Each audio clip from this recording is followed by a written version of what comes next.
gentlemen, we have called you together to inform you that we are going to overthrow the United States government. Do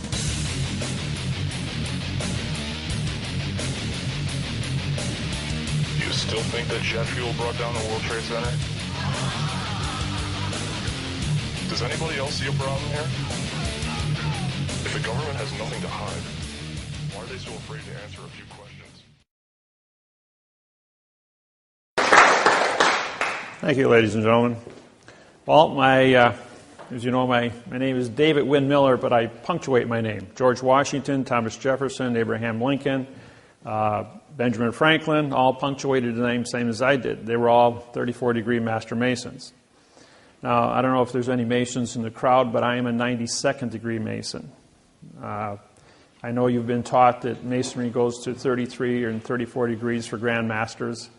The reason I'm a 92nd degree Mason is because in 1988 I broke the math interface in all 5,000 languages, proving that language is a linear equation in algebra. This hasn't been done in 8,500 years of written language. When I did so, I was able to unlock the 2/3 of all the words missing from all languages in the world, and I can write any sentence in any language frontwards and backwards with the same meaning. Once this was discovered, it completely, 48 hours after I published on the internet, I had 2 Secret Service agents from Washington at my front door going, "Do you realize what you've done? You've just disqualified every treaty, trust, and contract in 8,500 years on planet Earth."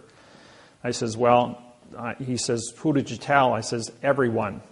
I says, "I sent out 100 videos, 20 hours long, including a 100-page report on the entire studies, to all nations of the United Nations and over 100 TV and news agencies around the United States." By doing that, I protected myself, because when you have a secret that is so profound that it would disqualify planet Earth, it would cause you to get shot. And at every seminar, by the end of the seminar, there's always a dozen people that walk up to you and say, "Why are you still walking around?"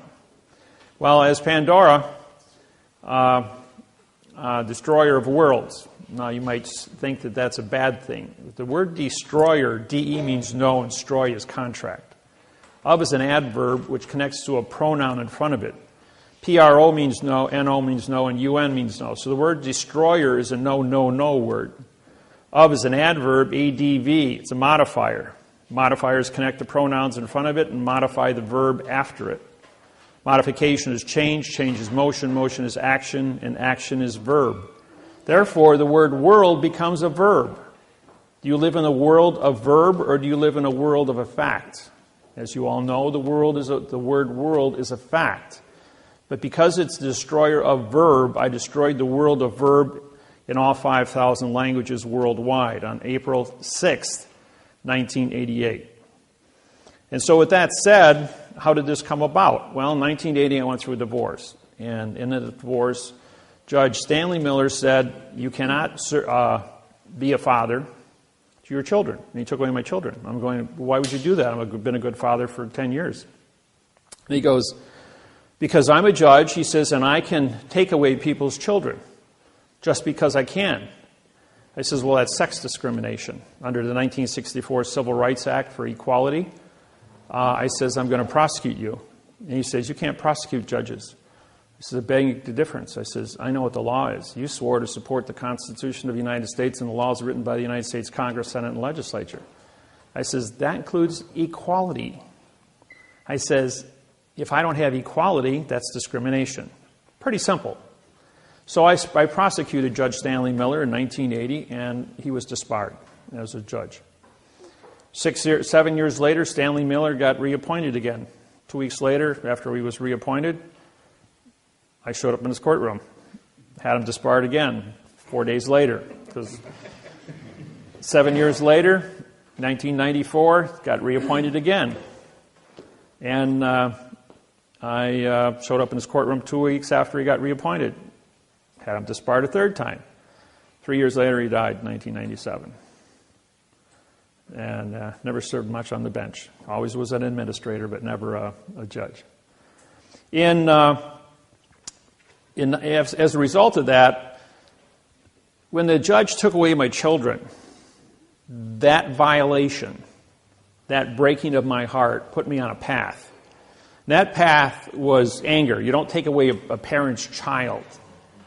And the pain that caused, pain makes thought, thought makes wisdom, and wisdom grows to maturity. So as a result of that pain, I started studying. Now we go through 3 phases in life. You do not know what you do not know. Well, it's like putting your hand in fire. It looks pretty until you touch it and you get burnt. Well, you know what you don't know about why you got burnt. And I was aware of what I didn't know, so I had to study. And so because I studied, I learned about what the fire was. I learned about what the pain was. And from that, I then had knowledge. And when I had knowledge, I knew what I knew. And then I could become a teacher. In 1975, I became a college professor in Milwaukee. And I was taught engineering and metallurgy, heat treating, and blueprint reading. So I've been a teacher now 75, so going on 38 years. I hold a professional license for college.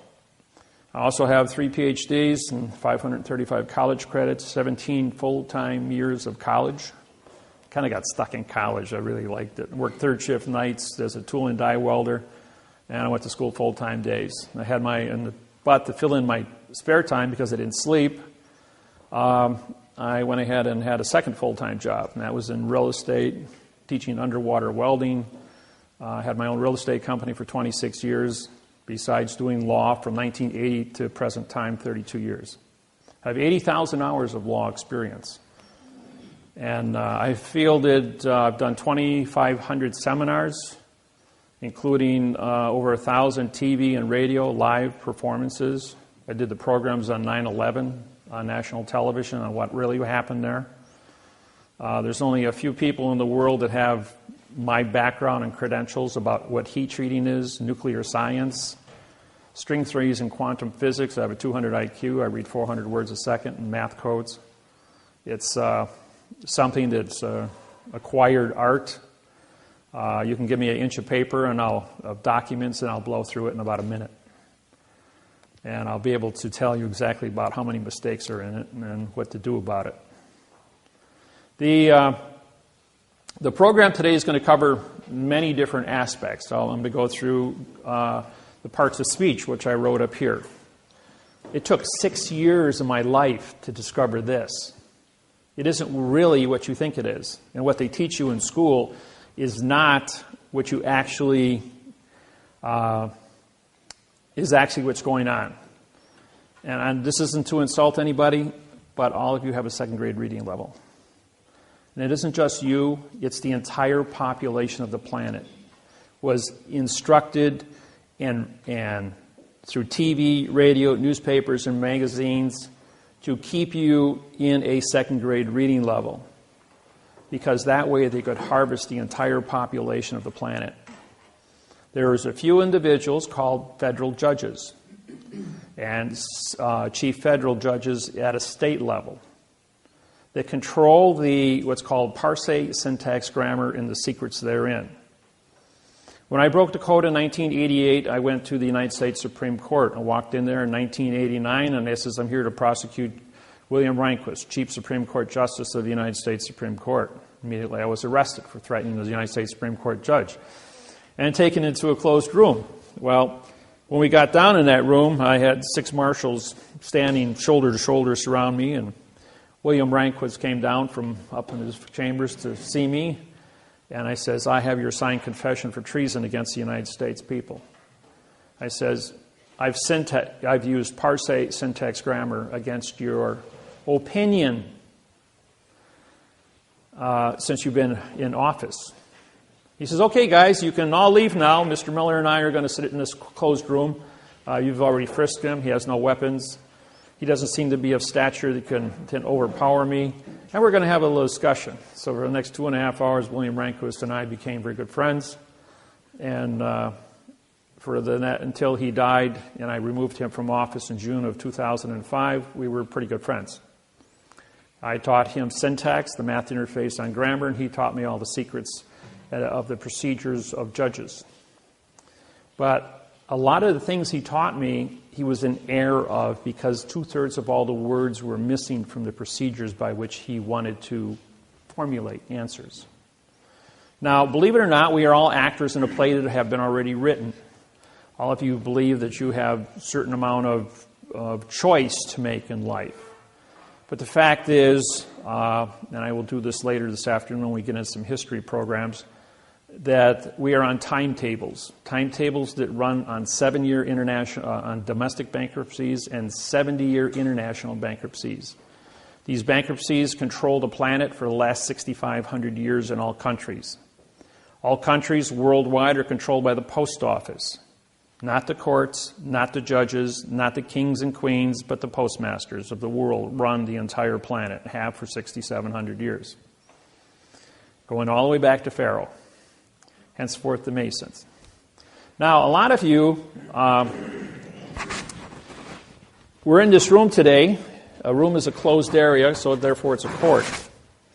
I'm going to show you a dollar bill here, which you're all familiar with, and on the back of the dollar bill you have the eagle, right? Notice the eagle's wings are turned up.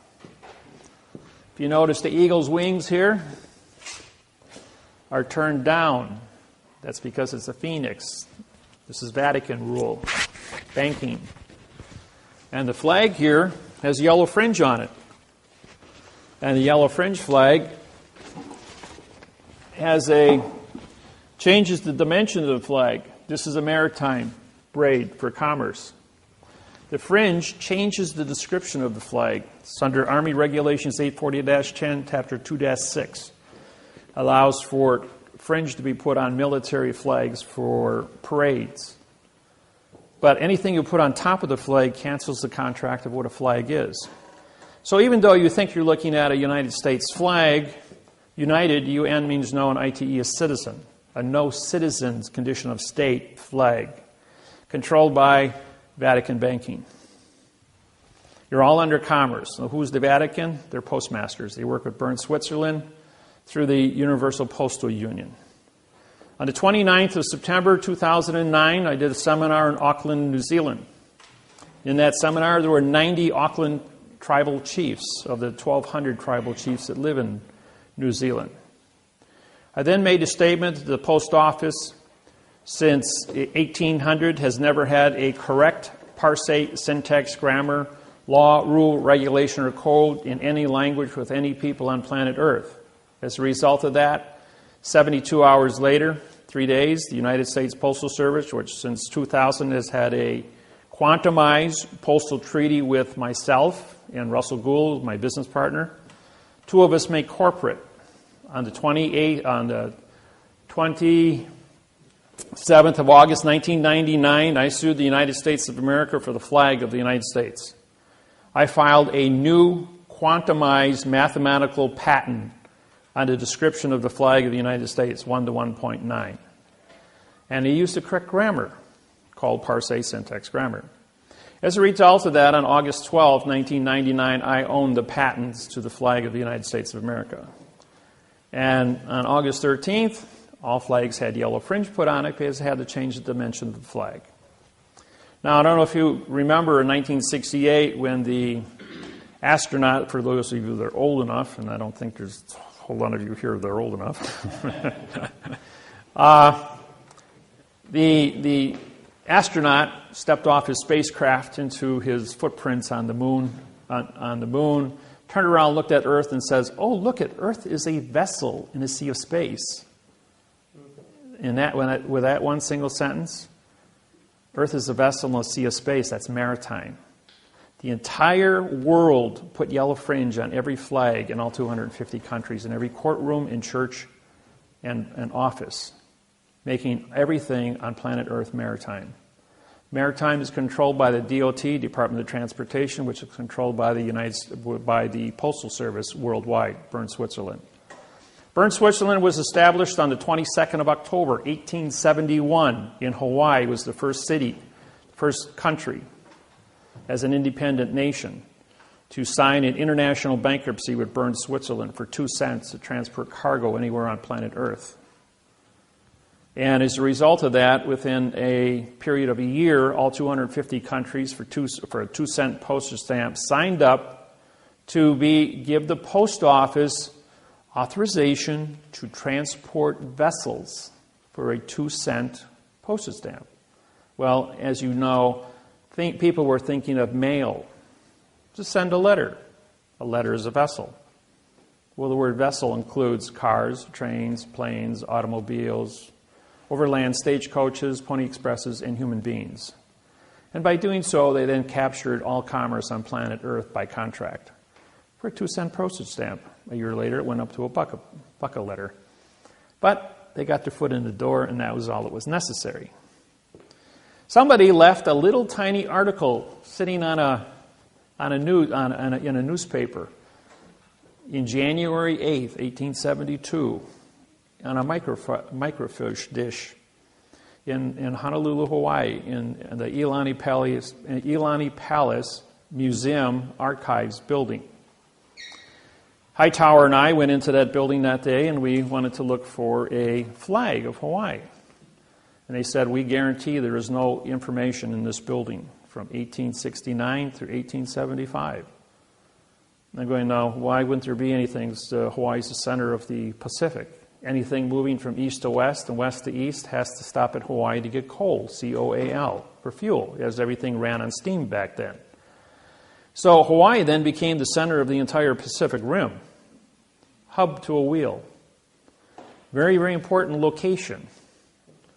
And by doing so, that started a series of events through the Universal Postal Union to capture the entire planet, throw the entire world into a postal zone. And this little tiny article, as it was put into place, was left there. Nobody thought anything of it. Well, we did find a flag on the newspaper. It had 8 stripes instead of 7. But there was also a little square 3 inches by 4 inches with the obituary. The obituary of the Portuguese Masonic Eye, the French Masonic Eye, the German scale, and the English scale. So now we had ordering all Masons in the Hawaiian Islands to come to Honolulu, Hawaii to pay homage to King Kamehameha V, who died on the 6th of December.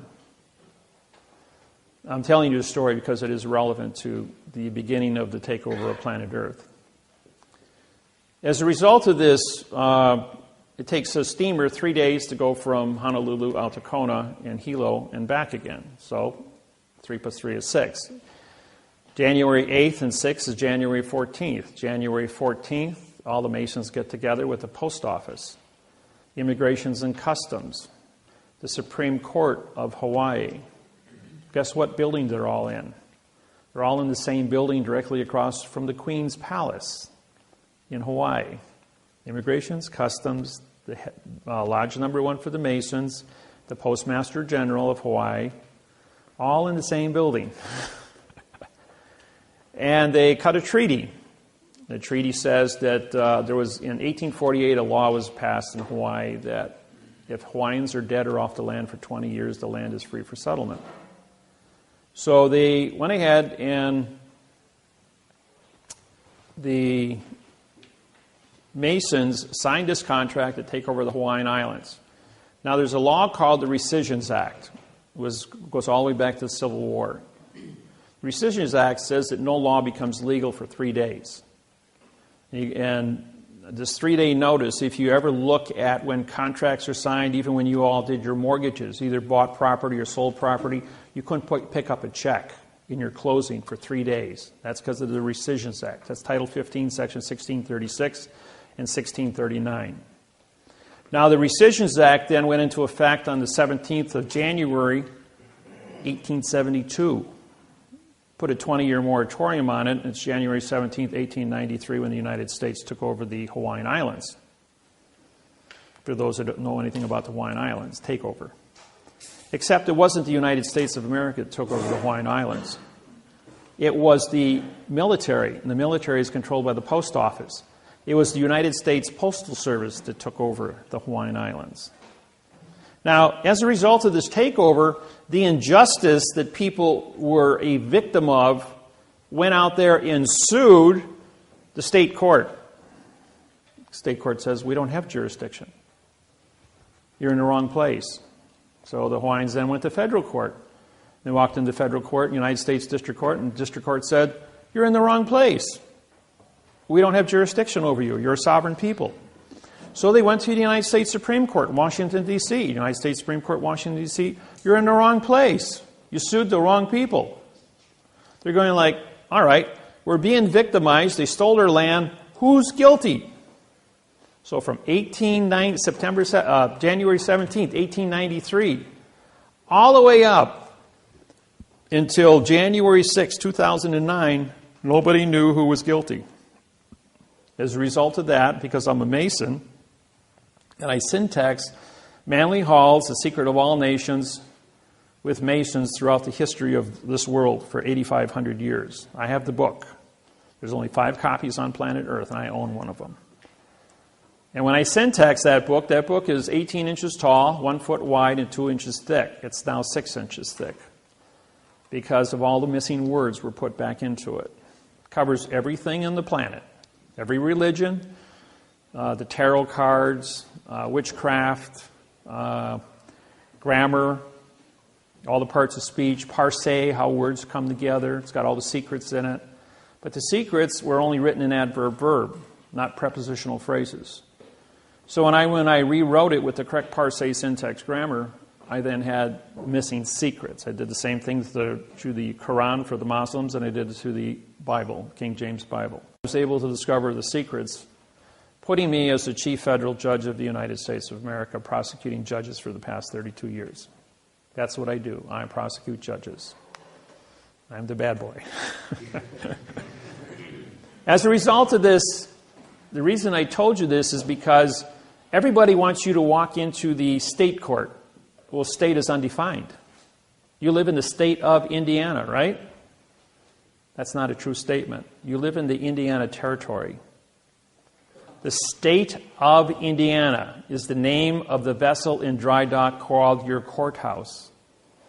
All courthouses are foreign vessels in dry dock controlled by the Department of Transportation.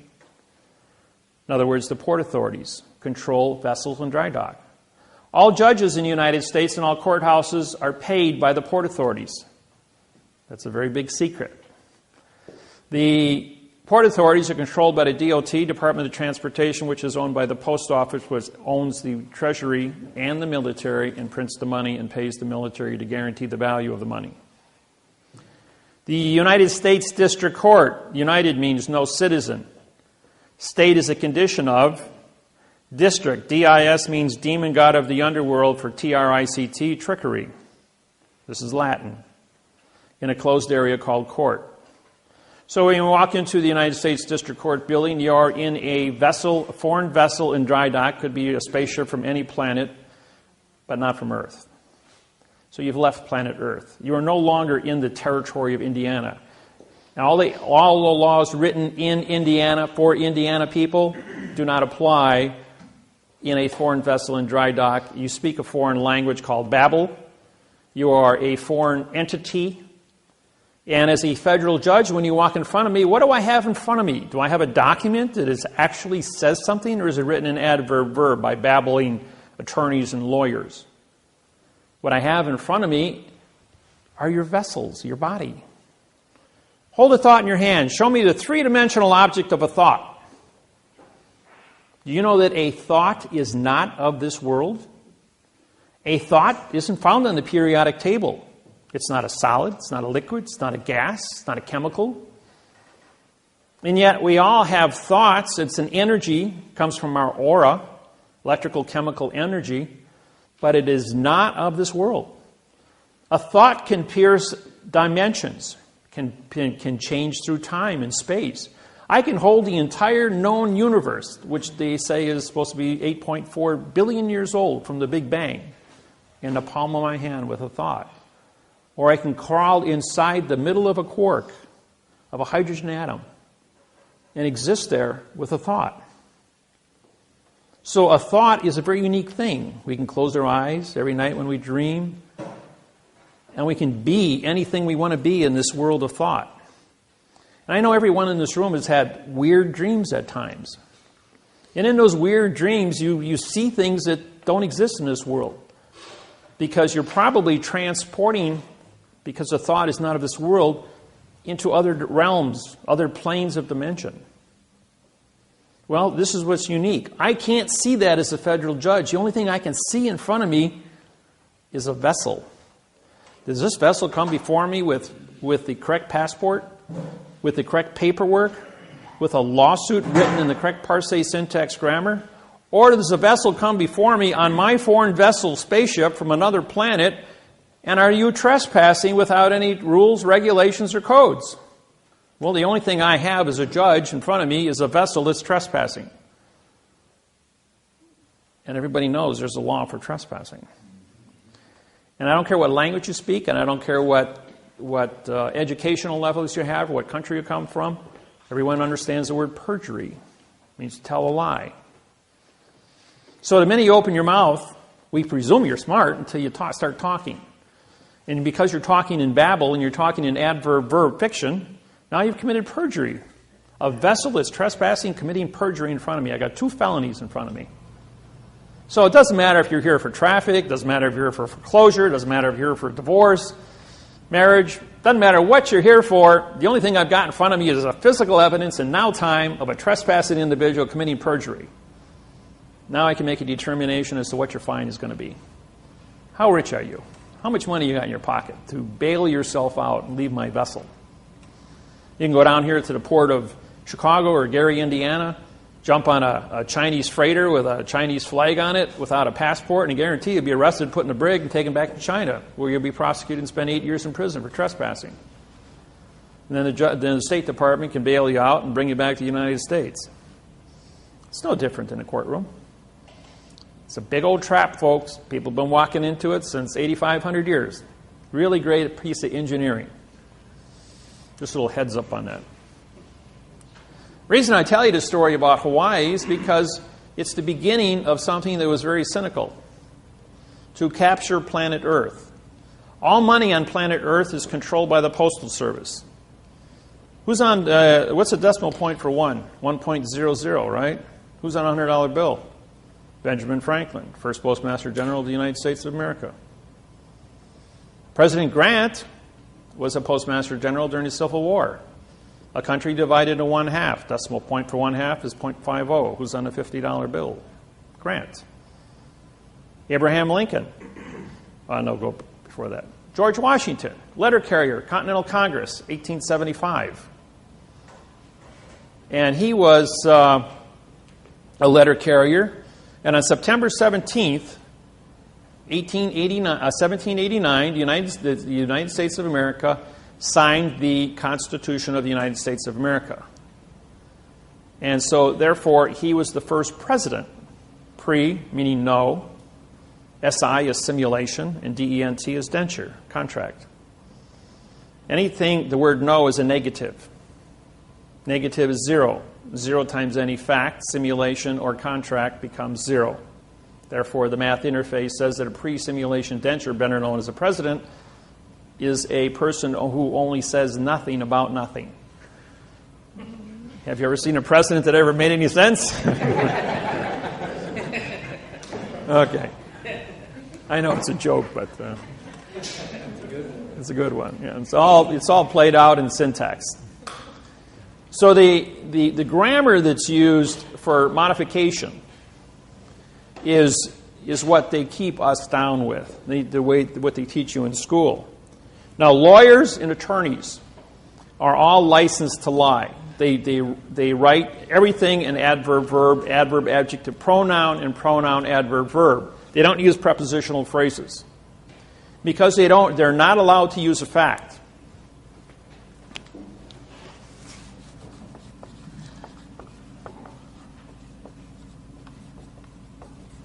No law or fact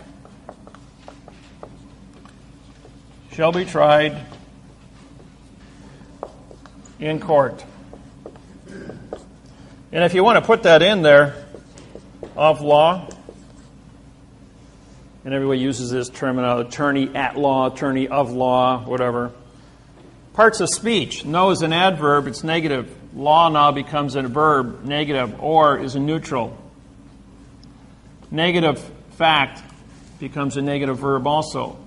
Shall is a pronoun in future time, connected to the adverb be, which now modifies a verb in past time. In is an adverb making court a verb. Of is an adverb making law a verb. Now we've got one jurisdiction, ladies and gentlemen. We have a verb law, a verb court, verb tried, verb law, verb fact. Now we have one jurisdiction called fiction, fraud, illusion. Every word in the English language, and I spent 8,000 hours in 2 years with a staff of individuals with dictionaries. We looked up every word in the English language that starts with a vowel and 2 consonants. It means no contract. Every word. Now, when you look at any contract or any newspaper or magazine, and you see the word starts with a vowel, A, E, I, O, and U, and it's used as a single syllable, it means no contract also. Opinion. O is no. P-I-N is to attach or grab. I-O-N is contract. Opinion. No attached contract. Therefore, that's why it's called an opinion. You can have a gain, G-A-I-N, and you put A in front of it, again, you have no gain. You can have an attorney, A-T-T, no tort. You can have an illusion, I-L-L, which means you cannot see a contract. Imagination, I-M-M. You cannot mangle. You can't mangle something, therefore there's no fact. So the imagination, I-O-N, means contract. A-N-T, E-N-T, I-O-N-T-Y. Any vowel that appears in front of a vowel that ends a word means contract. It's a 2-letter contract. That's how you can tell these things. This is called parse, P-A-R-S-E, parts of speech. S-C is Latin for speech. P-A-R is parts. So what I did was I studied parse. I studied syntax. Syntax is how 2 words come together. And the word grammar is how a sentence is constructed. Do you know that all grammar, a correct worded sentence, only has 1 verb in it? The average sentence written by an attorney has anywhere from 3 to 5 verbs in it. Some sentences have adverb, verb, adverb, verb, adverb, verb. The whole sentence is written that way. There's not even an adjective or a pronoun, a preposition, article, or a fact. When you were in school, 5th grade, we studied prepositional phrases.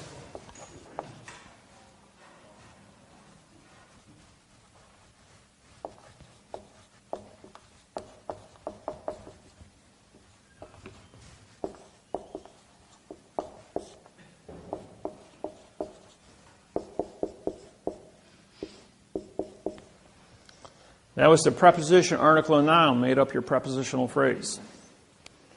Mrs. Lusher was my 5th grade English teacher in Marion County Grade School in North Grove, Indiana. I grew up with the Amish, the Mennonite, and the Hoosiers. I come from North Grove, Indiana. My family's been there since 1834. North Grove, Indiana was where the first house in the state of Indiana was built by my cousin. My fifth cousin's on my mother's side. But we came here from Pennsylvania.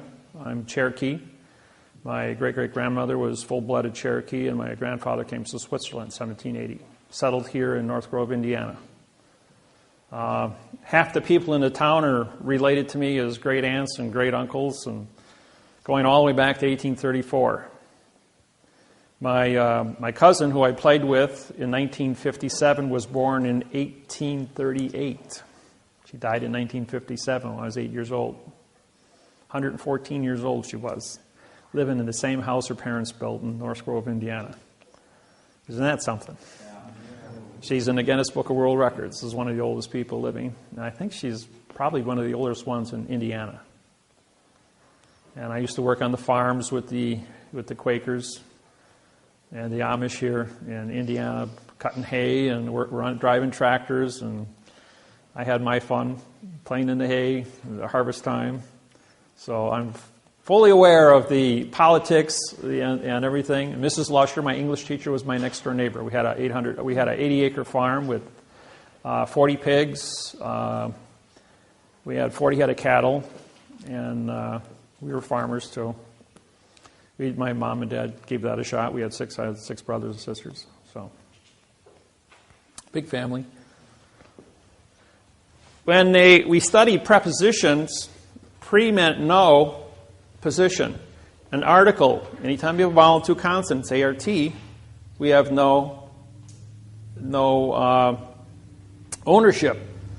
So if you have no position and you have no ownership, you have a no-no. N-O is no and UN is no in Latin. Better known as the noun. So what we did is when we disqualified this in 1999, we had to come up with a brand new answer for a mathematical interface on grammar. So we did this. We had a position, dropping the word pre. And the word lodio is spelled L-O, which is location, D-I is original, A-L is contract. And if you have ownership, in other words, for my pen, for is a position, my is lodio, and pen would then become a fact. Now, if I just were to drop one of these two positions here and say my pen and drop the word for, or with my pen, and I drop the word with, and just say my pen, my becomes an adverb, and an adverb modifies a verb. Modification is change, change is motion, motion is action, action is verb. See, in all ADV, vowel two consonants, modifier. ADJ, adjective, color, modifier. PRO, no. NO, no. UN, no. They gave us a lot of negative choices, all to go with this sentence here. When you graduate from judge school, you learn this article. You learn this. All judges, attorneys, lawyers, politicians all swear the same oath, that no law or fact shall ever be tried in court. And no is a negative. That's why the sign says no trespassing, no parking, no don't walk. And see, what the sign should read, for the trespassing on this land is with the fee of the $5,000. For the parking of the car in this space is with the fee of the $500. That's a performance contract. Everyone understands performance contracts. Now I have the Pizza Hut next to the Outback Steakhouse. Very popular places on Saturday night and Friday night. And the people came to my seminar from Pizza Hut. They said, you know, we've got 2 spaces reserved for delivery. And everybody parks in there. And my delivery guy's got no place to park. I says, well, put a sign up. For the parking of the car is with the crushing and melting. The sign next to it says, for the parking of the car is with the fee of the $500. No one ever parked in those 2 parking spaces again. Except the delivery man. Problem solved. Because everyone understands the performance contract. Now, here's another little quirk, point of information. Somebody impounds your car. Parked it where it wasn't supposed to be parked, and they towed it, put it in an impound lot. And the guy wants some $250 for towing and $100 a day for storage. Well, anybody that's in possession of your vehicle that doesn't have title to it is renting your vehicle. So you send him a true bill for renting your automobile for as long as he's had it. If you want to go down to the local courthouse, you can pull up a lawsuit by Avis Rent-A-Car or Hertz Rent-A-Car, copy it, and sue the tow truck company.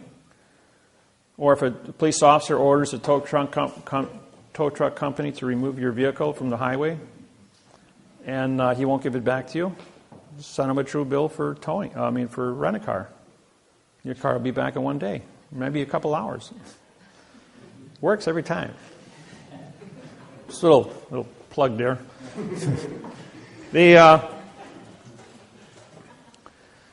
The fraud that takes place here is profound with the courthouses and the courts. And, people say, we're in court and the judge says, this is Judge Wasilewski, he says, David, after he took away my children in 1980, I went to trial 65 consecutive times, 2 weeks apart, under what's called a writ de novo.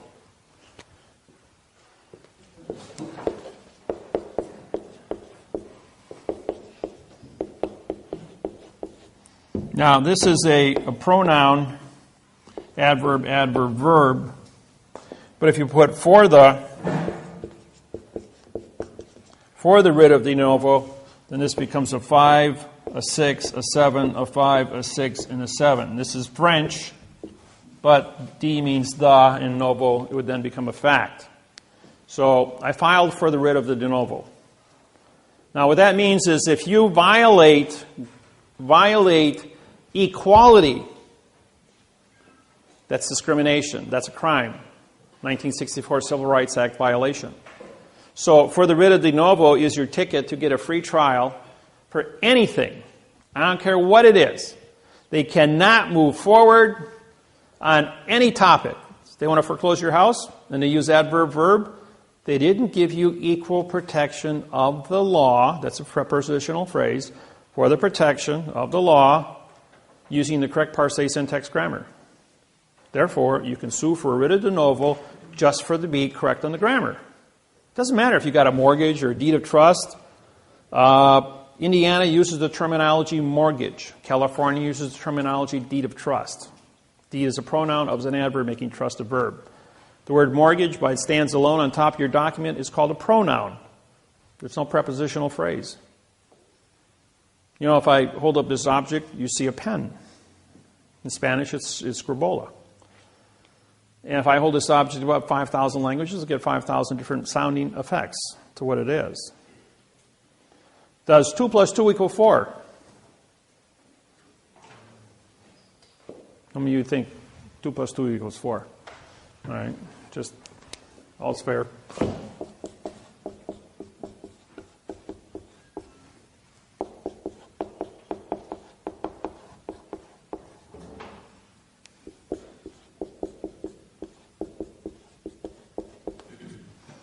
Did you hear what I said, what I meant, what I said, what I said, what I meant, what I said?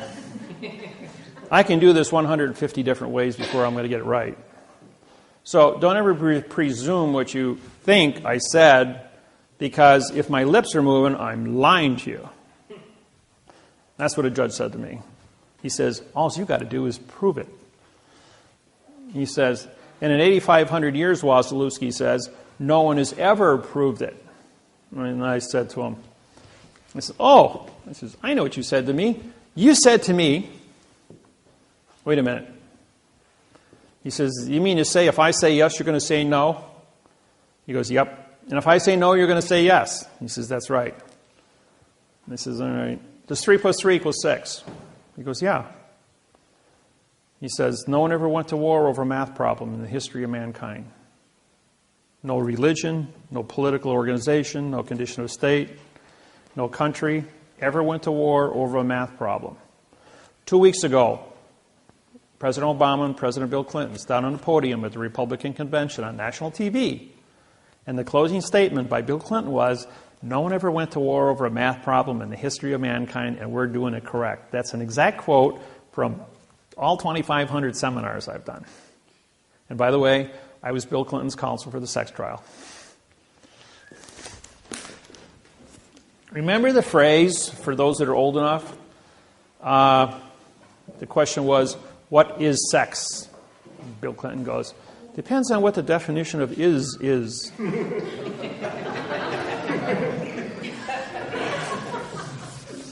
And then Bill Clinton turns to the judge and says,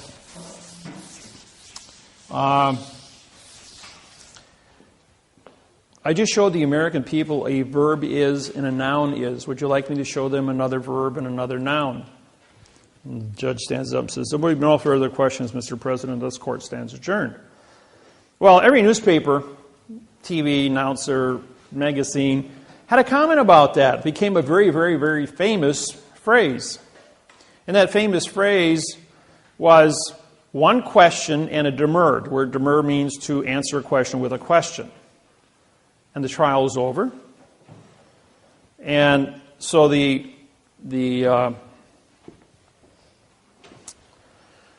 nobody knew what it meant. I knew what it meant. I was his counsel. Senator Bill Clinton says to me, Dave, he says, that worked really good. He says, but I got to go in front of Congress, he says, 2 weeks. And I can't take my lawyer with me. I says, well, you're a lawyer, Bill. I says, I'll tell you what you do. You remember the movie A Few Good Men with Tom Cruise and Jack Nicholson? You want the truth, I'll tell you the truth, but you can't handle the truth. Jack Nicholson won Best Actor for that phrase on the witness stand. And the movie won Best Picture that year. And what it was the... go back to the $1 bill again. A little history lesson here. Now, March 1st, 1997, I was doing a seminar in Los Angeles, California. And in that seminar, somebody asked me a question. What do you know about trusts? I says, well, what do you want to know? He says, well, I've got a trust here. He says, would you look at it? He says, sure. There's 40 people in the audience. Hands it to me. I says, well, this is garbage. He says, what do you mean it's garbage? And I says, well, the parsing, syntax, grammar is all wrong. So I went ahead and I took just the first paragraph and I syntaxed it, put it up on the board, told them what it meant. Then I wrote it in the correct language. 2 IRS agents were in the front row. Jumped up and realized that I just broke $40 trillion worth of trust held in the United States. That's 25 million trusts. As they hit the door, trying to get out the door at the same time to get to the payphones, because back then we only had payphones, they locked their shoulders in the door jamb, and it looked like the Keystone cops trying to get out of a phone booth. Well, everybody had a really good laugh as these 2 clowns were trying to get through the door, but what they were doing is trying to get to the phone first. And in the next 5 days, they harvested $100 billion in trusts across the United States under false and misleading statements under parsing, syntax, grammar. I broke the world of trust. Well, what they did is when they took those $100 billion, they sold that money on Wall Street. The second week, they took another $100 billion and sold it. Third week, they took another $100 billion and sold it. March 1st, 1997, the United States stock market stood at 6,000. On March 21st, it was at 5,300. Dropped 10%, 600 points. So I called up the Postmaster General of the United States and I said, why are you guys selling your money? Why don't you buy .com stock with it? As the electronics is going to be the new phase of planet Earth for communications. The fourth week, when they took $100 billion, they also went ahead and they took the other $300 billion they just stole out of the trust industry and they bought stock with it, causing the stock market to jump 700 points in the fourth week. And they continued to harvest the trust industry, which was money that was not in circulation. And the stock market went from 5,300 to 14,200, all the way up to 9/11. And then 9/11 brought everything back down to 6,000 again because of the new terrorist bill and all that stuff. We'll get into that later. But going back to Bill Clinton, he says, how am I going to go in front of Congress here in 2 weeks? I says, well, you're going to hold up a $1 bill. Walk into Congress and say, ladies and gentlemen, before we get started today, I'm going to tell you the truth. He says, but you won't be able to handle the truth. Phrasing Jack Nicholson. He says, we're going to take you back to when you're 10 years old, 5th grade English. He says, first off, we have a line that goes around the money here. March 1st, 1997, I sued the United States Treasury under maritime law boxing. And that's why all your money today doesn't have any boxes on it. If you've... See the 10? It's got a circle around the 10. And the 20 has a circle around the 10. So does the 50s and 100s and the 5s. They're all the same. No more boxes except for the $1 bill. That's because there's so much Masonic information on the back. The pyramid has 72 stones on it. That's for 72, the rule 72 of banking. You take the interest first and you walk down to the principal. The all-seeing eye is Masonic. The capstone has never been completed because the process of discovery is always in motion. But going back to the beginning, it says the United States of America. Now, we all studied that prepositions were of, and the article was the. When you separate the prepositions, they all become adverbs. That means you have 68 prepositions and 38 articles. Together, you have 100 adverbs. So, the as an adverb now modifies united to be a no citizen. UN is no, IT is citizen. ED is in past time, which means you have no now time jurisdiction. It's also an adjective because whenever you put two nouns together called the United States, because it's a title of a country, United becomes a fact and States becomes a fact. But when you put a fact in front of a fact, the first fact becomes an adjective, which now turns the second fact, and an adjective is coloring or modification, which now changes the fact into a pronoun. PRO means no, NO means no, and UN means no. The pronoun is now connected to the adverb, ADV, vowel two consonants, no contract. And then the adverb modifies, modify is change, change is motion, motion is action, and action is verb, and America becomes a dangling participle verb on the money. Now, A is a single syllable. Therefore, A means no. M-E-R-I is Latin for mercy, and C-A is Latin for sheep. No mercy for the sheep. So we pay 65% taxes. But because America is the verb on a corporate instrument. Now we have two signatures on the money. Therefore, this is a corporate instrument. Corporations are under Title 15, Section 1692E, false and misleading statements. Carries a penalty of $25 million and 30 years in prison for every note published under Title 15, Section 78FF. Under Title 15, Section 1639A, there was no notification given to the United States population that the modification of grammar under Title 18, Section 1001, which is the fictitious conveyance of language, was going to be used on our Federal Reserve notes on our money. So to protect the fraud, we put a box around it. Anything in a box is an enclosed area and can't be considered. It was engineered, folks, not a mistake, engineered. Just like you build a space shuttle, it's engineered. If it's perfect, it works. Well, we had a perfect fraud. What's the first two little words over here? It says this note. It doesn't say for this note or by this note or of this note or with this note. It says this note. Therefore, we drop the preposition. This becomes an adverb making note a verb. Does this look like a verb to you? Misrepresentation. So now we have a Title 18, Section 1341 mail fraud. Carries a $1 million fine and 30 years in prison. Title 18, 1001, fictitious conveyance of grammar. Title 18, Section 13, Title 15, Section 1692E, false and misleading statements. And we have Title 18, 1621, perjury, because we didn't advertise it. Now we have 4 criminal acts that take place on the dollar bill. Bill Clinton then says to Congress, in 2 weeks I've got to address the Union and do my Union address. I have to tell the world that America's a verb on the money, and then articulate the criminal activities that's taking place here and disqualify all U.S. currency that 150 countries worldwide depend on for commerce, food, and energy. Or we can seal a case. All those in favor of sealing the case, raise your hand. 102 hands goes up, and he walks out and doesn't say a word. Now, who controls money? Universal Postal Union. Universal Postal Union gets the word, and all 250 countries are told to stand down. Bill Clinton's case is sealed, and nobody talks about Bill Clinton's indiscretion. Shortly thereafter, Hillary Clinton runs for President of the United States against Obama. Does anybody talk about the indiscretion of Bill and Hillary? Not a peep. Not even North Korea, not even Afghanistan, not even the Middle East countries.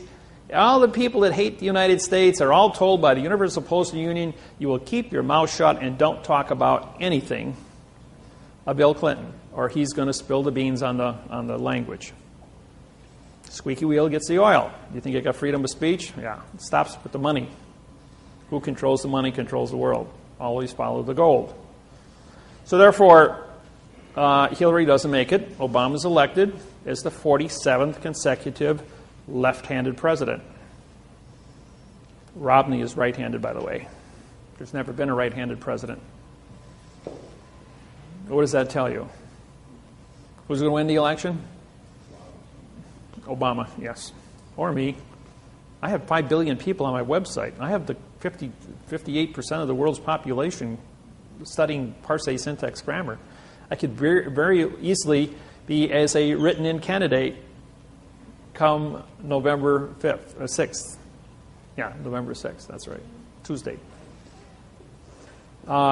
Just like Lewinsky did in Poland. Stood up, people found him to be an honest person, and he got 92% of the write-in vote. Became the best president Poland ever had for 10 years until he took a bribe and got thrown in jail. True story. So the money is a key here. Always follow the money. Now, you came here, most of you, or some of you, are involved with mortgages.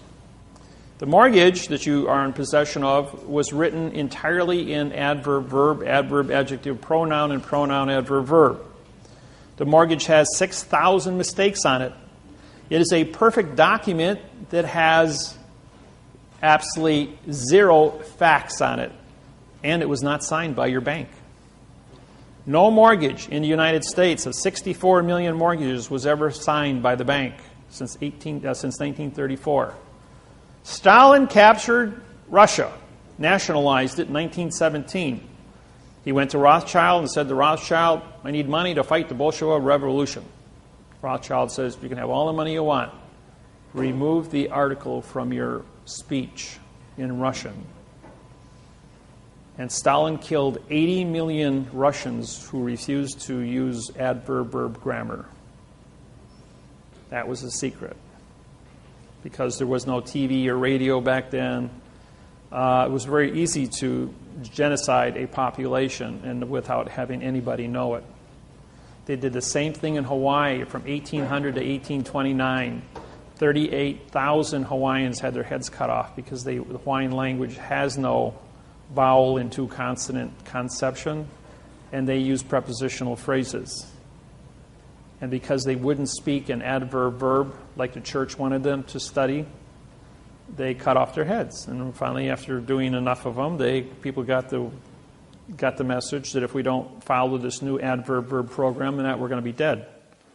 So that's how they captured Hawaii. So this brainwashing of the adverb verb scenario became relevant, and so Stalin was able to get financing and captured Russia. In 1934, Mao Zedong nationalized China, which had 1,200 dialects. Now they only have 4. So we need usually 3. I just came back from 23 days in China. That was quite an eye-opener, going to China. Everything you hear about China, total nonsense. I'm here to tell you, it's total brainwashing. Those people are, if I blindfolded you and dropped you off in China right now in the countryside, you'd think you're in Indiana. It's flat, all farms, people working, growing corn, wheat, barley, everything. Just they don't have any equipment. They're all out there working by hand.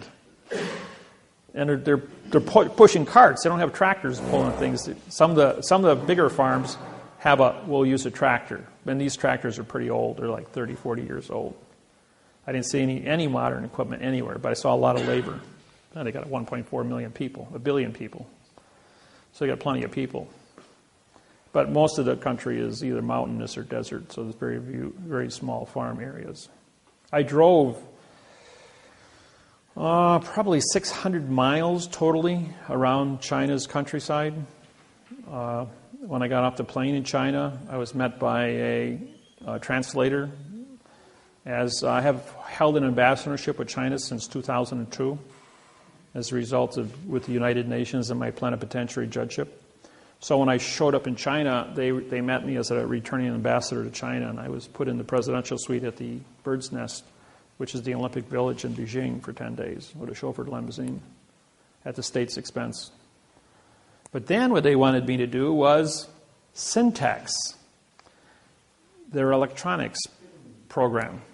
So I took a 1,800-word patent on a new electronics cell phone. The new cell phone is transparent aluminum, 3 by 5 inch screen, 3D holographic. It has a 200 lumen video projector. And then when you set it down, it has pop-up AirTouch keyboard, just like Minority Report. Really state-of-the-art stuff.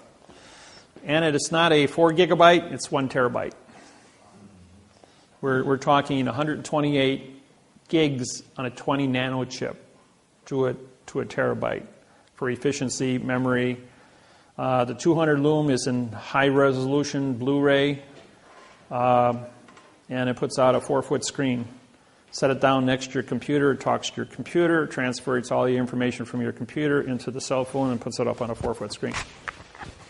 It also has a 2-inch by 2-inch transducer, it's called a subspace transducer. It's a microphone, it's a speaker, and it's also an antenna. Has a 38-mile range, can operate 100 feet underground, underwater, can read minerals up to 100 feet underground because it works in subspace. Now think of the hydrogen atom. You have an electron and you have a proton. This goes into space between the electron and the proton. As you know, all objects that we touch are held together by atoms. Atoms run on electromagnetics. But this operates in the space between the atoms and the electrons in subspace. Therefore, it can transmit 38 miles between towers and also operates underground. So this is the next stealth technology. That doesn't exist anymore with this new technology. The military's had this for 12 years and has been declassified because all the other militaries in the world now have it, so they're going to make it available to the public. So this is going to be the new cell phones coming out. Even though your Galaxy 3 might be pretty special at the cell phone store, this next generation cell phone is going to be something else. It's going to be Star Trek material.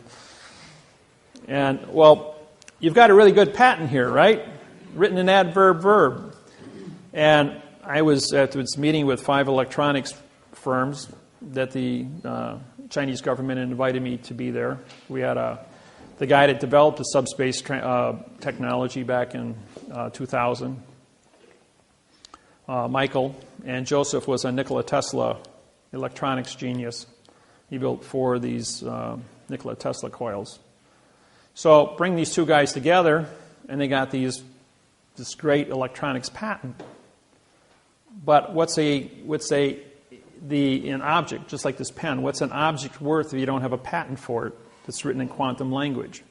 They can be protected worldwide. So they brought me in because I'm the only guy on the planet that writes quantum. So we went ahead and we showed it. We brought in 2 university professors from Beijing and 1 from Hong Kong on grammar. And they looked at it and said the patents couldn't be rewritten in less than 4 months. I says, well, give me your patents and I'll bring it back tomorrow morning and we'll all get together. So I rewrote it overnight. It took me 8 hours to write 1,860 words in quantum and restructure it. So every sentence was certified mathematically frontwards and backwards. So when we went ahead and we brought this patent back the next morning, we had 2 3-star generals, 1 2-star general was flown in. We had 5 electronics firms, 3 translators, and the 5 presidents from the electronics companies. And they said, and there was 1 nuclear physicist from Beijing also, as I've got a 4-year background in nuclear physics, because I was with the Polaris submarine program for nuclear degeneration of steel when exposed to plutonium and for reactors. I did the work on that. They came back and said it would take 4 months to do a translation. I did it in 8 hours. Then they said, can you write it in Chinese? I says, well, I don't speak Chinese, which is, as you know, symbols compared to our alphabet. I don't speak it, read it, or understand it, or write it. So I got on Google Translator, and word by word, it took me 1 hour to do 1,860 words. And I rewrote it in quantum Chinese, frontwards and backwards. Then he asked me, could you, because I reprogrammed my computer immediately as I worked the math interface on this, I then had interfaced the math program in 150 other languages. And my website is also written in 150 different languages. So it took 1 hour for me to translate from quantum English to quantum Chinese. And it took me 1 minute to translate from quantum Chinese to quantum French, German, Italian, Spanish, Arabic, and an Indian. And what they realized was that now they have a quantum program for a $20 trillion a year jump in contracts for international trade. We also gave them the international transportation of money contracts to transport money between one country and another for the new international quantum banking programs that Russell Gould and I have put together. All 150 nations worldwide have been given the patents to this technology for free.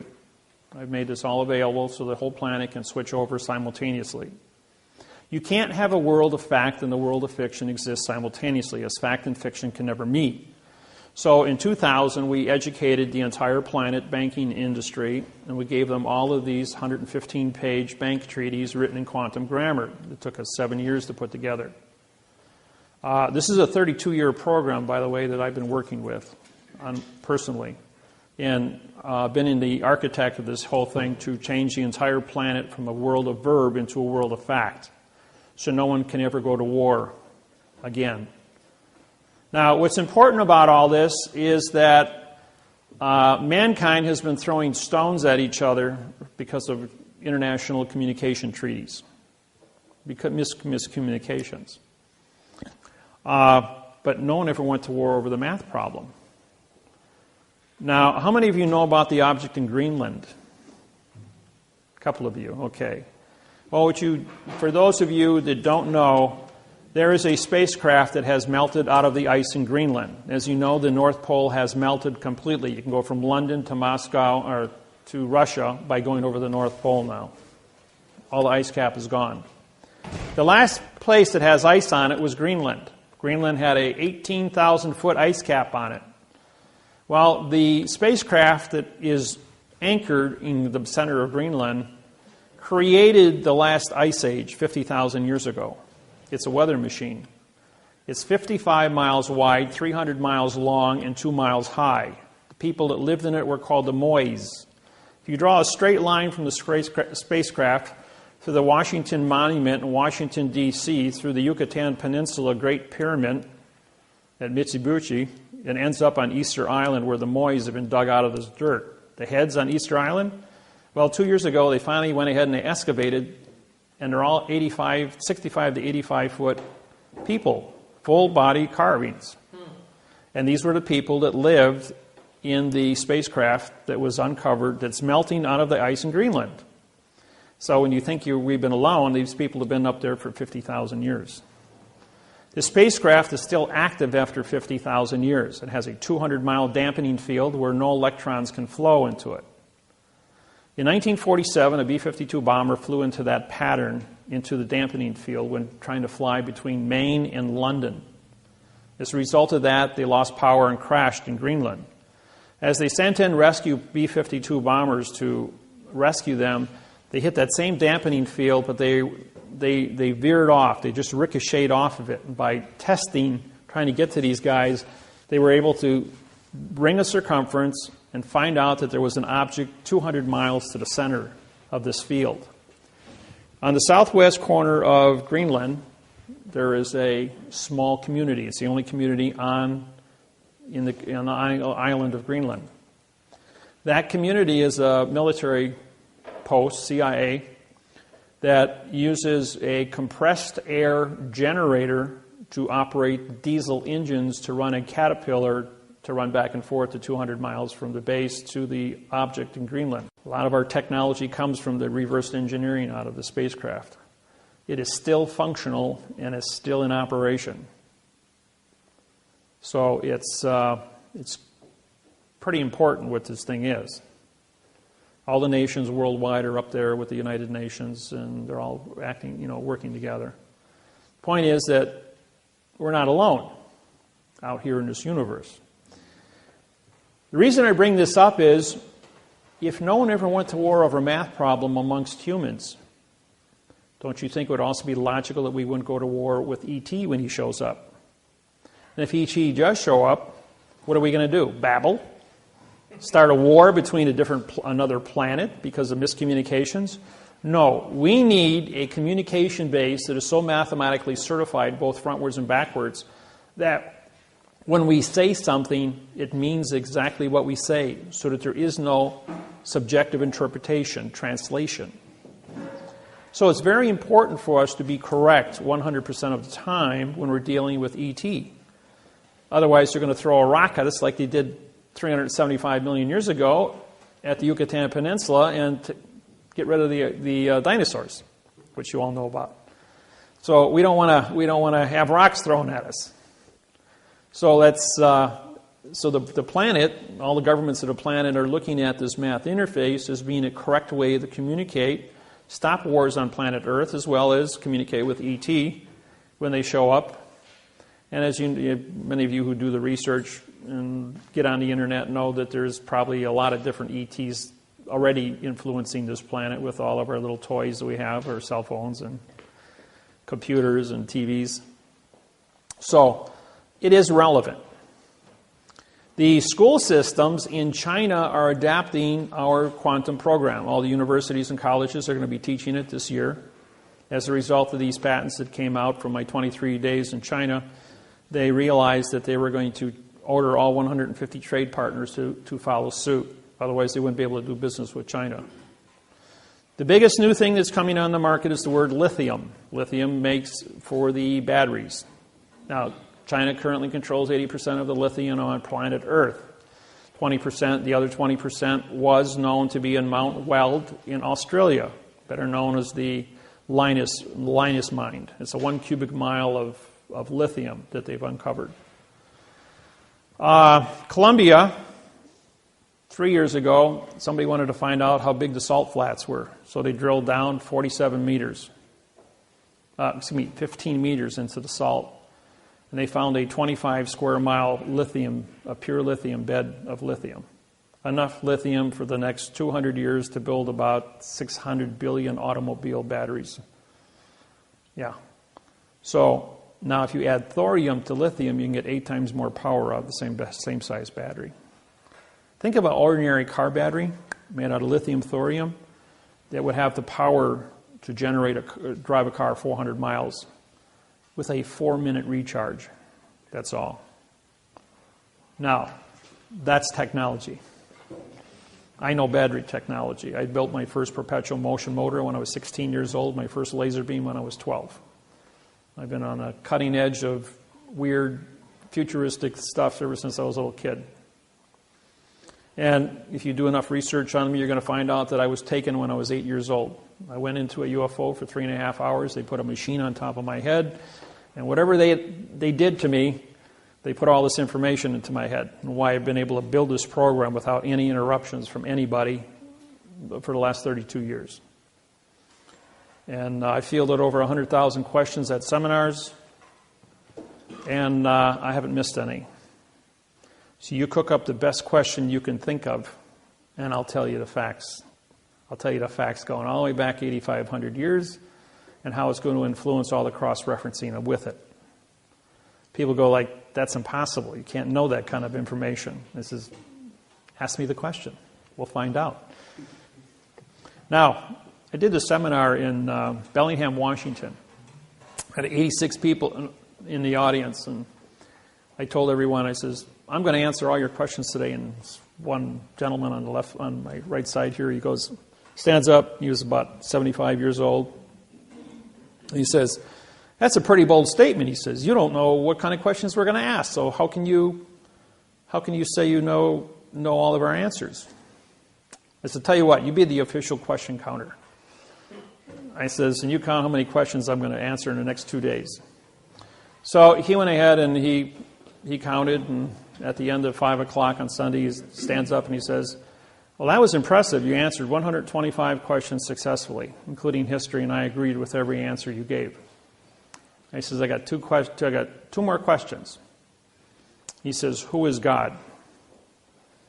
He says, well, that's probably the easiest question I've been asked since I started this.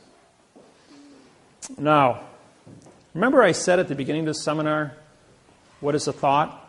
Hold a thought in your hand. A thought is not of this world. Okay, everyone in this room studies this word God. Matter of fact, we have 5,000 different sounds of words for the word God. It's a very unique word. Now, you also, when you study God, you also study the devil, or what evil is. So you have to, it's called perspective. You have to know what's good and you have to know what's bad. So you have an understanding of what choice is. Now, because you have choice, you can choose to be a good person or a bad person. Now, everyone in this room, you will read different books at different ages, at different times. You will talk to different people, your brothers, your sisters, your parents, your ministers at the school, at the church, teachers. And all through life, you accumulate information.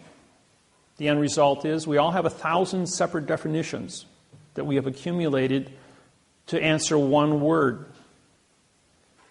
So, and that word, God, because you all have 1,000 different sources of research to answer that one word, now says that God has created man's image. Image, imagination, creation, art.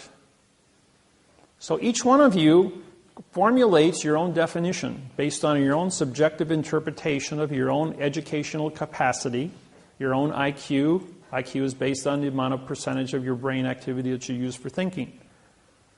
To come to a conclusion, to stand in front of a mirror, look at yourself and say, I know who God is, based on these definitions.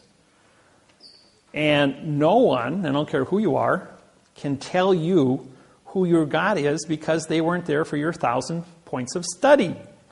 And everyone in this room has a different 1,000 points of study and answer the same word. And you also have 1,000 points of study to answer the bad things. What is evil? What is wrong? What is a lie? It's called perspective.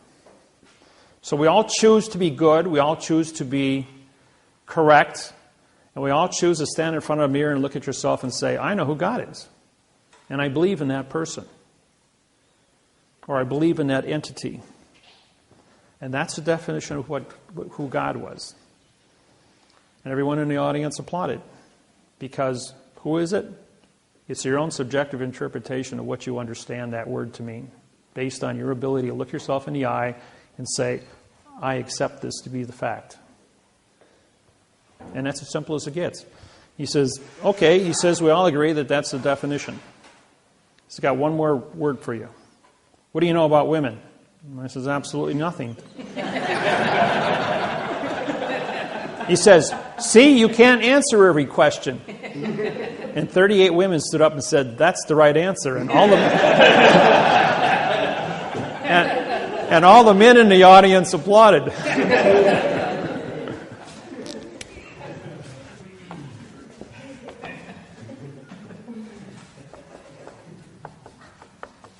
We're going to go through a sentence structure now.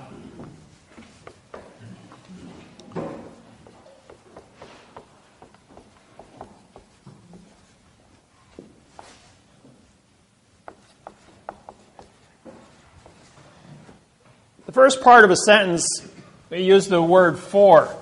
If you look at my website, it's 400 pages long. Every sentence starts with the word for as the preposition. We use the as a neutral article. You have, when it comes to articles,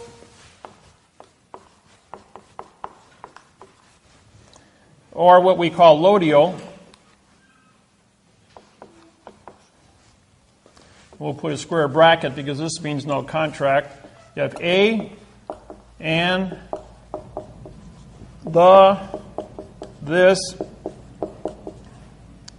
these. Those are the 5 that I use in my program. Pretty simple. It seems how you have 38 articles and we only use 5. Second part is there's a consequence.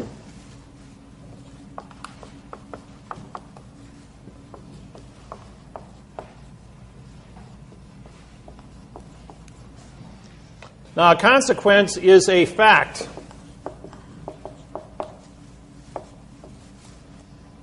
In other words, I stand here and I look at this room, and I have knowledge. My knowledge allows me to understand people, tables, chairs, architectural structures. I specialize in 115 different fields, being an engineer, background, metallurgy, heat treat specialist, chemist, biotech, medical fields. I understand medical fields. I can look at every part of this building. I'm a master mason, bricklayer, concrete, lay tile, carpeting, 6,000 yards. I hold knowledge of 180 different fibers used in carpeting. Chemistry to put those things together, which your clothes are made out of, cotton, wool, polyester, rayon, all the different combinations of that. Whether it be the coefficient of expansion, allows me the metals, gases, chemicals from all the different parts of the periodic table and how they're used to create different elements. I was the cook for Chemtron electrodes, made super metals, stuff that never was ever heard of before. 1988, I wrote the math interface on all metals. It was called the polymer technology, proving that all metal is plastic, that all glass is plastic, that all plastic is plastic. And so the consequences of having knowledge creates a cause. As we get older, we acquire more and more knowledge, which allows us to understand the consequences of the facts. The third thing we're going to do is we're going to think. Thinking, I'll put that in ing. Thinking is a verb, which is motion.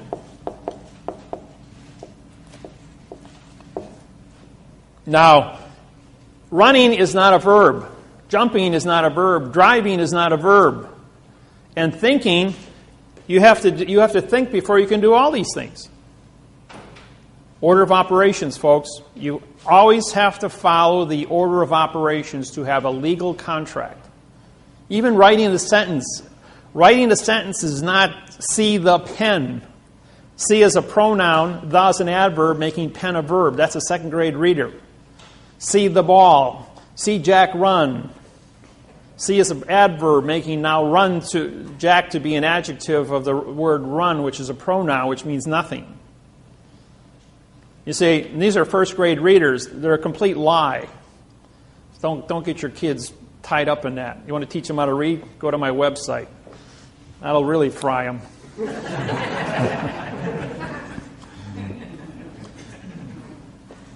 4, when you think, okay, we look. This is we'll put this to be sight, or see. You see stuff, and you need a see. You need a see pass, see treaty. You need a SEA pass. Sea pass means that you can move a vessel in a sea of space. So when you have knowledge, you have these positions that you're going to see and absorb points of information. You hear points of information. You use your 5 senses to absorb information. And with that information, we then store it as a computer. So the consequences is a storage. Just like a computer. And we keep all this information in until we're asked a question. Then you go into motion, just like when you enter in the keyboard. You might put stuff in, it's going to store it. When you want it out, you hit enter, ask it a question, you hit enter, and it does a search. It goes thinking, and now gives you a claim. With is a possession.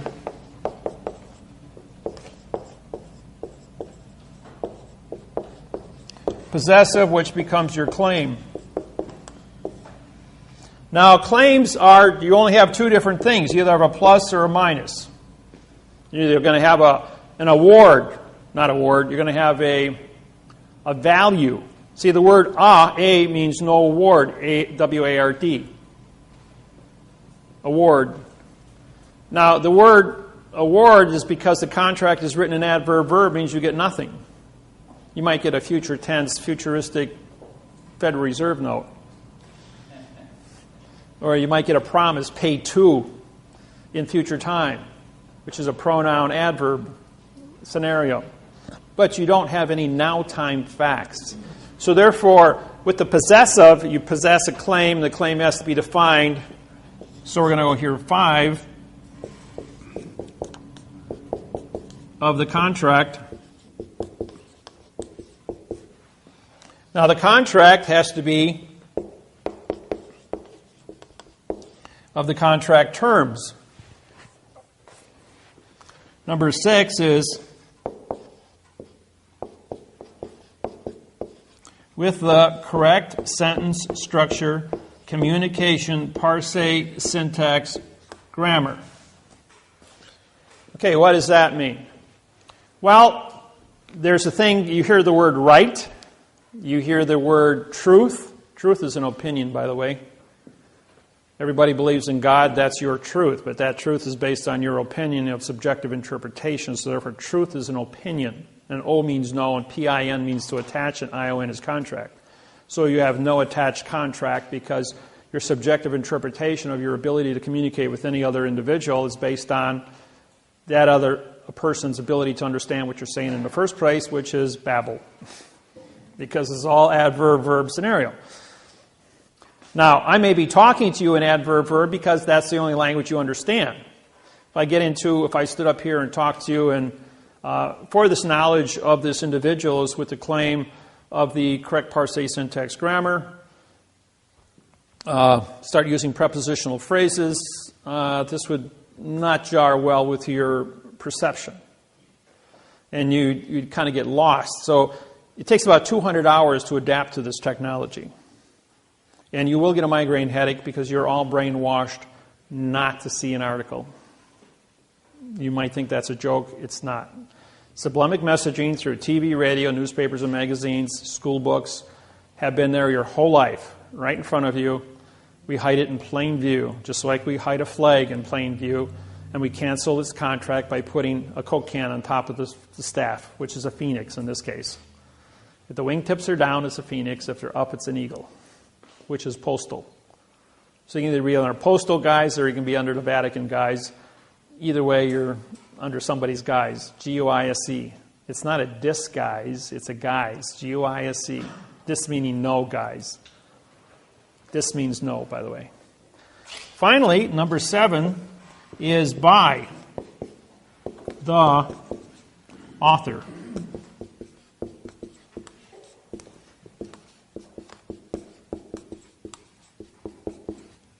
Authority. Authentic. Authorization. And what's the symbol for gold on the periodic table? AU. He who holds the gold makes the rules, has the authority. Ever wonder why gold was the key? Why it was AU and not something else? Because gold is spelled G-O-L-D, not AU, but AU is authority. And throughout history, gold has been the medium, going all the way back to the beginning. About 8,500 years ago, they decided that gold, because of its beauty and both its ability to withstand tarnishment, would be used as a standard metal on this planet. It's also an industrial metal because gold is a molecule that you can make a 128 gigabyte circuit board on a 20 nano chip. And a single atom of gold can be a transistor, a capacitor, a diode, based on its configuration and where it appears in the circuit board. They would build a circuit board against that wall with 128 gigabytes of information on it, and then photocopy it onto a 20 nano chip, and then grow that in a cloud chamber of argon, and that's how they would build those chips. So that's how technology, and then he's just stack them together. Everything's done with laser welding, electron beam welding, because the computers are unique. They build themselves now. A 1/4 inch green 1/4 inch quartz crystal run by 2 green holographic lasers are 800 gigabyte processor with a 64 terabyte memory capacity. Speed of light is 186,000 miles per second. The information is recorded inside a quartz crystal. Our human brain is a 500 terabyte capacitor. That's what you're rated for, 500 terabytes. And these little puppies are only quarter inch, and they have thousands of 1 full square inch, which are 64 times 64, which would be 3,600 trillion capacity per crystal. And they have thousands of these banks of information run on green holographic lasers. Computers are building computers today. They have advanced. We've had artificial intelligence to make determinations about what a lawsuit is and how it's run at the United States Supreme Court for 12 years now. About 2000 is when they implemented the artificial intelligence to make decisions. And when the computer figures out that we're the virus, enough said about that. So, these are the parts of what a sentence is. Now, a sentence has to be written frontwards and backwards. If you notice, we have for of is with of, with by. Now, after the with of, we can have as many of these, like I have one sentence in the book, last page of the book here. This is my book. It's 96 pages long. It's written in 9-point print. It's the only book in the world that's written in quantum language. I have no competition. I have no plagiarizers anywhere on the planet. It's kind of unique to be one source of 8 billion people, and nobody's given me any competition. I have a monopoly on this thing, virtually. And it isn't because I have a monopoly. It's because it's so unique. The condition of math, the condition of a fact in a world of 8 billion fictions is so unique that it stands alone, and there's no plagiarizing. All the judges, all the attorneys on planet Earth in all languages have been ordered to search history. Go into the archives of written history going back 8,500 years.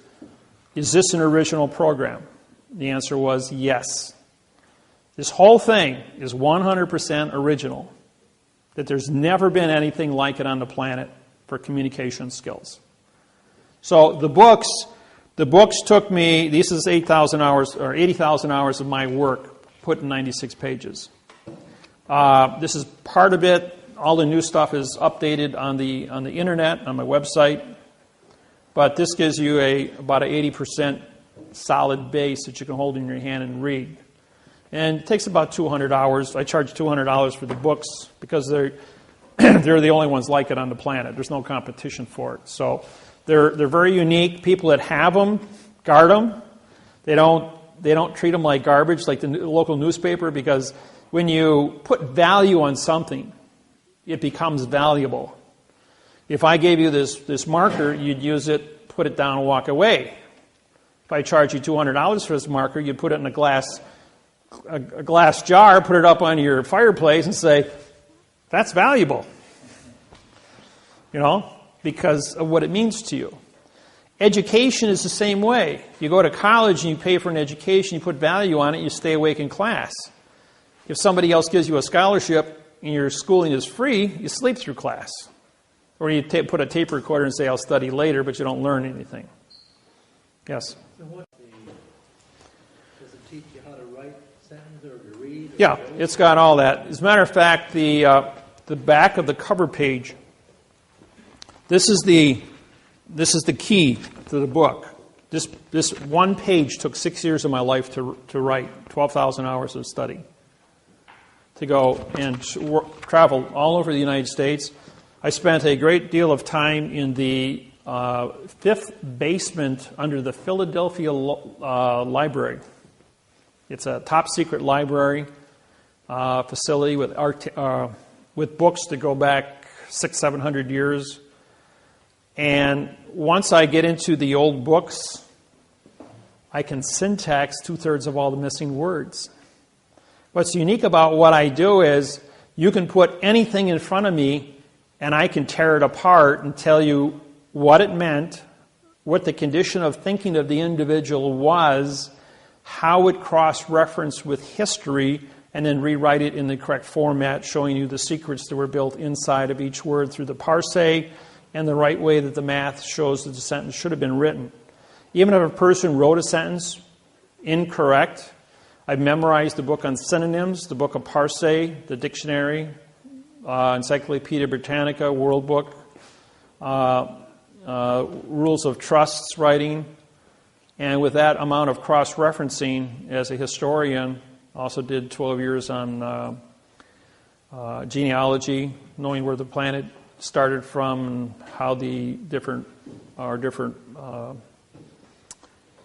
ethnic groups have moved across the planet with 13 tribes and how they've interfaced with each other. So my my background is very unique. I sleep 3 hours a day.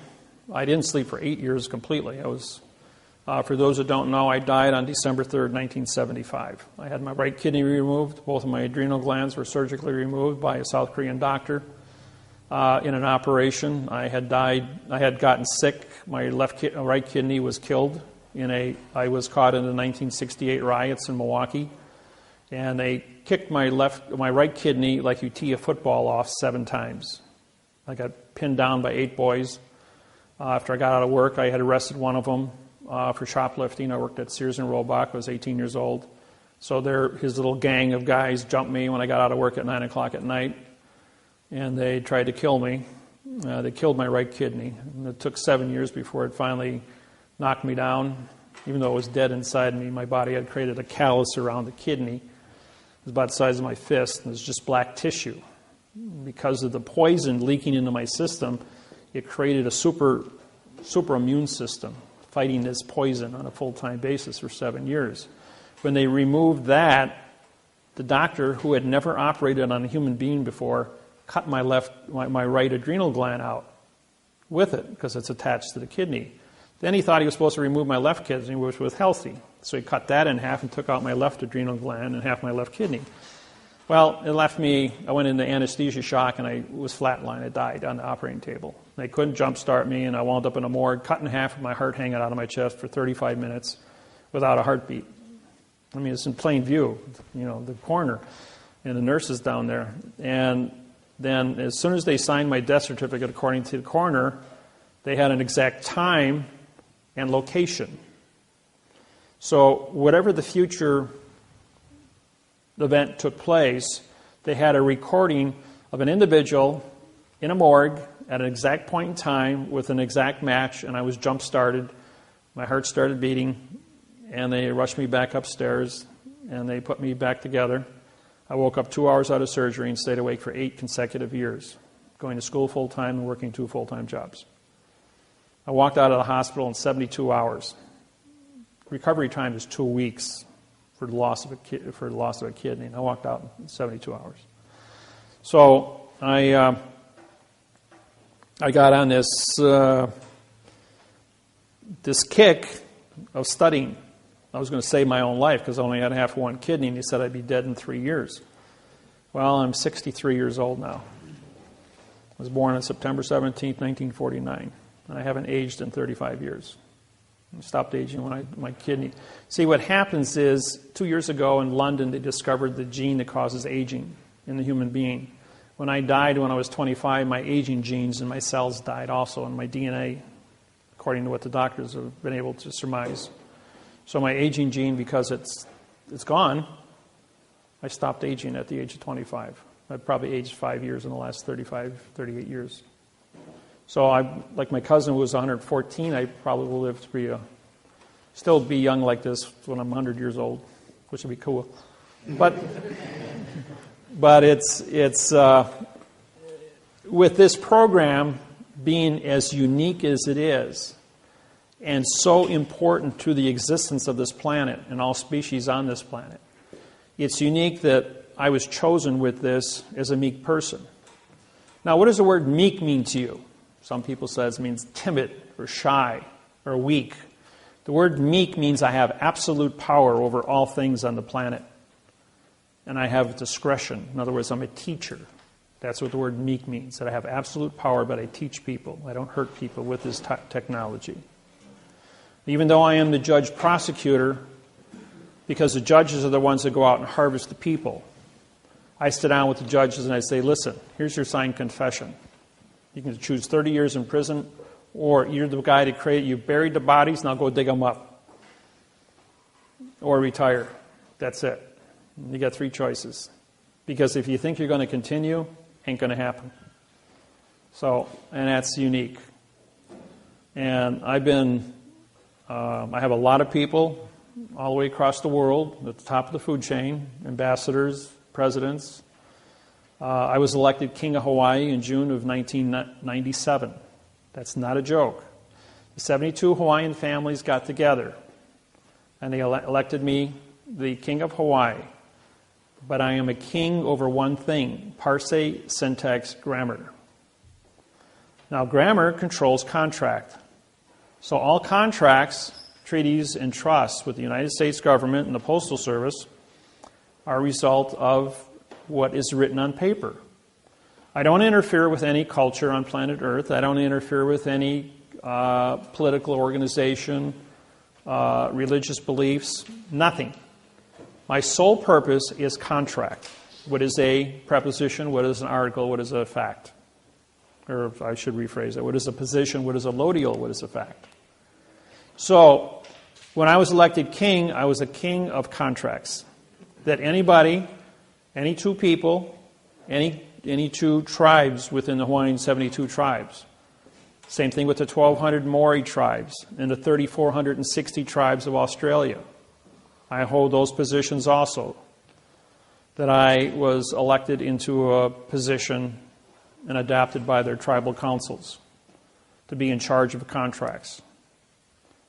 And countries all over the world have asked me for help in the suppression that they've suffered from one country taking over their country.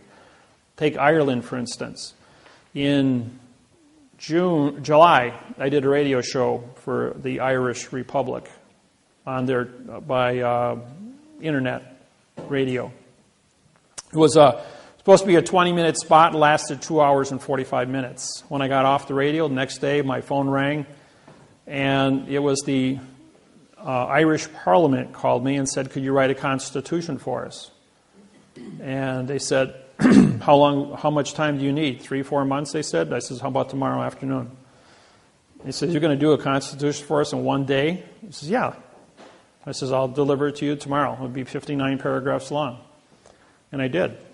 Overnight, I wrote him a constitution, supplied it to the Irish Parliament. They took 2 days to pore over it, voted on it unanimously, took it to the London Parliament, and London Parliament pored over it for 3 days. And in August, I think it was August 2nd of 2011, Ireland received their independence for the first time in 660 years from England.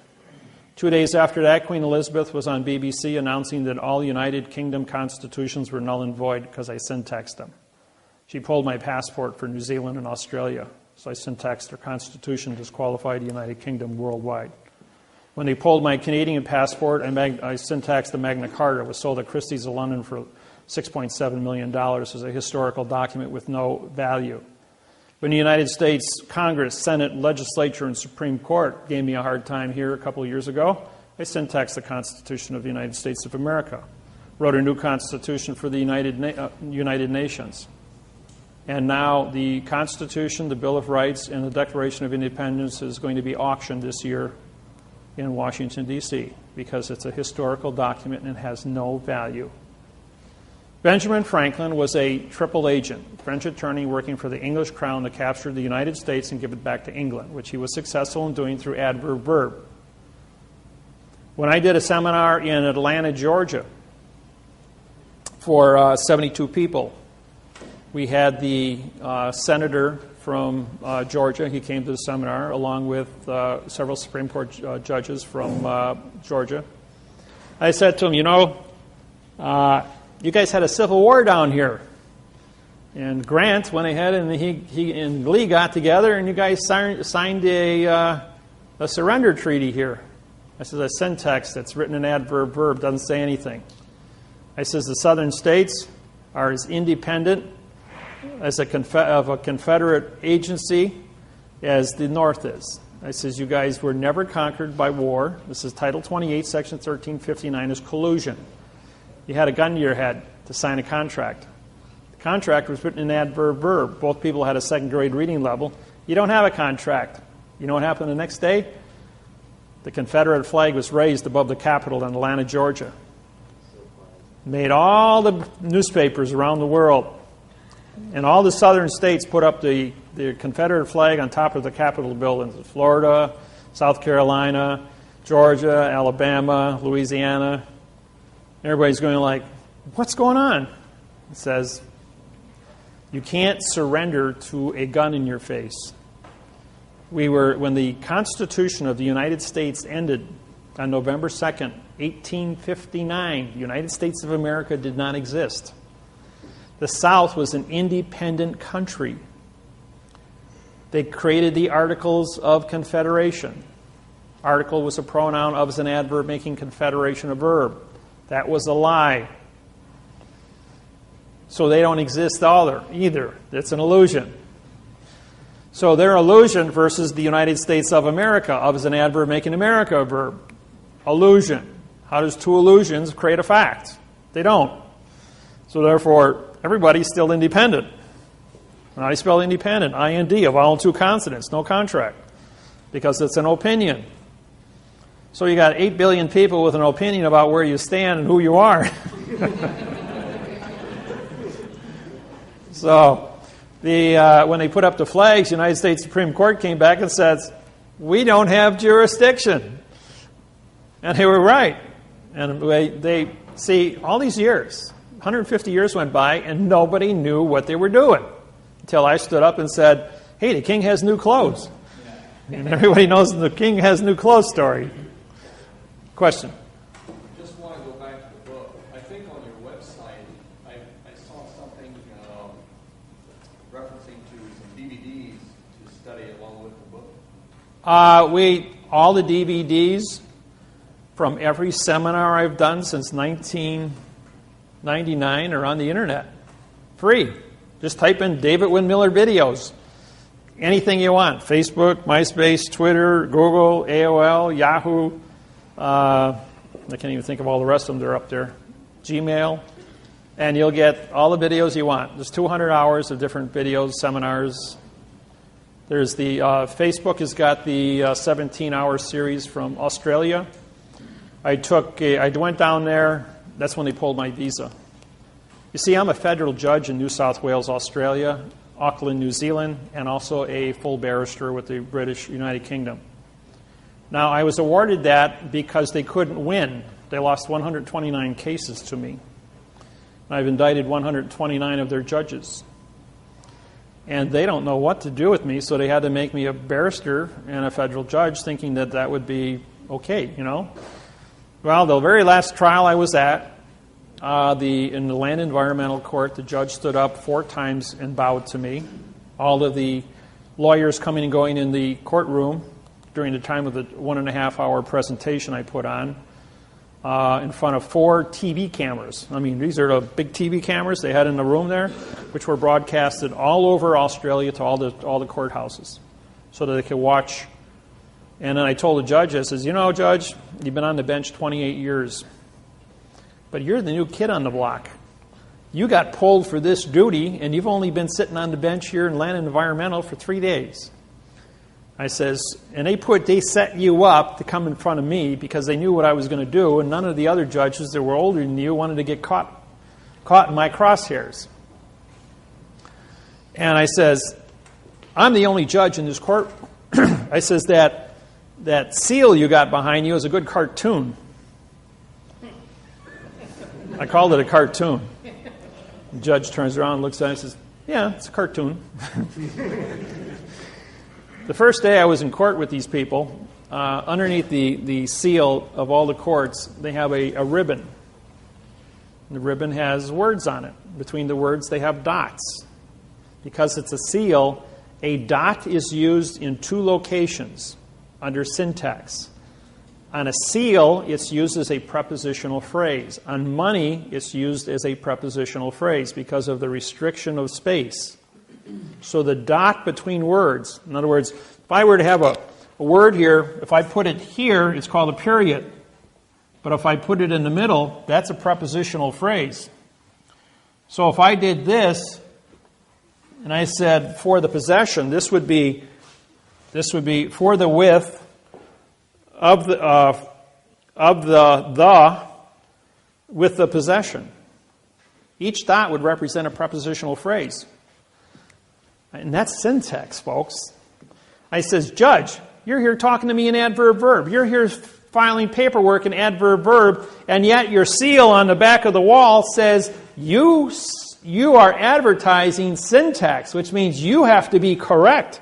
Otherwise, you're guilty of perjury by signed confession. I says, and I handed you a correct parsing syntax grammar lawsuit, and I am the only federal judge, and I held up my oath, in Australia. I have the only correct written contract in front of you. I says, so I have the flag, I have the oath, and I have the paperwork, and the paperwork is the court, and I signed a stamp. Where's your signed stamp? I'm postmaster, banker, and judge of this courtroom. Judge stands up and bows to me. And after the fourth bow, he walked out of the courtroom, bowed to me backwards, surrendering the court to me as a chief federal judge of Australia. Then I went up to see the Supreme Court, and they locked me out.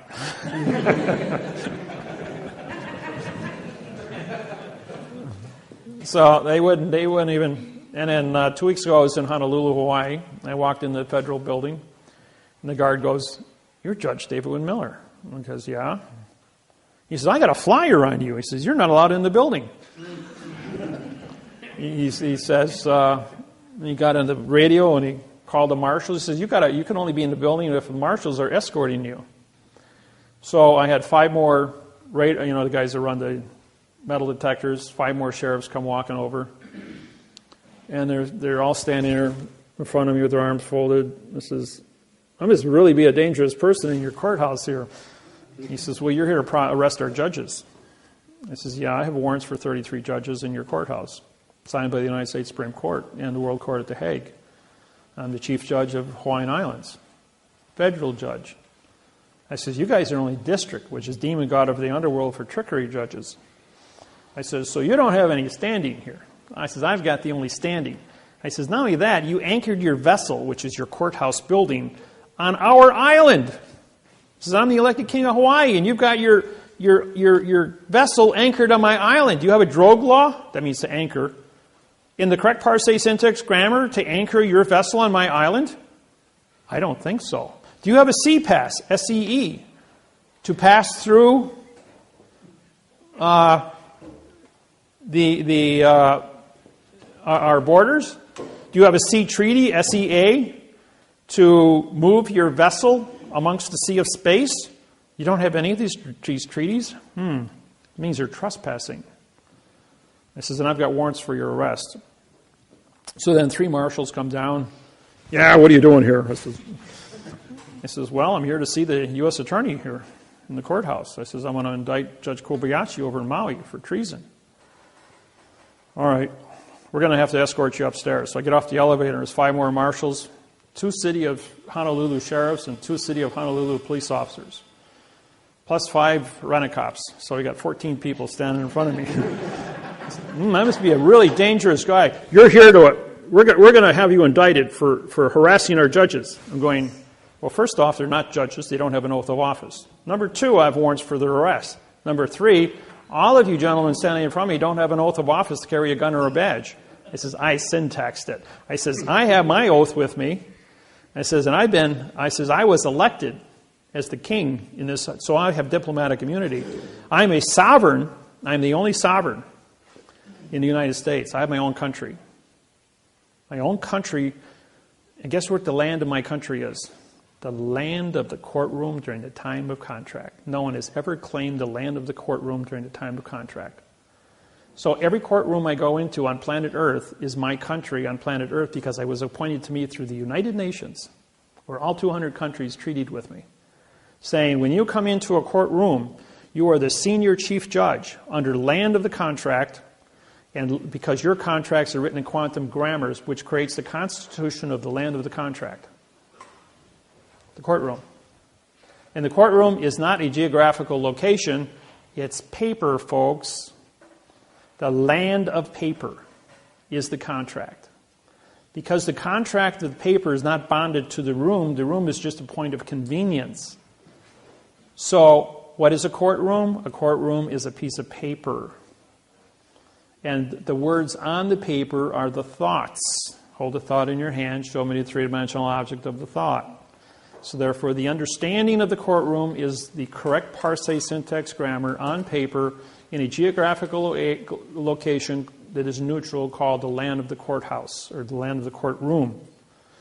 Now, let's say we were in court today, and every person in this room sat here in front of me with a different contract, one for divorce, one for trespassing, one for shoplifting, one for traffic, drunk driving, underage.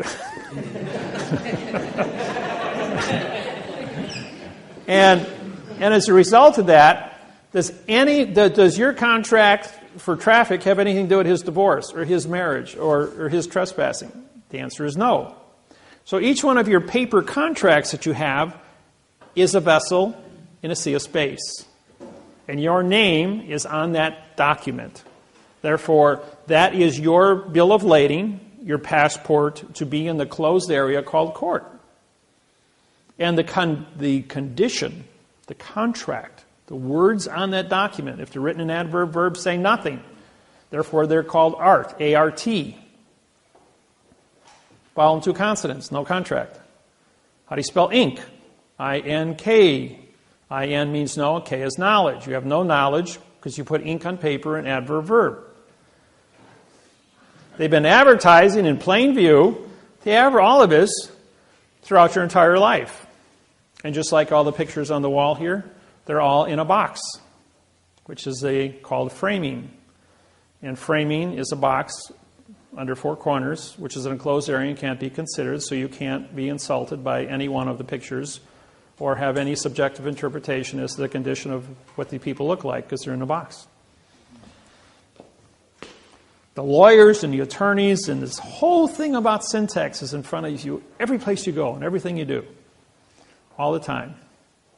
The unique thing is that we are here, and I'm talking to you in real time, and we're all on the same plane, P-L-A-N-E. That means you can see me and you can hear me. Now, sheet of paper. I just disappeared. You can't see me anymore. I'm on a stage. Even though it's 0.02 of an inch thick, called a piece of paper, I changed my plane. I just disappeared. Now I'm on a stage. On a stage, you can't see me. You can't hear me. You can't be insulted by me in any way, shape, or form. It's only your subjective interpretation as to what you see and hear now. That's why actors, Federal Rules of Civil Procedure 44.1, all judges are actors. And they're on a different plane than you are. Therefore, you can't see them or hear them. That's why they're immune, because they haven't said anything or done anything. Now, who sits in front of the actor on the stage? The clerk of the court with a computer. And what do you see her do? The whole time the judge is up there with his computer screen.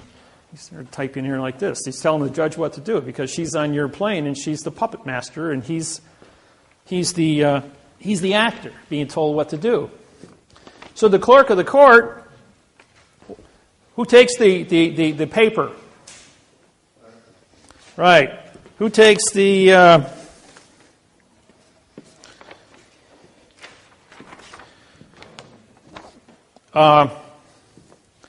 clerk of the court takes your money, gives you a receipt.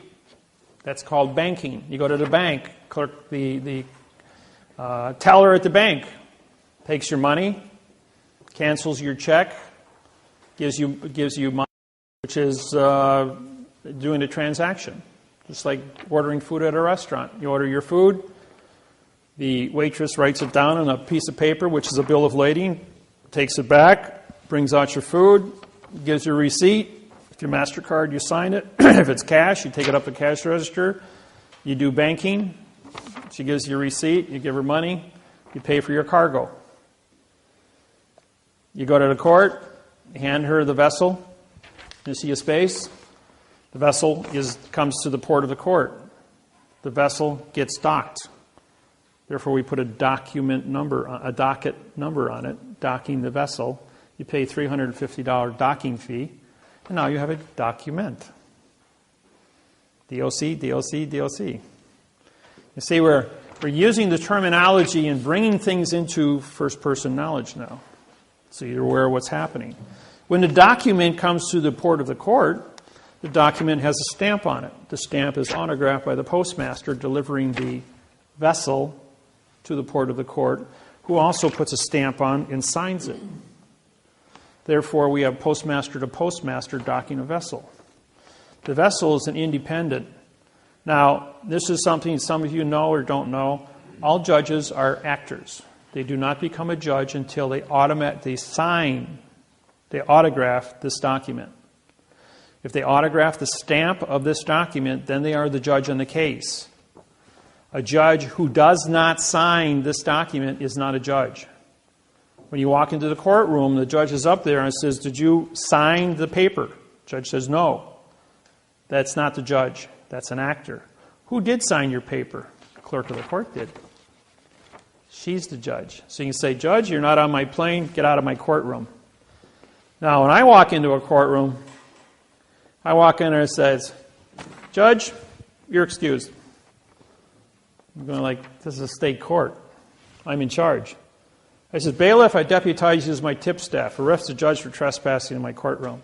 I have a federal oath. I have a federal oath of office. I have it in my possession. I've signed the stamp.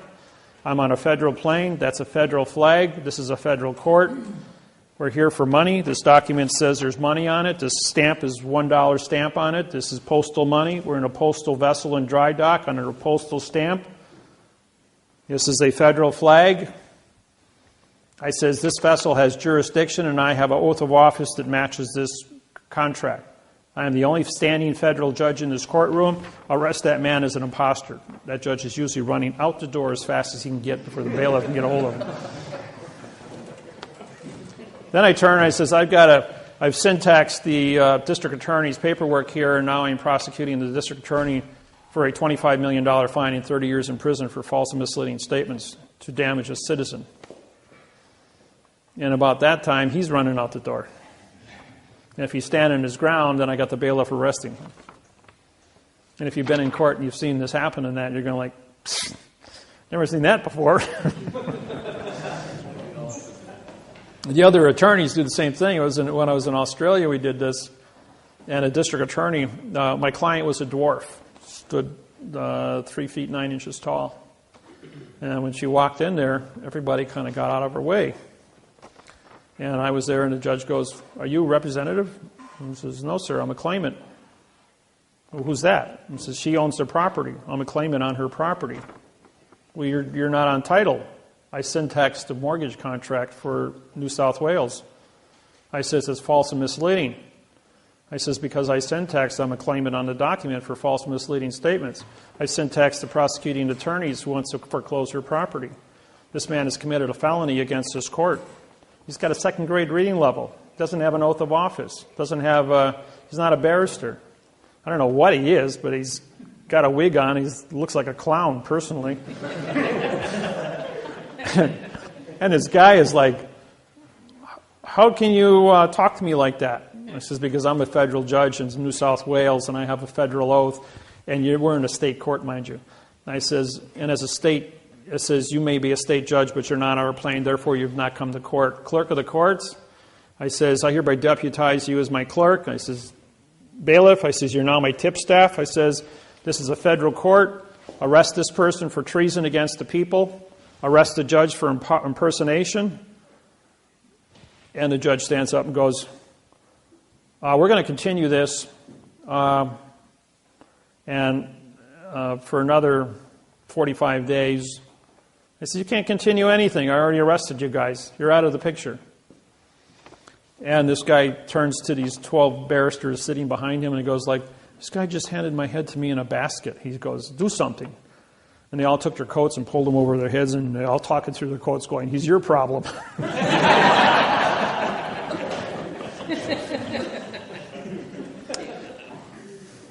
When you file a lawsuit, this is just a copy of one of my oaths.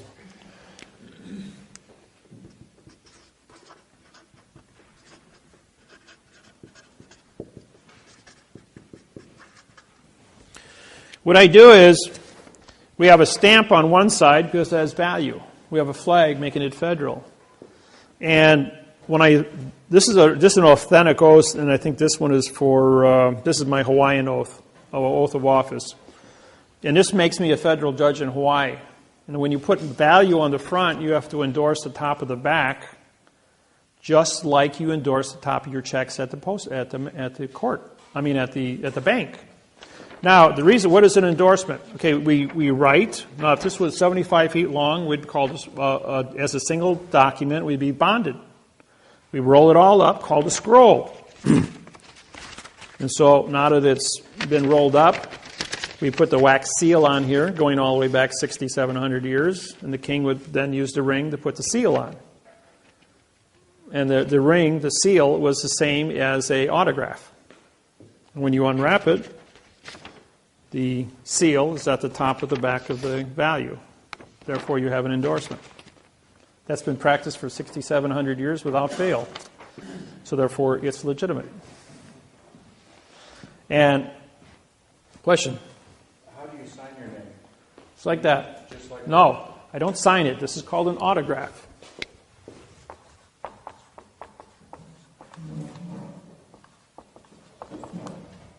Autograph.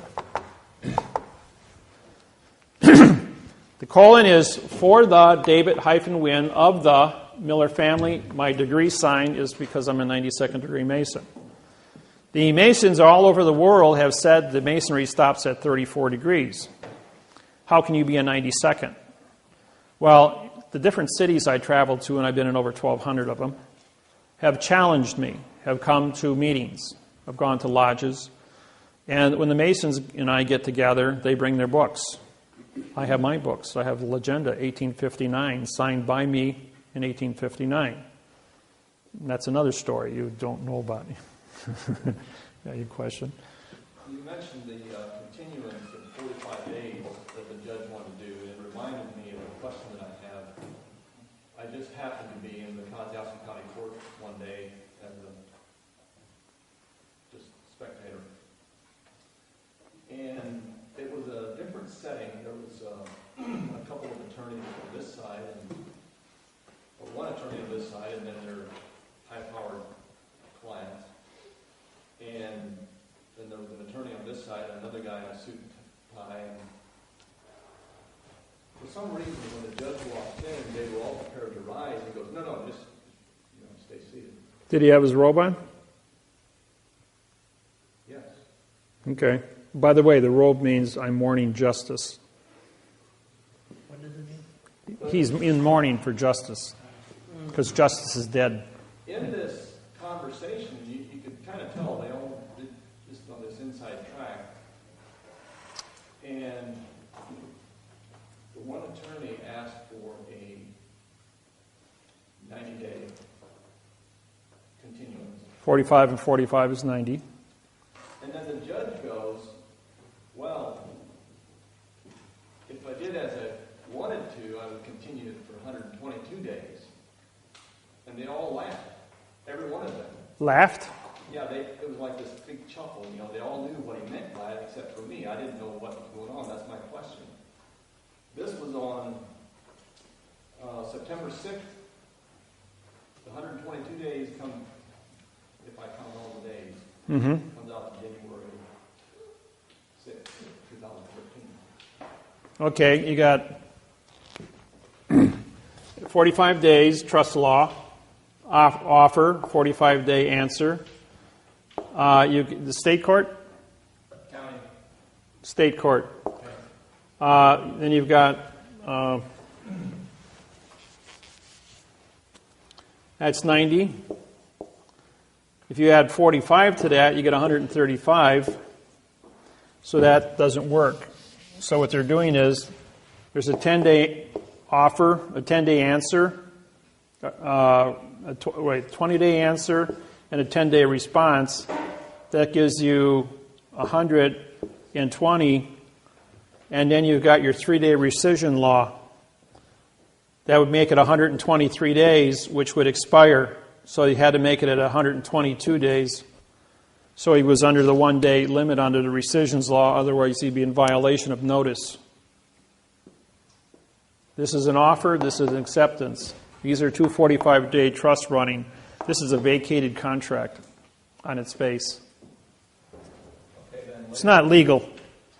later in the conversation, you lightly mentioned it again, and you said because then it would be under the new Judge Reed. Okay, what you have here is this. You have a... everybody okay with this, or do you want to get into more of this? I Huh? have one more question. With the colons in front of the name, Oh, that's a prepositional phrase for the David right? hyphen Wynn, full colon, which means for the David Wynn of the Miller family. If you don't have the colon in front and you do it like David dash Wynn. This is a pronoun in front. If you leave out the colon, this is a pronoun of the Miller, which means this is a nothing of the Miller family. So therefore, it's a mistake. So you got to put it in there. There's 528 symbols in the under Microsoft. If you get in your computer, you can look them all up and pull them up on the screen. It's probably a good 3-year study on symbols if you want to get into it. We use like the address.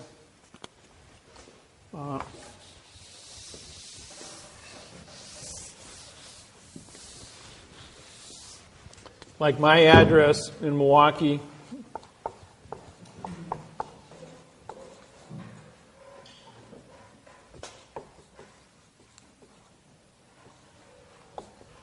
This is a tilde, hyphen, tilde, hyphen, and then Milwaukee. This is a tilde. Milwaukee is not the name, it's a location. Wisconsin, it's a location.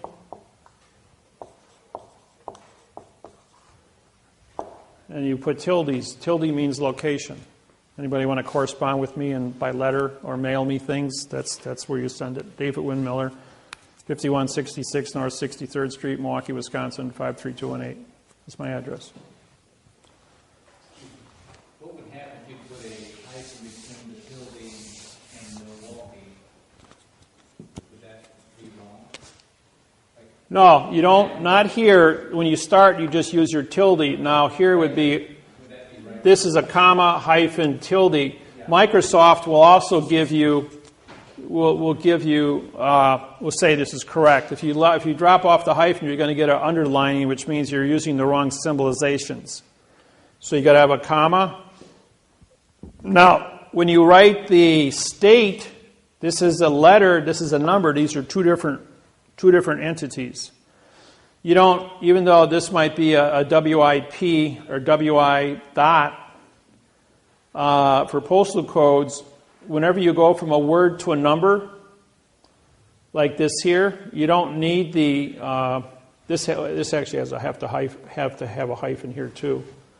But from the number to the street, you can use the hyphen. Is it incorrect if you put a tilde after the hyphen between street and the hyphen? You can put a tilde here or not put a tilde here. It's irrelevant. But I've seen that. You'll get a flag on it from the computer if it's wrong. Okay. Yeah, Microsoft took... Bill Gates, back in 1995 when I went public, anybody using prepositional phrases, even writing a single legal sentence from my book on the internet would kill your computer.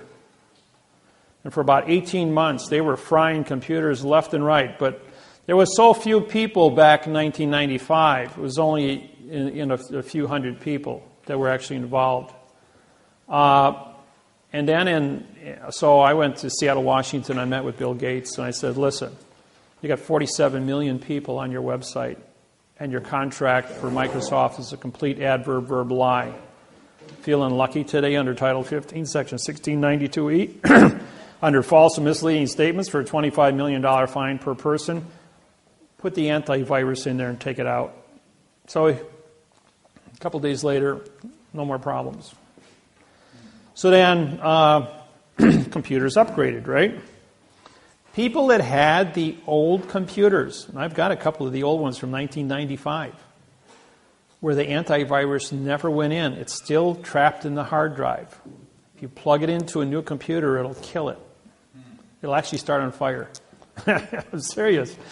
And some of the old computer hackers go, that can't happen. So they fried up 2 computers going, we ain't going to take our new one and cook it.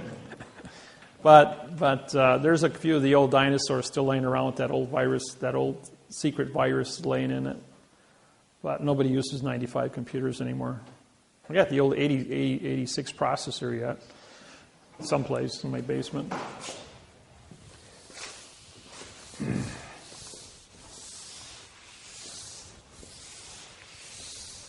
So I got a question.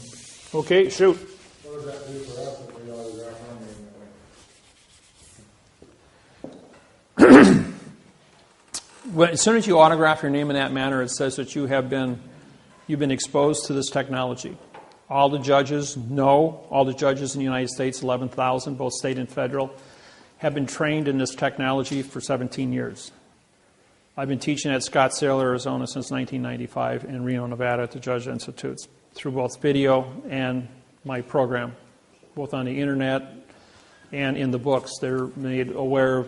Every year we pass out the books to the judges here in New Zealand, Australia, England, the United Nations. They get copies of my books so they can stay up to speed on what's happening. Federal government, the FBI's got a huge file on me. My passport has about 40 pages of credentials on it for all the treaties I have worldwide with all the different countries, banking, ambassadorships, lawsuits. And usually when I go through customs, it's going in and out of countries. I got to book like 4 hours between flights because it takes 2 to 3 hours for the immigrations people to go through my files before they allow me to pass through. It's getting more and more difficult to move around. I usually call them ahead of time so they can run my passport and pull stuff up, so when I get there they are fully aware of why I'm there and what I'm doing in the different countries I go to. So, questions? So if I have been using my autograph without the colon in front in my court papers, and I start using it, will the judge start listening to me? Yeah. Yeah. See, if I wrote my name in cursive,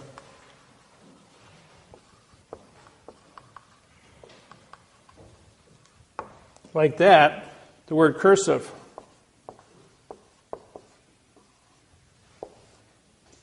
the word curse, to talk to dead people. And this is an adjective pronoun. This is also classified as italic, which means it's removed from the paper, so it's blank. So when I autograph my paper, I should print it like you have done? Correct. You do it like this. Okay, so I But can... if you're not a Mason, don't put the degree sign on there. I do that. But they're fully aware of that. So my autograph should be printed upper lowercase. Everybody should be printing. This was taught to you. When I was a kid in school, they cracked my knuckles with rulers because I would write what I would write correct. They made it mandatory that everybody use cursive because they wanted you to disqualify your contract by using cursive, by dead language. And then they've got this one.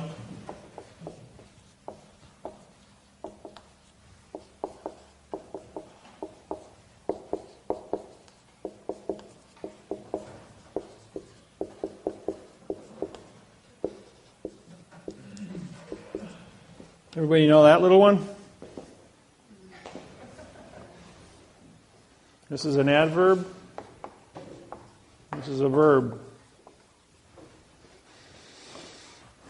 I swear to talk to dead people in the future tense to make fiction, the being an adverb with no contract of an opinion, so as an adverb to make an illusion, me as a adverb, feel like an adverb today, folks, to modify the verb God, which is incorrect.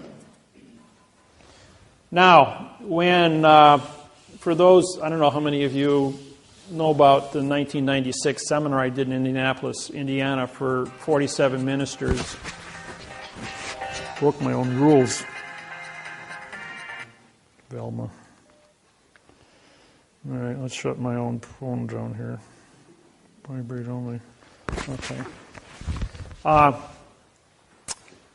In June of 1996, I did a seminar in Indianapolis, Indiana, for 47 ministers from 16 different religions. We had Muslims, Jews, Christians, Hindus, Buddhists. I mean, you talk about a room full of people. And I was to do a 12-hour seminar in front of all these ministers on syntaxing all their different Bibles and conduct this thing for 12 hours and keep peace at the same time. And that's somewhat of a... Everybody that looked at that said, "Were you crazy? That's like walking into a lion's den with steaks hanging all over you." So I went ahead and I walked into the room, and we had a Jew, a Christian, and a Muslim sitting next to each other. And within 5 minutes, the three of them talking back and forth were trying to pull the chairs out of the floor and kill each other with them. I mean, they actually had the chairs up and they were ready to hit each other. Wait a minute, you guys are men of God, right? You're supposed to be compassionate people. I says, let me ask you a question before you kill each other. Does 3 plus 3 equal 6? And I want to show of hands, and all 47 hands went up. It says, "Hey, Mr. Jew, why didn't you kill the Christian and the Muslim because 3 plus 3 equals 6? He goes, "Well, that's a math problem." He says, "No one ever went to war over a math problem." I says, "You guys understand that." I says, "Do you know that every single one of you in this room put an adverb in front of the word God?" And everyone all got to think, what does it say? The church of God. Adverb, verb, adverb, verb. The house of God. Church of Christ. Church is a pronoun. It's an adverb making Christ a verb. It says, every condition that you have said here, you've put an adverb in front of your belief. And just like that, everyone in the room goes, well, God's not a verb. He's a fact. Just, what did you all put it down in writing for? I mean, you put your signs up in front of well, that's what the lawyers told us to do when they wrote the signs. I says, yeah, lawyers are liars. So are attorneys. I says, the whole thing is to keep you kept in the world of fiction. Now, where did laws come from? Every law in the world came from the religions. The religion came first in the community, in the ministers, the bishops, the cardinals. Anybody who was a church leader, a religious leader, engineered condition of brainwashing for 8,500 years, going back to the beginning of written history. And I took time to do the studies on this, and that's why I can make the statement to everybody. I'm not here to disqualify anybody's religious beliefs. It's just subjective interpretation of knowing how how you got into the situation in the first place. So it's important that all of us are aware of our heritage. And what we're doing is we're bringing things into a mathematical procedure of knowing where the secrets lie. When you're able to learn syntax and get into the Bibles, any Bible you want to choose, and identify those parts of speech and put the missing words in, you're going to see new definitions. And they can be written both frontwards and backwards. And that's the unique thing. The math interface on grammar was very simple. I spent 3 years with all different kinds of different programs in math trying to break this code. And the code was x plus 1 equals 2, 2 minus 1, yeah.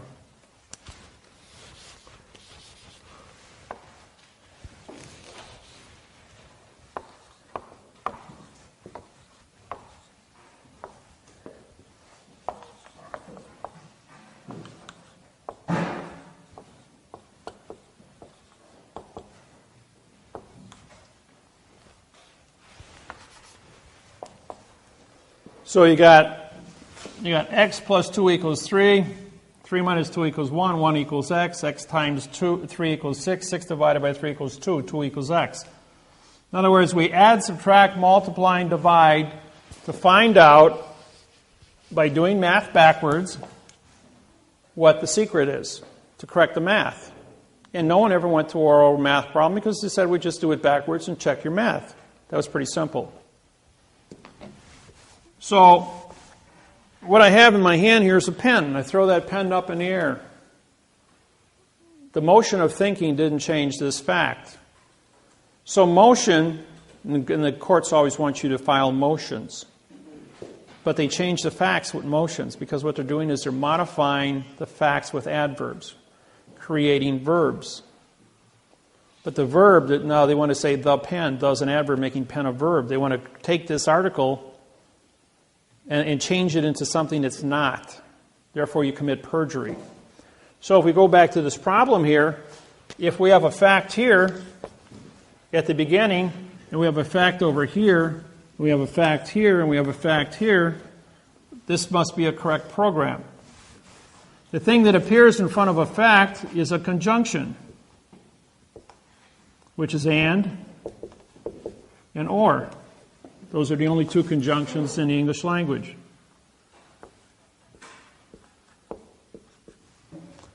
What you have in front of that, when you factor them out, is you got a plus 2 and a minus 2, a multiple 3, and a division 3. Okay, when we were in grafting, here's a negative 2 and here's a positive 2. When we go up and down the scale, it's motion.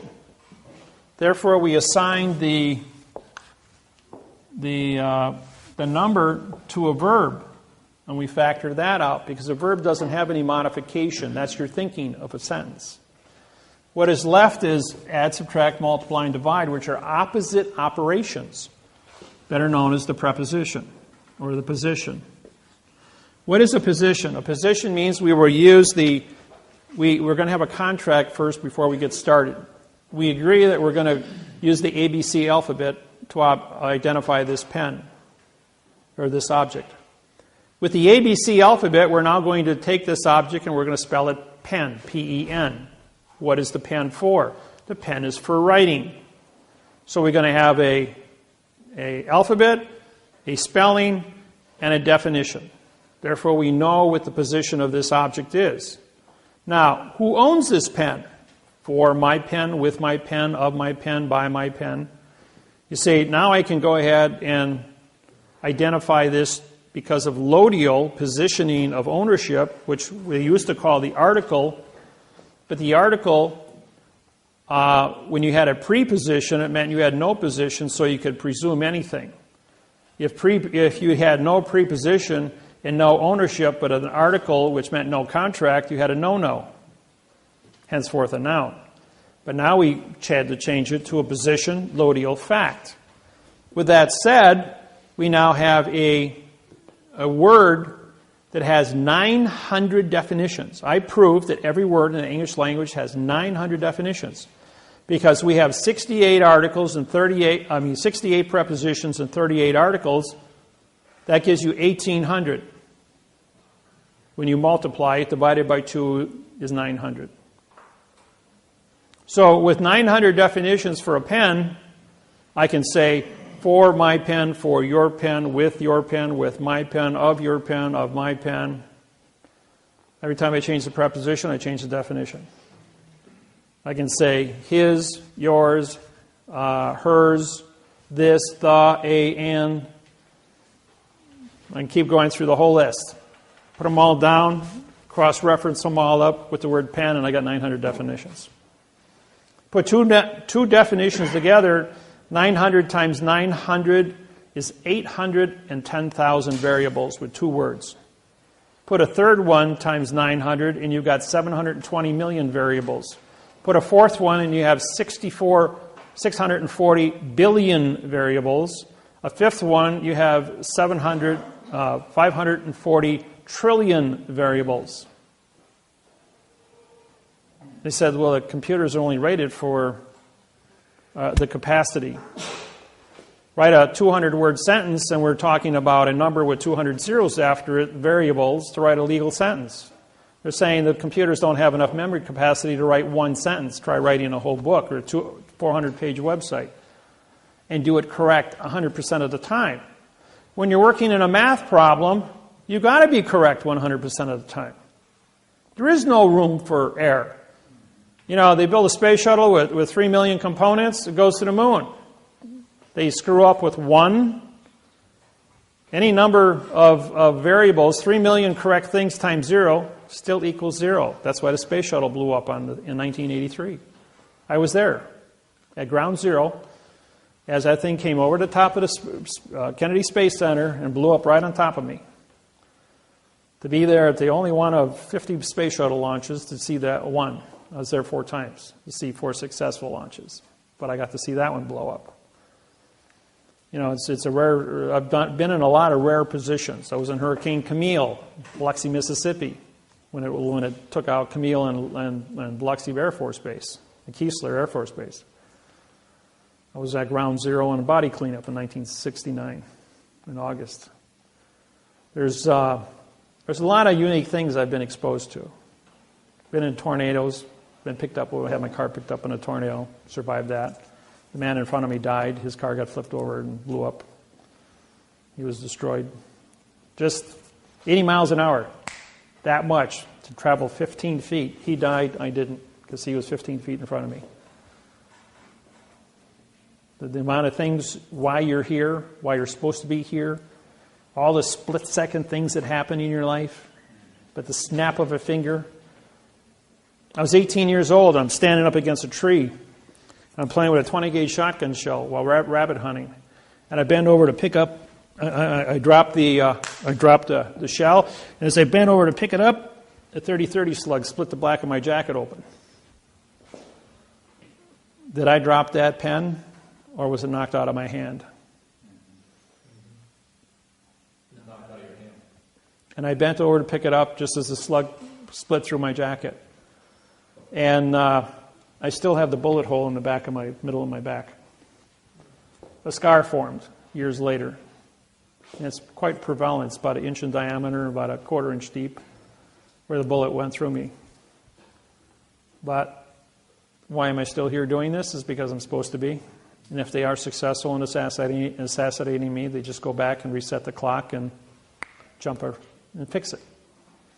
Because this math interface on communications will stop wars and guarantee that planet Earth does have a future, not only with our own people, our own races, our own tribes, or with ET when he shows up. Because eventually we're going to evolve. We're out there in space. We're broadcasting. You don't think those signals don't go out? And somebody's going to be listening someplace and show up here? You know, do the math. We're a young planet.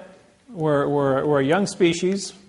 Amongst the billions of years that this world's been around. The proof of that is in the spacecraft up in Greenland, that they've been here 50,000 years ago.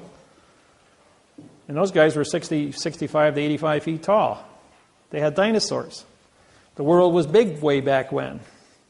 Now everything is small. Question?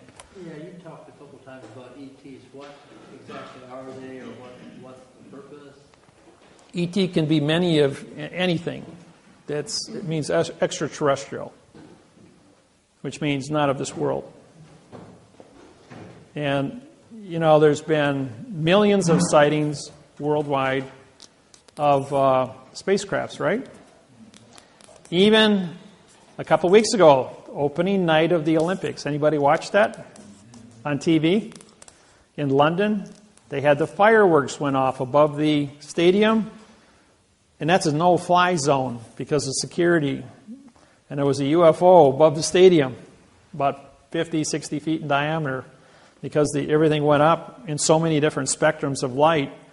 It was cloaked, had a cloaking device, but because of the amount of light frequencies from the explosives of all the different fireworks, chemical light, it illuminated the spacecraft above the stadium. And it was on YouTube, and over 200 different countries videotaped it. And they tried to play it down as being a balloon in the air. There was no balloons up there. There was no blimps. There was no aircrafts. But E.T. was up there watching. I say that I do this at all the seminars. Small craft would not have power to travel between point A and point B because of the universe, how big it is. In other words, our closest star is 4 light years away, Orion. Because an object no bigger than this room wouldn't have a fuel supply capable of doing something like that. So my take on this is that these are time machines from Earth, from our own future, because they're only visible for a split second. And the same craft has been videotaped and photographed millions of times over the last 70 years all over the planet, identical to the one above the stadium. So are those pictures still on YouTube? No, every one of them on the internet has been taken down. Nobody's got it. There was a few sites that were up there, but the government's been chopping them off left and right. Anything with the... If you type in... but people do have copies, and they're putting them up as fast as they tear them down. So if you type in UFO over Olympics opening day, it'll pull up a whole bunch of different sites and see pictures of it. My surmise is that these are time machines that come back in time to view or stop events that would destroy the planet. Some crazy guy setting off a dirty bomb, for instance. They run the video backwards and find out who's responsible, come back in time to remove this individual. Inasmuch as mom and dad never met. Instead of turning right at the corner, he turned left and never met his mate. Therefore, the individual was never created. The crime never took place. It's something as simple as that. Being able to fix the time-space continuum, because, in the Cold War, from World War II until present day, they built 88,000 nuclear bombs. They didn't detonate any of them because of what happened. Everybody knows Oppenheimer, the guy who developed the atomic bomb, World War II, in Area 51. His brother died 2 years ago. On his deathbed, he gave the GPS location of 2 B-2 bombers in Germany that had flown through the Philadelphia experiment at the time it took place in 1944. The window was opened, and the 2 B-2 bombers flew through that window in 2007 or 2008 it was, and they flew back in time and landed in Germany in 1945. And they built this hangar, and they had this hangar completely covered over with dirt, 20 feet of dirt, with these 2 B-2 bombers with 4 nuclear bombs in there, but they didn't have fuel for them. Otherwise, they could have flown those bombers into New York City from Germany. On his deathbed, he gave the GPS the location of those 2, and they were dug up. That was up on YouTube, that they had recovered these 2 bombers that had flown back in time and verified that the window is still open on the Philadelphia experiment. There's events that are taking place that are becoming more and more relevant to the relevancy of what quantum language is and its importance in the timeline of this planet, and why I'm allowed to teach this, and how specific events have taken place that I've uncovered in contract language, like the beginning of the post office, how the fraud took place, and been able to unravel Who do you prosecute in court? When we go to court,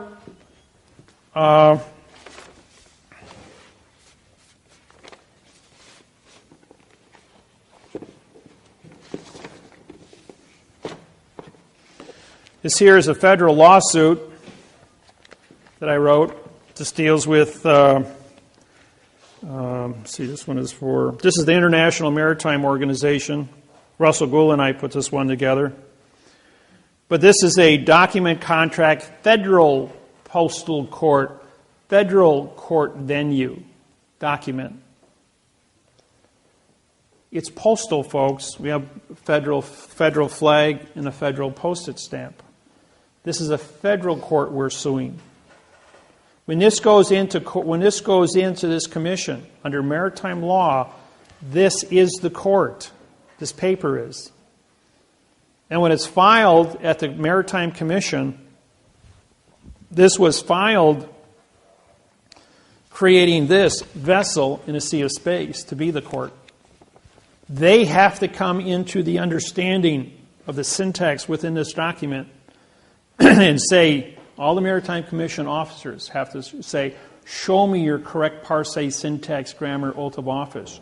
Show me the correct parse, syntax, laws, rules, regulations, and codes that allow you to do and capture the things you capture.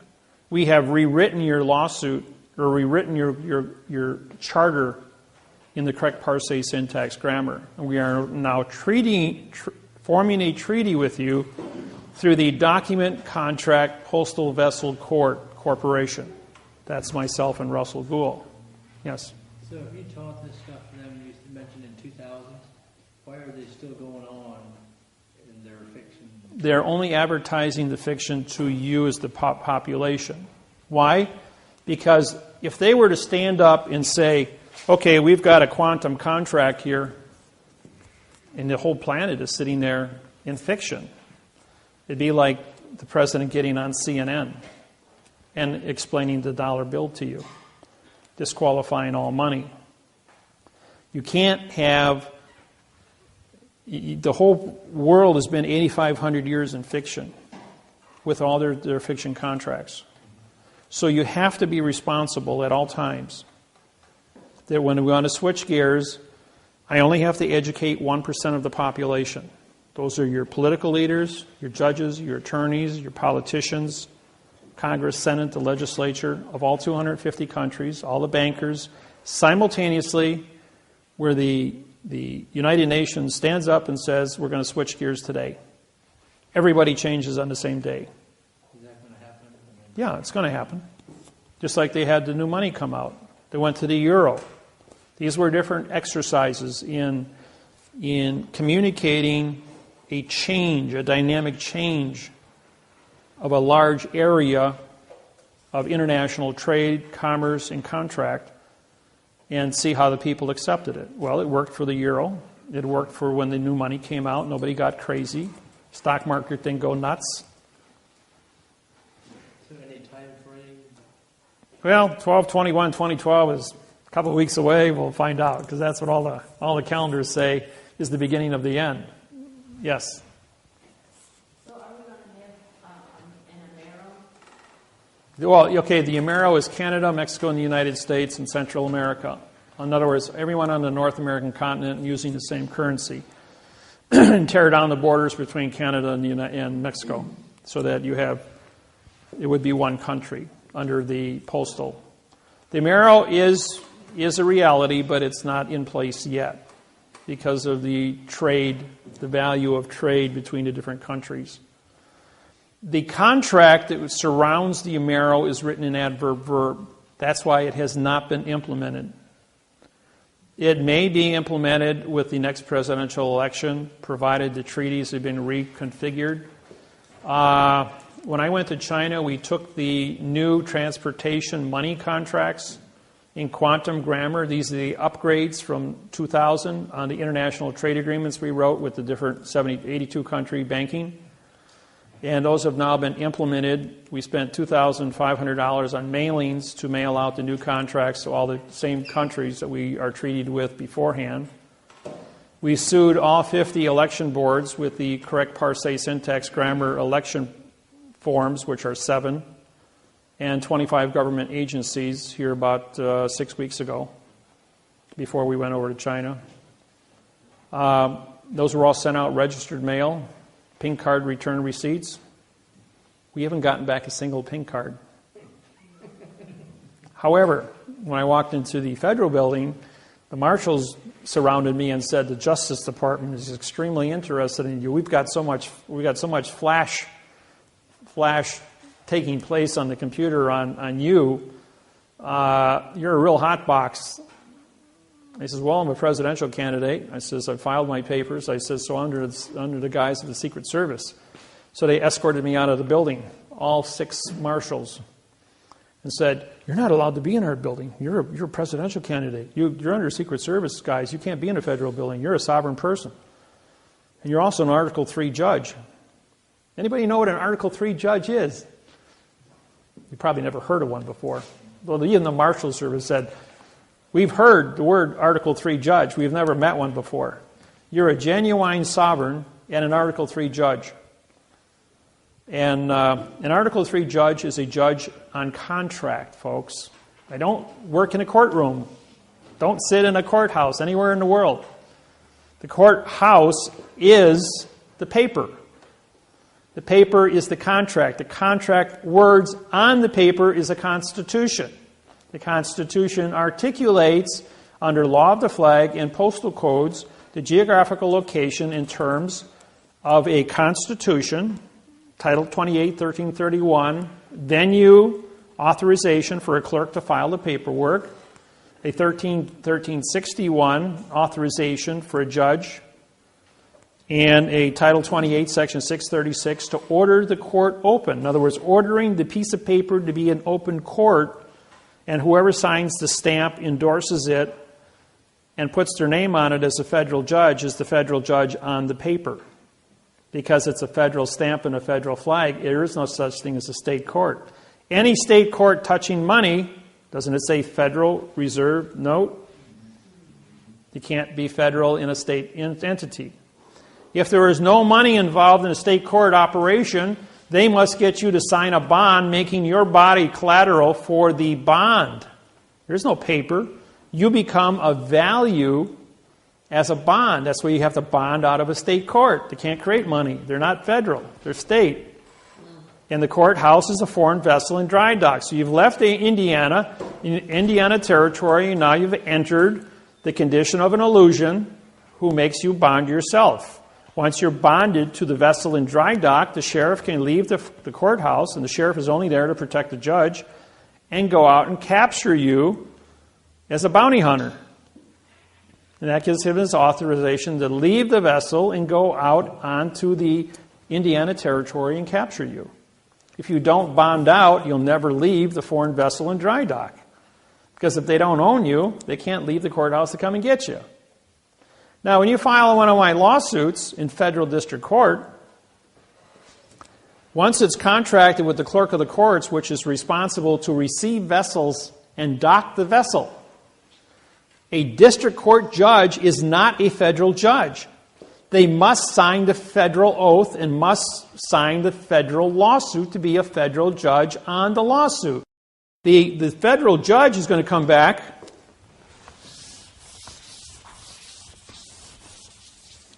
Federal judge is going to come back, and here's your case number. It's 12 CV 123. That's what the clerk puts on your paperwork. The judge is going to come back and he's going to answer you 12 CV lowercase 0123. It's a different case number. Or they're going to come back and say C 12123. That's another case number. Then they're going to come back CV 120123. Lowercase CV 1200123. 12 uppercase CV 0123. These are all. Then they're going to say, well, this is the case number here. No, all these are different case numbers. Now, if you had taken one of these and put them as the key to get into your computer, you think that any of these are going to open up your computer except the correct one? Same thing is true when you go looking for the case number at the courthouse. They punch that in there, they're not going to find your case number. Then they're going to say, well, you paid $350 for this case number, and they dismissed your case under this one. Or the judge sent, come to court with this number. The lawyer filed this one. The lawyer answered back to this one. The judge dismissed your case with this one, and they want you to come into court to arbitrate this one when this is your original number. Okay, once your original number is filed, we run 45-day trust law and 3-day rescissions. Once those 48 days go by, you have now a document contract, a fault document contract claim. 4 words. Writ of the fault document contract claim. We filed the lawsuit. We filed the correct parse syntax grammar. We took the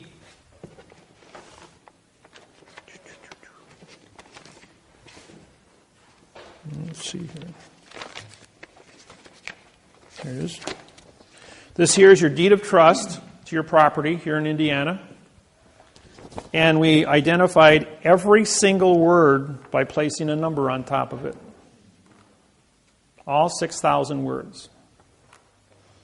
So we couldn't, if we take this document and write the word adjective on top of the word red, we wouldn't have enough space, right?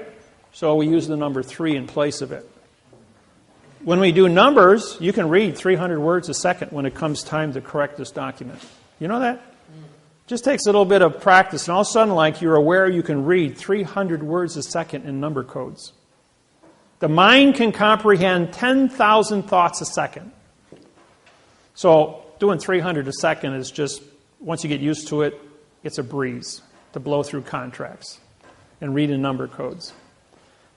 Question?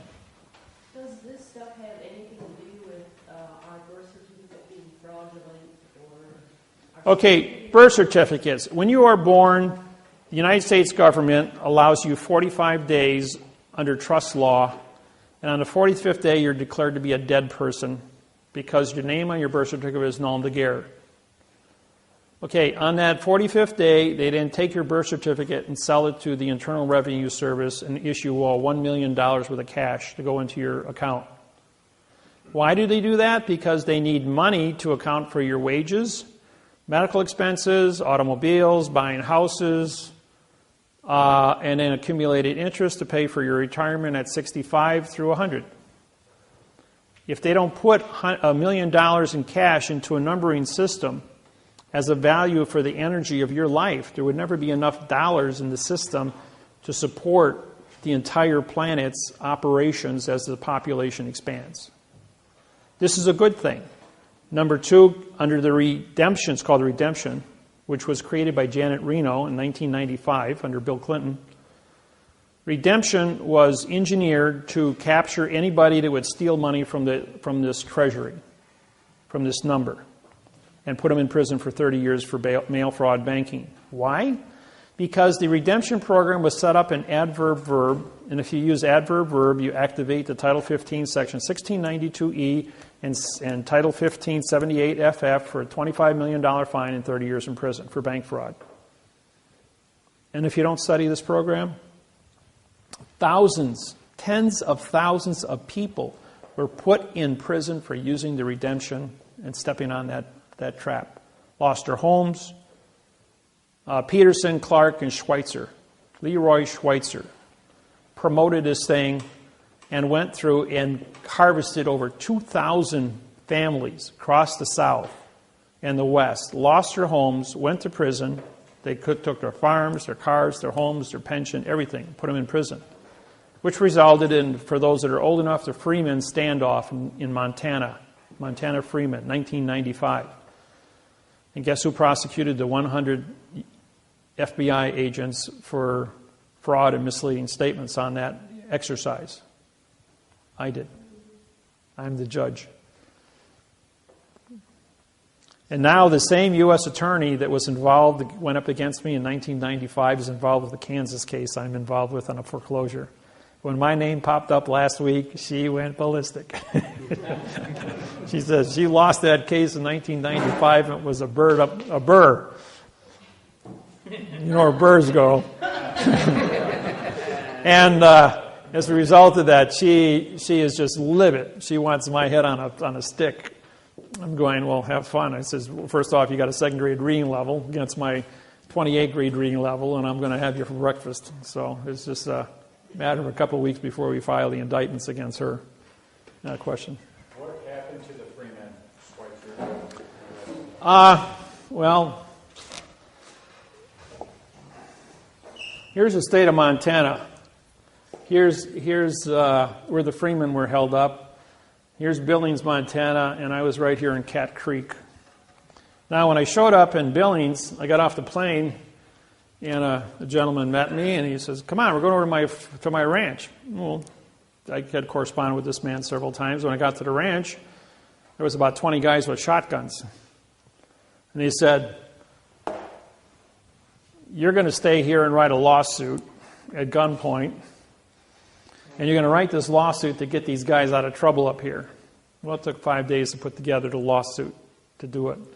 Then I went on the radio to do a radio show in Billings, Montana about parsing syntax grammar and how the fraud works. The FBI, 5 minutes after we started broadcasting, blew up all 4 radio stations in Billings, Montana. So we called another radio station 200 miles away, and we sent out the broadcast and went out on Republic and Christian radio worldwide as to what was going on. 38 miles south of the compound, there is a limestone quarry, 125 feet deep.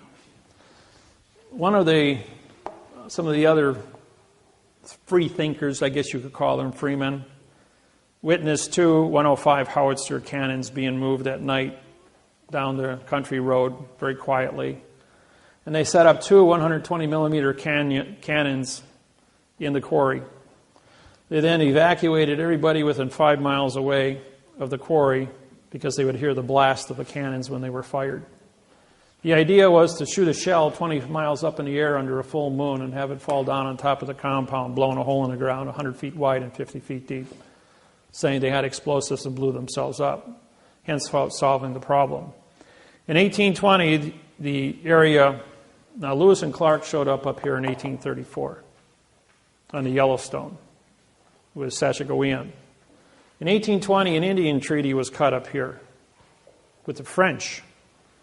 The farm of the freemen had never been ceded into the United States of America. It was a whole in the United States of America under Indian treaty. And this was purchased land. When everything got conquered, the Treaty of 1820 was overlooked. So the freemen were sitting on sovereign territory, not part of the United States of America, outside the jurisdiction. It was a hole in America. That's why the FBI came from Puerto Rico. 100 agents were deputized, not of the United States citizenship, and surrounded the compound, but couldn't go in. They couldn't trespass onto a foreign country because they didn't have a permit to be there. These are some of the secrets that you people don't know about, and as a federal judge, I have classified information about all this because I handled lawsuits for all this stuff. When it was exposed that the cannons were here, it was my job then to get word to the freemen.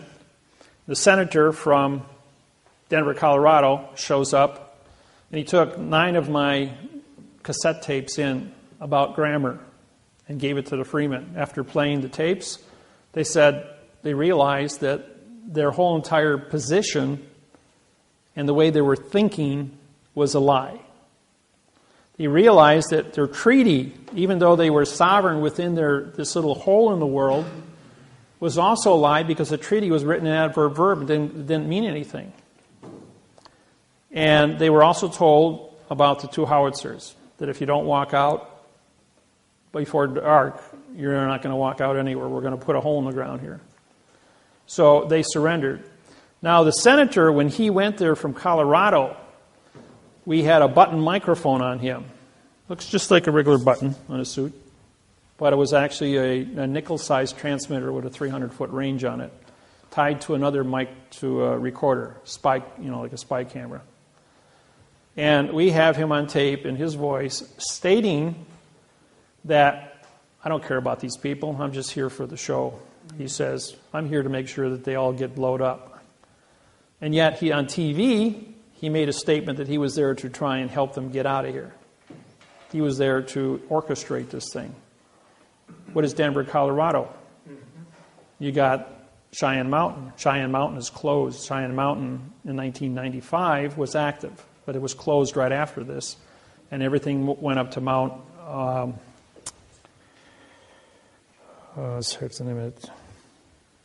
They pulled Cheyenne Mountain out and everything went up to... there's another mountain about 30 miles away. NORAD headquarters were moved over there. I forgot the name of it right now. But anyways, the mind control programs by the Air Force are also up in that same location.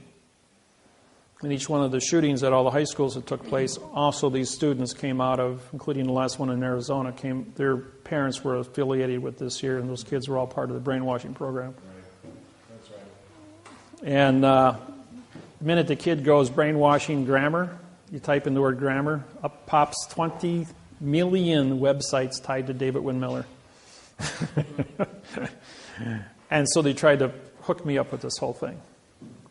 As far as the Freemen go, they then, when they saw the tapes on grammar, they realized that the FBI had no correct grammar. There was no correct anything. So they threw up their arms and said, okay, take us. And they've charged them with 200 counts on 45-day intervals. And each count was brought to them in adverb verb. The statement is, we are here to participate with the correct sentence structure, communication, parse, syntax, grammar for the avoidance of the perjury. Show us your laws, rules, regulations, and codes with the correct parse, syntax, grammar so we can avoid perjury. Case dismissed. Wait another 45 days and bring one more charge. They've been in jail since 1995. I think Peterson died already, so did Clark, and I heard Schweitzer just recently died. All in prison. Whatever, out being released because they were always waiting for trial. That's how that happened. But the military, as far as these things go, oh, by the way, the senator from Colorado, I missed my plane. And I got bumped to another plane in the emergency road. I sat right next to the same senator. I had the tape recording in my hand of what he said in secret to the FBI about killing the Freeman. And we played it on the radio worldwide. When he landed in Denver, Colorado, he was kicked out of the Senate. And I played it for him on the tape. And we had the worst turbulence of the 1,400 flights I've been on in the last 17 years. It was the worst turbulence I had ever been exposed to on a plane. And he got up in this turbulence and got out of and changed seats to sit someplace else because he knew who I was and what I was doing and what my position was of getting the Freeman to surrender. And when I played him his own voice back, committing treason against the people to kill American citizens, he couldn't stand to face me and got up and left. But we also played it for the population on Denver radio, and he was kicked out of office when he got back to Denver. What are the odds of me being placed in that location at that exact point in time to do all those things? There's another one for you. I'm in Honolulu, Hawaii, and I missed my plane. I wound up on a 747 in row 47, back of a plane, flying from, it was a nonstop flight from Honolulu to Chicago, Illinois. Lady sitting next to me is a school teacher, and her daughter is sitting next to her. She's 18 years old. She's complaining, I'm tired of moving. I'm tired of changing schools all the time. Can't we ever stay in one place? Like he says, all my friends live in Honolulu. I'm going, sounds like you get around a lot. He says, yes, my husband's in the military, and so we have to move all the time. I says, what's your husband's name? Helm. Admiral Helm. The Helm Pacific Fleet Task Force aircraft carrier. Harvey Helm. And this is the wife of the admiral who's just been assigned to the Joint Chiefs of Staff in Washington, D.C. 3 days earlier. And she was going there to join him and enroll her daughter in a Florida school for girls. And she's an English teacher. Well, Mrs. Helm also has a son in the Navy, assigned to the Palestine-Israeli conflict in Europe. And he's over in Europe right now, and this is when Palestine and Israel were shooting at each other. Things were really heated up. Well, Admiral Helm was being transferred from the Pacific Fleet, from the Helm Task Force, to the Joint Chiefs of Staff. What is she doing sitting in row 47 on the back of a 747 with me as a federal judge? Well, the man in front of us is Secret Service, not realizing that Mrs. Helm, we're this far away, speaking quite loud, and he hears this. All of a sudden, he collapses and says, oh, I'm having a heart attack. So the stewardess clear off the row directly behind us of 5 seats and relocate the passengers in other rows. The captain gets on the PA system and says, ladies and gentlemen, we need heart surgeons, or any heart surgeons on board, 400 people on board the plane. Well, they had 3 heart surgeons on board. So they all came back to the row, and they're all standing there looking at this guy, and he's complaining of having a heart attack. The captain comes back, and he goes what are you men doing? He's having a heart attack. Service him. He says, we don't have a contract. He says, you don't seem to understand. I'm the captain of an airship in international space. I am the chief cook and bottle washer of this place. You guys will service him or be locked in the brig. So the one doctor goes over and kneels down and takes his blood pressure and pulse, 110/70, pulse 72. Sound like anybody with a heart attack? Sound like a pretty healthy man to me. He pulls his guy down. I'm looking through the seats, and he whispers something to him. He perks up, and he goes running all the way back. Ladies and gentlemen, we're going to have to stop in Los Angeles, and there's a medical emergency, and drop this man off. So we land at the end of the runway in Los Angeles. The whole entire plane is surrounded by black SUVs. 7 guys in black uniforms with no markings on come on board. 5 take the immediate seats behind us as the other 2 guys carry this guy off the plane, and we proceed to Chicago. Who were they? They were military Secret Service to guard Harvey Helm's wife, Joint Chiefs of Staff. Somebody screwed up big time. The point is, I had 8 hours to teach her Parsee syntax grammar, to write the Palestine-Israeli treaty, which I worked with her on, using the United Nations treaties that I had written for the international trade agreements, to give to her. And who does Mrs. Helm sleep with? Joint Chiefs of Staff, Harvey Helm. So therefore, she was able to educate him to go to the Joint Chiefs of Staff and settle the Israeli dispute on Parsee syntax grammar fraud, because they were arguing an adverb-verb. Now that they had a position of a treaty in quantum language, 72 hours later, you heard that the Palestine-Israeli treaty was signed, and it's been peace ever since. There's a little Syria rattles their shingles every now and then, but basically it's been pretty peaceful since then. The world leaders worldwide are studying this technology because they know it is a vehicle to have world peace. So, question? What date was that signed? What's that? What date was that signed?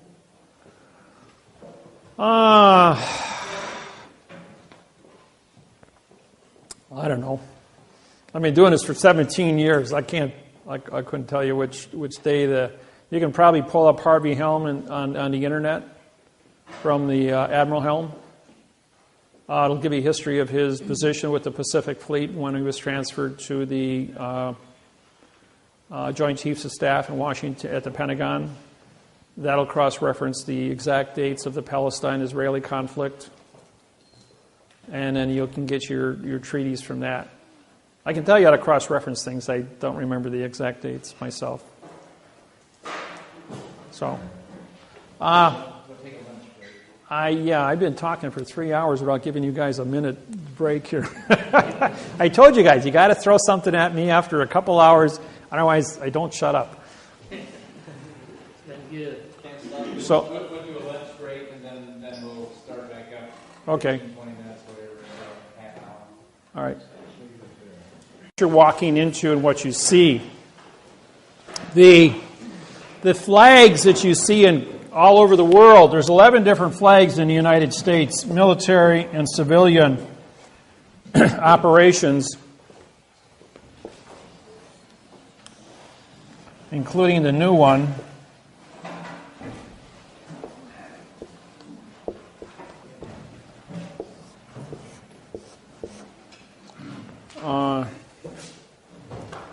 And there's another one.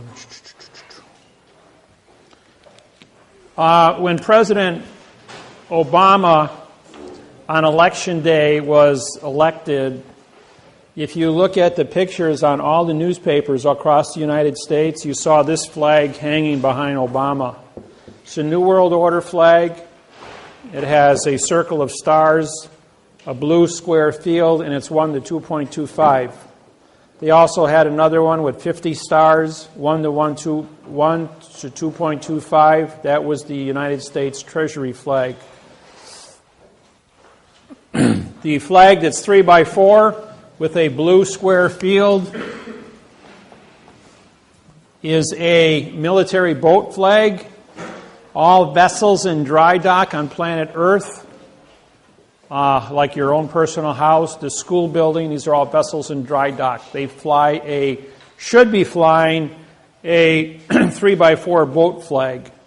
The flag over here with yellow fringe on it, see if I can. This is a 1 to 1.9. I recognize this is old. This is a very old flag, by the way. When you take the flag and you fold it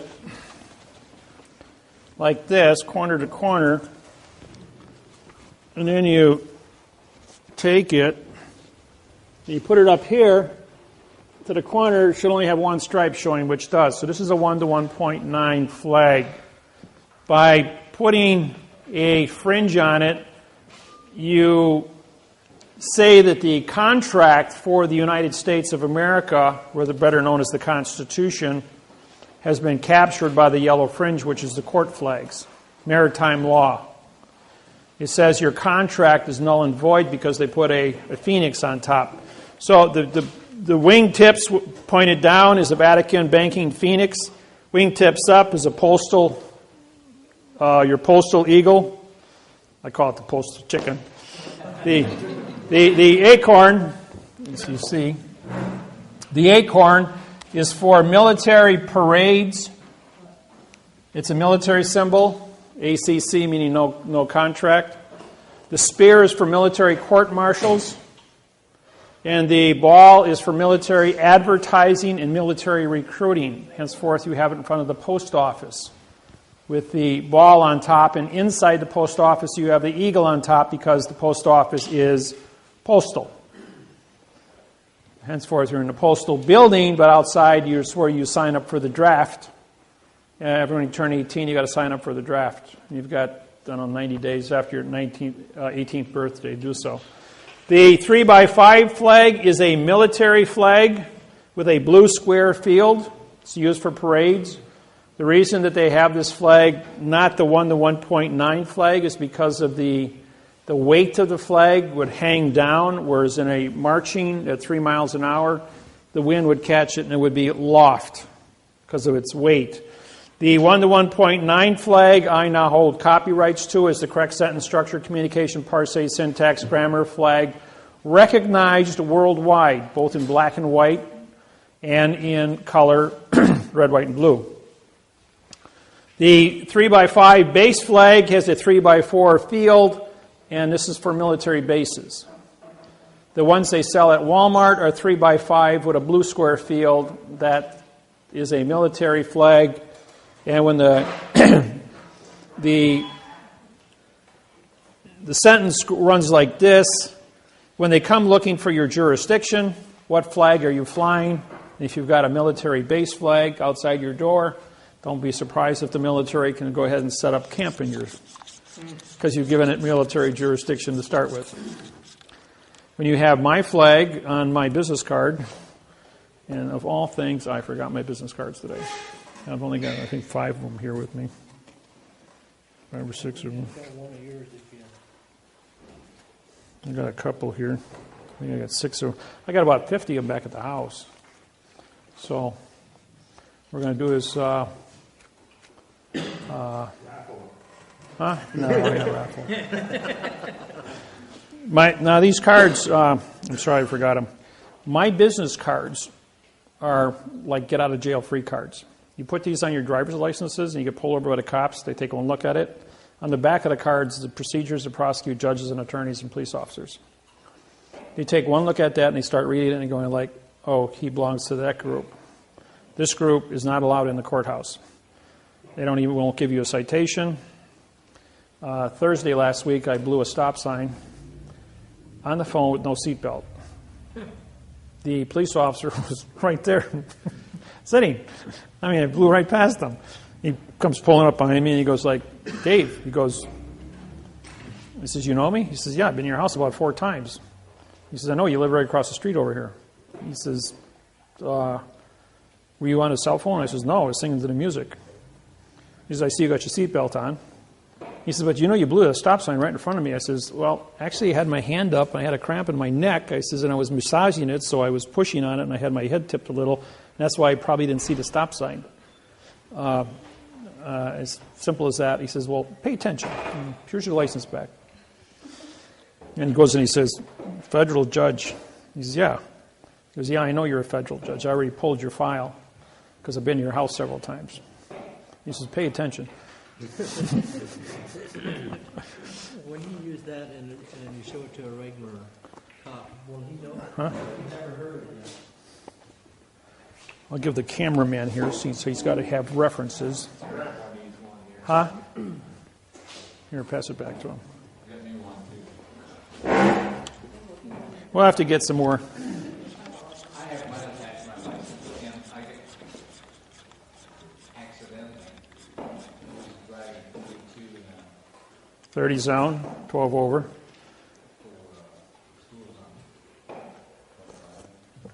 Oh, 25 school zone, yeah. That's public safety violation. Yeah, so he looked at it. I said, are you sure you want to do this? After he brought the ticket back, he ordered me out of the car now. I mean, he yelled at me. And I said, wait, I said, am I under arrest? And he said, no. I said, am I free to go? He said, yes. I took the ticket and left. See, now, if you would leave your vessel, you're a captain of your vessel. If you leave your vessel and stand on the street, then you're a vagrant. I was not going to get out. And therefore, you were under arrest.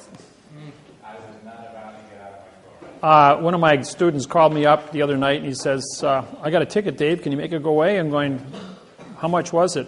87 and 55. That's 32 over. That's public safety violation. He says, all the cars were driving that fast in L.A. on the expressway. And I says, he singled me out.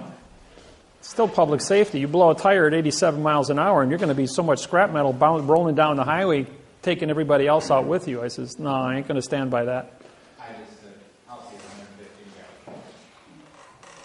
Yeah, when it comes to school zones, you won't get... School zone is public safety. You've got to watch out for children because they don't pay attention. They run across streets.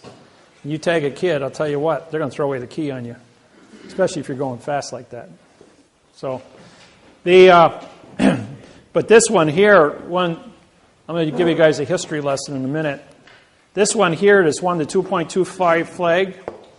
I went to Washington, D.C., and I had one of the 1934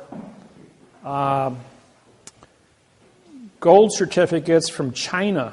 This was on original clay paper with butterfly ink. And it was an original copy of a $500 million note. My surrender commission is $50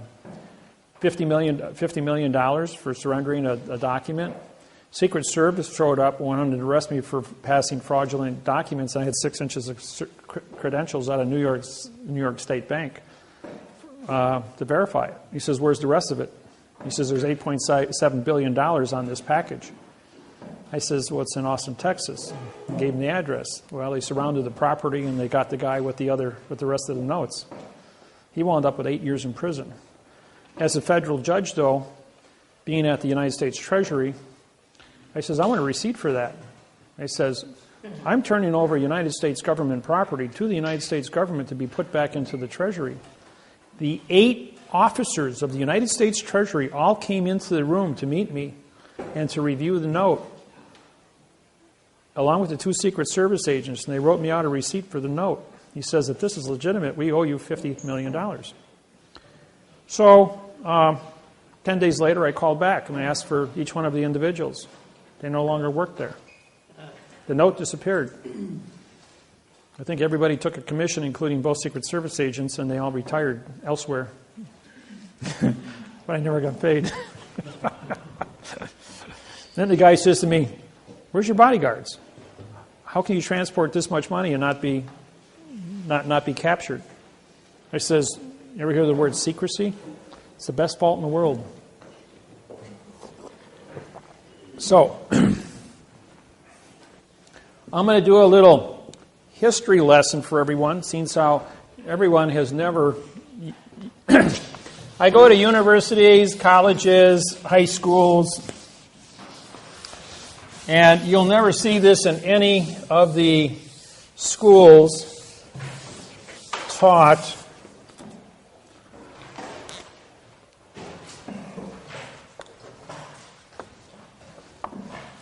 (1775), the United States of America goes to France and borrows 1.6 million francs to go ahead and fight the Revolutionary War against England. The war rages on for 7 years. In 1782, they now owe 2 million francs to the French. So the United States of America, 13 colonies, file bankruptcy, domestic, against because they can't pay it, they just come out of a war and they got no money. 1789, 17th of September. The United States of America cannot pay back the 3 million francs now. So, England, Rothschild, goes ahead and buys the $3 million note, throwing in the United States into a 70-year international bankruptcy. Add 70 years to the Declaration, the Constitution of the United States of America was written, and the Congress would not sign it, so they put the Bill of Rights on top of it. They signed the Bill of Rights, but it was bonded, so therefore the Constitution of the United States was signed because of the bonding. The Declaration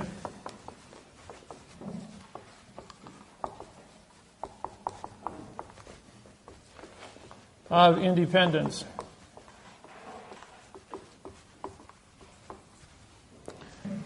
D means no. Claire means speak.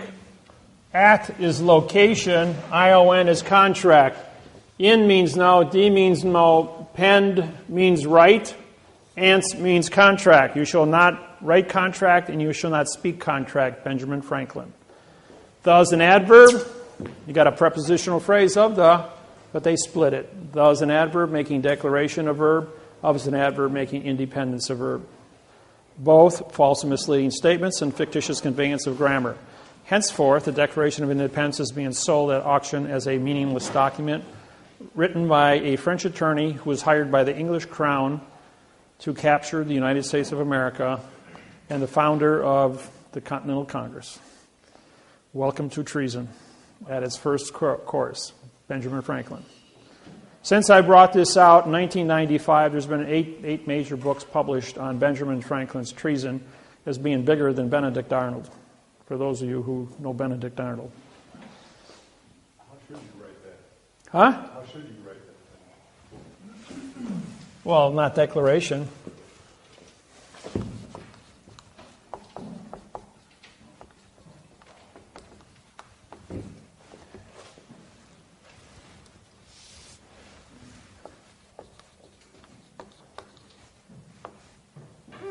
S apostrophe.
Seem to be creative.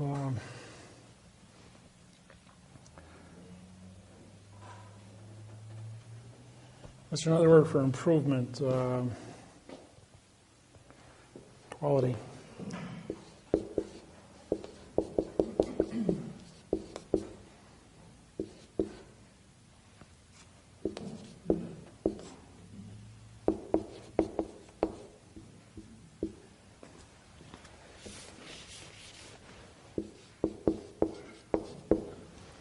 Something like that. For the people's knowledge of the Constitution is with the claim of the correct sentence structure, communication, parse, syntax, grammar, with the rights and freedoms of the creative quality of our lives.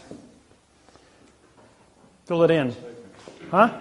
That's what I was thinking.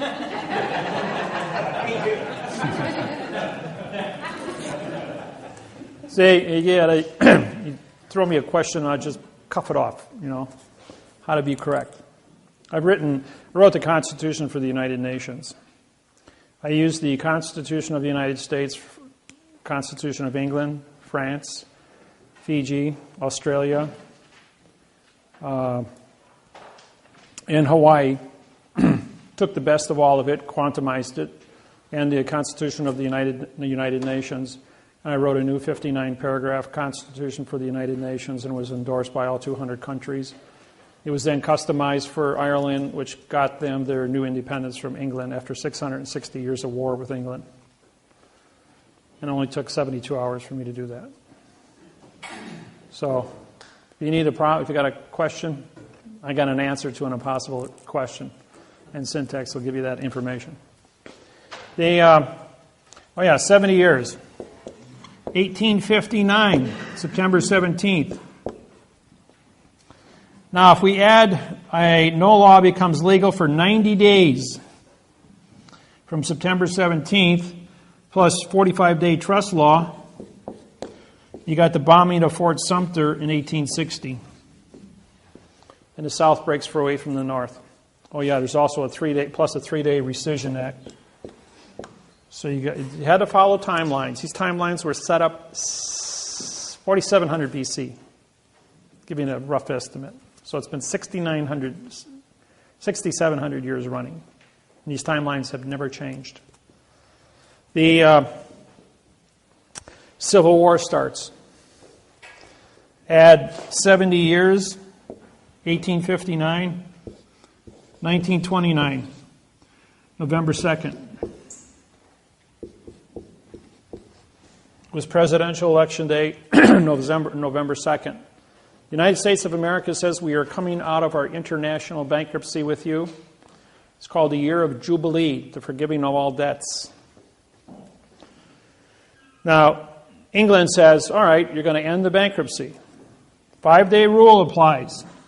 We have to give a 5-day notice to all banks and credit unions that we are going to close the banks and credit unions on November 2nd. That was posted on October 29th. Anybody remember that date? Stock market crash threw us into the Great Depression. The dollar went from $1 to 10 cents in value globally. Same thing happened when Russia came out of bankruptcy with Rothschild. It went from $1 Russian to 10 cents Russian. So they had to cut down half the Black Forest in Russia for fuel, pull out all their gold, silver, oil, and timber. It took them 10 years to get everything up and running. When they turned off the money, they turned off the power, and everything ran on steam in 1989 when Russia came out of bankruptcy. And therefore, everything froze solid. It was the wintertime when they came out and broke all their turbines because it was all water operated, and everything froze and broke. So their whole infrastructure was destroyed. And Russia went dark for 10 years. Really had no power. Half the population on any given time was cutting trees for fuel in all the cities. And they wound up cutting down half the forests in Russia, which was a huge, huge oxygen producer here on planet Earth. And that's why our oxygen, our CO2 levels in 1960 stood at 998 parts per million. And at the top of the volcano at Mauna Lea monitoring station in Hawaii 6 weeks ago, I was up there, it stood at 4,020. It has gone up from 1960 to 2010, 50 years, from 990 to 4,020. And then you wonder why I have global warming. Okay. So the bankruptcy was renewed on September 17th, was retroactive renewed to September 17th, 1929. Because you have to add 45-day trust law to September 17th, and you get November 2nd. You ever wonder why we have the first Tuesday in November 2nd? Because it's 45 days after the Constitution of the United States international bankruptcy was signed on September 17th, 1789. Add another 70 years, and you get 1999, November 2nd. Just happens to fall on that date. The president on November 2nd, 1999. Those of you that are old enough and remember, we counted ballots, as no law becomes legal for 90 days. Because there was no law in the United States, the bankruptcy, the IRS does not exist for 90 days. The United States government does not exist for 90 days. The United States military, under the Universal Postal Union, was ordered at DEFCON 2 with their finger on the nuke button. We were at 1 minute to midnight for the end of the world. If anybody if China or Russia launched an attack against the United States when we didn't exist, they were going to go to nuclear World War III. That's how close we were to the end of the world.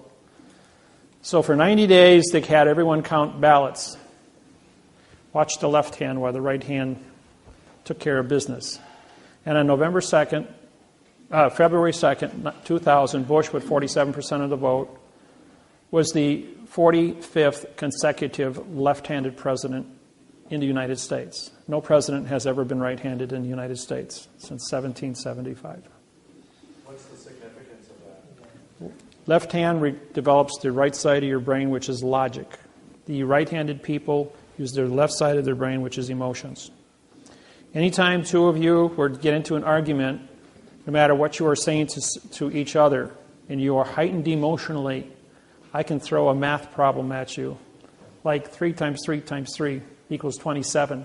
In a time it would take you to analyze the answer of that, you would take all your energy from your left brain, transfer it to your right brain, your blood pressure would drop 60 points, your emotional would become stabilized in 3 seconds, and you'll be using the logic side of your brain and stop fighting. So anytime you get upset, do a math problem, completely cancel your emotional upset. How's that for a fix it? Didn't know that about your human brain, did you? Yes. Aren't the elections in the even years, though? 1999, November 2nd. President doesn't take office until the even year. They're elected on the odd year.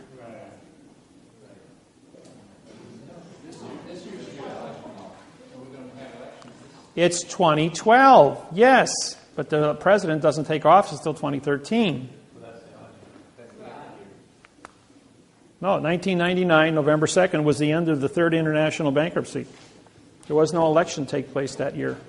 I mean, the election took place, but the president wasn't appointed until the 2nd of February 2000. And Bush was reinstated. This was Bill Clinton. Bill Clinton said on November 2nd he would be the last president of the United States of America. On the 2nd of February 2000, the United States of America Corporation took over. The democracy was dead. The Constitution expired. So And what's that- the law of the land now? You're a postal employee. You carry postage stamps in your pocket. So where does the UCC fall in? UCC is copyrighted by England, has no effect on the United States. If you use copyrighted material from a foreign country on a foreign vessel in dry dock, you're babbling because you don't have a copyright release. Only attorneys and lawyers and judges have a copyright release from England. That's why they joined the bar. If you're not a bar member, you can't practice in a foreign vessel in dry dock. So how do you capture a foreign vessel in dry dock? You don't. You create a court within a court. In other words, when you file a lawsuit with a stamp on it, it's a postage vessel. The postage vessel, when the sentence structure says, this is the document because it came to the dock, received the docket number, and is now a document. Document contract. 2 or more people make contract. There is 2 people, your claimant and a vassallee. Document contract, postal vessel. Postage stamp on a piece of paper is vessel. It's federal, so it's a federal court venue. The word jurisdiction, people, means opinion. Don't use the word jurisdiction. Why do you think you have a jury? A jury, J-U, means no law, and R-Y is contract. It's a no-law contract. The word judge sits on a plane different than yours. Even in tribal law, whether it be the witch doctor is the judge, the king of a tribe, anywhere on the planet, a president, a dictator, they all stand on a plane to break the continuance of evidence as an actor on a stage, talking babble in adverb-verb language. Therefore, you go into an auditorium, you see a person on a stage, they are under contract to perform, you buy a ticket, which is a contract of your opinion. Your opinion is on stages. Your stages, here's the plane of the stage, and then you have your seating going up. This breaks the continuance of evidence with the stage, and you are only witnesses or opinion entities watching actors on a stage. No different in the courtroom. So the only way to engage and have your rights or whatever you're trying to do... Engage means no contract, I-N-G. To gauge when you go in there. And that's a correct word. You do gauge a situation. Gauging means to analyze, to look at the knowledge of your environment. You're gauging the difference between right and wrong, good and evil. You're gauging the conduct of what the actors are, ACT, no contract people, because they write everything in the courtroom is in an illusion. And I'm going to put a courtroom up here in a minute and show you the tricks and the traps that are going to happen inside that. So when I go to file a document, or a doc. No, it's a document. Okay. Do I put my stamp on that document? Yes, and you sign it, making you the postmaster and then they stamp postmaster, banker, and judge authorized to transport the vessel from the street into the vessel in dry dock. You send before you walk into the courthouse to dock your vessel, you mail it registered mail to yourself. Your vessel has now been registered with the post office, which is controlled of the port authorities, which licensed the courthouse to dock its vessel on planet Earth. In the event that you are the postmaster now signing the stamp to carry the document into the courthouse, you are the letter carrier and postmaster authorized to transport the vessel to the clerk's office, and you can't be arrested as a letter carrier delivering the mail to the courthouse, even though it's a foreign vessel in dry dock, because you're already the post office, which controls the port authorities, which docks the vessel. So you have a higher authority. You're like the senior judge of the courthouse. Little secrets. Did they still stamp that document? Yes, and when they stamp it, they make contract. Absolutely. I sign every federal district court stamp. I sign over the top of it, capturing. So I ask for it back. Absolutely. You sign all yours and say, they all have to be conformed. Give me that back. I'm going to sign my name over your stamp, and you sign your name too, clerk. And you usually have to have 5 copies. So do I send 5 copies? Actually, 7. They get 2. You keep the rest, 5 back. Okay, so I mail 7 copies to myself? And No, just the one. Just the one. Just to get the serial number. That's all you want. It's a registered serial number. Okay. Then how do I have a copy or You keep the registered serial number. You're going to mail it to yourself. You keep the envelope. Okay, got it. Okay? If you have one copy that's sealed inside there, it's always sealed inside there. If it ever comes to I'm jumping the gun, but are you going to just go through all of Yes, I'm going to go through all the procedures on it. Yes. She told me that she can't let me have the document back once she stamped it. All of them are stamped, and if you sign the others in front of her, they all have to be conformed. If her copy is not conformed, then she has an illegal copy. She doesn't have an original. If you sign across their stamp, you have the original. She has to take possession of that. But she said, I cannot give you this document once I've stamped it. No, that's because they don't want you to be legal and become the chief judge of the courthouse so that you're in charge. You become the chief judge of the courthouse when you do that. So if they don't give it back, how do you respond? Oh, I always get it back.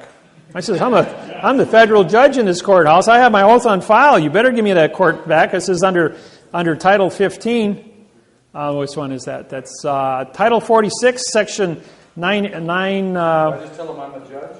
946. Well, I have a 17-year running position. Everybody knows me already. So how do I do that? Oh, if you sign, as she hands you back the documents, you sign all of them. And if she knows what she's doing, she'll give you back their copies so they're all conformed. Right. So Because when you say to her, and she doesn't give me hers, then she is illegal. illegal. Right. You're saying, you know what? I have originals here signed. I says, now how are you going to explain to your boss that you don't have a signed original copy and you only have a half the position done? You didn't follow your duties. And that's what I'm wondering is the enforcement. Now, under Title 18, Section 641, folks, misappropriations. Title 18, 641, misappropriations. That means you took a paycheck and you didn't do your job. That's misappropriation for not doing your job. That's a 10-year, $10,000 fine, a $9,000 fine, and 12 years in prison under another title site of the same. Comes under 946 instead of 941. What was the title number? Title 18, 641 through 665 is the misappropriations rules. You can pull it up on the internet and go through the whole thing. Yes. So does that mean when we took the mortgage for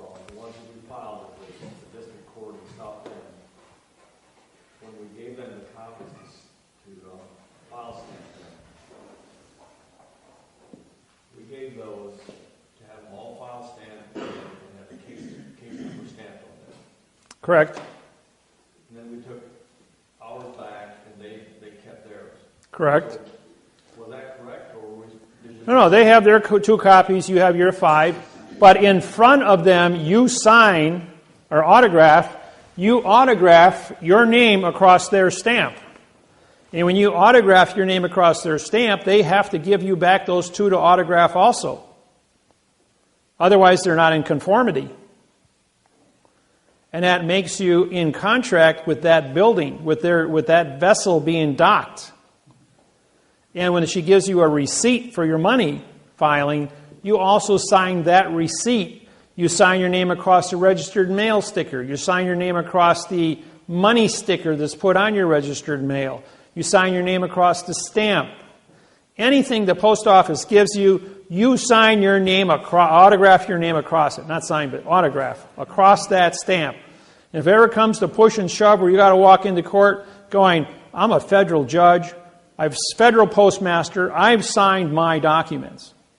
I have the physical evidence in my possession that goes with this. This was docked at the post office before it was ported with the port authorities. The post office has jurisdiction over the port authorities. And so therefore you haven't filed protocols. In my lawsuits that I file with you as your mortgages, identify the clerk of the court on the 48th day as the federal judge of that lawsuit, because she's required or he's required, the clerk of the court is required to autograph her name or his name on that stamp as the postmaster receiving a vessel in dry dock. That's protocol. If they skip over that procedure, they're guilty of misappropriations. They can go to jail for 12 years. And you can have, when you download the laws on this, you take it in with them under misappropriations, and you present that to them saying, here, read this. See what this says? Now do exactly as I tell you. If you got a problem, you get your supervisor. You got a problem with that, you get the chief judge. You got a problem with that, call John Roberts at the United States Supreme Court. You got a federal judge here, chief federal judge can call the United States Supreme Court John Roberts. You can call Hillary Clinton, Secretary of State. Now he's Bill's counsel. So I'm killing flies in windows, glass windows with 20-pound sledgehammers, and I'm not breaking the glass. And so they come to me and they're going like, we're not going to obey this. We're not going to do this. I'm going like, you want to go to jail for 12 years? Feel lucky today? And he says, I'm the last man you want to go ahead and play games with. Right, but you can do it, but... Why? If you follow the procedures, you can do it too. It's all about conviction. It's all about being cool and collective. Of course, I have an advantage of you guys because I don't have adrenal glands, so I don't have the jack high, jack low. Me, I'm just Data. I'm a Spock. Since Star Trek came out, everyone's called me Data and Spock. Yes. On your autograph, is it printed or is it in cursive? No. Always print it. Print it. Yes. And when I did that in school, they cracked my knuckles and said, you will not write that way. We're going to force you to be in fiction. Cursive writing in school? Say again? They're taking cursive writing out of the public schools. Did you know that? They're taking it out because of this program. Yes, I've been suing, and the teachers are going, this is correct. We're wrong. And they're changing, this program is changing all languages on the planet. You can't move forward. You see, on January 6, 2012, there was a little glitch that took place. The Hubble's telescope took a picture. And the picture showed 3 more of these spacecrafts in Greenland headed this way, which will be here on 12/21/2012. For those of you that watch TV, there's a new TV show with no electricity. You know why? Because when you put up here's Earth, and you put a quadrihedron with Earth in the middle, you've got line of sight, 4 spacecrafts the size of Lake Michigan to have put a dampening field over the planet and shut down electricity. What do you think is going to happen in a world that runs on computers and electricity without electricity? They go back to 1880 overnight. How do you get the food to the populated areas? You don't. Huh? How do you farm your farmlands without tractors? How do you harvest your crops? How do you run your canning facilities? How does 8 billion people get food when there's no way to get it, move it from point A to point B outside of whatever you're capable of growing in your own garden or being able to can because you have a stove, a wood-burning stove that you can can with because you know the principles of canning. I do. I know the survival issues. I know how to make water out of thin air with nothing but a sheet of plastic. Dig a hole in the ground, put a sheet of plastic, pour dirt around it, and overnight it'll make a gallon of fresh dew water, which comes out of the ground 24 hours a day, 7 days a week, indefinitely. And you just run a little hose out, and you can pump it out of there all day long, fresh water, have all the fresh water you need. As pure it can get, evaporating out of the earth from underwater, from the cistine. How to make fresh water, how to do food, how to do canning, how to live without electricity. I've been there. I know how to do it. I always tell people, if there's ever any kind of an emergency, the place you want to be is in my back door because I know how to stay alive.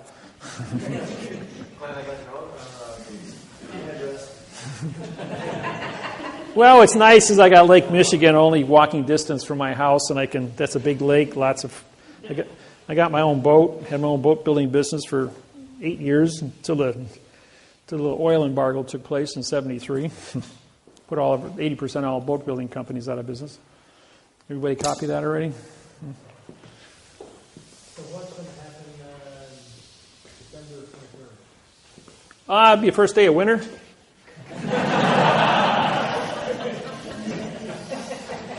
And remember, if the world doesn't end on December 21st, make sure your 401k is paid up on December 22nd. Okay, we're going to go next to the courtroom. I missed that. What was that about the 401k? I said, if the world doesn't end on December 21st, 2012, make sure your 401k is paid up on December 22nd.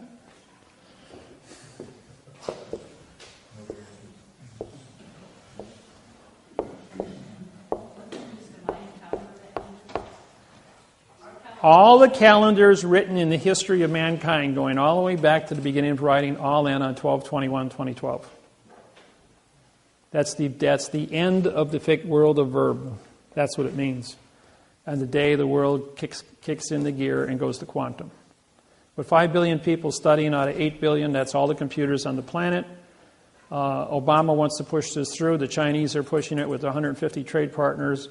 I believe that there's going to be some kind of an announcement maybe on that day that you're going to turn on the TV, get on the internet, and there's only going to be one thing you're going to see. My program, study, you got so many days before we're going to switch gears and the world's going to change into quantum. Simple as that. So, that's just my opinion. What's that? Oh, by the way, if they put the dampening field up, batteries don't work, electricity doesn't work, solar doesn't work, wind doesn't work. The electron does not move. Where's the dampening effect coming from? Dampening field is an EM field. Just like an EM pulse will take out electrical circuitry, closed circuit information. Okay. The program on what a dampening field does, it stops electricity for electrons from moving. What would that? Who would be executing that dampening field? What's that coming from? The four UFO spaceships in a quadrahedron, which is a four-sided triangle with Earth in the middle of it, line of sight. What source is them? Why are they doing that? Where's that coming from? Well, they were here 50,000 years ago, so they created the last ice age. Now, the people that leave that spacecraft, like if you go from Greenland, Washington Monument, Yucatan Peninsula, and Easter Island, it's a straight line. They're on straight lines in nature. If you go from the Lexer Pyramid through Memphis, Tennessee Pyramid, it intersects as a straight line with the Lexer Hotel in Las Vegas, Nevada. A sphinx, a pyramid, an obelisk. a sphinx, a pyramid, an obelisk, a sphinx, a pyramid, an obelisk. If you have time,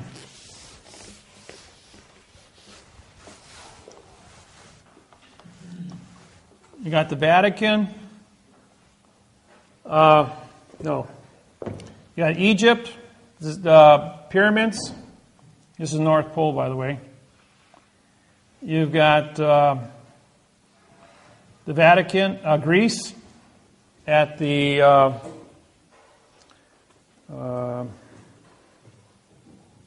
Acropolis, where there's a obelisk. Obelisk at the Acropolis. Vatican Square.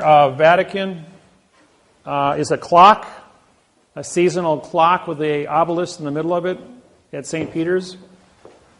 You go to Paris, which is the church built in 300 A.D. Paris was the center of the church, Catholic Church, in 300 A.D. From there, you go to the Vatican, to London at the Masonic Temple, where they have the rose line and the obelisk and the glass pyramid. You go from there to Washington, D.C., where you have an obelisk, and you end up in Las Vegas, Nevada. Straight line looking down from the North Pole. Then if you take planet Earth and here's our natural Earth axis.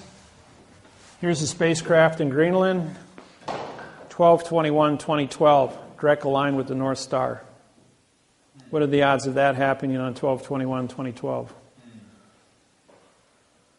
What's their purpose for doing that on December 21st? Well, this is a 50,000-year-old clock, and it goes off on 12/21. You put 3 more objects here, and you got line of sight, dampening field. No, wasn't your question why the straight line, like all the... There are no straight lines in nature. This is the timeline of Earth. From the 4700 BC to Las Vegas, Nevada, and the building of the Lexer Hotel with a 2 million candle light, a 2 million candle power. The Lexer Hotel is a radio transmitter. It's especially designed, and it went off with all the pyramids on planet Earth simultaneously. When they turned it on, they all set up a harmonic resonance that sent a radio signal out into space 1,000 times more powerful than they thought would happen when they turned the one on. It activated all the pyramids that were built to resonate a frequency within the triangle of what it is. The pyramid in Giza is built like this, which is a diamond. The pyramid on the Yucatan Peninsula is built, this line and this line are identical to the square inch. They're 1,200, or they're, from the Yucatan to Giza, I think that's about like 12,000 miles away. They're both identical. Architecturally designed the same. Math, liars figure, but math doesn't lie. Math doesn't lie. I can tell you a few other little nasty little things that are happening.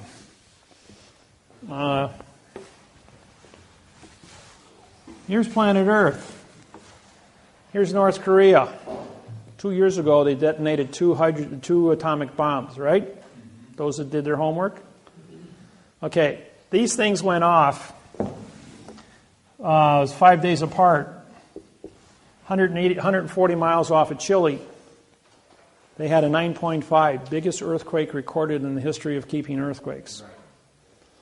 What they did is they set up a shock wave with the first one, which traveled through the earth, hit this line here, and then went like this, and through the magma created a 9.5 in Chile. That was a bump. The second one popped it.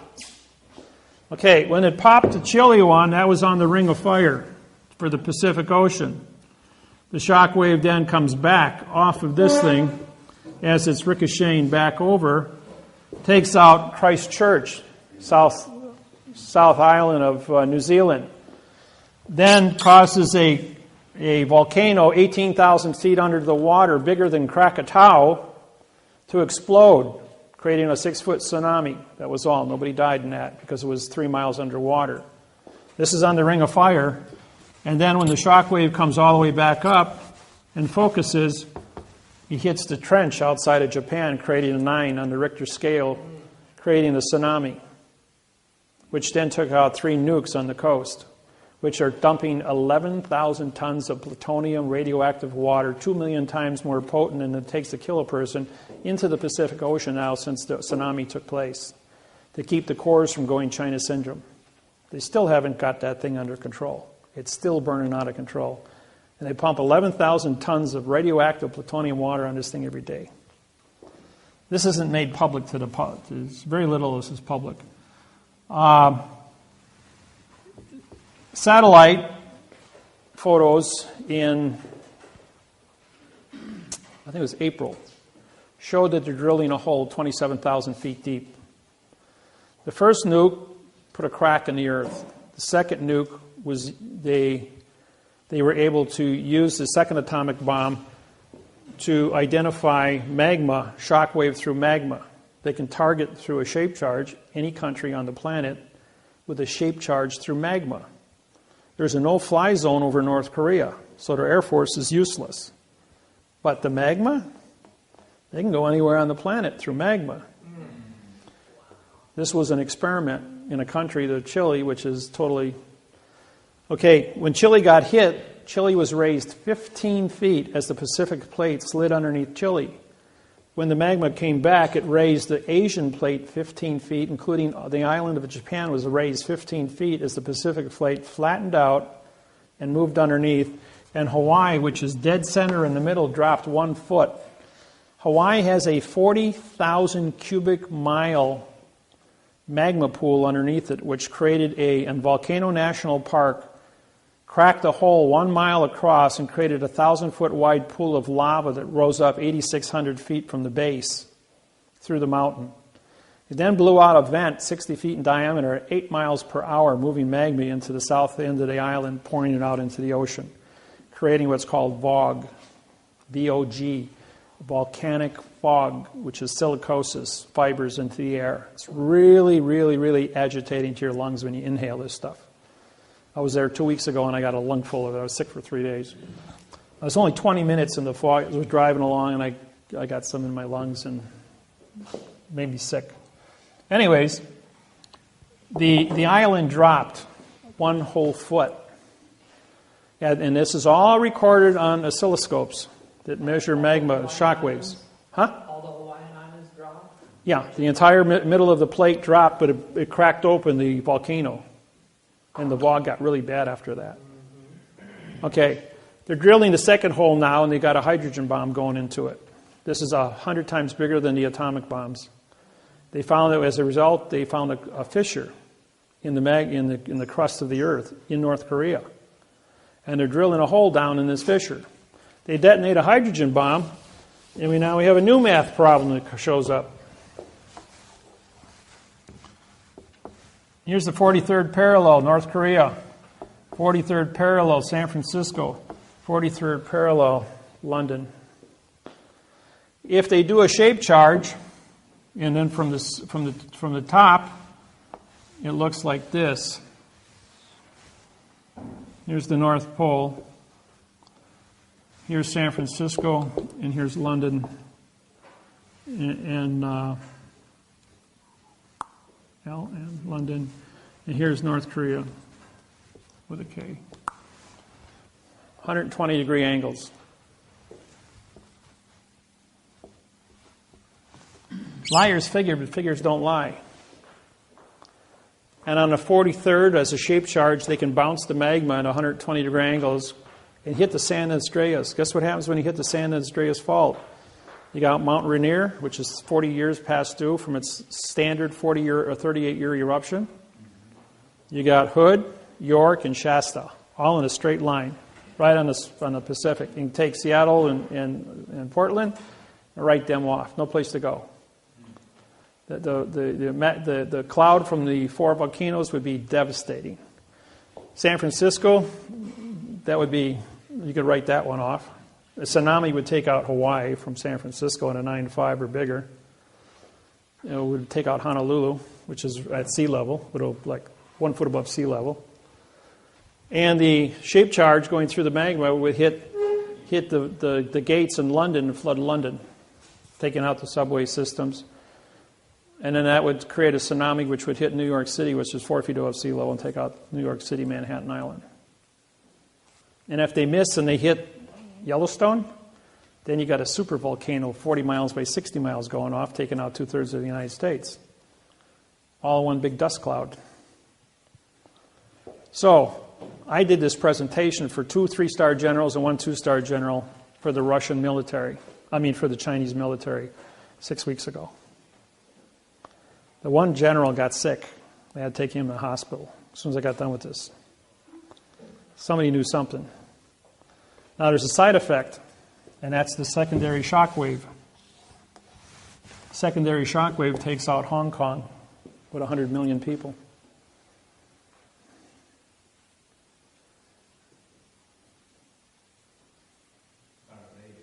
Huh?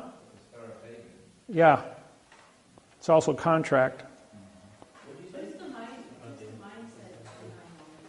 What's the mindset? Who is the mindset behind all this? Well, I'm a guy that does a lot of big thinking. I deal in math, as you know. And when I start doing math, and I start drawing pictures, I start tracking all the history of mankind, the whole thing turns out to be a big math problem of straight lines all over the planet called ley lines. Turns out that E.T. going back 100,000 years, and all these ley lines where cities are built on this planet, the 8,500 years of masonry, the book that I own, and all the secrets in 8,500 years of masonry that are written down, now syntax, and all the mathematical procedures are brought out through that syntax, all the truths that are hidden inside that book. And in knowing how to cipher all this stuff and bring out all the timelines and the facts. And the facts that I say are coming in the future versus the facts that are even certified through the book in the last 8,500 years. If it's been true for 8,500 years, then why wouldn't it be true for the next 6 weeks? And a lot of this stuff came to me on emails in just glitches, like somebody working at the NASA center that runs the Hubble telescope sends me a picture of 3 spacecrafts coming this way, and then it's deleted a few seconds later. And then I run the math problems on it and all the rest of the information. You know, anybody remember when Obama took the podium the first day he went to the Joint Chiefs of Staff? He walked up and says, "I didn't make this mess. There's only one president at a time, and I'm not it yet." And walked away. And that was it. Everybody's expecting some great speech. Fact is, he got a bloody nose. He got told about all kinds of things that are not included in the presidential election. What they say and what's going to happen behind closed doors about what's happening with this math interface and how it's affecting the planet. What E.T. is doing and how it's affecting the planet. All the different terrorist threats and how it's affecting the planet. All the UFO sightings, as well as the time travelers keeping order. Why we're still all here. Why this is allowed to move forward with no interference on a global basis. And when I'm talking a global basis, I mean 150 language translations for my website to be as big as it is, uncontrolled. And with the order that is being conducted from it, has been very architecturally designed so it doesn't scare people. And those that need to know, need to know. Those who don't know have no power to make an influence on it. It's only the world leaders that are in a position of needing to know things that are going to be told what is correct. The people, as long as you got your 6-pack of beer, your 600-channel TV, and your Ruffles potato chips, you don't care where the tank parks as long as it doesn't bump the satellite dish. And that's mankind's reality. Question back there. Have you heard that there was a planet between the Earth and Nah, that's somebody's tale. That doesn't exist. What's your... So why would you take the time to share the information with us? Got to start someplace. No matter where you go, there you are. And wherever you are, that's where you're supposed to be. Make no mistake about it. Everyone is exactly where you're supposed to be. There are things that are said here, things you hear here. You're all good people. Why shouldn't you know what's going on? You're not going to see it on CNN. You're not going to see it on the news. Liars figure, but geometry doesn't lie. And using magma, the Earth's liquid, internally as a target, as a weapon. Okay, let's say they don't do anything. But they make a phone call to the premier of China and make a premier to the London and to Rothschild. North Korea is a very poor country, 85% unemployment. And he says, we've got an atomic bomb here that we're going to detonate and take out Mount Rainier or the Shasta, York, Rainier supervolcano called Yellowstone. If we're not given a certain amount of money to support our country, if we're not given open trade and use it as a blackmail weapon. Now they can't stop it. It's in place. It's 25 miles. It's 5 miles underground. And all you got to do is push a button. And what happens if you take out if let's say the supervolcano goes out and 2/3 of the United States are under a cloud for 4 years. You got a black winter, no food, population after the end of 4 years is a few 100,000 people. Northern Hemisphere is completely devastated just because somebody pushed the button. Or the people from the future know who the button's going to be pushed, and those people are removed. There's always a point of control. There is a future. What kind of future is going to be is going to determine. It's relevant that mathematics become relevant because of ET, as well as Earth's own ability to communicate peacefully. So I go around and I teach seminars every few weeks, but these are recorded. Once this goes up on YouTube, there isn't going to be 40 people here watching. There's going to be 40 million people, 400 million people watching the same presentation on YouTube in a couple of weeks. And there's nothing like a math problem which can't be disputed, because if there's one thing everyone in this room does agree on, it's a math problem. And liars may figure, but figures don't lie. And there's no such thing as a straight line in nature. So therefore, somebody has engineered something that it's not supposed to be. And if you engineer something, then you better be pretty responsible for, if you screwed it up when you engineered it, you're going to be fingered at. If you engineer it and you do it correct, you're going to be honored for it. You see? So yeah, I'm being responsible. And yes, this will go up on YouTube. And it will be viewed. And how long did it take for Michael Jackson to know, for the world, for every single person who owns a computer on planet Earth to know that Michael Jackson died? 15 minutes. 15 minutes. Every single person on the planet that owned a TV, radio, newspaper, magazine, iPod, handheld cell phone was called and said the king of pop died.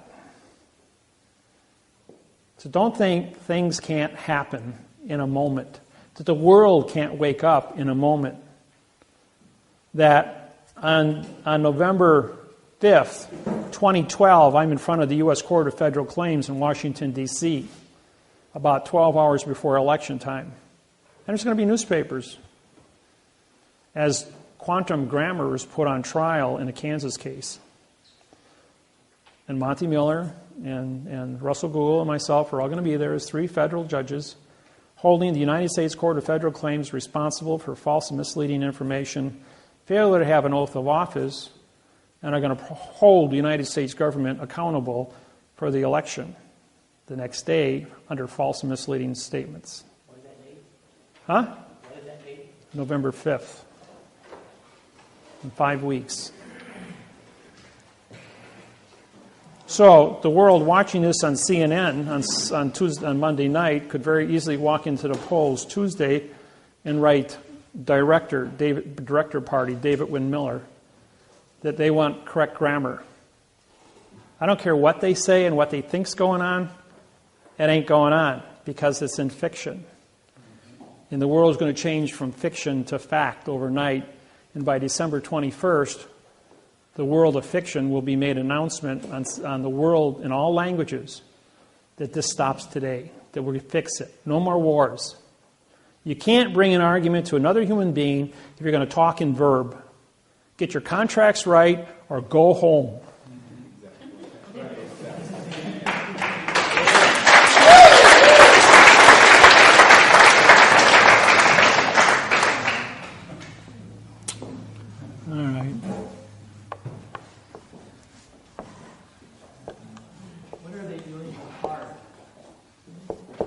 What's that? What are they doing with the HARP program up in Alaska? High Amplification Array Radiation Pulse. HARP is a alpha-beta transmitter. There are 12 units around the planet. They can reach down as far as the equator. They are used to control the frequency of your brain through radio wave influence. It's used to take you from an alpha, which is aggressive, to a beta wave, which is docile. It gets 98 degrees Fahrenheit in a populated city like Los Angeles, and people tend to get crazy at 98 degrees. So they you change your mind to a beta wave and make you all nice and comfortable at 98 degrees, not irritated. Mob control, that's all it is.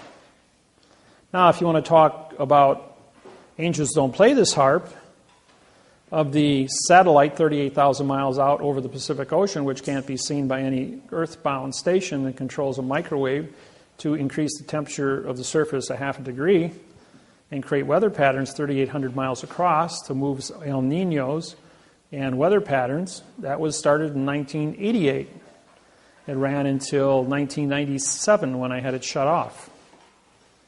But they fooled around with it long enough to almost cause a 9.9 earthquake on the San Andreas when they heated up the North American plate 22 degrees and the Pacific plate 25 degrees. I did a seminar in Sacramento and told them, you will turn the temperature down of the United States from 85 in Milwaukee to 25 below zero, and from 85 in Houston, Texas to below freezing. You will hold it there for 22 days. You would take the air, which is blowing from the west to the east over the Yucatan Peninsula, and move it at 50 miles an hour for 22 days from the east to the west, and push El Nino offshore. 24 hours later, the wind blew at 50 miles an hour from the east to the west, and the entire United States of America was put into a deep freeze. And it lasted for exactly 22 days where it was below freezing, bringing the North American plate down enough that it pulled the pressure off of the San Andreas. We didn't have an earthquake, and El Nino was pushed offshore. Remember when all the seals and the marine life were dying because the water was up in the high 70s? Went back down to 55 degrees where it's supposed to be. Because when you move hot water this way, cold water replaces it from the bottom, 3 miles down. Sometimes I got to interfere with the world to save the world, even though I'm not supposed to. Okay. Courtroom. Courtroom's divided into planes. Plans. ES. Sometimes I get ahead of myself. All right. Plane number one is the level playing field, such as this room. Plane number two is where the clerk of the court sits, on a 4-inch high podium above your plane. Plane number three is the witness box, or the jury box. Anything in a box is an enclosed area and cannot be considered. As you well know, since the Constitution of the United States was created, you must have a 12-man jury. What you don't know is that the jury box is built like this with chairs on the X's. So what do you have looking from the top?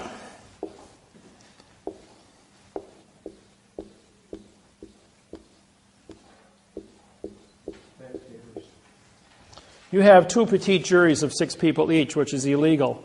The continuance of evidence of the peanut gallery are divided. So the jury is in a box, and JU means no law, and RY is contract. They are a no-law contract of an illusion. Henceforth, they have no value whatsoever. Never ask for a jury trial because a jury doesn't have a clue how to read and write above a second grade reading level. That's why it's a no-law contract. Then the witness gets put into a witness box, which is an enclosed area, cannot see evidence or give testimony, to a jury box, which cannot see evidence or see testimony, to a judge that's on a plane, not even in the courtroom, as an actor in black robes, mourning justice. And justice, J-U, equals no law. S equals speak. T-I equals title. And C-E equals judge. This is Latin. Judge title speaks no law. And what's the first word you guys do in your anger?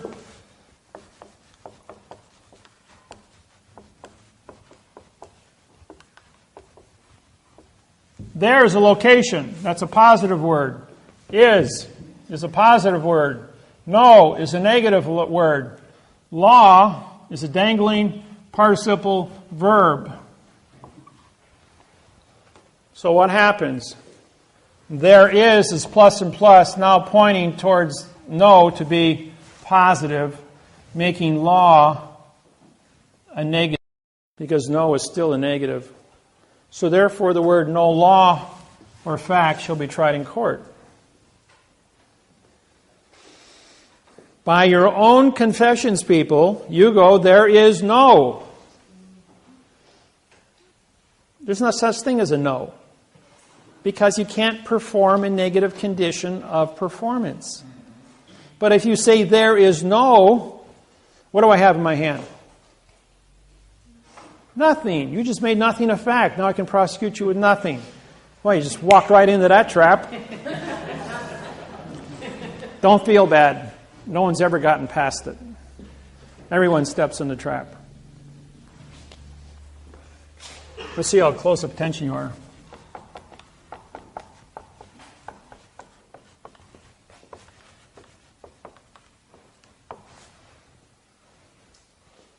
What is your name? No. I'm a judge. I said, what is your name?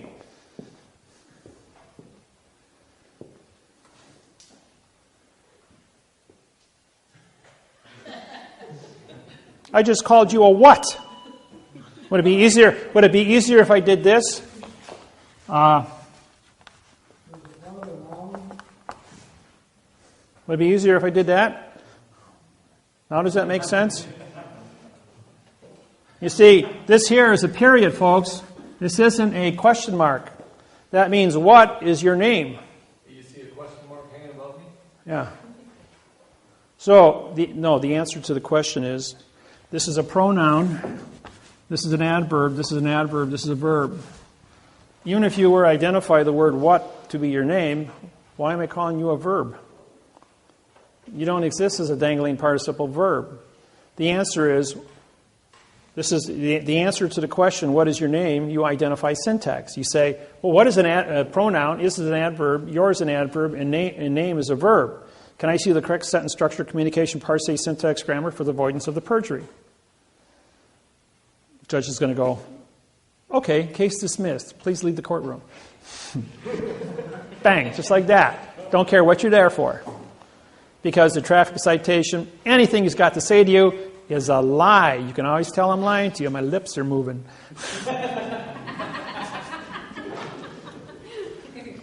Hey, it's a fact, folks. So anytime you go through a stop sign and you get a ticket, you could use that argument in court. Well, actually, I won a case. I said, Mr. Police Officer, would you please come up? He goes, yes. He says, you testified that I went through the stop sign.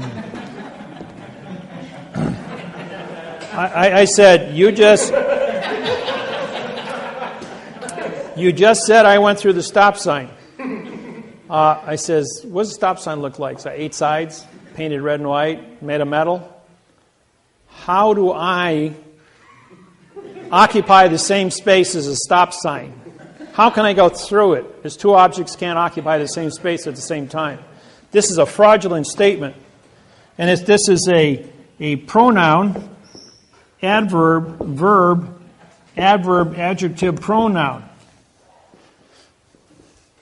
Can I see the correct sentence structure, communication, parsing, syntax, grammar for the avoidance of the perjury? Judge goes, you can't go through a stop sign. And yes, that is a correct statement. And yes, this is a fraudulent statement. And you committed fraud under Title 15, Section 1692E and Title 18, 1001. Fictitious conveyance of grammar and false and misleading statements.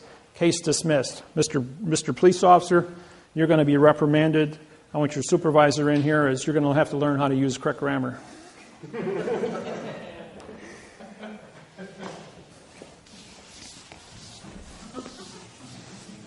You see, these are all tricks and traps, little things that are hidden in plain view right in front of you. And all the little things that go on right in front of you that you don't even understand.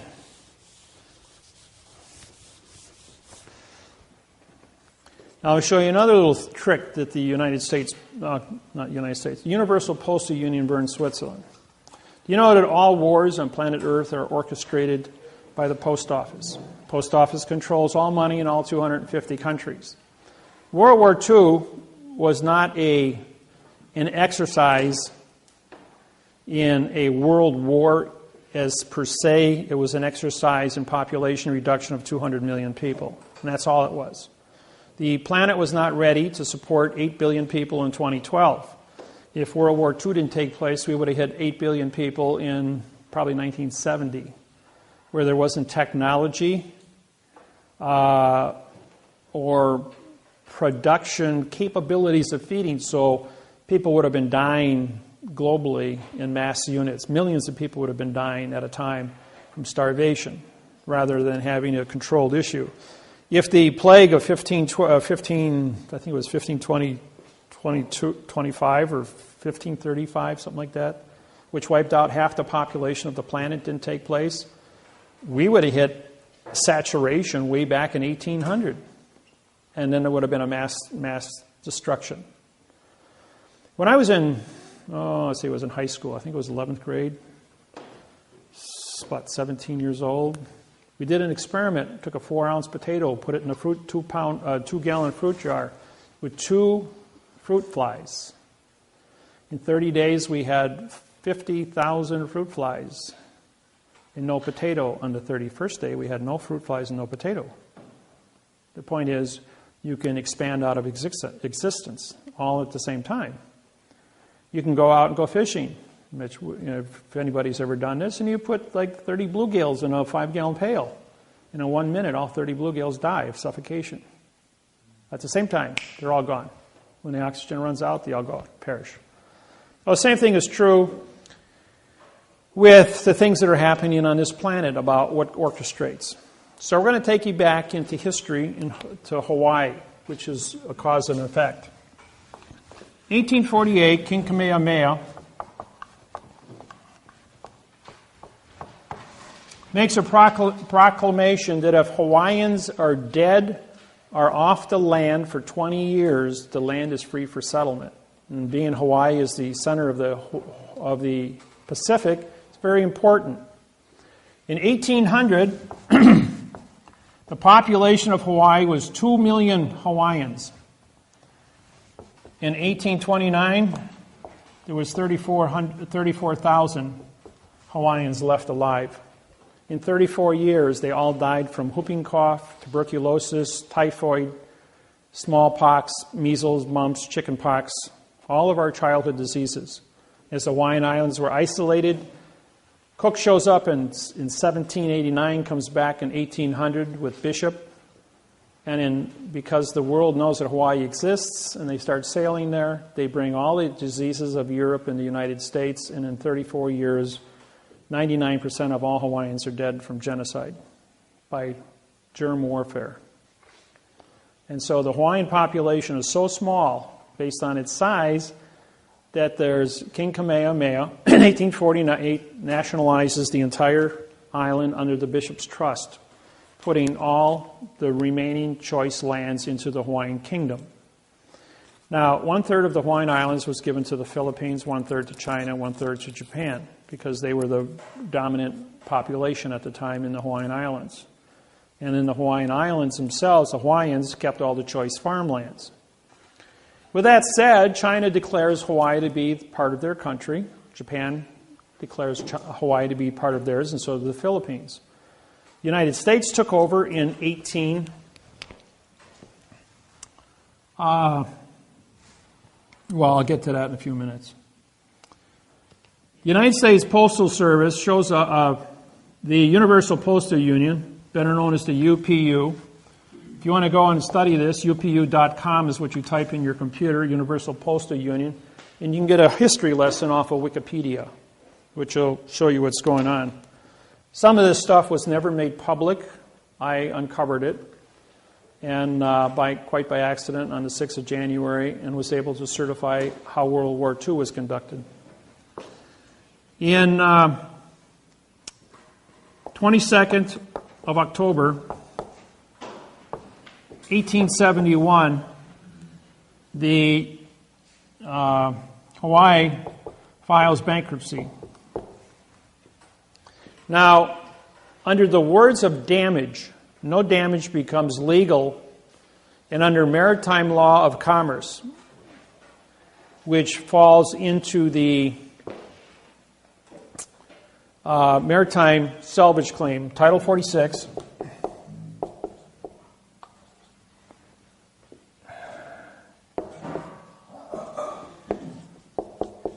Chapter 16, Section 781. That's your salvage.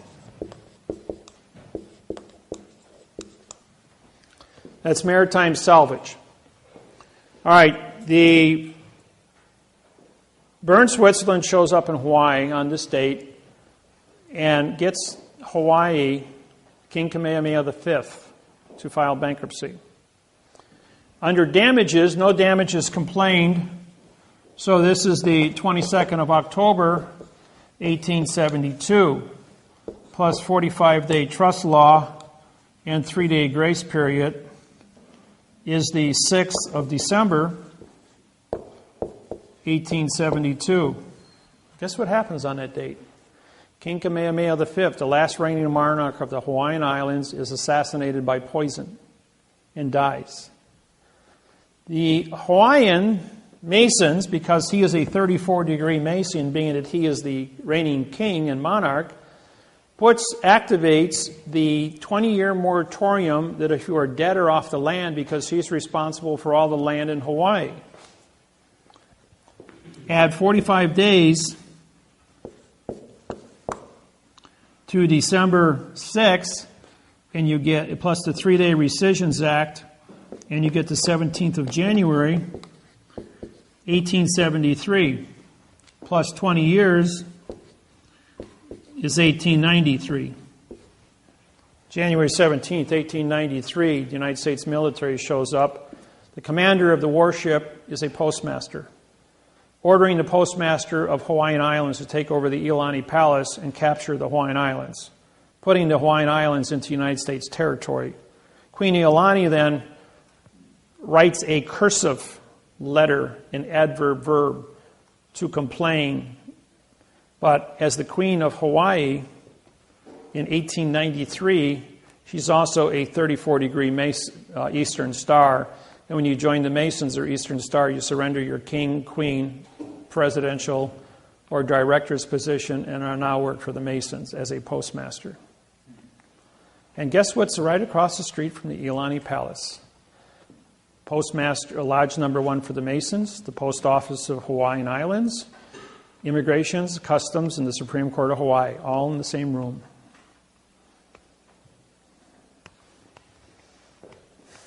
All the heads of government. So, I looked at this and I'm going like, all right, here we have 45-day trust law 1-year damages was vacated. 45 trust law and 3-day grace period allows them to assassinate him, plus 45 days and 3-day grace period allows them to take over, plus the 20-year moratorium, capture the Hawaiian Islands. All done by timetables. Now let's work backwards from this. As we know, that bankruptcy is a 70-year international condition, plus a 45-day trust law.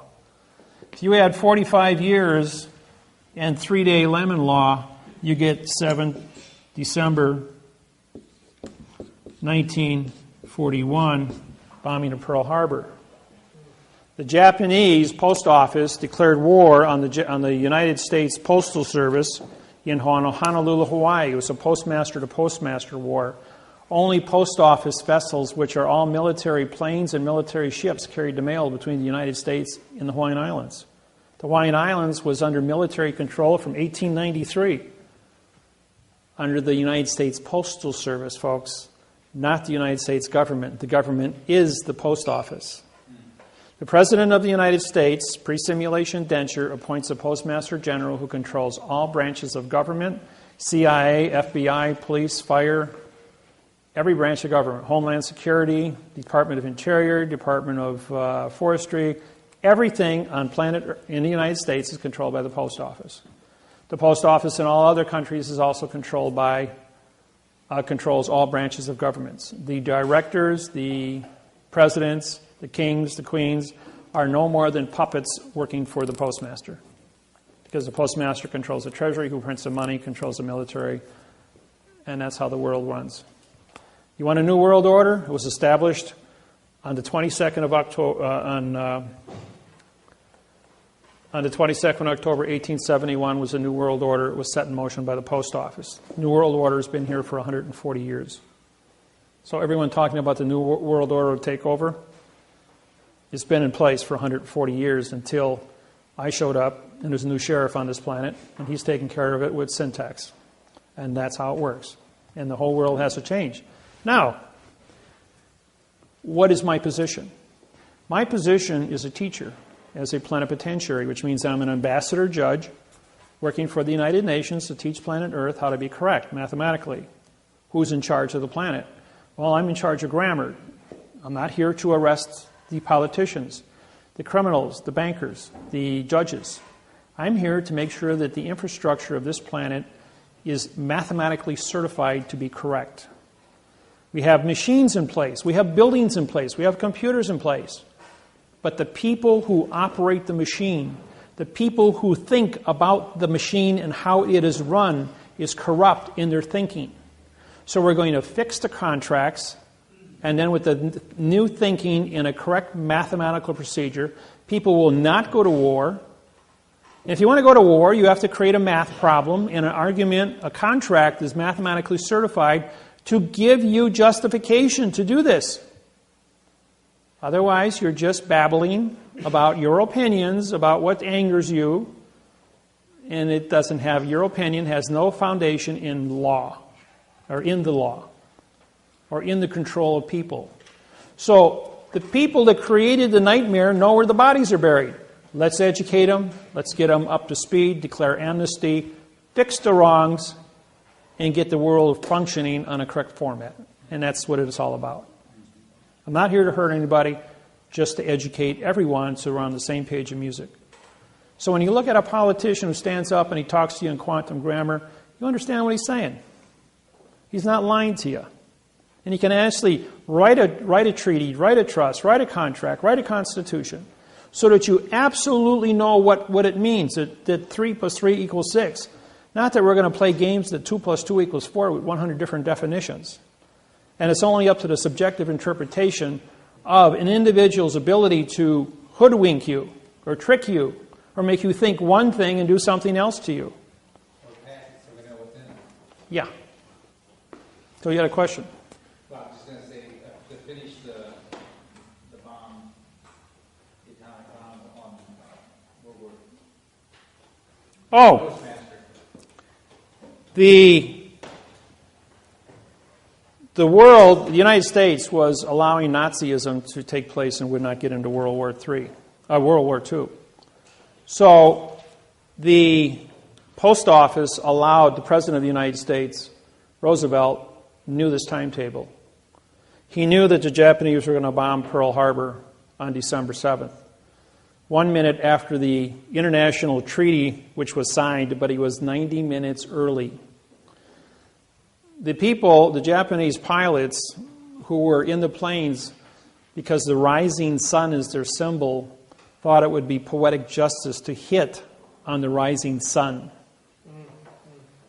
But they couldn't bomb until 8 o'clock and the sun came up at 6:30.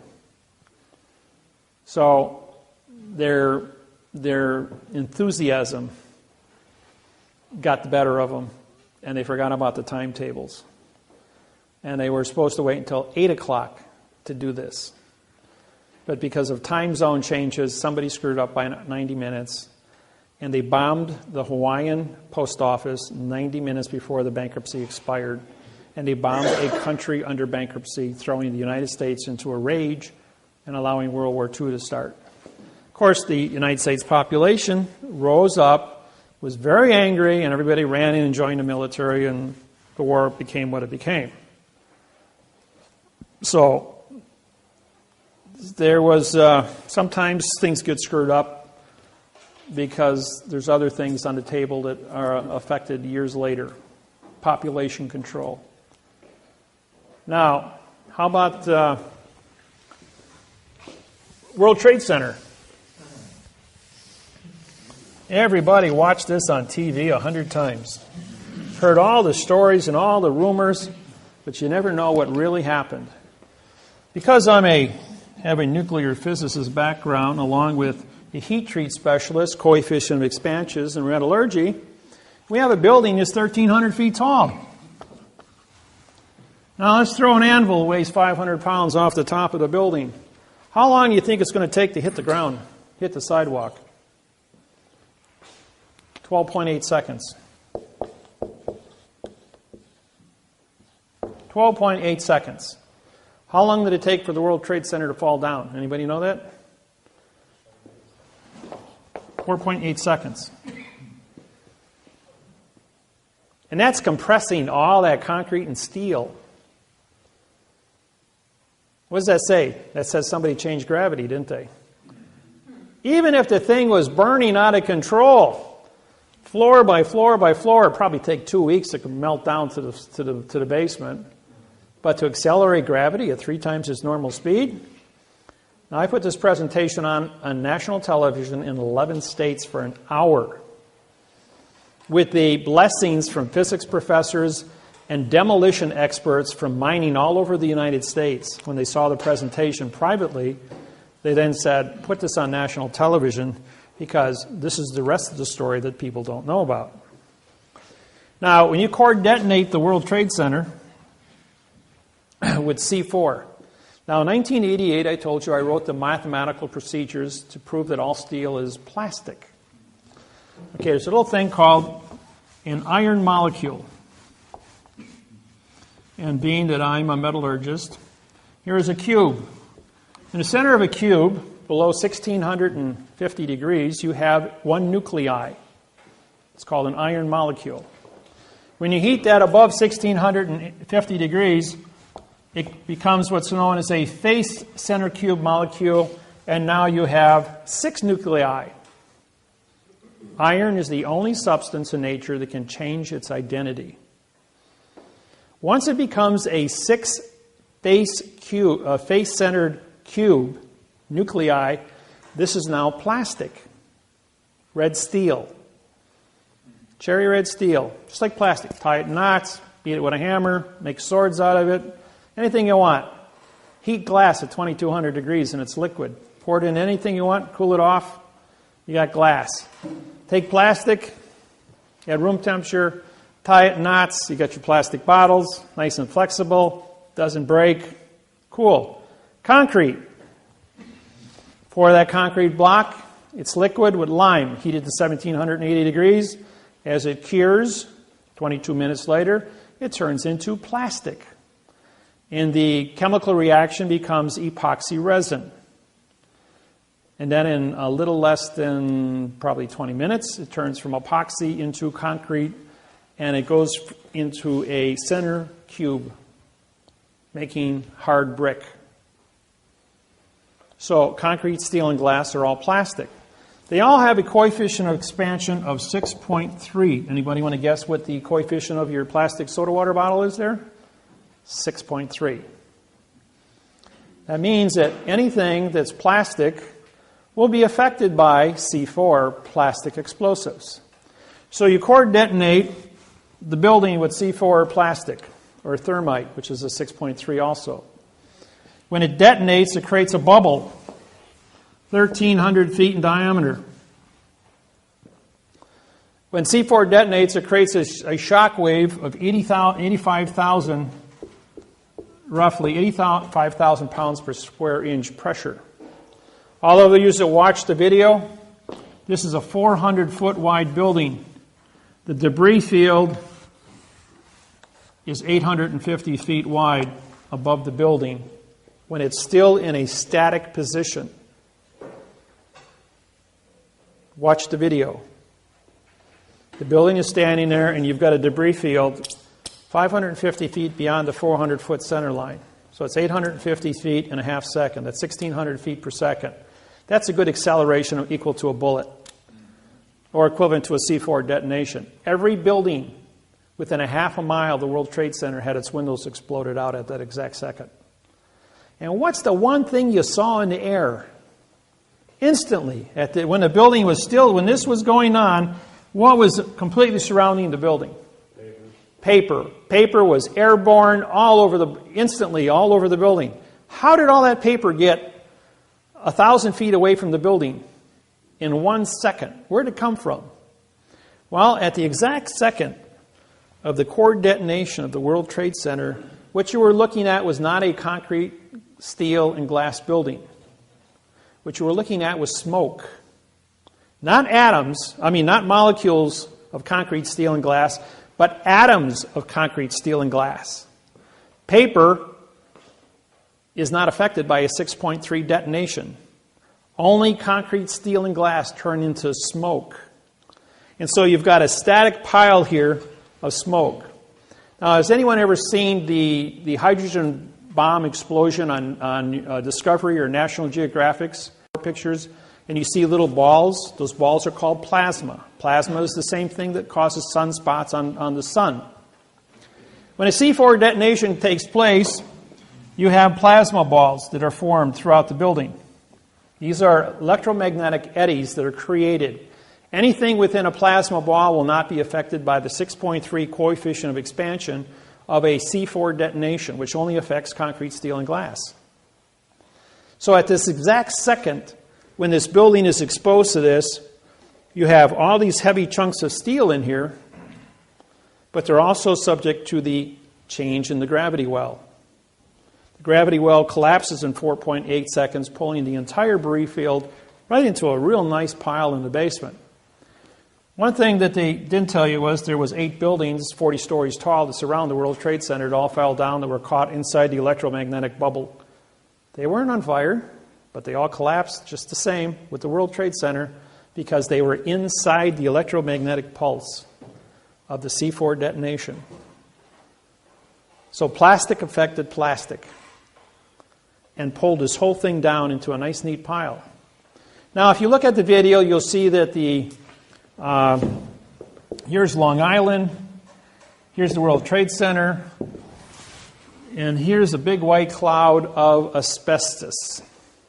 The entire World Trade Center is insulated with asbestos. 50,000 people a day work in the World Trade Center.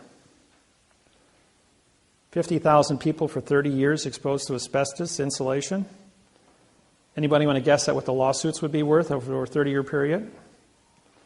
In the trillions of dollars against the United States government. Who owns the World Trade Center?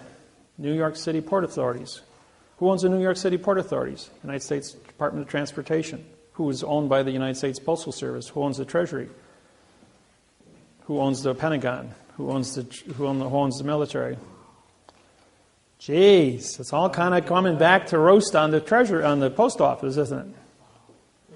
So now you've got this big cloud of asbestos, and 3 million New Yorkers are exposed to raw asbestos. that's just been blasted away into real nice fine particles by 85,000 pound per square inch blast wave. Coefficient of expansion of asbestos is not 6.3. It's only blown into a free atmosphere, not into an atom format.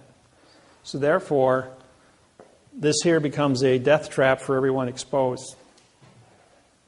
Now, 50,000 people a day work, but only 3,850 people were in the building because everybody was told to stay home.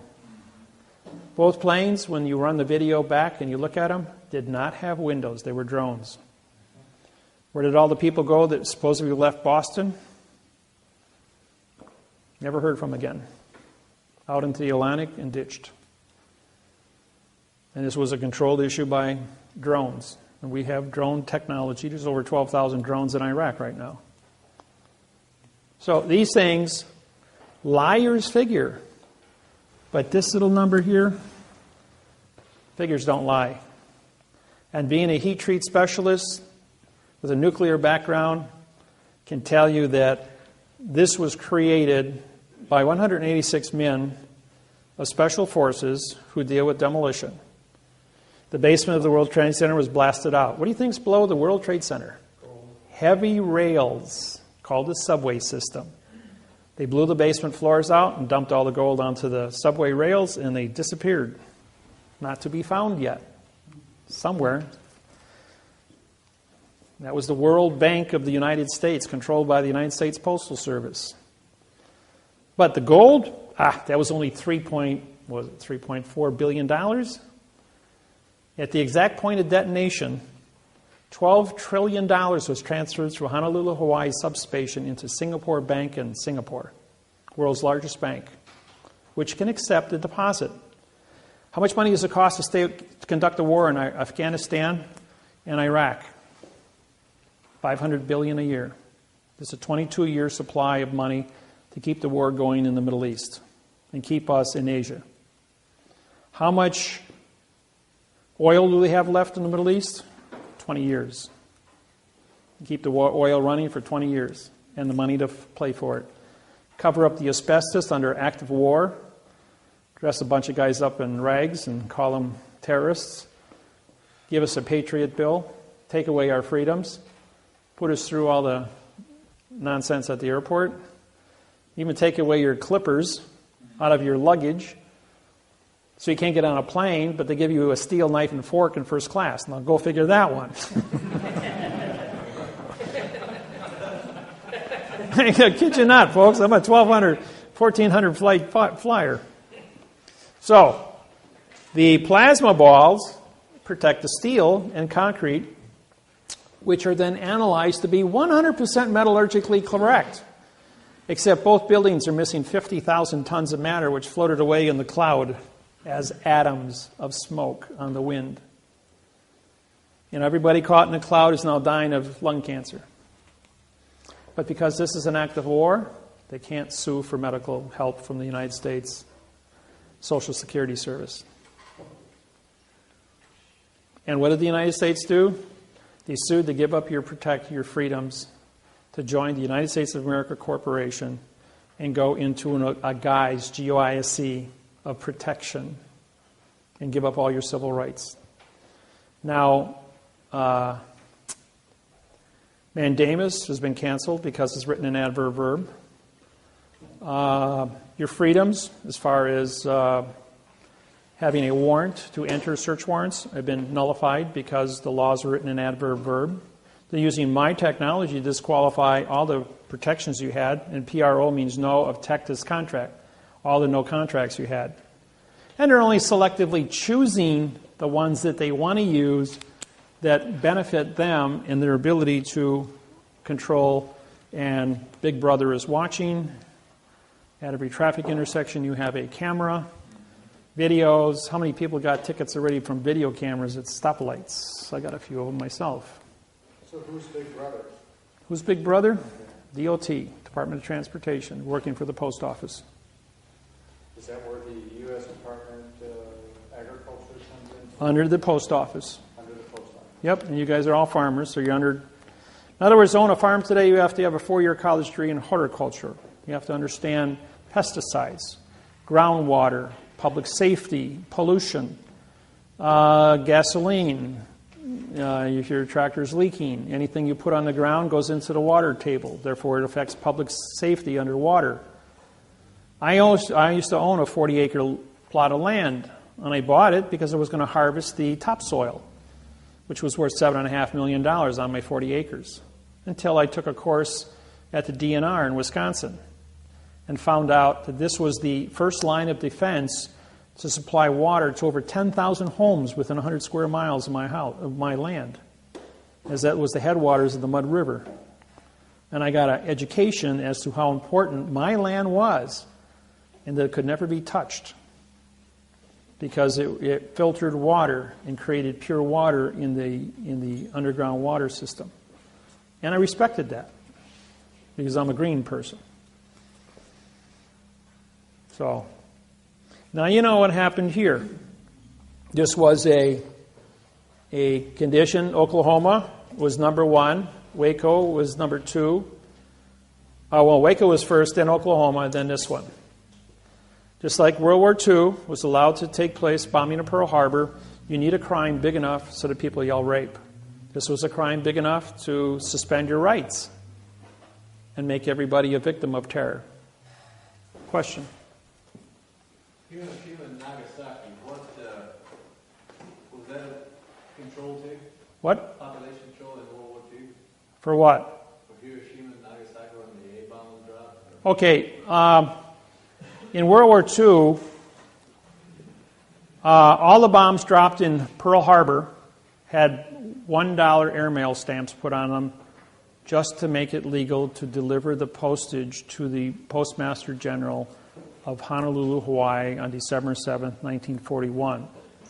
In 1945, a $1 airmail stamp was placed on Little Boy and Fat Boy and delivered to Hiroshima and Nagasaki airmail just to make it legal. And I have the video at home that shows the Postmaster General of Honolulu, Hawaii on signing his name across the $1 postage stamp, just like I sign my name across the $1 postage stamp on my lawsuits, just to make it legal to deliver the mail. All the bombs that were unexploded, and I talked with one of the survivors in Honolulu, Hawaii, who had a 500-pound bomb dropped and split a tree in front of his house. And the bomb had a $1 postage stamp on it when I asked him about it. He goes like, yeah, it was a $1 Japanese postage stamp signed right on there. He says, thought it was kind of peculiar. He says the Army Corps of Engineering came out and defused the bomb, took it away. But it did have the $1 postage stamp on it, he said. And he was an eyewitness. So, yes? What is the significance of the $1 versus, let's say... There are no fractions in federal law. Everything is a whole number. That's your answer. So That's you what. can't use a 2-cent stamp. No, you must use a $1 stamp or above. Must always be a whole number. Now, that's a good question.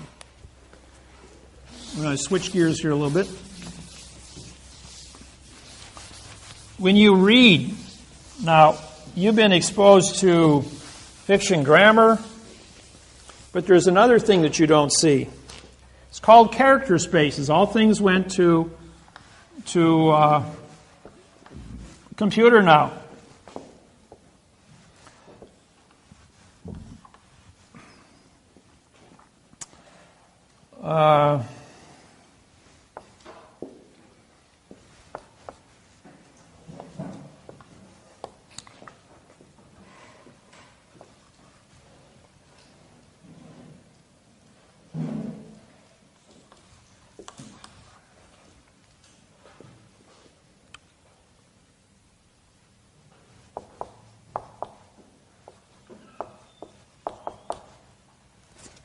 No, wait, that's, yeah. My spacing is wrong.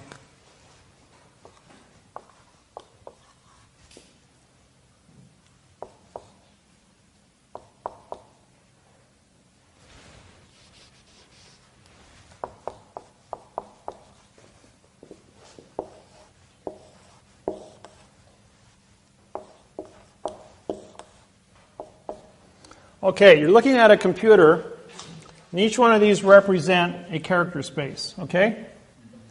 Now there's a rule in syntax, it's called the double space rule. If you are two spaces between words, you break the continuance of evidence. Okay?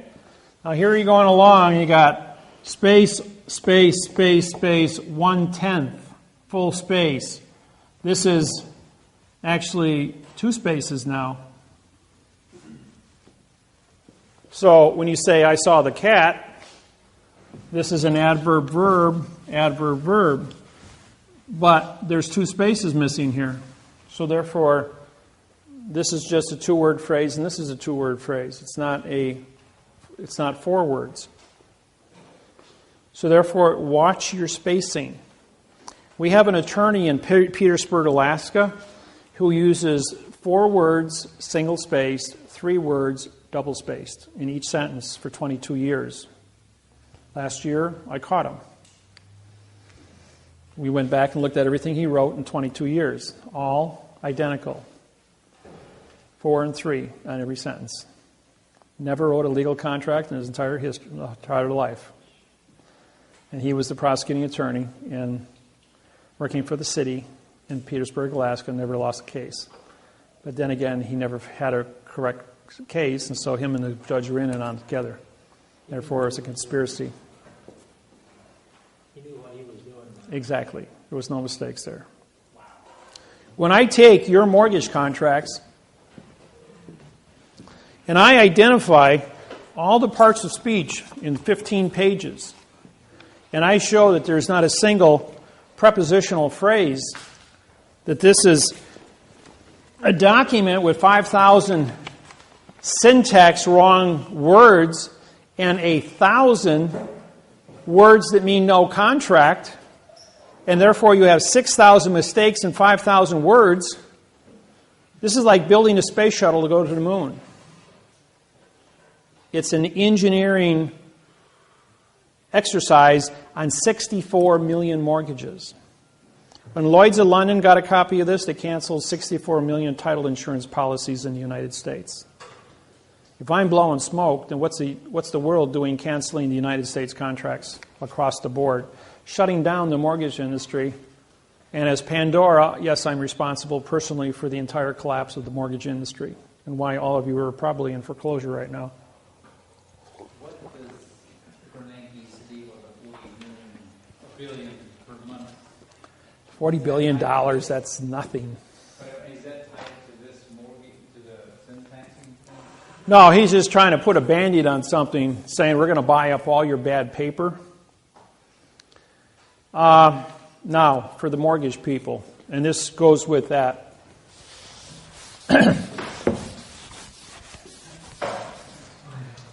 Here's how the plan works.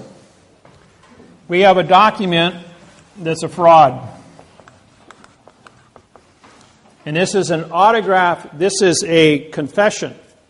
As you know, the bank did not sign any of your mortgages. So therefore, you have what's called a unilateral contract, meaning one signer, which means it's not a contract. You are classified as a borrower or a trustor, ending the word in OR, making you responsible for what? A contract that's written in adverb verb and says nothing. You are responsible to pay back money to a contract that doesn't exist. All the money listed on the document is in a parentheses. So if we have quotation marks, a parentheses, square brackets, or we write in italics.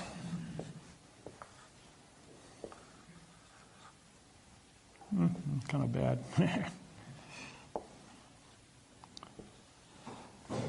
Or if we write on an angle called italics, it means it's removed from the paper and it's blank, which is the condition of all your cases. All right, so we have this document here, and this document says that the bank wants this from you. But he never signed it. So can I prosecute this individual? Well, I don't have a victim yet. You guys have become victims, but only after the fact. those that are all current in your mortgage payments, you still are sitting on bad paper, but nobody's taking responsibility for it. You've paid, kept your mouth shut, the bank's kept their mouth shut, and you just keep paying. Well, that's cool. Your credit rating reflects that you have made a promise to give something back to somebody else, and you've kept your promise. It's just like a handshake. There's no written contract. This is not a written contract either, until I stand up in front of the court. Now, when the bank stands up in front of the court and says, I wrote this, I'm taking responsibility, I want that house, I now have a signed confession in front of a judge that they took responsibility. Now, it's my responsibility under Title 42, 1986, as a federal judge, to syntax this document and find out what it really says. What it really says is that false and misleading information, fictitious conveyance of grammar, perjury, and deprivation of rights under coloring of the law was now a condition of criminal activity under Title 42, 1986. While engaged in criminal activity under Title 42, 1986, he had knowledge because there's 6,000 mistakes without any kind of modification. In other words, it's a perfect fraud. A perfect fraud because we're back into the no law or fact. And so now he's got this no law or fact document that he's confessed to. Well, from the first one that we did in January of 2008, which collapsed the entire mortgage industry and took the stock market from 14,000 down to 6 and back up again, and put everybody into your quandrum, why hasn't the bank foreclosed you after 90 days? Why didn't they just come out with the sheriff and kick you off the land? Well, that's because we still hadn't had the bankers stand up and say, I did this. So when he did that, he now had what he did was, on the 90th day, he filed a Title 46, Chapter 16, Section 781 salvage claim on your land. They killed the Indians, they stole the land, they sold it to an unsuspecting buyer back in 1800, and it hasn't been, or 1834, and hasn't been corrected to this date, and so the word is ailing, A-I-L-I-N-G. Comes from the word failing, with a square bracket around it.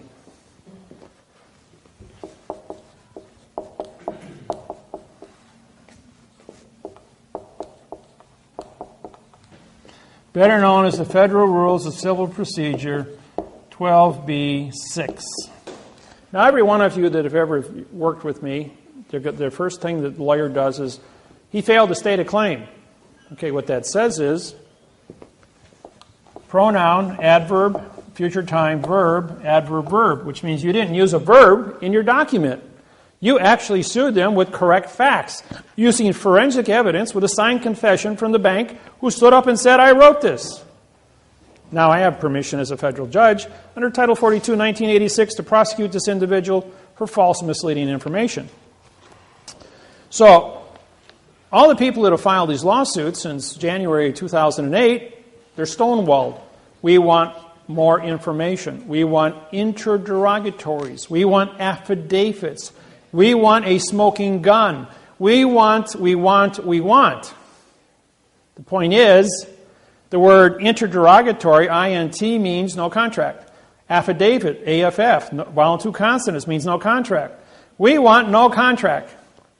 We want you to participate in nonsense for 3.5 years of no contract to keep you into a verb fiction. Which means as long as you say nothing about nothing, you can't prosecute nothing with nothing. Which part of no don't you understand, the N or the O? Okay.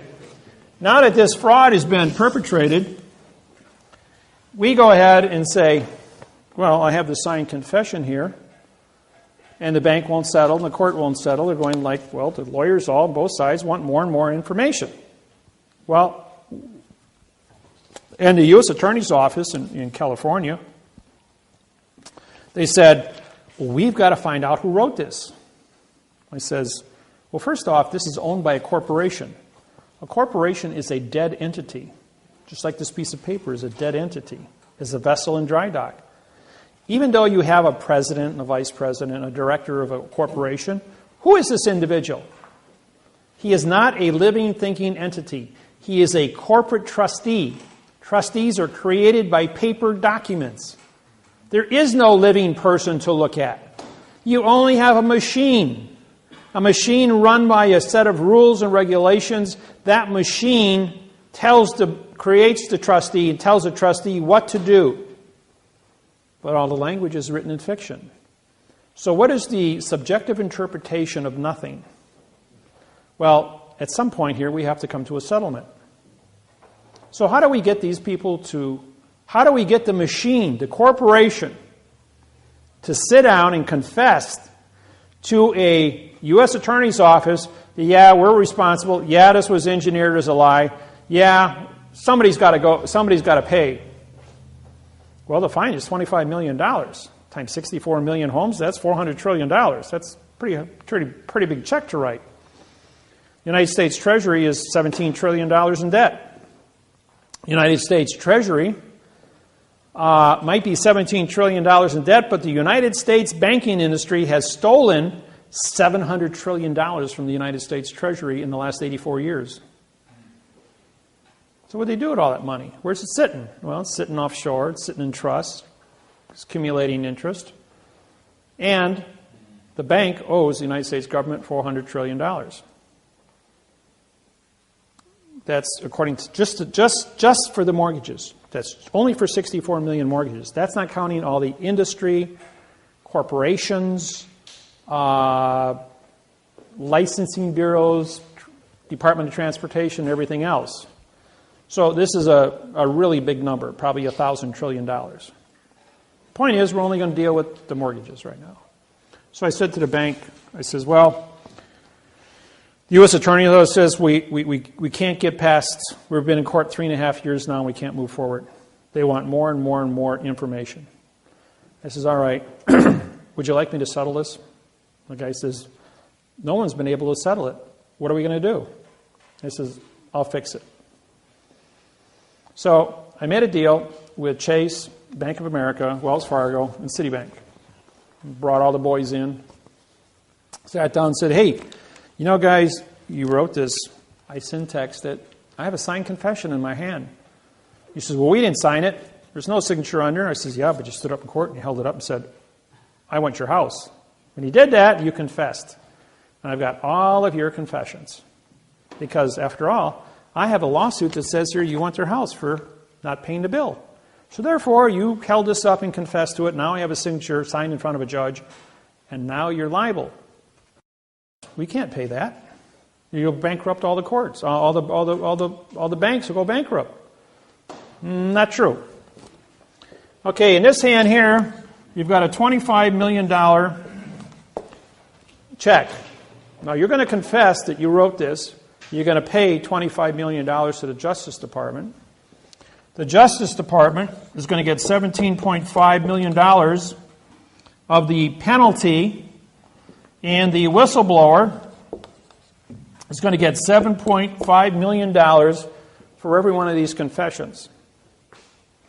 Then the whistleblower is going to sign a contract. He's going to get $500,000 in cash. Well, that'll be negotiated anywhere from $500,000 to, say, $2.5 million, depending on what you need, how big your family is, what your liabilities are.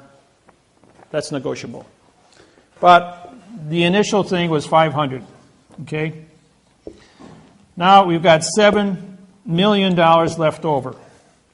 And you have to buy a $7 million CD at the bank that just screwed you, who paid a $25 million judgment to the government. What happens when you buy the $7 million CD? They get to fraction bank it at 10-1, making $70 million and selling it to MasterCard at 18% interest. And in 9 months, the $25 million is all paid back in interest to MasterCard. The bank goes, we're going to make excuse my French, a shit house of money.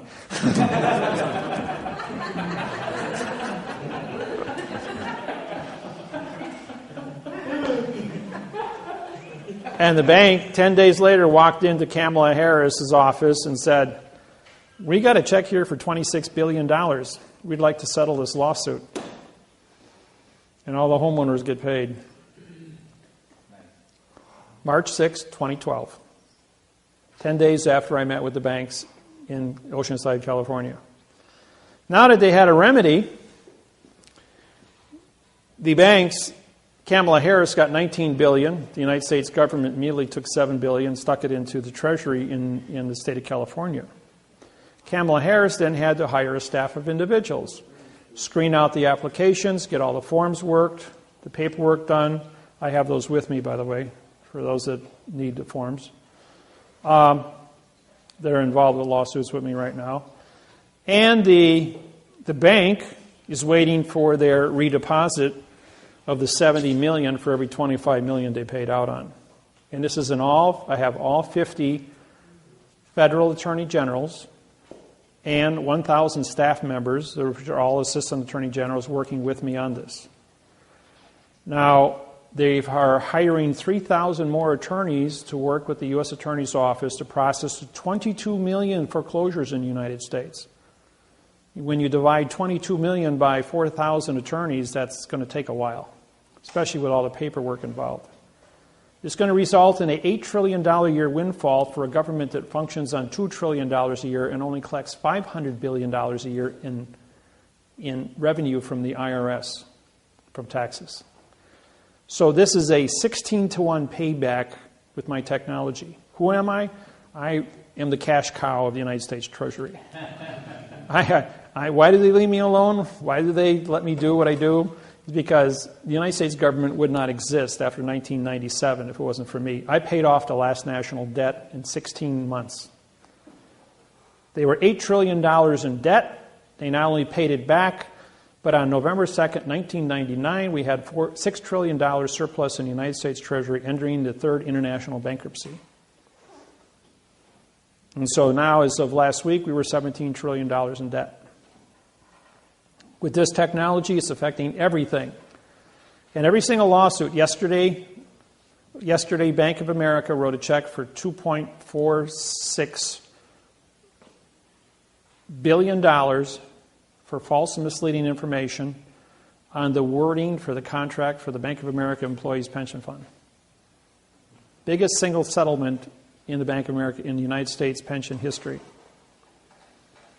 But that is trivia compared to the 26 billion that was written in California to settle the cases, and the 74 billion that has currently been paid out to date on the $400 billion lawsuit, which is at the New York Securities and Exchange Commission for false and misleading information to sell bad mortgages to the Securities and Exchange with a second-grade reading level.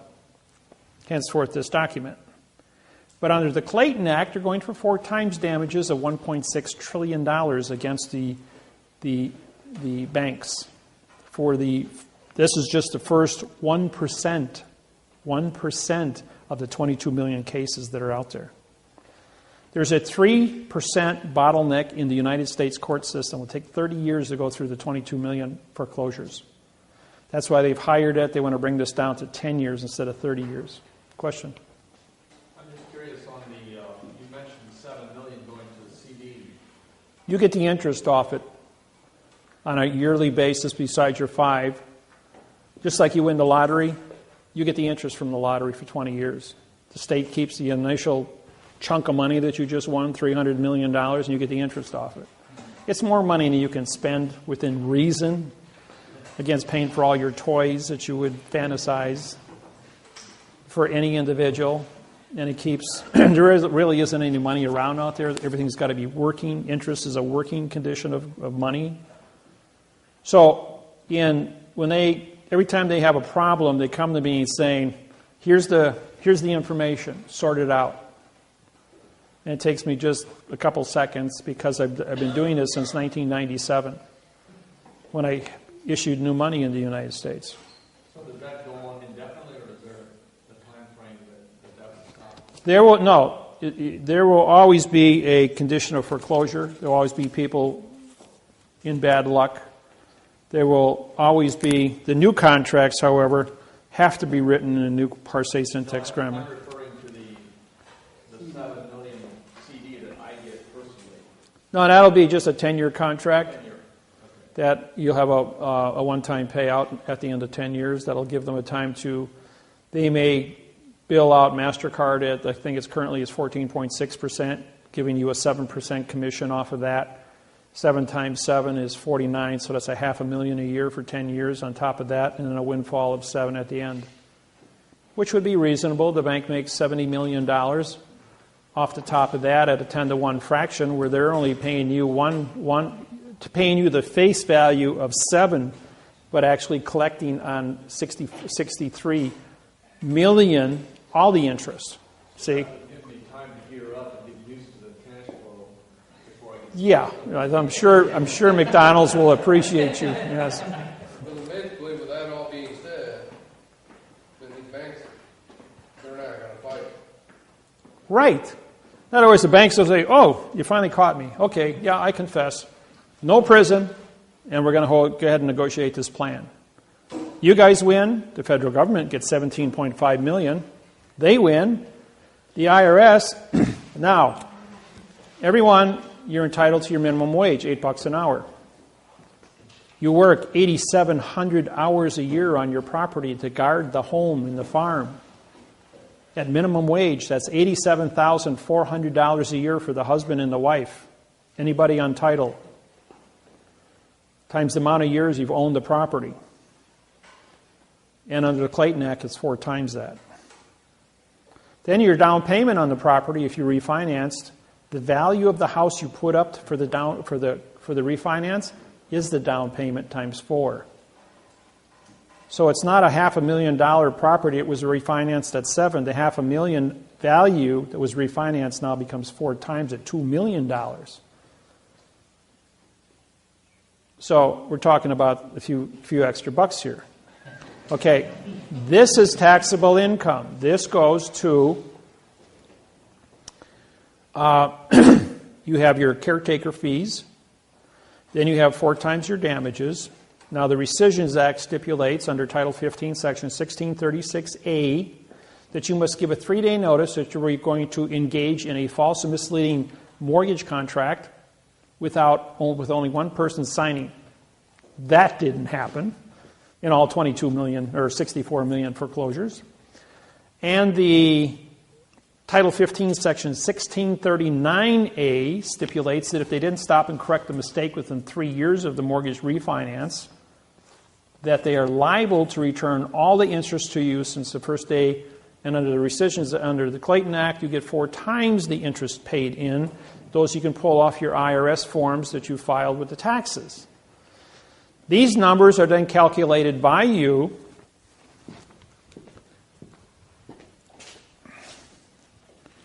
Let's see here.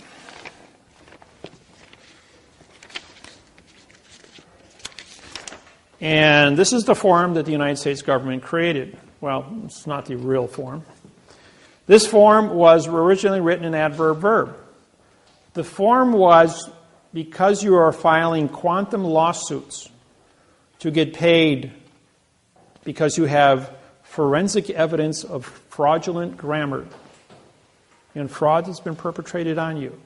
This was also engineered as a fraud so the United States government could keep all of the money, because on the bottom here it says under Title 15, Section 1692E, if you use false and misleading information on this document, you now are vacating your position to collect. And Title 18, 1001, fictitious conveyance of grammar. So if you file a quantum in this hand but file a false claim on this hand, you vacate this claim and you don't get paid anything, and the government gets to keep the whole $25 million for themselves. So I syntaxed this and wrote a brand new form in quantum grammar using the correct parse syntax grammar and filled in all the spaces with the correct parse syntax grammar. Now, if I ask you a question, what is the address of your property? ADD, no rest, which means I just said, what is your no contract property? And you answer me. Therefore, you've stepped onto a landmine. If I ask you, what is the location? If I made the statement, for the location of the property is with the claim of the claimant. That's a correct statement. Now I gave you a location and I made you a claimant. Gold miners didn't file mortgages. They didn't file deeds of trust. They filed claims for their property. And gold was an authority. So therefore, I quantumized this in now time to match your quantumized lawsuit as a quantumized claim. United States Attorney's Office got this. We have a collection agency with Tyrone, Tyrone, Williams out of Arkansas. Now, the first 4 collection agencies that we had hired were threatened with concrete overshoes. They dropped out. Tyrone Williams was also approached with the same argument. So I intervened. I said to the U.S. Attorney's Office, this is quantum. You're going to get $17.5 million for every lawsuit I wrote. Based on 4 times damages, the average person is going to get $3 million. The government's going to take 1.5 for the IRS.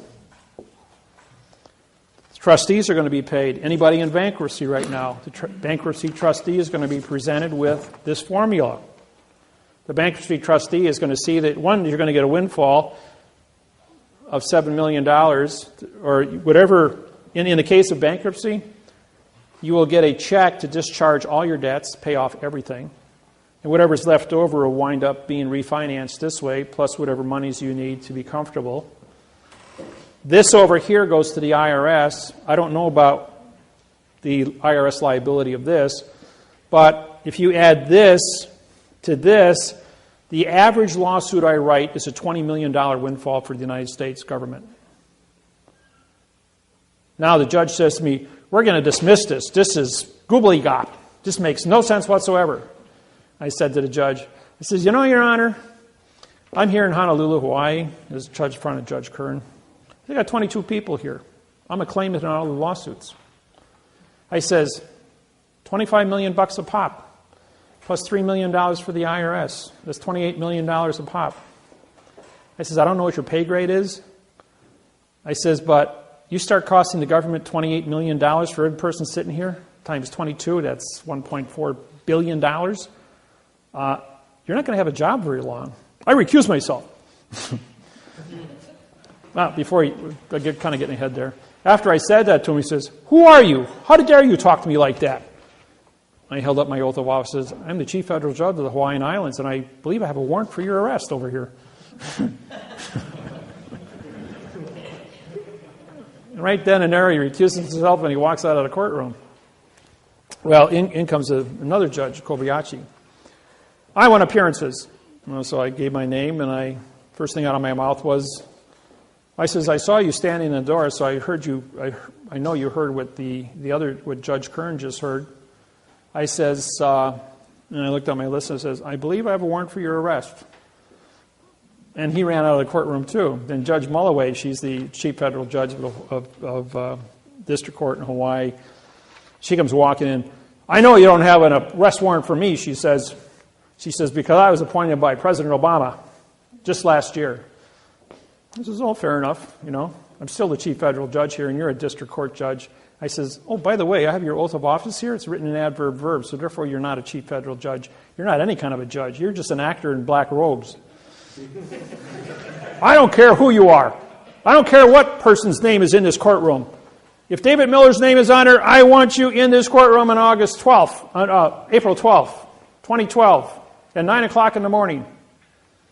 So all 22 of us showed up on April 12th, 9 o'clock, and I walked into the courthouse and got 6 marshals standing in front of me. Judge Miller, do you have your credentials? I says, yep, here's my oath of office, here's my warrants. Are you here to arrest our judges? I'm going, no, I'm just here to go to court. I've got a 9 o'clock appointment upstairs. This is, would you guys like to come with me? He says, well, yeah. He says, we're going to have to. He says, we have orders to accompany you when you enter the building for everyone's protection.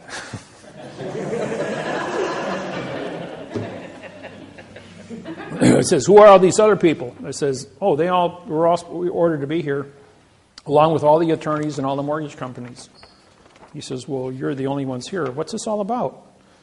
I says, I put a 15-month freeze on all the foreclosures in the Hawaiian Islands. And 5 of the 6 marshals were in foreclosure. They all shook my hand going, "Oh, thank you for not having us kicked out of our home." So they were all in my, I said, "Would you guys like to come upstairs with me?" So we all tiptoed upstairs in Kern's office. We go walking in, and as soon as I walked in the door, Judge runs out of the courtroom because I got a warrant for his arrest. And I walk up to the clerk and says, "Well, we're here. Where's Mulloway? He ordered us to be here." And he says, "Oh, I'll go check." Runs in the back room. There's a whole bunch of screaming going on back there. The clerk comes out all red in the face, and he goes like, "The judge has ordered the courthouse closed and ordered his courtroom closed, and everyone is ordered to vacate the building." I says, "Well, where's Judge Mulloway?" "You got to go down to the clerk's office and find out." I says, "Well, the judge just ordered the courthouse closed." So the 6 marshals and I, we go down to the clerk's office, and I have a order opening the court up, ordering with me. I was prepared for all this. I walk to the clerk, says, "I'm ordering the courthouse open as chief federal judge." He stamps it, signs it, and I sign it. I said, "By the way, where is everybody?" "Well, the phone's over there, go call." So I called the chief judge's secretary, and she picks up. She says, "All the judges in the courthouse are on a plane flying to San Francisco. Judge Kern is the only judge in the courthouse, and he ordered the courthouse closed, which is illegal. Can't shut down the federal government." So right then and there, I says, all the judges committed treason, vacated their posts, and left the country because they're in international space. So now we got a new complicated lawsuit that I'm putting together. So every time I show up in Honolulu, it's World War III, It's so these forms were critiqued so that they match your quantum lawsuits, so that you have. I've taken all the precautions necessary so that your language is correct. I took all the boxes off the paperwork, so there's no boxes. The only thing, when the judge, when somebody asks you a question, like, what is the location of your property? Well, you have to have all the words defined, which is in the lawsuit. You have to have your name and address to be legal as far as understanding what an ownership of location is. That's in the lawsuit. You have to have a cause and effect as to why you have ownership and why the bank doesn't. That's in the lawsuit. Because possession is 9 points of the law, and no one ever gave you a legitimate contract, and you've been the caretaker, trustee, and guardian of the property, which puts you on it, and there is no contract. And I mean the word "no" is an adverb, making contract to be a verb, which is an adverb fiction. So there is no paper in existence on planet Earth that says you do not own the property as being the original settler on the property. As the American Indians, even though we know the military moved them off, didn't have writing. They didn't have treaties. There has never been a correct parsing, syntax, grammar contract written for that object, and because you are the only person on it, under the maritime law of salvage, are the only people that have ever existed as original owners. Do you have a mortgage? The answer is no. Do you have a debt? The answer is no. Do you own the land? The answer is yes, because possession is 9 points until somebody can show you a correct parsing, syntax, grammar contract that says otherwise. So if the world of fiction wants to play the world of fiction, that's one thing. But when Iceland got a hold of this, Iceland forgave all the mortgages in Iceland back in March this year, rather than pay $25 million a pop to Wall Street. So everyone's title clear in Iceland now, even though it's a very small country. Yes?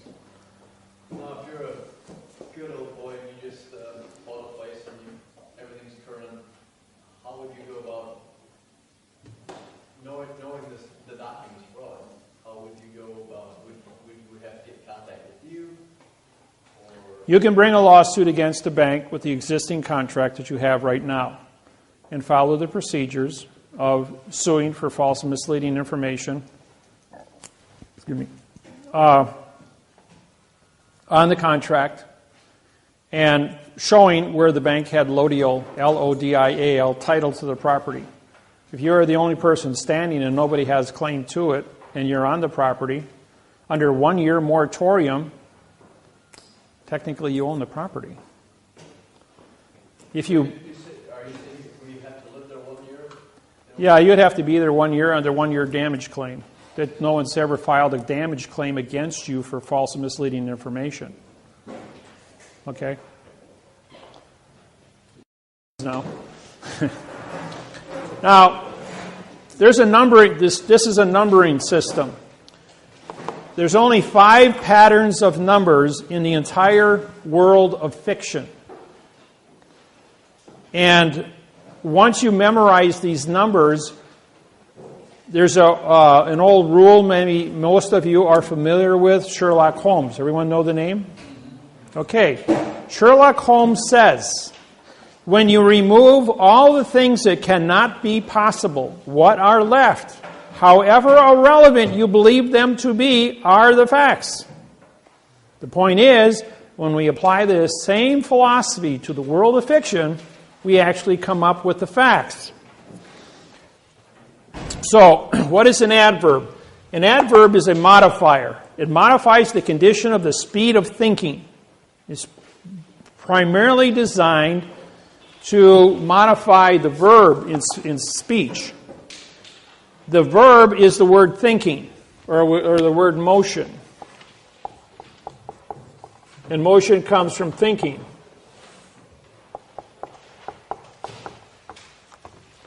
So the adverb is a modifier of speed. Now, when you modify something, you change it from its origin. Well, if it's not origin, it's perjury. Simple as that. If it is not the fact, and you changed it, that's perjury.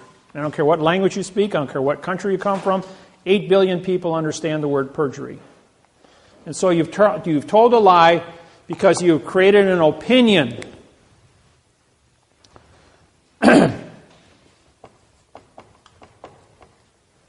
This one here, motion, or rather the adjective, we're going to deal this with color. Anybody want to define color? Explain to Helen Keller, who was born blind, what the color blue is, or color red, or yellow. You can't explain color to a blind person. Turn off all the lights. You see, black is the absence of energy. There is no such thing as a negative.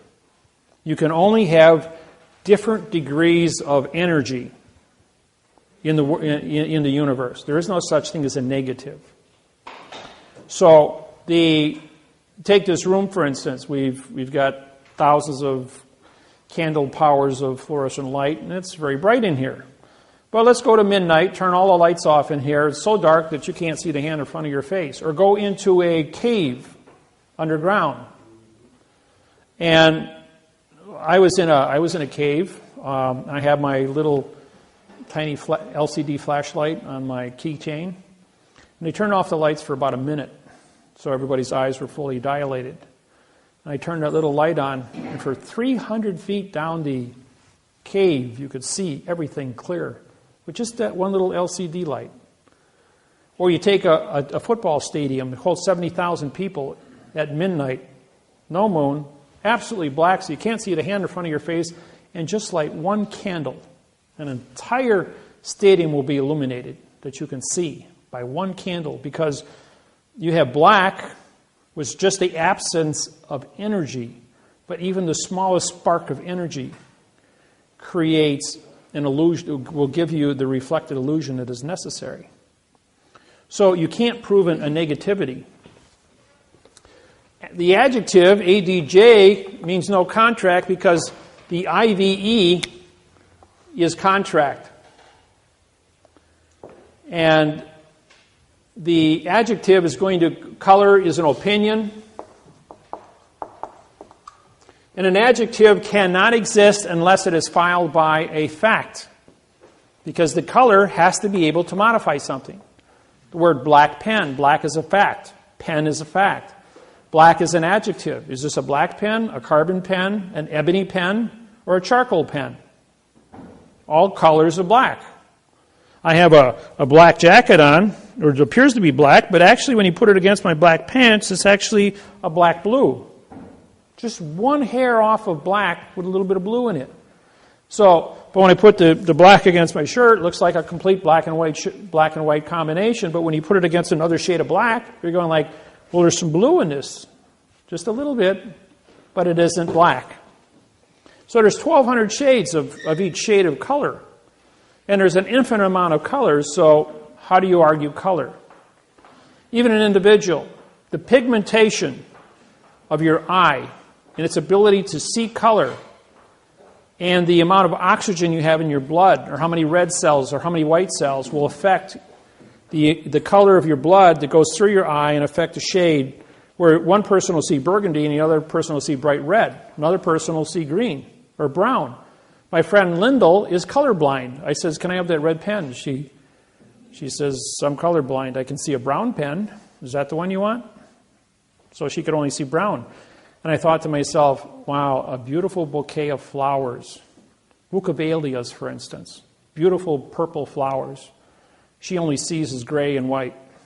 You know, she can't appreciate all the colors in the world. And I said, what a handicap, you know. So the adjective must always appear in front of a noun, but then, or a fact. But then when you put an adjective in front of a fact, it becomes a pronoun. Because this is modifying the fact, and now it's a no, no, no. PRO is no, NO is no, and UN is no. So pronoun has been modified into non-existence. The position is an alphabet, ABC. We're going to spell the pen using the alphabet. We're going to spell it PEN. We're going to give it a definition for the writing. Look, in any dictionary it says a pen is used for writing. It's used as a noun. However, I take a pen and I hold it like this. I now have a stabbing instrument. And I stab somebody with it. It's carrying a concealed weapon. Carries a 10-year prison sentence for carrying a concealed weapon and 10 years for assault with a deadly weapon. Or I make a fist with it as a stabbing tool. It's your volition. If I hold it like this, it's a tool for writing. So the simple way you conduct yourself while holding a pen or a pencil can get you thrown in jail for 10 years. So be careful what kind of jokes you want to play when you're in the presence of law enforcement and what your attitude is. If the government wants your farm, they can charge you with carrying a concealed weapon and throw you into a quandrum of illusion, get you to sign off and turn over your farm to the government, which is a foreign vessel in dry dock, and all of a sudden you're sitting on the street going, what happened to me? I was writing a check for 1 minute, and next thing I'm guilty of an assault with a deadly weapon in a bank with a ballpoint pen. What kind of nonsense is this? See how easy it is? My buddy, he's an electrician, gets pulled over. Cop sees a piece of copper, 1 inch in diameter, with tape wrapped around the end of it. So, I see you got a club in the car, carrying a concealed weapon. He goes, no. And he says, well, I'm going to charge you with carrying a concealed weapon because you have a club in your car. He says, I'm an electrician. I just got done wiring a 600 amp, 600 volt circuitry system. It runs a 1 inch wire. And that's the end that we put the tape around and connect our rope to it, and we pull it through the line. When we got it on the end, we just chop it off, and I'm taking it to the junkyard to scrap it out. I'm going to charge you with carrying a concealed weapon, $2,500 fine. And he goes to court, and they sue him for $2,500. And he calls me up, and I intervene, and he gets his refund back, and they drop all charges. Just because I said, can I see the correct sentence structure, communication, parse, syntax, language for carrying a concealed weapon? Oh, doesn't exist. Well, then how can you charge somebody with something that doesn't exist? Give him his money back. By the way, it shut down Adams County for 3 months, that little sentence. Because the man who charged him $2,500, the real judge walks out of the courtroom. His brother-in-law is a plumber. He's in the hallway. And I followed the judge out. I'm just standing there, got my suit on, look like an attorney. And the judge goes to us, hey, put my robe on, go in there and take $2,500 off this guy. And put him in jail for 30 days. So the brother-in-law, being a plumber, puts on his robe and walks in there and says, I'm the judge, give me $2,500. You're 30 days in jail. And the sheriff arrests the guy and puts him in jail. I make a call down to the chief judge at Federal District Court. in Madison, Wisconsin, and I explained just what happened. And they shut down the county. Half the people got fired that worked in the county when they found out nobody had an oath of office. None of the judges, none of the clerks, none of the police officers. I mean, it was a complete rout. Don't think because they're public officials that they're legal. There's a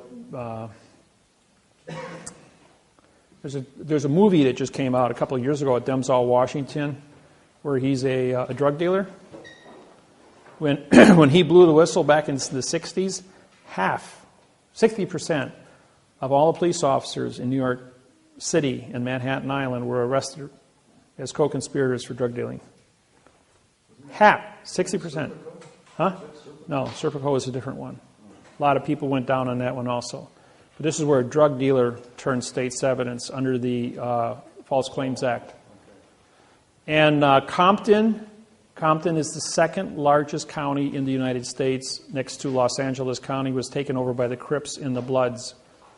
When the FBI went in there and broke that up, 60% of all the people that worked in government, from judges, attorneys, police officers, clerks, all went to prison. And Compton was under the jurisdiction of Los Angeles County for 8 years before they were able to reform a government. Don't think it can't happen. Yes? So what can we do when we have a county sheriff that has the oath that they've been using for years, the one that is on file currently is completely void of any... Send it to me in an email. I'll syntax it and send it back to you. In Hawaii, we have 92 judges. We syntax all 92 oaths. When the Hawaiian kapunas walk into court, they hold up the oath and say, "You have false and misleading information. You're not a judge." We have the clerk's false misleading information. And then what they do next is they prick their finger and put blood on whatever document was brought them into court, saying it's called koko. Hawaiian word for blood is koko. Well, the paper is fraud. The language is fraud. The blood is human. Therefore, it's real. How does fraud and fact come together? Can't. Vacates the contract. Therefore, they don't have authorization, they don't have an oath, and the cases are vacated and the Hawaiians go home. That easy. So can we do that in court here? You can try it. You're not in a sovereign position like the Hawaiian people are, because you are a postal employee, but you did walk into a foreign vessel in dry dock under false pretenses. So it's easier to take the paperwork that's generated by the state in fraud. If it exceeds $21, now becomes a federal crime under false and misleading information. A lot of times, like in March, I was in Honolulu and I sat in on Kern's court. There were 13 felony cases brought in facing $5,000 to $10,000 fines and 2 to 10 years in prison. Judge says, "So your lucky day, ladies and gentlemen," as each one of the people were brought in. They all got $20 court costs in case were vacated in front of me. Nobody knew what happened, but the judge and I did. Number 13 came in, fifth drunk, 44-year-old man, 5 times drunk driver. He blew a 3.4. Legally, he should be dead. Caused a car accident for 2 people in a hospital. That's public safety violation. That I won't deal with public safety. First off, judge says, "Well, it's your lucky day, sir. We're only going to charge you how much? $2,000 today instead of 10, because it's your 5th offense. And instead of 10 years in jail, we're going to give you 3 years in jail. Is that okay with you, sir?" And he goes, "Oh, thank you, Judge. Why are you being so generous?" He says, "Well, it's just your lucky day today." DA goes, "I object." Judge said, "Objection noted." Write it up. He writes it up. DA takes it up, paperwork up to him. "Here, sign it." Judge says, "I ain't signing that." So I held up my hand and I did this, and the judge says, "Okay, I'll sign it." And he took him away. But I wasn't in the court. I says, "But I wasn't in the court." Dave, Yes. I have an oath of office here from a police officer. Could you just look at that real quick and see what you would say on that for syntax?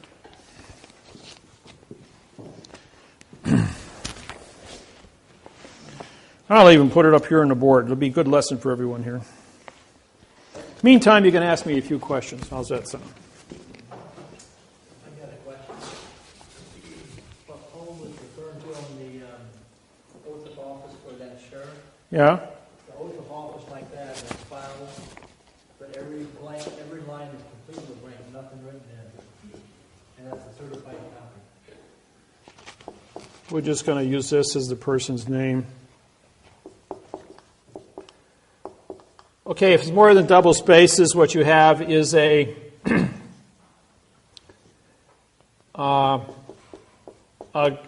group of pronouns that are on the paper. There's no legal sentence called grammar.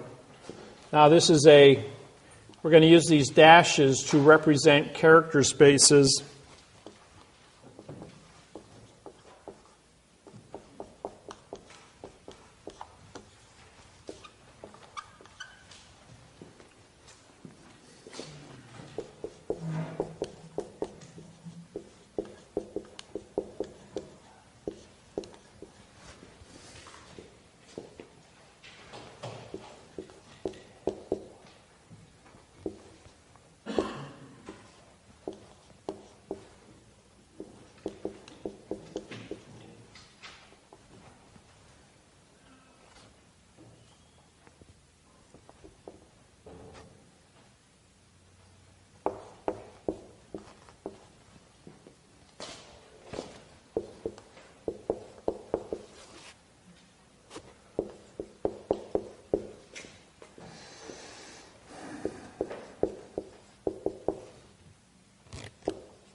Well, you going to buy your groceries today with what kind of money?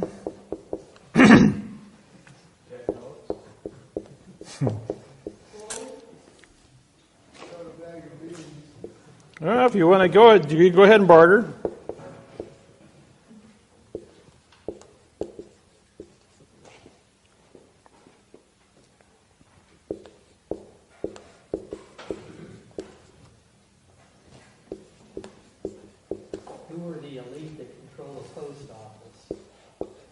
Postmaster General of the United States.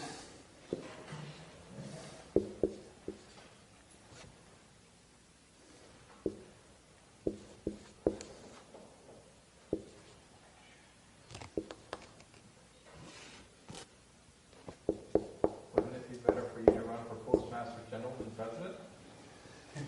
I appoint the Postmaster General, who would be my business partner, Russell, who is also a Postmaster General already. I was going to say, he already is, isn't he? Yeah.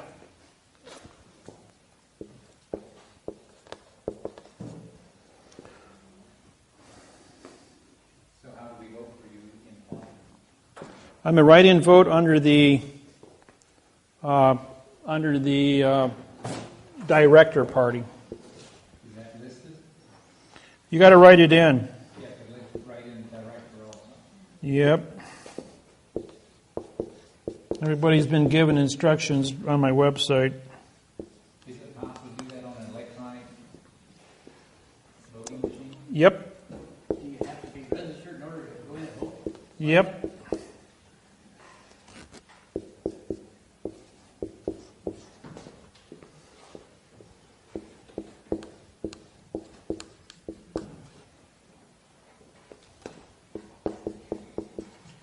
The Constitution of the United States no longer exists, so therefore it's irrelevant.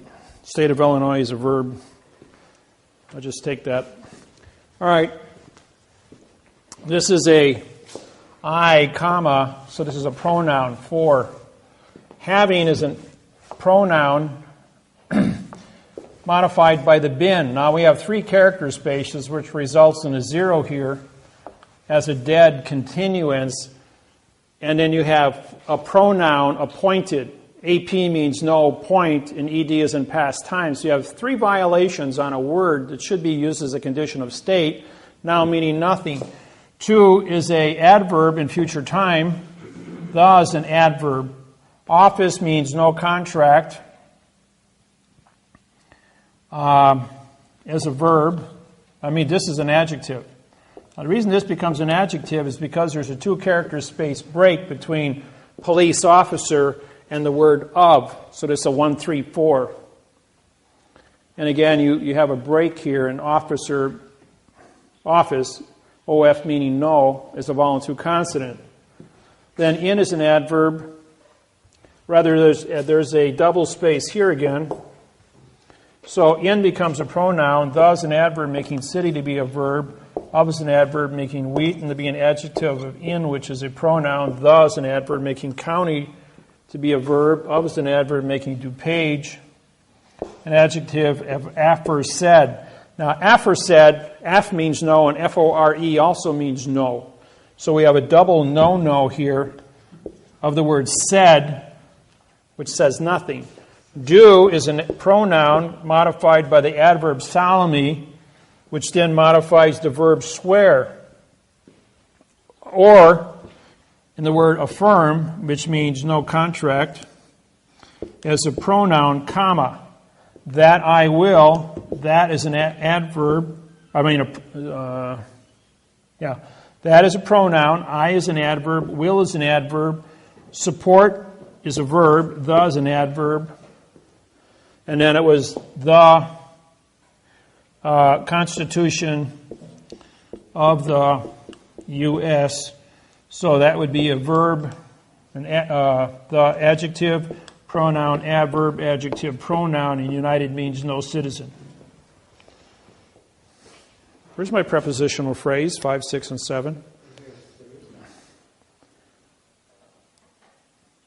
That's a $25 million fine and 30 years in prison. He's carrying a gun and a badge without authorization of an oath of office.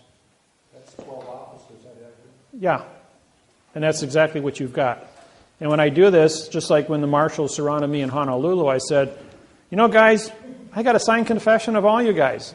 You all are facing 25 years in prison as organized crime running the government. Is the reason all these oaths are irrelevant or wrong because the corporation took over the United States government in that time? They have to maintain a condition of zero. The word comes from the word alien, remember? Alien means corruption from the beginning. We killed the Indians, stole the land, sold it to an unsuspecting buyer. Simple as that. All right, because they were corrupt in the way they conducted themselves, took over this country, bastardized grammar for 8,500 years, they have to have one condition of contract. That contract must be in fiction at all times. You can never prosecute an individual for nothing. You can never prove nothing. You can do nothing wrong with nothing. So, which part of no don't you understand, the N or the O?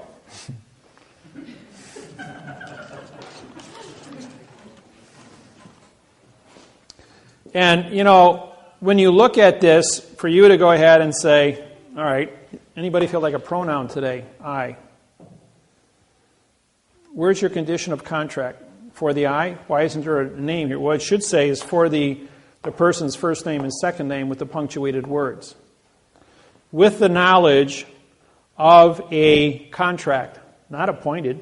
He has to sign a contract. I mean, why would he do the oath? He believes the oath is a contract, but here he's taken a position that he was appointed. Today it's mandatory that anybody that's a county sheriff has a 4-year college degree in criminology. 30, 40 years ago, it was anybody could say, okay, you're the sheriff, put on a uniform, put a badge on, carry a gun, hold up your hand, and that was it. Everybody heard of Judge Roy Bean, the hanging judge of New Mexico. He was played by, they made a movie of him, and he was a drunken outlaw with 7 guys in his gang. And one day he went to a bar and he found a law book in New Mexico. And he read it and he says, you know what? I'm going to get hung here pretty soon if I don't become a judge. And he made all of his outlaw buddies deputy sheriffs. And they went out and cleaned up New Mexico and hung all the rest of the crooks. And he says, well, as a judge, you know, I can steal their loot. I don't have to rob a bank. I can just find their loot under the laws of booty, B-O-O-T-Y, and I can keep it all. so I can let them steal it, catch them, keep the money, and hang them. He hung 88 men, never had an oath of office, never went to law school, and never a judge. He was only a presumption of a judge. Because nobody could read and write, there was nobody to challenge. But because he had his deputies and he had the law book there, and he knew a few tricks as a result of that, he became what he became. What constitutes the fact of a judge or anybody that's an officer of the court? It's only your presumption. Don't forget, you've left Indiana, you've entered a foreign vessel in dry dock, and you speak Babel. Everyone has a second grade reading, an attorney or a lawyer. And just put a 1 on top of every the on the paper, and the letter A and the letter an. Now, if there's only one word that follows that word the, and there's a comma, that word is going to be a verb, 2. If there are 2 words that follow that word, it's going to be a 3 and a 4. Like here. 1, 3, 4, and there'll probably be a 4th word, which would then become a pronoun. If there's only 2 words, it'll be a 4, 1, 2. If there's 4 words, it'll be a 4, 1, 3, 4. And then they have another comma. Throughout the entire mortgage of your own property, if you look at it, you will see there are 3, 4, and 5 word combinations set off by commas to break the continuance of evidence. And then with the commas, you'll have spacing or numbers, parentheses, quotation marks, italicizing, or double spaces. And those are going to break the continuance of evidence, so they keep isolating these 4 little phrases to stay within this procedural argument. Now, the Internal Revenue Service says, under penalty of perjury, adverb, verb, adverb, verb. So you got a 1, 2, 1, 2, 1, 2 scenario. The instructions from the notary,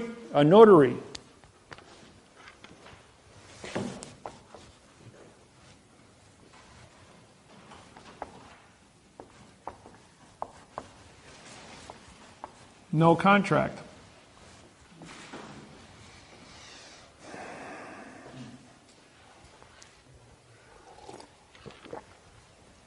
We're going to give you a notice today.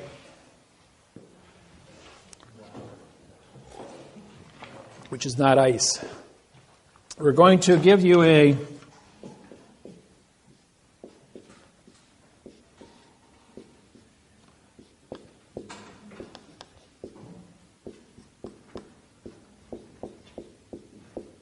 indictment written just like that.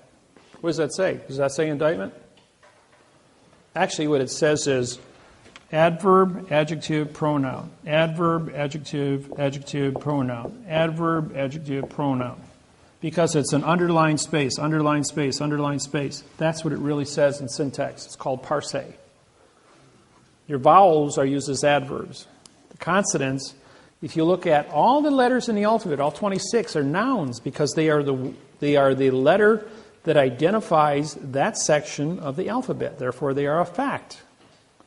But when the fact is used, followed by put in front of another fact, it's an adjective pronoun. But if it's a letter and it's a single vowel, A, E, I, O, and U, it becomes a adverb. The adverb modifies the adjective, which modifies the pronoun. 1, 3, 4. 1, 3, 3, 4. Henceforth, you go back up here. 4, 1, 3, 4. Or 1, 3, 4. 1, 3, 4. The patterns are always used. They have never changed from the Constitution of 1775 to present day. The Magna Carta, when I syntaxed it, 1215, written in adverb, verb. The foundation of the English Empire. In World War II, Nazi Germany sent 250 stormtroopers into London, into the Historical Archive Center to destroy the Magna Carta, thinking if we do that, London would lose all credibility on the planet. They were met with 350 British cracked stormtroopers. 250 people died in the battle. The Nazis were captured. The Magna Carta was protected. And when I syntaxed it, it destroyed it and it was sold at Christie's of London for $6.7 million. And London lost all their hold including their constitution, on all countries worldwide, and therefore became a little island with no resources, except the North Sea's oil drilling right now, and that's about it. So in London, for the last... The Queen says she's broke, or they have no money, or whatever. Well, they were claiming all these assets, just like the Kennecott Copper Mine in Salt Lake City, Utah. Queen Elizabeth was reported to own that until I syntaxed the mortgage contract and showed it was fraudulently conveyed. How does a adverb verb statement say you own anything from a foreign land? That got kicked out. Deutsche Bank, Germany, been buying up all the stuff all over the United States. Syntax their mortgage contract. Now they're facing every contract they have in the United States with false and misleading information at a $25 million a pop fine. Collapsing the Germany's banking hold on the United States claims, and all their assets are being seized by the U.S. Department of Justice under the program I put down. Yes? Going back to oaths, there's 3 specific Indiana State Police troopers that I've been trying to get oaths from, which I haven't gotten anything on paper yet. I asked them in person when they showed up at my house, which they totally ignored. Later, I sent by certified mail the oath request form with the code, the Indiana code that specifically pertains to that, and got nothing.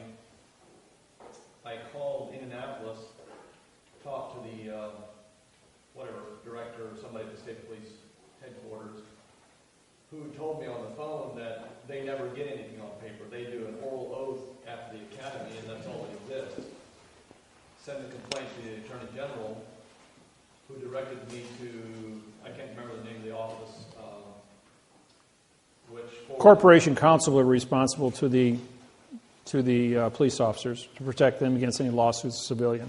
Okay, they sent me a complaint, an official complaint form, which I fill out for each individual one and send it back to them, which generated a response from the state police again. And this time, that response, this is on paper this time, says when the officers graduate, they get their copy sent with the individual officer, and they do not retain. So now I got 2 different stories and still nothing. Secretary of State's responsible for holding all oaths of office, whether it be an attorney's office, judge's oath goes to the Secretary of State. If the population exceeds 500,000 people, they keep it in the house, like Indianapolis. Otherwise, every, I think South Bend is also, Gary's over 500,000 people, and so is South Bend in Indiana here. They would keep the judge's oaths in-house. Otherwise, all the smaller counties would be forwarded to Indianapolis Capital with Secretary of State. Secretary of State, that includes the state police? Yes. Yeah. Anything that's smaller than 500,000 goes there. And your federal courts are set up in 500,000 population sectors within a state. Was the state of Indiana about 8-9 million people? 6 million? Yeah, so you'd have 12 federal jurisdictions here in the state of Indiana as a result of that. Thank you. Like you look at Los Angeles, 40 million people, you got 80 federal courts in Los Angeles County alone. I mean, every couple of blocks you got a federal courthouse. And but Judge Pregeson, Dean Pregeson, is the chief federal judge for Los Angeles, and I had him fired for 2 years along with Douglas, his clerk. And his father, Dean Pregeson Sr., I haven't checked in the last few years, but I think he's still alive. He should be about 92 now. He is the senior master mason for the state of California and the senior federal district court judge for all the judges in California. And I'm the chief federal judge over all the district court judges in California. Because I'm the only judge in California that has a quantumized oath of office. Everybody else has got stuff that looks like this, an adverb verb. And yet the judge says to me, Dave, he says, We know you're a judge, and we know we have your senior position. He says, but we got guns and clubs. What do you got? You got a ballpoint pen. Everybody knows a pen's mightier than a sword. I says, yeah, you know what? I says, you can lie all you want. He says, but 3 plus 3 still equals 6. Now, how many of you have seen the movie Matrix? 1, 2, and 3? Okay. You know what happened in that movie? The movie Matrix is this program. It was written completely about this program. This program's been around since 1988. And Matrix is a story of Neo, who wakes up from the illusion, can see fiction, and goes after the machine. The machine wants to kill the humans because the human condition of thinking is flawed. But what kills both humans and machines? Viruses do. The machine can't fight the virus because the virus can multiply itself exponentially and get inside the workings of the machine. And so, and as well as the virus can infect or multiply itself and then go and kill humans in their dream state, because the illusion of a negativity virus exists as a danger. So Neil, as the fact, 3 plus 3 equals 6, says to the machine, the enemy of my enemy is my friend. Susan Art of War. And the machine says, I have no remedy for Smith. So Neil says, well, I have a solution. If you promise not to hurt the humans in Zion, I will go ahead and take care of Smith. The machine says, all right, we got a contract. If you destroy Smith, then I'll leave you live. I'll call off all my drones, and anybody that wants to go free can go free. Henceforth, the architect. Now that little scene of the architect and Neil's ability to communicate with the architect, saying, we've been here 6 times before. And Neil says, choice. It's all about choice. Remember about who God is and what the devil is, what good and evil is, what choice is?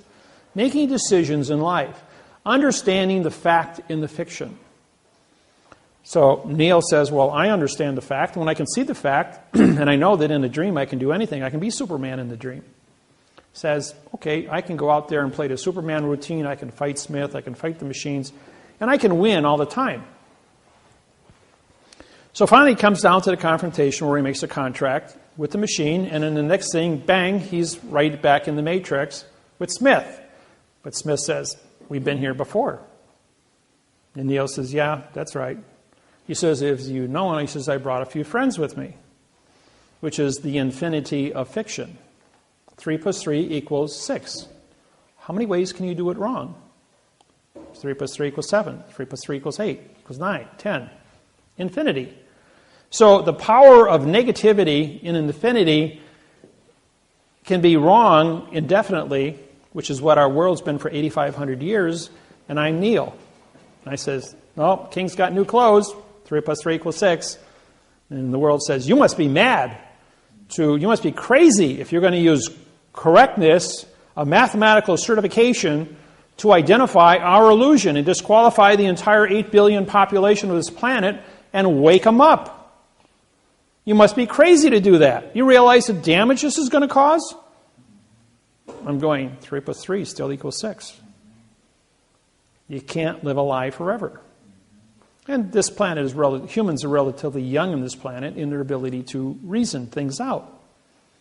So, Neil says to Smith, hey, we got work to do here. Let's get to it. So they'd have the big battle scene. And Smith, which is the fiction, representing all the things that aren't supposed to be, against Neil, who just represents 3 plus 3 equals 6, which is correct. And bang, bang, bang, bang, bang. And he fights and fights and fights. And finally, Neil says, all right, you win.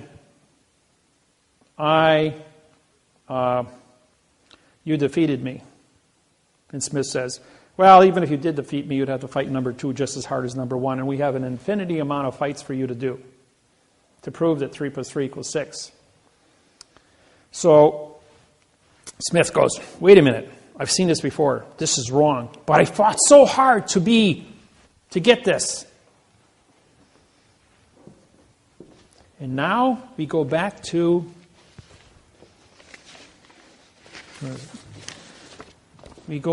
Smith, the mortgage contract. Sometimes you have to learn through stories, okay? We have a mortgage contract here, which is Smith, and I represent Neil. And the mortgage of fiction says, I'm going to conquer you. So what does Smith do? He absorbs, he touches Neil, and he turns him into Smith. He says, there, I've conquered you. 3 plus 3 equals 7.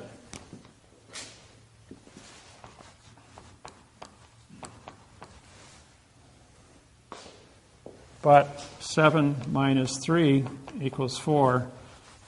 And 4 doesn't equal 3, so therefore, wrong. Boom. Smith number 1 blows up. Smith number 2 jumps in. I got a better answer. 3 plus 3 equals 8.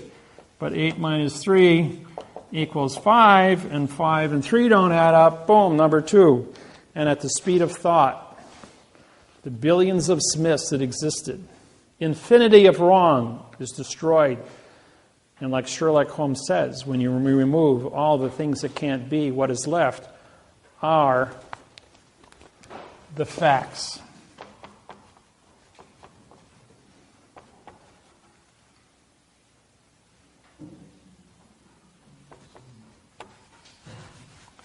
And 3 equals 3. So therefore, Smith is destroyed in a microsecond of thought. And what is left are the facts. And when I syntax this, when you remove all the things that can't be, what is left are the facts. A blank sheet of paper.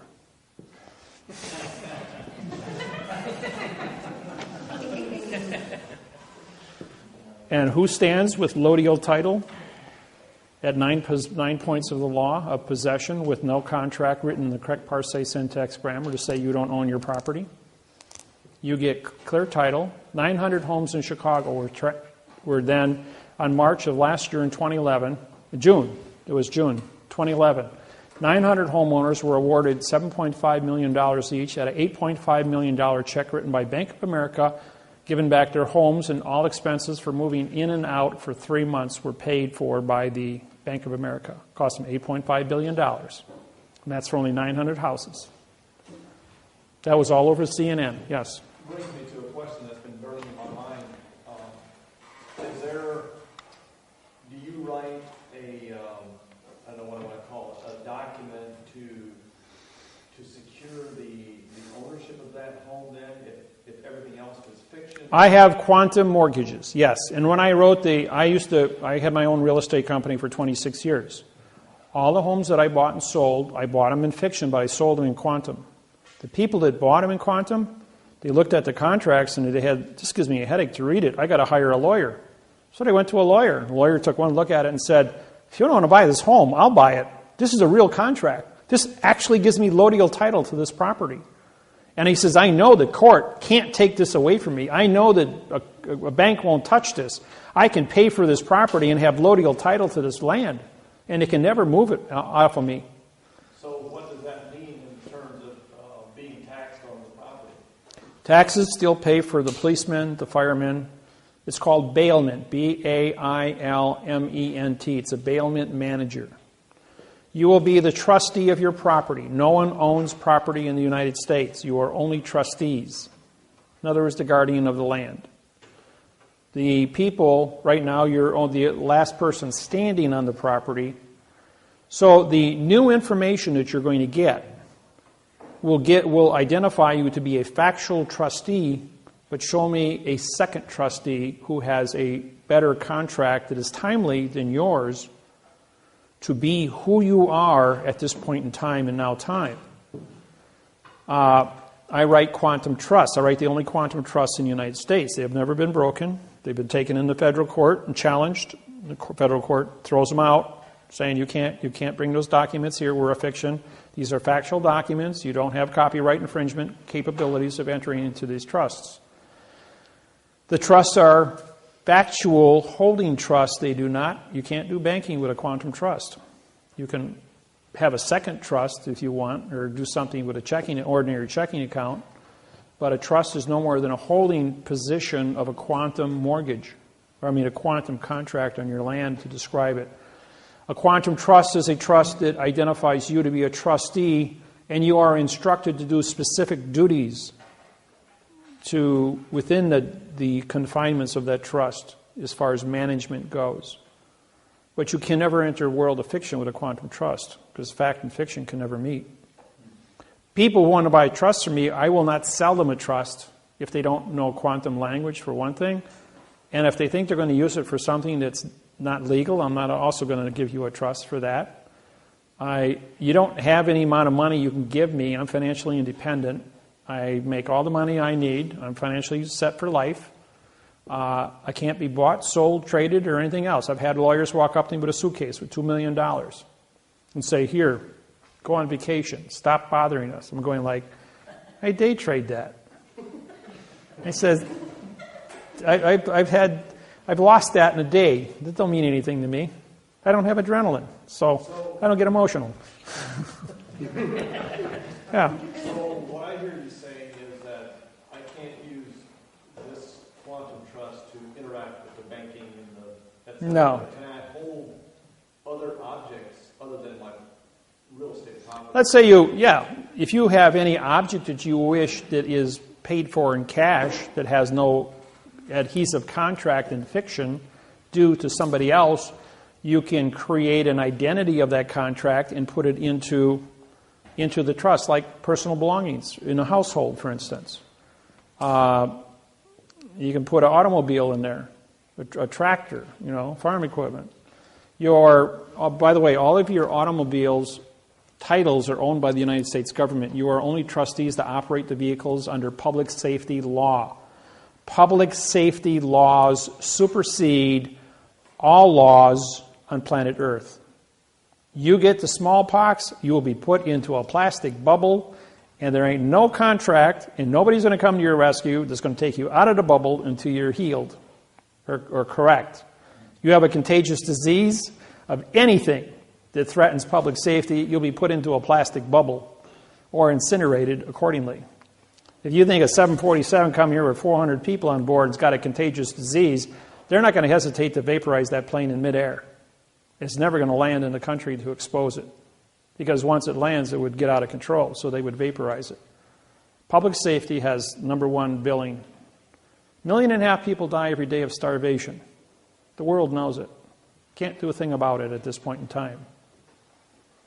Now, if they implement a Nikola Tesla coils, a 6-foot coil produces 200,000 watts of electricity, can be placed on top of every wood telephone pole in America, giving us about 100 times more electricity than this country is capable of using.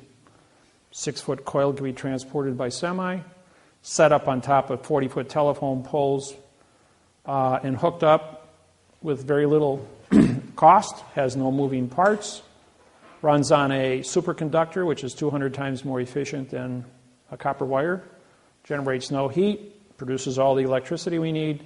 The surplus would be 1 cent per kilowatt. All surplus would be used for purification of water as well as purification of air. 24-hour-a-day sunlight. Globally, the guys could grow crops 24 hours a day, 7 days a week, year-round, with 24-hour-a-day of plant light above your fields.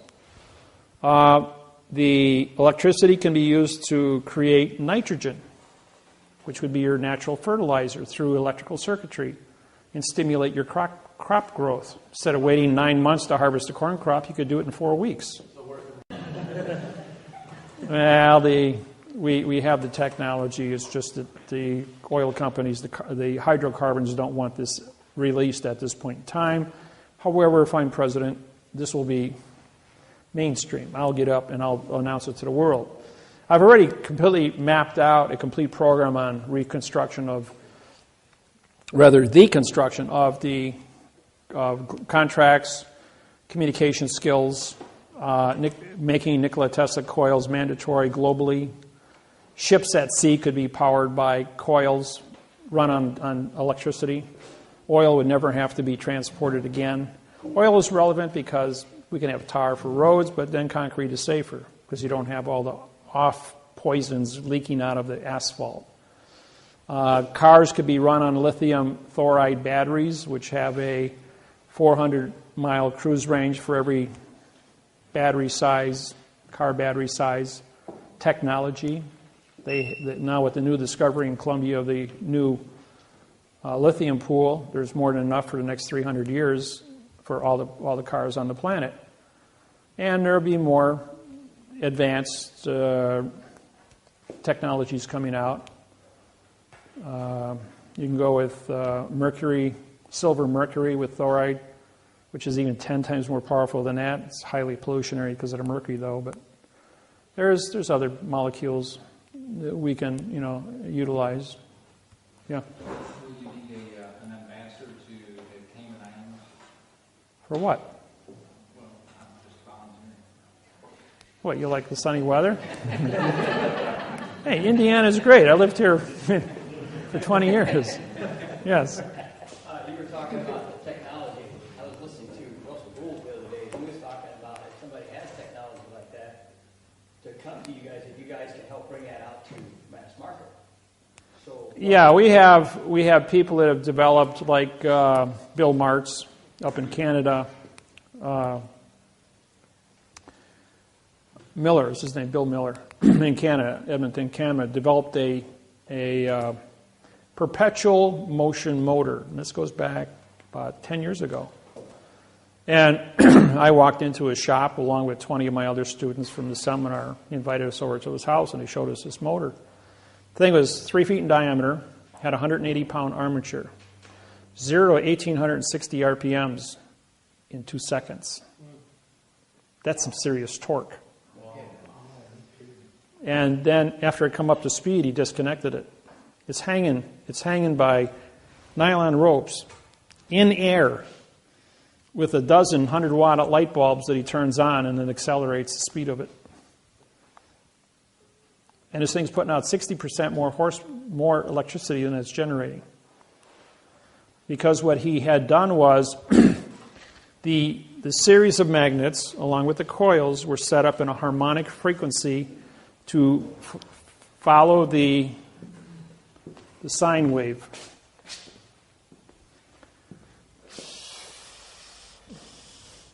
You guys okay with this? Yeah. Okay.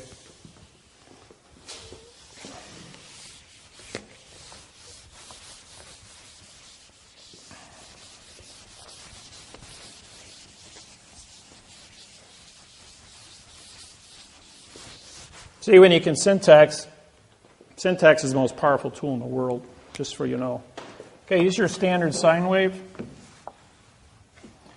And if you're going to do harmonics, then you're going to go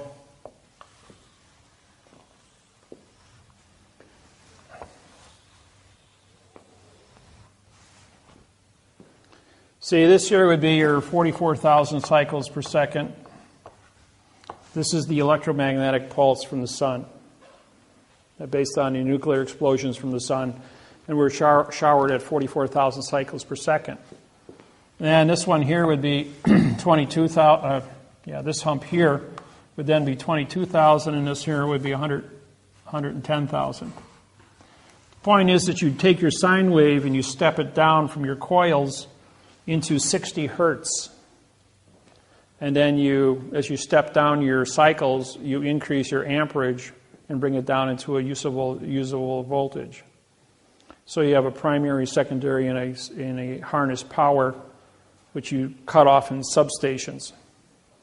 The initial voltage would be running out at probably 25,000 on your big lines, which are your big high 100-foot tall power lines, and then also be subbed off into 660 volts, 440, 220, three-phase, down to single-phase, 110s for your houses, stuff like that. It's all basic electronics. I've been in electronics my whole life. I was building TVs when I was 18, my first laser at 12, and I even built my own perpetual motion motor at 16. So when Mark showed me his, I said, what you've done is you've hit 1,860 RPMs. You have a harmonic resonance within your electromagnetic fields. As your motor turns, you got your series of magnets, primary, offset by your secondary fields, which are then looping in that manner all the way through, going all the way back to the beginning. And then what you're doing is taking this electromagnetic pulse from the sun and you're matching it up to your power source here. These are permanent magnets and coils. And these were only ceramic magnets. If you go to rare earth magnets, which are 5 times more powerful, I've got one at home that's about the size of this little middle of the pen here, and it picks up 3 pounds. Just to give you an idea how powerful some of these little tiny magnets are in rare earth. And so he's using rare earth magnets set off by these high, these are superconductor coils. This isn't copper, it isn't silver, it isn't gold. These superconductor coils are what's called a eutectic metal that is 60 times more efficient than a gold winding. If silver is 60, I mean, if copper is a 60 on 100 factor, and silver is a 90 and gold is 100, then a superconductor would be 3,000. Generates no heat, and it's really efficient using this technology as the loop, matching this up and harnessing the 44,000 cycles per second. This is in a motor scenario.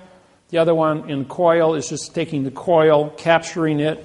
So you take electricity flows at 95,000 miles per second. Speed of light is 180,000 miles per second, exactly twice that.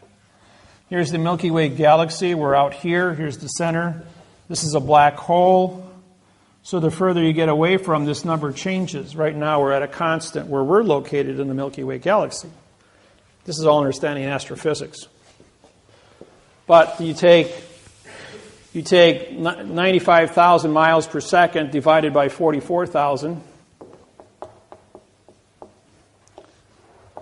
So 44 goes in 2. So each winding of the coil has to be 2,000. This is in miles, and this is in frequency. So you got 22,000 miles has to be divided into whatever hertz you're going to be running. So this would be, if you're going to run a 60 hertz, which is above frequency, but you probably want to be in the 660 range hertz, divided in there. So you'd have about a 30-foot length of wire for each coil. And then you link those together to create the main coil to produce the frequency. A 12-inch diameter coil, about 8 feet tall, would put out about an 18-foot spark at 25,000 volts per inch.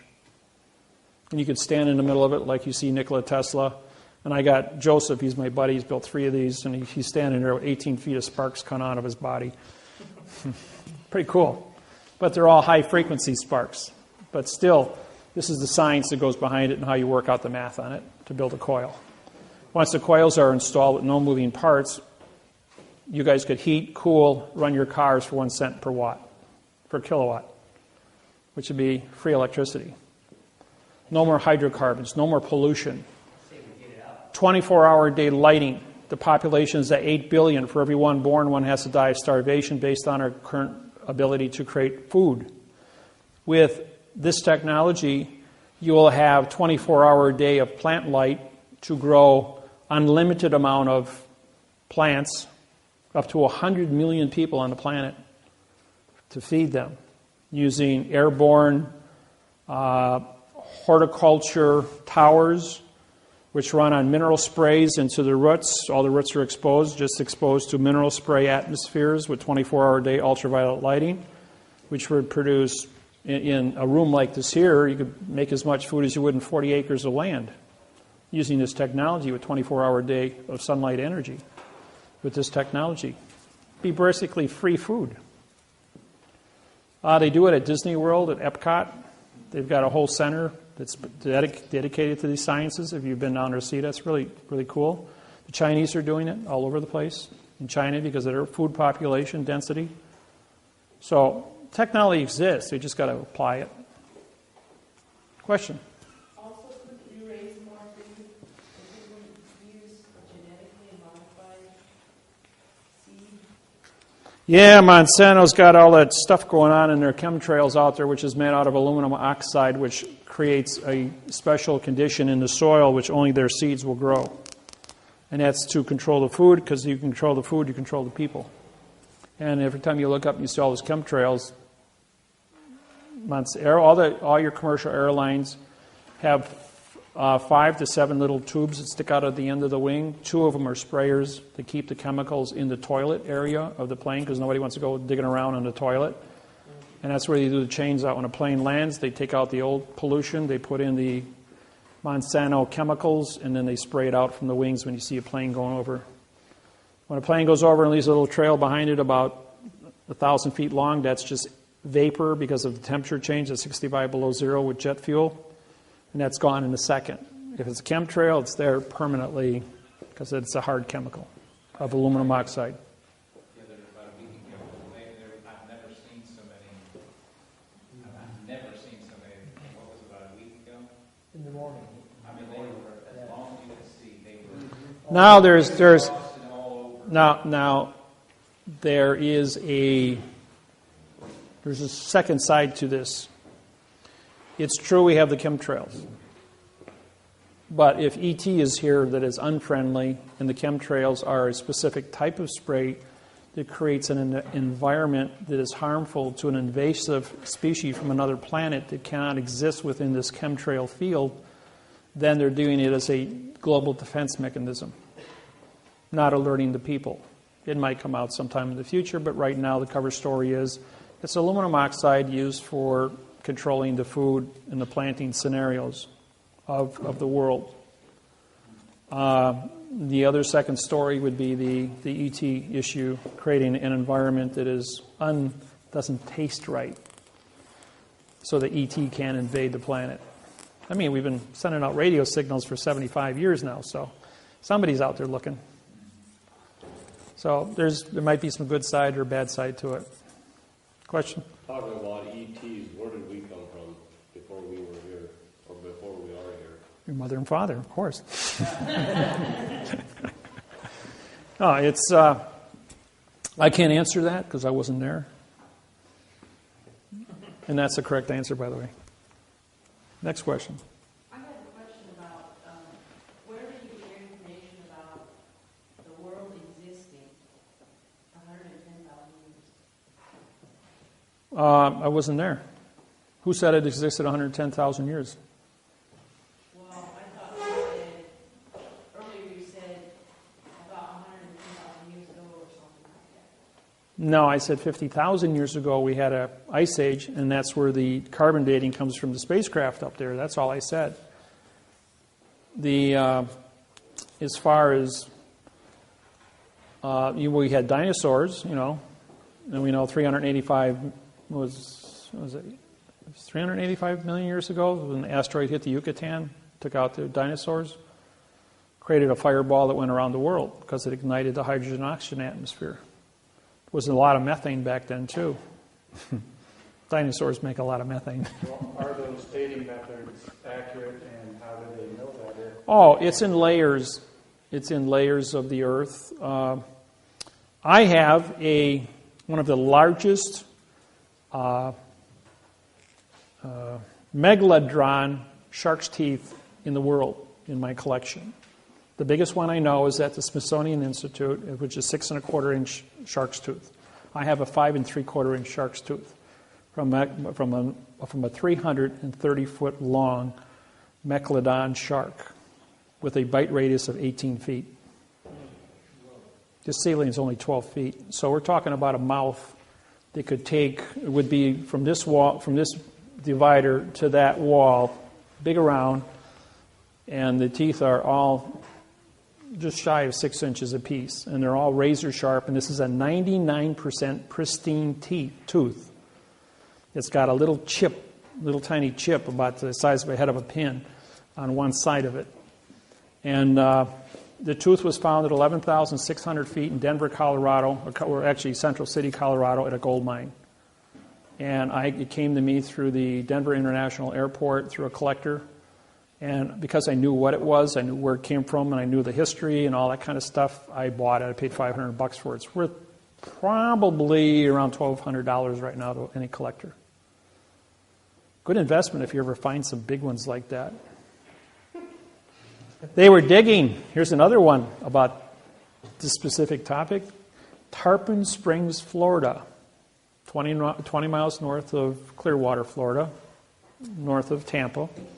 If you want to they put a canal in 2,000 feet from the ocean in to build a subdivision with water. When they got back about 600 feet into the canal, they hit a cache of over 900 teeth that were 4.5 to 5 inches. And these teeth were all worth about $500 a piece. And the workers got paid more money for the shark's teeth in that cache that they found from one shark than they did in all the money to build a whole entire subdivision.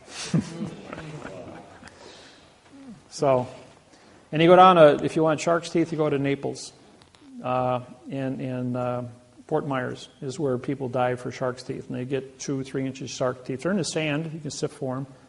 As divers, about 20 feet of water. Sharks have been going there for millions of years and dying and leaving their teeth behind. Yeah? Back to the chemicals, what will be done south, clean it up. Coils. Of course, we've got to find out what the cross is. And I guess only the president and a few other men in black know about things like that.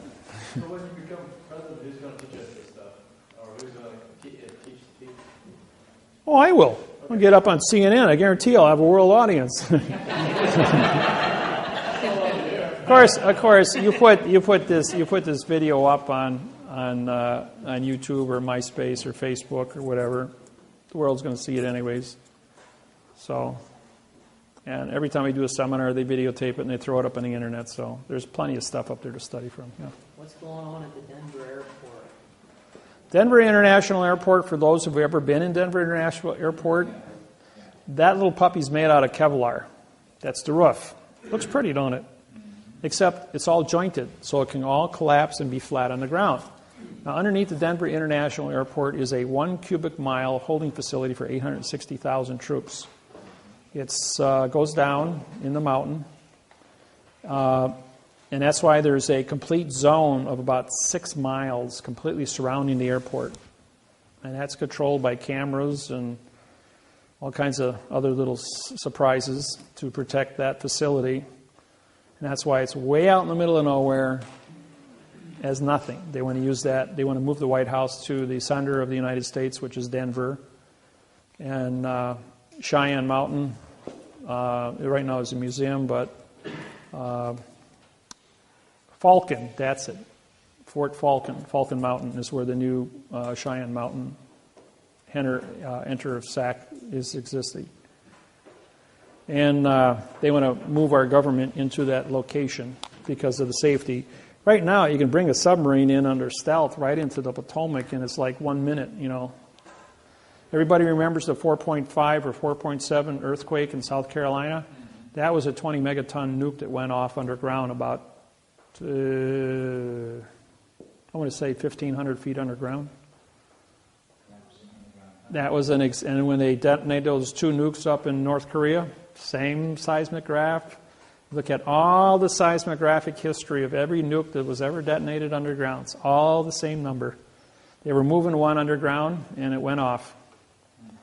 And it was just an earthquake, and it shook Washington. Yeah. Back to you about running for president. You said the last 47 were left-handed. Yep. I seen you writing right-handed. Oh, boy.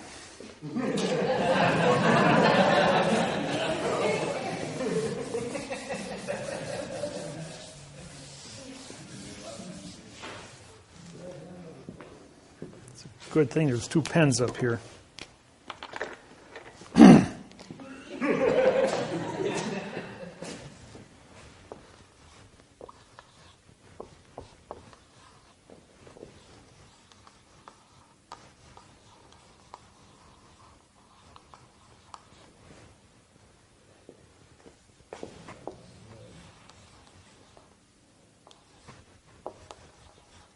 I got a little trouble with those bees yet.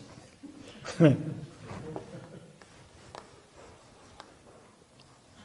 on, Dave. Get your head together. Think.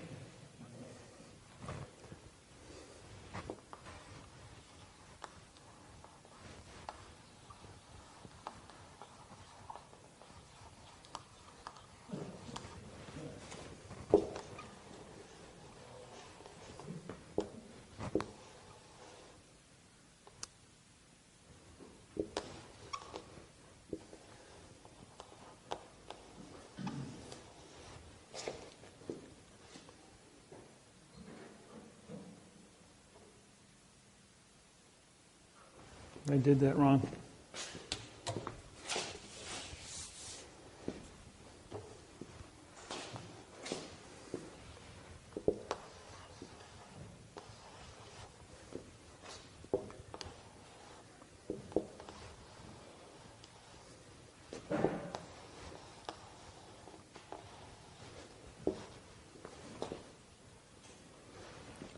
Why are you writing, person?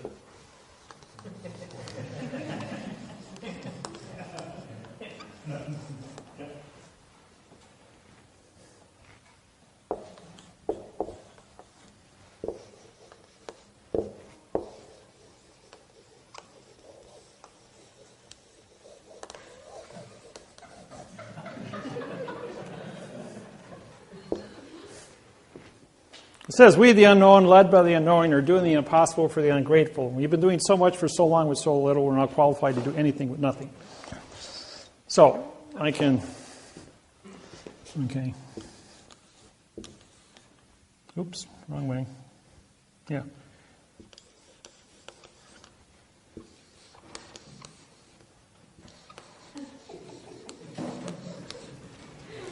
Okay? I can do it frontwards, backwards, both hands, both directions. I just run out of words there, that's all. I got to do it in cursive, though. I can't do it upside down yet. I'm working on that.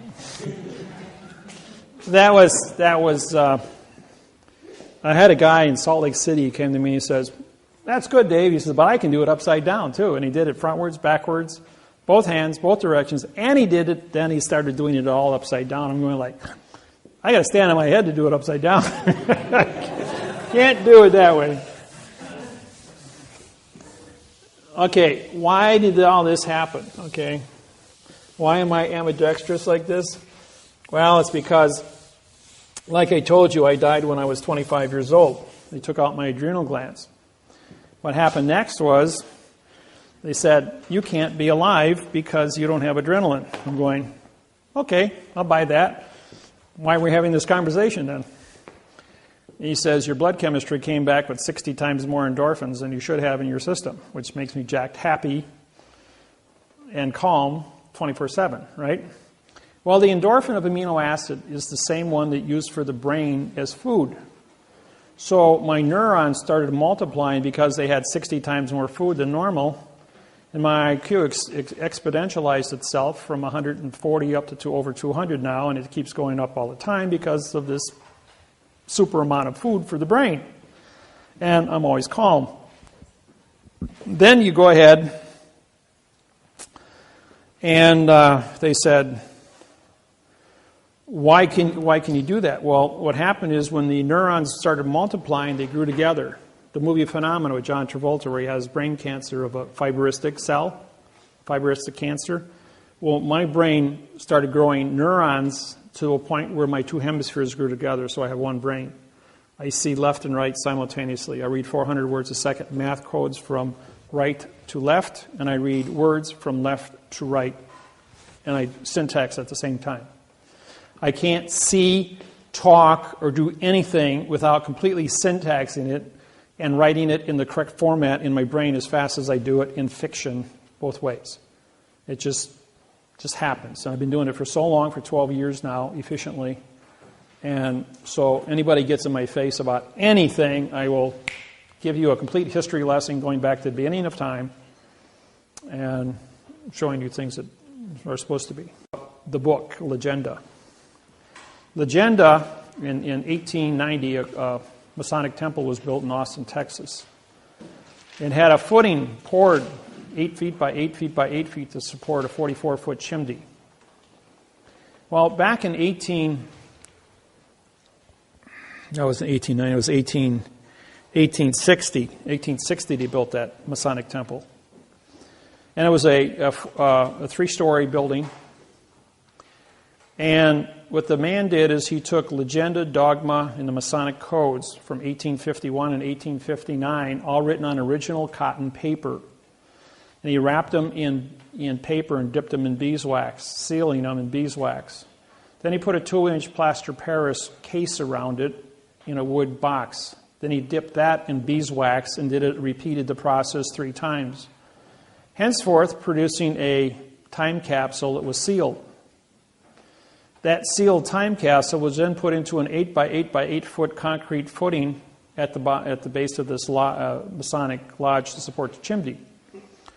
The chief of the Apache Nation in Arizona was working under contract in Texas, West Texas, or rather in Austin. But he was from West Texas, but he was working in Austin. I was doing a seminar in Dallas at that weekend on Sunday. And his job was to take a 4-foot wrecking ball, and they had dug out this footing and break this hunk of concrete up because it was too big to move. And when he hit it with the ball, out pops this chest, and he figures, treasure, but it was a time capsule. Well, when he opened it up, chopped it open, he found all these books inside. And the books were in pristine condition after 140 years. And he opened them up, and it says, property of David Wynn Miller, punctuated. So he throws them in a paper bag, drives 260 miles to where I was, and he walks into my seminar at 2 o'clock on a Sunday afternoon with a grocery bag, and he walks up to me, and I knew the man. I was a chief in his own Indian nation because I broke the treaties with the United States Department of Interior and got the Apache Nation to put in casinos back between 1995 and 1999. In 1995, there were 92% of all American Indians were on welfare. In 1999, all American Indians were off of welfare. And there's 190 casinos in the United States now in Indian territories. And all treaties have been broken with the Department of Interior because of my syntaxing. So they made me a chief in 14 of the major Indian tribes in the United States. With that said, he calls me a white lighter, for those that understand what that means, and brought me this bag, and he comes in there and he says, Dave, I have these books. Do you know where they came from? I says, yeah, and I told him. And he says, they have your name in them. And he says, yeah, I know, they're mine. And he gives them to me and he leaves. Simple as that. And no, I'm not going to answer any more questions on that topic. Okay. So,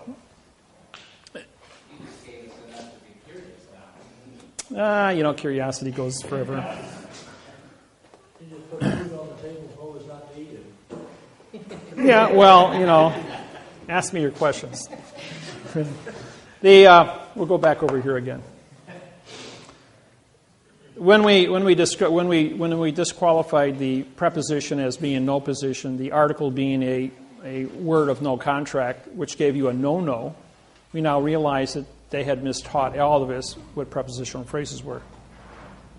And so we had in 2000, 2nd of January 2000, we came out with the position loadial fact phrase. We also brought in past time and future time. A 1922 book, maybe reader, it was a 1922 reader from the Depression. I was in Las Vegas, Nevada. And a lady by the name of Joy brought me this book and says, read page 9. I read page 9. It says, to, future time, from, past time. I'm going like, oh my God. All my technology from 1995 published to 2000 was written with the word to and from. As you know, a sentence can only exist with one idea. I'm going to the store from the house. 2 different time zones. The sentence is wrong because there's 2 different times. The future doesn't exist. and the past has no damage. So therefore, we dropped all future and past, and it took me 3 months to rewrite my program, removing all the prepositional facts, bringing everything into now time. Present time, PRE, means no, sent, which is contract. So you had 3 choices, the past, the present, and the future, all meaning no contract. So we had to go to now time. So we created the now time, and then the conjunction, and is a command, and or is an option. Do you know that lesson cost me $1,600 to learn what and or meant? I had a real estate company, I told you, for 26 years, and I evicted one of my tenants. It was December, before Christmas. It said, quit and pay rent. And the judge was ready to sign it, and the clerk goes, you can't sign that. He says, why not? He says, because he gave you a command. He commanded the people to quit and get out. He says, you only have jurisdiction if there's an option, judge. This is the clerk telling the judge. It must say quit or pay rent. Now, if the or doesn't acted within a given amount of time, which is 10-day notice, then the judge can sign an order for the sheriff's department to go out and evict the individual. He says, that's right. This is wrong because you used and instead of or. Start over. 45 days later, get a court date. 45 days after that for eviction. That's 90 days. Got to stay in my house for 3 more months, not paying rent. Cost me $1,600 because they used and or. Anybody seen the movie Slumdog Millionaire? You haven't seen the movie Slumdog? I strongly recommend, won the Academy Award that year. Rent it at the video store and watch it. It's a story about a boy from the age of 6 to 18 in India. It was made in India, filmed in India, and he got on a game show. It's a true story. And in this game show, he answered every question correct to win 1 million rubles, or 1 million US, which was 20 million in rubles.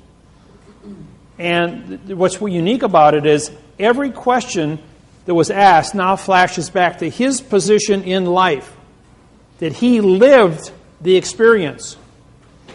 He knew the correct answer because he was there and lived it. And that's what's unique. And he won the money, and he became a hero throughout India. Won an Academy Award, and he's done like maybe 10 more movies since then where they've all been really, really great movies. I mean, this is 5-star quality. When I heard it, people told me to go see it. Well, I want to see a movie from India. Well, I've seen it 4 times now. It's probably one of the best foreign movies I've ever witnessed. And for acting, quality, and it's a true story. Myself, I'm the same way. I have been in court. I have written the lawsuits. I have made the mistakes. I've been through all these stupid things, all the landmines that you can step on, I stepped on and survived to stand up here and say, don't go there, don't do it. When I write a lawsuit for you in quantum grammar under the document, contract, federal, postal, vessel, because paper is a vessel, federal court venue, don't go into the United States District Court and talk to these people. They are a fiction. They are a foreign vessel. You are not in Indiana. You are in the Indiana territory. Stay in your territory. In 48 days, we will file a fault judgment because if they don't sign the contract, I have a contract to dock my correct vessel as the correct court, as the correct judge, and the clerk of the court now becomes the correct judge. In the event that clerk will not sign the correct document and be part of that, it goes to the U.S. Attorney's Office, goes to the Attorney General's office, who then will prosecute the case under the False Claims Act for forensic evidence. You'll get your money. Then it goes to your labor, goes to Tyrone Williams in Arkansas, who is working with the Attorney General and the IRS as our collection agency, because they want their $1.5 million for every lawsuit I write. And we're going to pay out next week on these. So this is a real thing that's really happening, and we have cooperation from over 1,000 attorney generals across the United States, both attorneys and assistants. Yes? Yeah, I was told last week Monday that we got 10 days till payout, which is next week. So, if yours went in before March 6th, you'd be in that group. Okay. The ones that we filed were dated for the last 3.5 years, which were settled on March 6, 2012 in California. And those are the groups that are being paid out right now. And they have a continuous rotation now that each one of the quantum cases that comes in is a signed confession. The bank's already confessed that these are legitimate, so they will be paid as fast as they come in or negotiated. Yes? I have a couple questions on for one, a mortgage fraud suit. I think you indicated that we were supposed to initially send that to ourselves, registered mail, to get the corporation number to get it. Your corporation number was sent on your fault judgment. It's already been filed for you. I did it.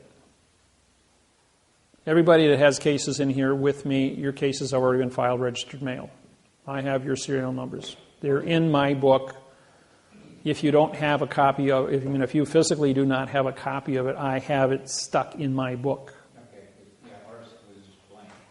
Right, but you would fill those in after the fact. But I have copies of those already and they're registered. So, yes. Go back to the mortgages. It doesn't matter what state you're in? All 50 states are the same. All 64 million mortgages in the United States were set up by the banking industry to be a fraud, established in 1934 to be harvested.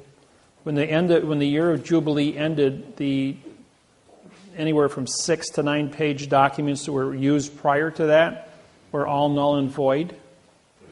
And in the 2nd of February 2000, a new contract was issued by the United States Department of Housing and bankers from the post office and was standardized throughout the United States. There are variables between private investors and the industry and the National Banking Association. There's a slight variables. They had to follow the same criterias, but I have 38 different copies of banks that I've done. So what's happening is I've syntaxed all of the 38 different mortgages. They take about 40 hours a piece to syntax. And then I match them up to make sure that everything is, and it's already been recertified by college professors and university professors and U.S. attorneys' offices all over the United States, as this guy knows what he's doing. This is a math procedure. This thing cannot be defeated. It's been tested in 150 languages in every country of the world. It's been proven to be an original program from A to Z. The website, my books, all original, no plagiarizing. I know of 3 people that tried to plagiarize and charge people $1,500 to come to a seminar to mimic my website, talk about the videos on my website, and then sell postal badges to people for $2,200, thinking they wouldn't have to pay taxes. Within, I would say, 8 to 12 hours, upon doing a seminar for this, the FBI was notified because my students are always watching. And my students are everywhere. And when I say everywhere, I mean it literally. And it's almost impossible to get through a gauntlet without bumping into one of my students someplace who's going to immediately pick up the phone and say, "Hey, Dave, we got a guy here that's identified himself to be you or plagiarizing you." And because you call me on this cell phone, my cell phone, you're talking to the FBI. Anybody calls me on this cell phone, you want to talk to a judge, just call me on the cell phone. The FBI will record it, immediately transmit it within a few minutes to the federal judge responsible in that case, and he will be brought up to speed that I've been notified that now he is on my list of people to pay attention to. And you might go to court the next morning and find out your case has been vacated, that you're not going to jail for whatever reason you went to court for, and it's hands off. Get away from this thing as fast as possible. We have too many people that don't know what's going on to harvest. It'll be nice and easy, but if you touch this guy, you touch his students, he's going to drop a nickel on you, and you're going to have a problem. Yeah. Okay, I have another area of concern. I don't know if you recall this or not, I had originally when you did the suit for me regarding the charges in the local court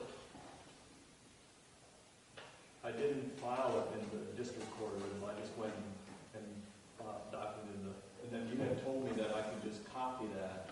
Yeah, you can file that. That case is clean. It's a federal case. Okay, here's my question.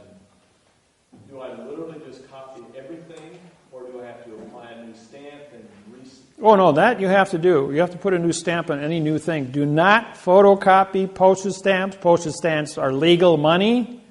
You get caught photocopying postage stamps. That's counterfeiting. That's serious. So don't do that, please. Just for your own public, for your safety, because then you're going to be. The government makes photocopies and they keep it electronically held in the computer, but that's Title 18, Section 1343, mail fraud, wire fraud, to copy a lawsuit and put it into a computer. They have to maintain my lawsuits bonded together as a hard copy paper in the chief judge's vault. It's not even allowed to be filed in the record room. You can go file and come back tomorrow and say, we don't know who you are, you weren't here. That's because the chief judge has it, and they assign a new case number. They take and they put another United States District Court paper over our heading, and they photocopy it into the computer, so if anybody comes looking, which would be an attorney or a judge or a lawyer, that they're only going to see the United States District Court bringing you into their fiction under a brand new case number. Don't touch it. It's not your name. It's not your case number. It's not your venue. It's not your grammar. You've got 48 days. They don't do it right, we sue them for fault. Done deal. Attorney General takes it because they're getting $20 million a pop off of these pocket money. So they're not playing games. They're going after the people after the fact. And all of a sudden, like that judge, all of a sudden, you don't work here anymore. Where'd he go? They don't want to advertise that judges can be prosecuted or are going to disappear into the woodwork because of false and misleading statements, because they don't want the criminals, the real criminals, the drug dealers, the bank robbers, the murderers, to know how to get out of trouble. Okay? I don't do those. Yes, go ahead. You had made a comment earlier. When we get these stamps, when we file the claim, Yeah. we're supposed to sign it Right. over the stamp. We'll use your autograph, yes. What happens if we didn't do that? Well, I did it. I'm the federal judge on your case, so I have the authority on there. But as far as personally, you should autograph that stamp, making you a postmaster, banker, and judge of your own claim to bring it to the attention. So whatever documents you still are in possession of at home, autograph those. Fingerprint is a notary. Do not go to a notary. That's a fiction. Use your index finger or your thumb. And that is your notary on your autograph, like what you've got there. He was talking about right here, signing right here. Is that what we should sign? Oh, across their stamp? Yeah. Oh, whether you do or don't, that isn't going to change your authority. Yeah, no, as long as you signed your postage stamp there, that's the legal one. Okay. Because that's not an imitation. I thought you was applying it to their stamp. I sign that stamp because I'm a federal judge, and I'll walk in there and say, hey, I signed your stamp. I'm a federal judge here, same as I am on my vessel. So I can trump their ability to move paper from one jurisdiction to another. Question? When we sign across the file here, do we have to take our ink in and I do. Usually when you're in front of the clerk, she doesn't have a stamp, or don't have a stamp pad. We carry stamp pads when I go to court. take that in and use our fingerprint? If nothing else, lick your finger and do it. You got DNA, fingerprint, and autograph. That's a triple certification. Okay, that's another thing. One is an opinion, folks. So if one of you stands up and says something, it's an opinion. 2 is a certification. Now you got to be certified. That's legal. 3 is an authorization. That gets to move things. 4 more is a class action. You need 16 or more to bring attention to the Attorney General, which we have, I think we've got over 16 cases now in Indiana. So the Indiana State Attorney General can get involved. Right now, Kamala Harris in California is the Attorney General that is working with because she's got over 100 of these now. And so they were able to use a class action and go to the different banks and say, here's all the lawsuits The syntaxing on every one of them is identical. They may be 38 different banks, and the sentences may be A, B, C, D, E, F, G, and they may have moved the sentences around, but all the same sentences appear someplace with that exact phraseology. And when you do an overlay of the whole thing, we account for 99% of every one to be identical, but the modification of the grammar with the math codes, you can flip these things and read 300 words a second, and in 15 seconds go through a 15-page document and say, this has got 5,000 mistakes on it, and that isn't a mistake. That's not a misspelled word. That's engineered. And in 2 places of the document it says, false and misleading statements is a criminal penalty, and a misspelled word doesn't change the document. There are no misspelled words. The syntax is wrong in all 5,000 words. It's engineered. It's not a mistake. Now, there's a thing called the McNulton rule. That's M apostrophe N. McNulton. N-A-G. I think that's how it's spelled. It's the very first word under the letter M in Black's Law Dictionary, 4th, 5th, and 6th, 7th, and 8th editions. It doesn't appear before that because the McNulton rule came out in 1966, and Black's 4th edition was published in 1968. That's why it's in the 4th. If you've got anything earlier, it won't show up.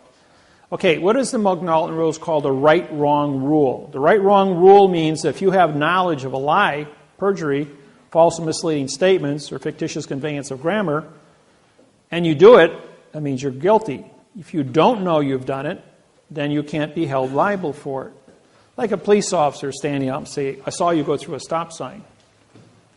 But the way he said it, the grammar was wrong.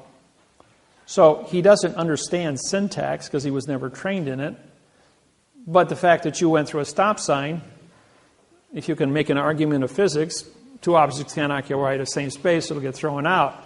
But if you said you failed to stop for a sign, and then you rolled past the sign, or you rode through the intersection without stopping using the correct grammar, then you'd be found guilty, okay? Because he's a professional witness. And after all, you would be in a fiction court, and 99.99% of the people wouldn't even know they're being hoodwinked by syntax in the first place if you didn't know how to speak in the correct format. So the McNulton rule, the judge stands up and says, and Banks stood up and said, for 3.5 years, I don't know anything about this. The lawyers wrote this for us. The lawyers work for the corporate. The corporate is a machine. The machine says, we're looking for a person. A person is a corporation. We're looking for a human being. We're looking for a thinking person. The thinking person doesn't exist. So what do? We have a corporation with a signed confession, because this corporation stood up and said, I'm responsible for this, give me the house. And then I have a signed confession for false misleading statements, and I can do my job and you can get paid. Pretty simple. And when they, under the McNulton rule, they did this a few times and they got away with it. And then I said to them, doing something 6,000 times to perfection is not a misspelled word. That's a perfection of engineering. And you can't stand up and say you did something 6,000 times and didn't understand what you were doing.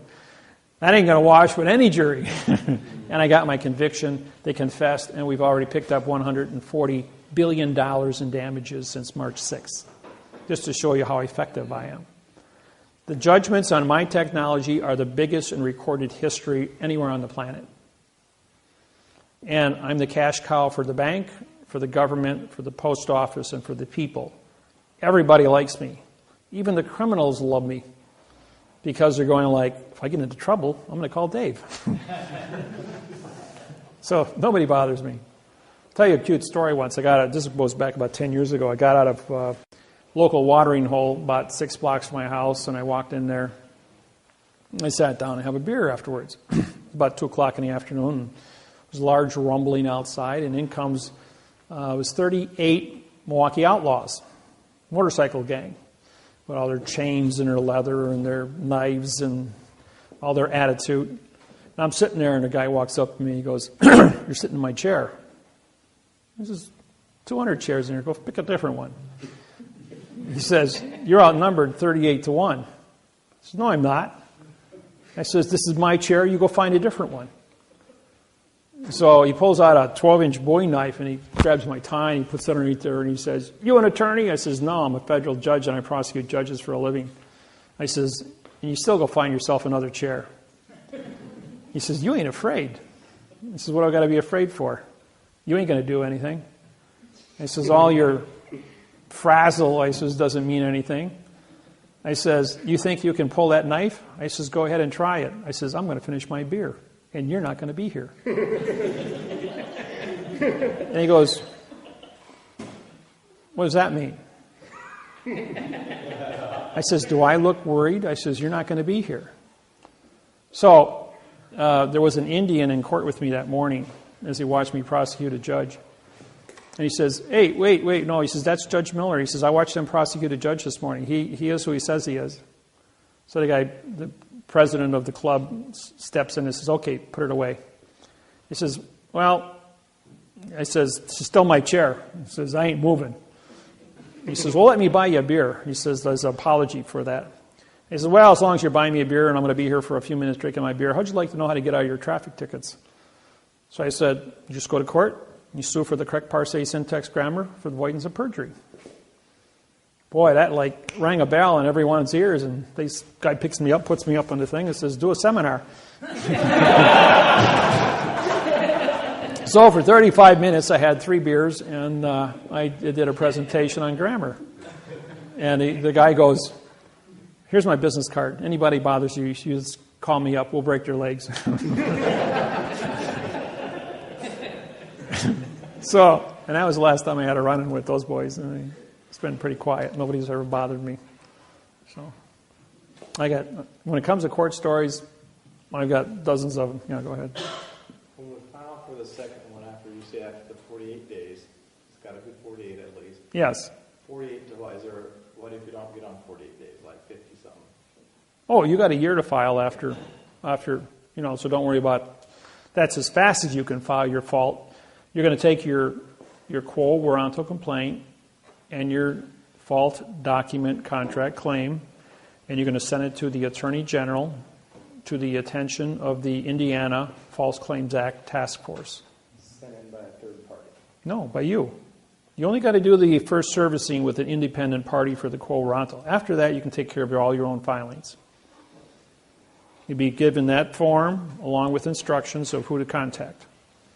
Okay? So I've got all this covered. These forms just came out the 28th of August. Today is the 24th of September. So they've only been on the market for 4 weeks. So as I've been traveling, I've been in Hawaii and California and San Francisco, LA, San Diego, Honolulu, Maui, Big Island. I've been here in Milwaukee, But every few days, I'm in a different part of the world. I move around really fast. And the U.S. Attorney's Office, along with the Marshal Service, track me 24/7. And every time I walk into a courthouse, I don't care where it is in the United States, they already have my pictures hanging up that if this guy shows up, you will call the Marshal Service and U.S. Justice Department wants to sit down and talk to this guy. El pronto. So it's always a lot of fun, yeah. Speaking of walking to a courthouse, I have just want to know what I need to do, if there's anything I need to do ahead of time on my trial date, and how is that process going to work? You will not have a trial date for the document, contract, federal, postal, vessel at all. Okay, I'm talking about the... Bankruptcy? No, the other criminal side. Okay. The criminal, when that takes place, I'm a claimant on your case. I'm a claimant on all your cases that I've written. That means you can put me on the phone and I can testify by phone. My question to the prosecuting attorney is, can you produce the law, rule, regulation, or code written with the correct parsing, syntax, grammar for the avoidance of perjury? I've syntaxed the lawsuit. I've syntaxed the DA, the indictment. It's physical evidence that have been supplied to you. Your lawsuit should be turned over to the Attorney General in Indianapolis or in South Bend, Indiana, where you have your federal courts, as this individual at the state level is creating an illusion by which he is trying to say there's a law that doesn't exist to prosecute me under the McNulton rule. And you invoke the McNulton rule under the right-wrong, showing why this person under Title 42, 1986, for knowledge of the correct parse, syntax, grammar, stop and correct his own paperwork to do it correct. If you have a complaint against me, then use correct grammar. Show me where the Congress, the Senate, the legislature, and the Supreme Court of the state of Indiana has created a law, rule, regulation, or code that is in the correct grammar by which I've violated. Doesn't exist. I'll tell you that right now. So don't pretend like you understand what they say. The answer to any question is, can I see that in the correct parse, syntax, grammar for the avoidance of the perjury? And I don't care how many times you got to say it.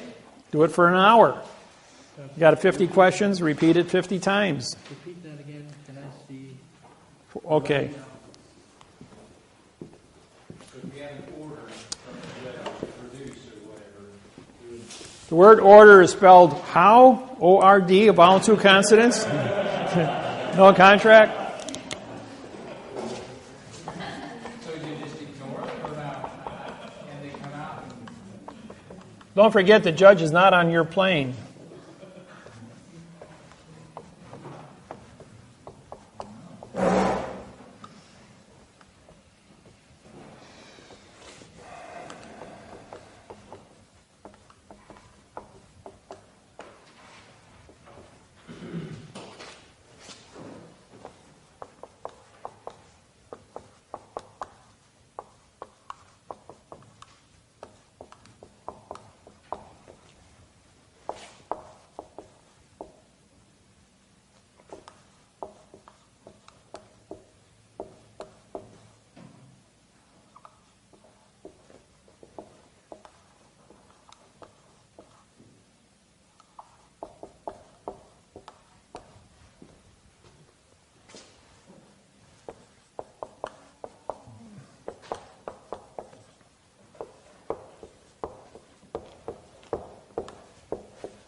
There.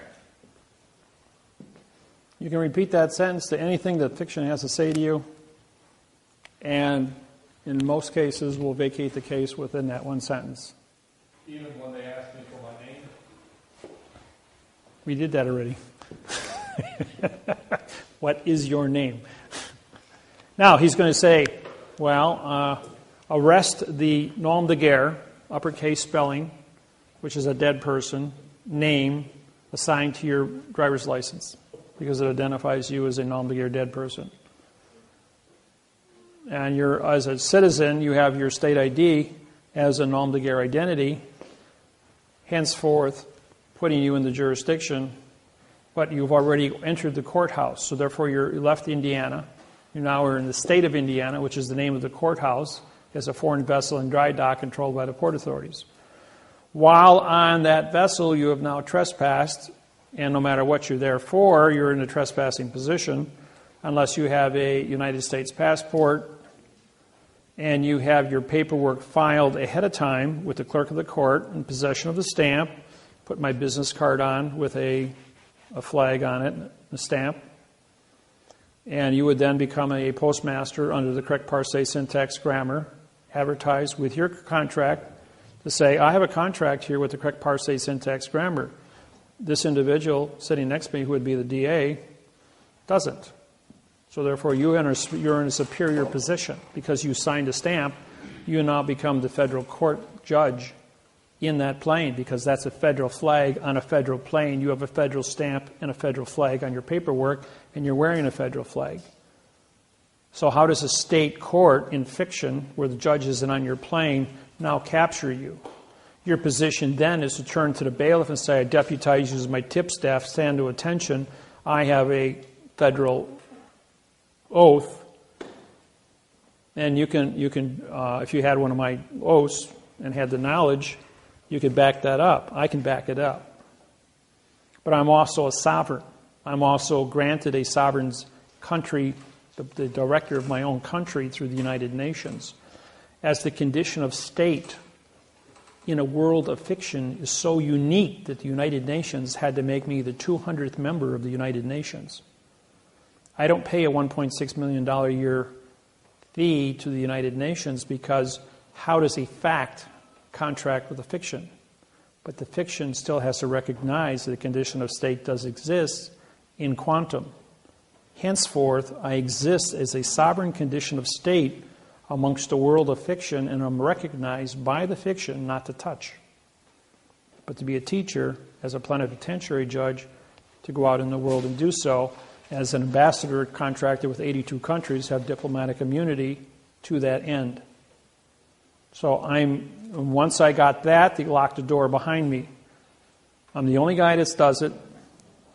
They gave me that position, and I've been completely honorable and trustworthy to that position and responsible. And it's published all over the world, and it's respected by the other countries.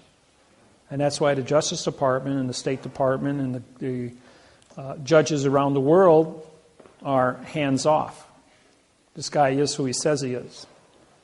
So what is the paperwork that I have to have filed in the court before I get there? As a person who has signed a stamp, you have a constitution on your document. That constitution is like an oath of office.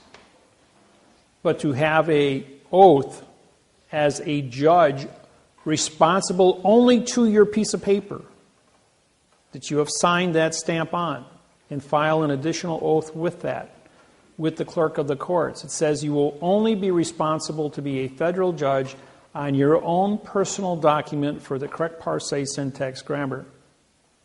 And as a judge, you're immune from prosecution. But you have to be correct at all times. If you don't know what to say, don't talk an adverb verb. Say nothing. You've got your paperwork speaks for you. 2 + 2 doesn't equal 4. If you write it on paper, I can see what it equals up to. But if you're going to get me into an oral argument with 150 variables, you ain't going to win. It's nonsense. So don't even go there. Or 4 + 4 = 8. FOR + FOUR = ATE. Or ATE and EAGHT = ATE. I mean, we can do this all day long. Did you hear what I said, what I meant, what I said, what I said, what I meant, what I said? Yes? So he would ask, so do I send the mail? Like if the judge would ask you, so what's your mailing address? Or is this your mailing address? This is conversation. This is conversation. So you say, for the claimant's knowledge of the facts is with, would you say that? Yes, exactly.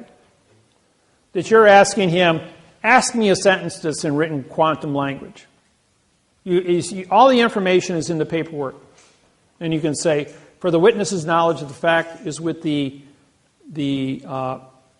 document, with the docked document in front of you. Because that is the court. You've given him written information. He's trying to get you into an oral argument. This is a case with a man by the name of George. This is in Los Angeles, California. George was having his home repossessed. And the district attorney had him in court 12 times in a year.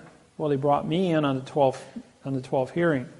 47 people piled into the courtroom because I was there. And my contract with George was to vacate the case and give him clear title to his house. So George comes in, he gets before the judge, he says, I have counsel. And the judge says, okay, counsel, come up. I says, the prosecuting attorney over here has 110 pages. I've syntexed all 110 pages. It says absolutely nothing. He's used false and misleading information, fictitious conveyance of grammar, and has committed mail fraud because he's taken a paycheck for committing this fraud in the first place under misappropriations. Judge says, you're correct. That document does say nothing. I hereby vacate the case. George, you have your house clear title. The court will not take it from you.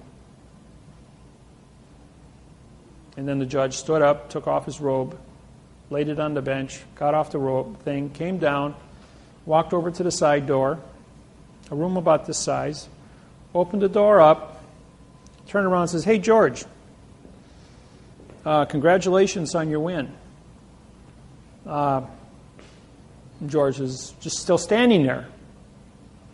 He says, let's do something different. He says, why don't we say that the paperwork that the district attorney did here, after a whole year now, is actually a fact, and he did everything correct. Will you agree to that? Is that okay with you? And George says, okay. He says, take his house, and walked out the door. And he stood there after he said the word okay in front of 44 people, and he goes, and you, meaning me, he goes, are you Judge David Wynn Miller from Honolulu, Hawaii? The one that prosecutes judges? I says, yes. He says, you got 10 seconds to hit the door and get out of here. He says, because I'm going to have you arrested for trespassing on my vessel in dry dock. And I was out the door because I was in the peanut gallery and I had 3 marshals chasing me. I got out the door in time. But George lost his house. He stood there and he just glowed like a light bulb. My contract was to get his house back. I won the house, I got kicked out of court, and he lost the house.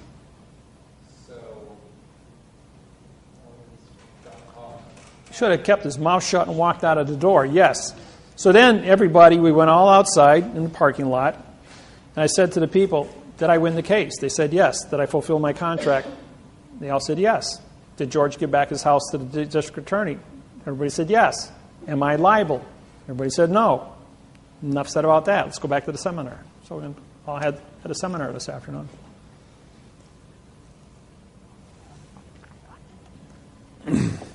Another case, George. This is a different George in San Francisco. We go into court. This is a state court. George is he's there for illegal detainer, trespassing for the 3rd time on the property he was evicted from. He paid a $10,000 fine and was sentenced to 2 years in prison. This was the morning he was to report at 9 o'clock to surrender to the marshals. So he said, Dave, will you come to court with me? He says, I'm going to go to jail for 2 years. Is there anything you can do for me? I says, well, let's go to court and see what happens. So he presented me with a 6-page document for his illegal detainer and trespassing. I syntaxed it from the prosecuting attorney and wrote a Title 42 lawsuit, similar to the same ones that you that have mortgages are similar to, or like your own for criminal. That was the basis for this lawsuit. The judge, George, goes into court and says, Your Honor, I have counsel. When he was asked, anything do you have to say? So I walked up and I says, I have bailiff. I says, give these papers to the judge. And bailiff came over, took them, handed them to the judge. Judge immediately stands up, looks at him and goes, this is a federal case. This is a state court. He says, you can't file these here. Take them back. I says, that's a federal flag. That's a federal stamp. I hold a federal judge's oath on this plain, incorrect grammar. You don't have a correct grammar. I syntaxed your oath, and I syntaxed the district attorney, and if you look at that, I'm prosecuting your district attorney for false and misleading information. And that individual is facing a $25 million fine and 30 years in prison for trying to cheat this individual and put him in jail for 2 years at $75,000 an hour. Under Sanders versus English 950 Fed Second, I have grounds under Title 42, 1986 for knowledge of the fraud that's been perpetrated, and I am here as a federal judge to stop and correct it. Well, this is a federal court. I says, you're not even in court. You're on a different plane than the rest of us. Bailiff, I hereby deputize me as my tip staff. Arrest that individual for impersonation of a judge. And arrest this individual over here as I have a warrant for a federal crime that he has committed, and here's his warrant. Judge goes, wait, stop. We're going to do something different. I'm hereby vacating all charges against George. Bailiff, I want you to go downstairs and erase him from the system. Give him back his $10,000 plus interest for 2 years, which is $3,000. Cut him a check for $13,000. George, all charges have been dropped against you. You are free to go. Now, Mr. Miller, I have vacated all charges against George. I've given back all of his money. Therefore, there is no contract between the state of California and George. So therefore, you have no complaint because everything's been vacated. Prosecuting attorney is a Chinese man. Stands up and says, I object, Your Honor. He says, I just saved you $25 million. Just shut up and sit down. So he shuts up. And then she goes, wait a minute. What's your name again? This is David, David -Wynn, Miller. Are you that judge from Hawaii? He goes, the very same. She goes, oh, okay. I says, bailiff, arrest the judge. She took off and ran out of the courtroom. Meantime, the bailiff took George and went down. And then after she vacated the room, the district attorney just sat there like a bum. The bailiff took George and went downstairs and checked him out. So we're outside. About 20 minutes later, he comes out with his check for $13,000. Free man, didn't have to go to prison for 2 years. He goes, I didn't get my house. I says, my contract was so that you didn't want to go to jail. My contract was to vacate all charges. My contract was to get your money back. Didn't I fulfill all my contracts with you? And I got 22 people there from my seminar that came with me and they wanted to watch me in court do this. There it was. He said, well, you fulfilled all your terms of the contract, made the case go away. George is free. He bought me a cup of coffee. Third case scenario, IRS, Miami, Florida. Lady comes to my seminar. She goes, can you do IRS? And she says, yeah, real simple. I've won over $10 million in IRS cases, about 12 of them to date. She says, well, I got to be in court tomorrow morning, 9 o'clock, in IRS court down at the federal building. Will you come with me? I said, sure, it'll be fun. So, being in Miami, I was on vacation, and I put on my surfer shorts, my surfer shirt, and my flip-flops, because I was on vacation. I go with her. And she, we walk into the IRS office, and the IRS agent comes in. He's 33 years old, by the way. And she says, she asked me, she says, what do I do? I says, well, give them all of your paperwork. Cooperate 100%. And the IRS agent says, are you an attorney? I'm going, no, I'm not an attorney. He says, do I look like an attorney? I said, I'm on vacation. So she says, oh, well, I want David to come in here with me. I just need some moral support. I'm kind of nervous about all this stuff. And he goes, well, okay, Dave, you can come in and sit next to her. So I sat there quiet for about an hour. Every time he asks for something, she says to me, should I give him the paperwork? I says, yes, fully cooperate. Well, the IRS was real pleased the fact that I was giving her moral support, helping the IRS get all the paperwork filed. He wrote out all the forms from 2004, 5, and 6, 3 years. After the paperwork was all filled out, 8 pages, she owed $38,000 in back taxes. So she then signs the forms, slides them across the table, and I says to the IRS agent, I says, mind if I ask a question? Are you an attorney? I says, I thought we discussed that already. He says, that's a question.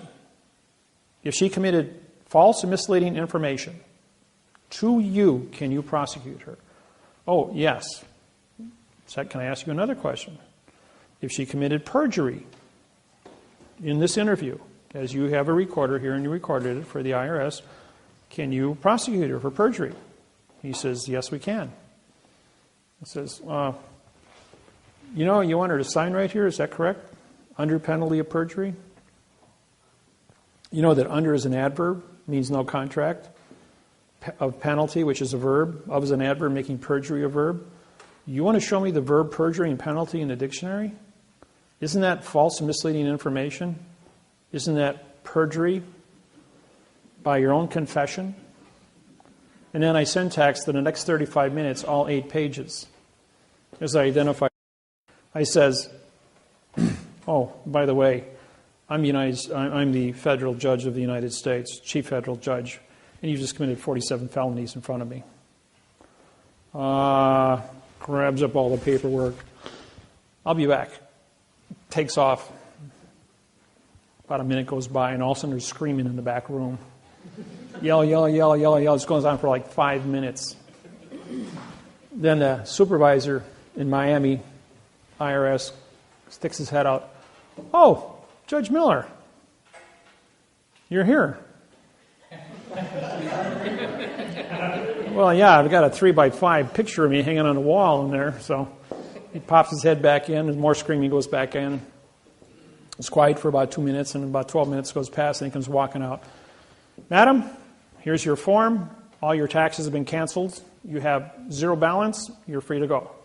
Have a nice day. She bought me an espresso.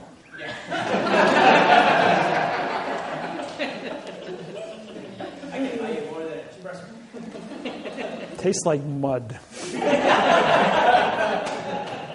So, you say, I do a lot of stuff for fun.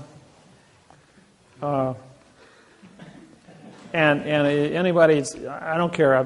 I haven't seen anybody that had a problem from any form of anything in the books of law that qualify, that I can't handle. I do not do murder. I do not do bank robbery. I do not do drug dealers. I do not do rape cases. I do not do public safety violations. You drive 40 miles over the speed limit, have fun in court, because I'm not going to defend you. I'm not going to say anything to assist you.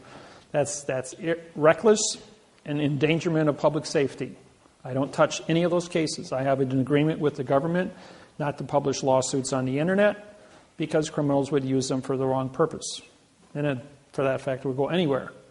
If you do have a case with me, I respect that you will treat it with respect.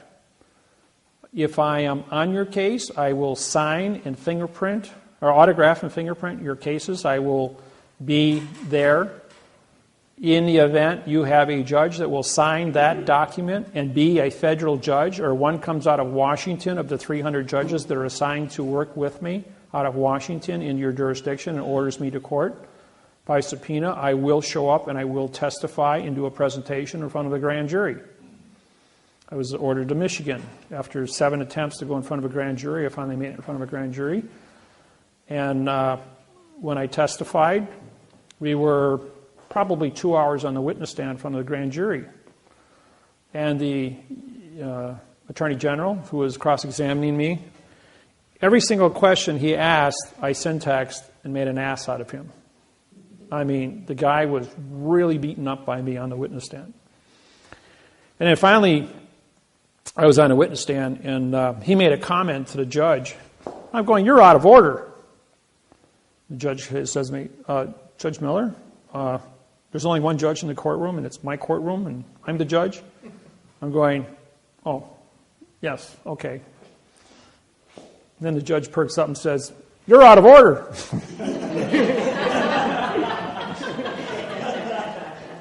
And then the judge says to me, "Do you have a passport?" I said, "Sure, I got a passport, driver's license, insurance cards, MasterCard, Visa, bank cards, a checking account." I said, "I got a mortgage, carry insurance." He goes, "I thought you were sovereign." "Well, I am sovereign. I'm allowed 2 identities." He goes, "Yeah, that's true. You are allowed 2 identities." I just tell you what, Judge, why don't we cut to the chase here? In front of the grand jury, he says, "Here's my passport. You're a federal judge. Why don't you go in the back room and contact the U.S. Department of Immigration and Customs and run my passport. I said, it's going to take you about a half an hour to go through it. It's about 38 pages long. He goes, there's only a couple pages here. I says, run my passport. I says, then you're going to find out who's sitting in your courtroom. So he's gone for 35 minutes. He comes back and he says, Judge Miller, he says, I apologize. He says, here's your documents back. Very impressive. He goes, never seen anything like that before. 38 pages long it was, just like you said. And he says, Davis, he says, he's just made an ass out of you. We have no more questions for him. Judge Miller, you're free to go. Yeah. So what do I need to do to get you here for my court date? When's your court date? October 30th. October 30th? I'm going to be, I don't know, maybe I could make it. I got to be in Court of Claims in Washington, D.C. It's on the way. On the 5th, that's Monday. You got I think you got Friday. Thursday or Friday? Washington's always fun. Around election time. Tuesday, that's a whole week. Well, I'm on your case. I can sit in court with you and, argue the syntax. That's not a problem. Probably be a lot of fun. I'm free those days. I think we'll have an audience.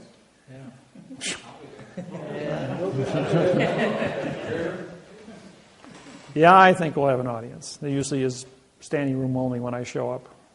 In Wisconsin, when I go to court, people come from 500 miles around to just watch a traffic case. You can't even get in the courtroom. Judge walks out in the court in the hallway and he says, Miller, come on outside here with the DA. We're going to do it outside in front of here where there's no witnesses. And the DA's running down the hall. He won't talk to me. He won't talk to me. Except in quantum grammar. He won't. So is there a process for that, or are you just going to show up and... Well, let me know what your dates are and times. Okay. It's only about a 3-hour drive from walking. Is this okay for my badge? Yeah. Except that's the wrong flag. The wrong flag. Yeah. That's a 1x2 flag for one thing. Your blue field is 40-60, and from here I can see it's a 50-50. Okay. You can download one off my internet site. No, you didn't. Your computer shrunk it or did something, but that's not a print. Yeah, it changed the size of it. It's 1 to 1.9. The one on my business card is correct. I need one of the business cards.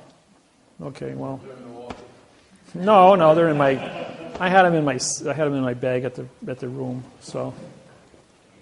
Just a couple of miscellaneous questions. If somebody, how about like with the credit bureaus or liens on your property or anything like that? Well, when you guys deal with MasterCard, every time you sign your MasterCard, you're making a promise to pay. I mean, you took the money. Now, here's a little trick that you don't know about. When you guys use MasterCard, it's earned income. If you discharge it in bankruptcy, the government will wait 3 years and come back and sue you for failure to pay your state, federal, and Social Security taxes on the earned income you discharged in bankruptcy.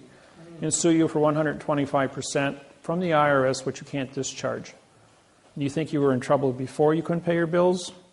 Now you're in trouble with the IRS. Will sell your home, cars, and anything else you own, and they'll come after you from that location. And you can't file bankruptcy against the IRS claims, especially with that position. Okay, so the syntax wouldn't work in those areas. The syntax works except when you file bankruptcy, you are saying, what's in my hand? Nothing. You filed bankruptcy against nothing. Why do you file bankruptcy? You filed bankruptcy because you want to discharge a fact. Bankruptcy takes the nothing and makes it into a fact. Therefore, the fact is taxable. How do you think England captured New Zealand, Australia, India? Is because England figured out way back in the 13th century that if you file bankruptcy against an invasive people, take the Aborigines. They don't speak or read English. They only have picture writing. So in their pictures, articulate their land, their treaties, their boundaries, and there's 3,450 Aborigine tribes in Australia. But they got 10,000 gold mines. The country is a virtual mine of gold, silver, lithium, titanium, cobalt. I mean, it's just mineral rich. Radiation, radium for plutonium. All of our nuclear submarines are refueled in the northern part of Australia as they go around the world, because our treaties with them. Australia is traded on the New York Stock Exchange as a corporate entity, just so you want to know about that. The people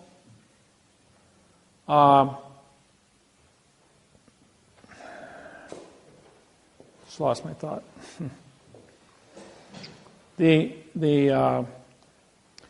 England went into Australia, genocided up until 1957. They had a bounty on Aborigine people that if you kill them, you got to pay the bounty. Imagine that. England was actually hunting human beings like they do deer and putting a bounty on them. Just like the movie with Tom Selleck.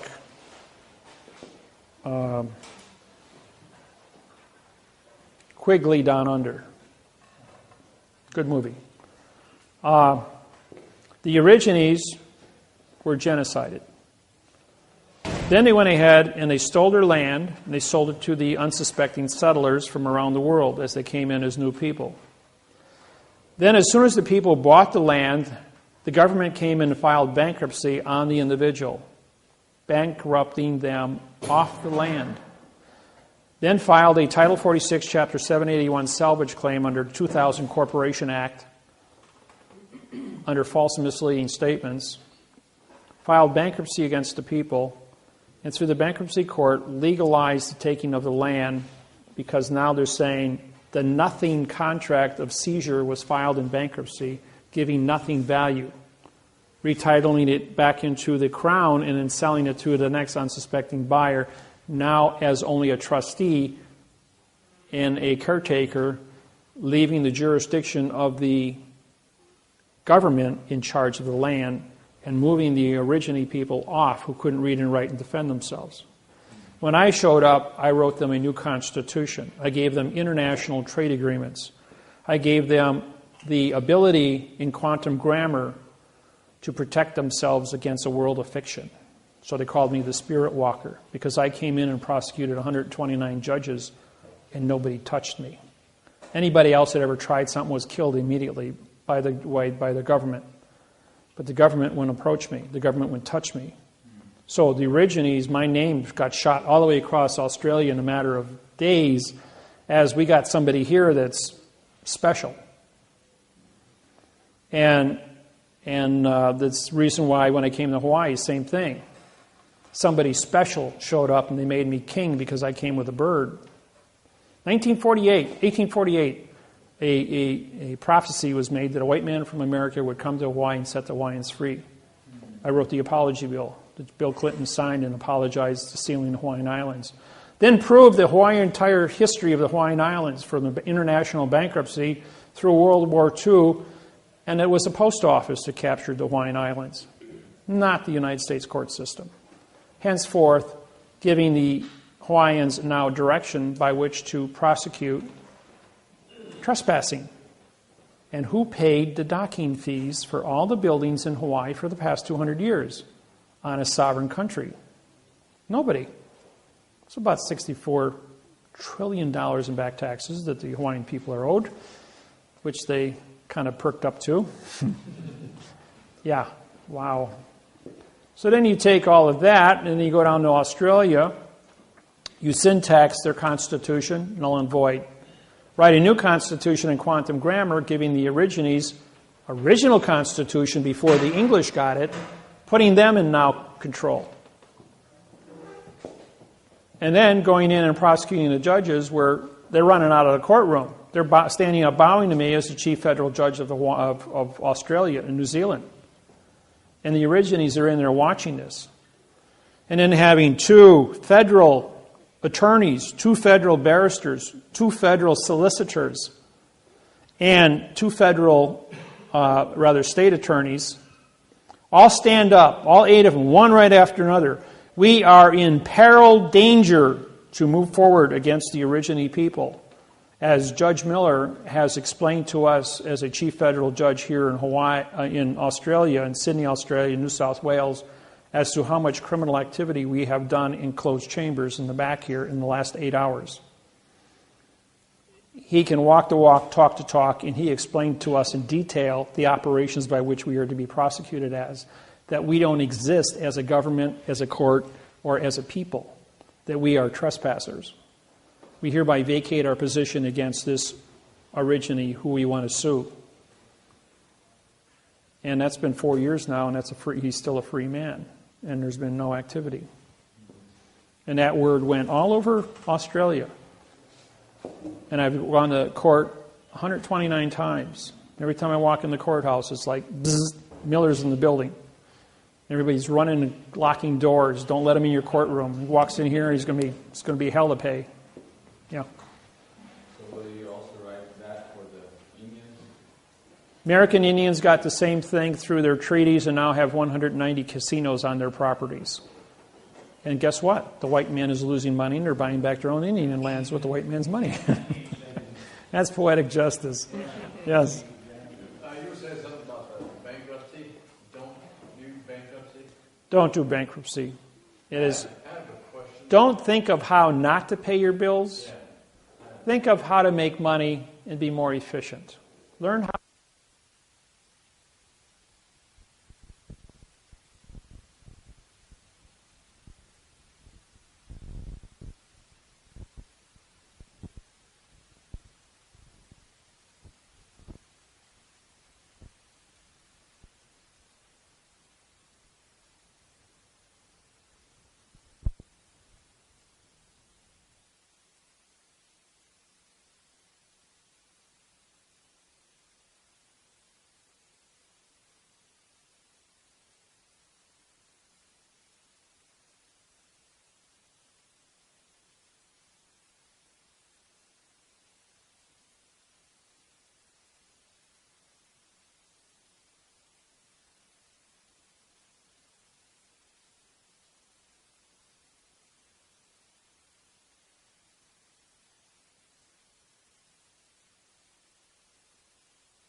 a paper. I says, we agreed on 8%. He says, well, I'm giving you 10%. I says, I didn't ask anybody for any money. I did my work. That was my contract. That's all I'm contracted for is work. If you guys pick up $1.5 million down the road or $7 million from the federal government and you want to do a gift to me after the fact because you have surplus or you feel you want to give me a gift, that's your business, but I'm not asking you for anything. We had a contract. I fulfilled my contract to you, and that's it. When you got a gift, what is a gift? Okay. Most of you are too young to understand this, but some of you are old enough. Remember the movie I Dream of Jeannie? Huh? You're laughing. You must have watched it. All right. What is a genie? Everybody knows it deals with magic, right? Okay, you have a genie and you have a djinn. A djinn is the grandmaster of genies. He's got all the power. So genie was a program where as a astronaut opened up a bottle and let the genie out. And the genie fell in love. She's laughing. She's seen it. The genie fell in love with Tony and did all these crazy things trying to help him. And every time she used her magic to help him, wound up getting in trouble. And the whole TV show was a comedy. Well, along the way, Jeannie goes ahead and she's going to use magic to go ahead and make Tony fall in love with her. There's one thing about the word love. It has to be free will. And if a genie violates violates the free will of love, loses her powers. So Jeannie went ahead and played her trump card and Tony fell in love. Well, Jeannie's dad shows up to Jen and says, you broke the rules. You got no power. So now she's back to an ordinary woman, living a mortal life, having to learn how to cook and clean and iron and do everything domestically. Well, at the end of the show, the Jen goes ahead and gives Jeannie back her power because she learned her lesson. So then I got to thinking about that. What would any of you do if somebody gave you power to snap your fingers and create things out of thin air?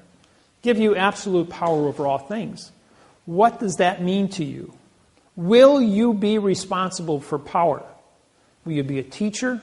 Will you acquire wisdom from this here? Or will you go out there and practice mischief?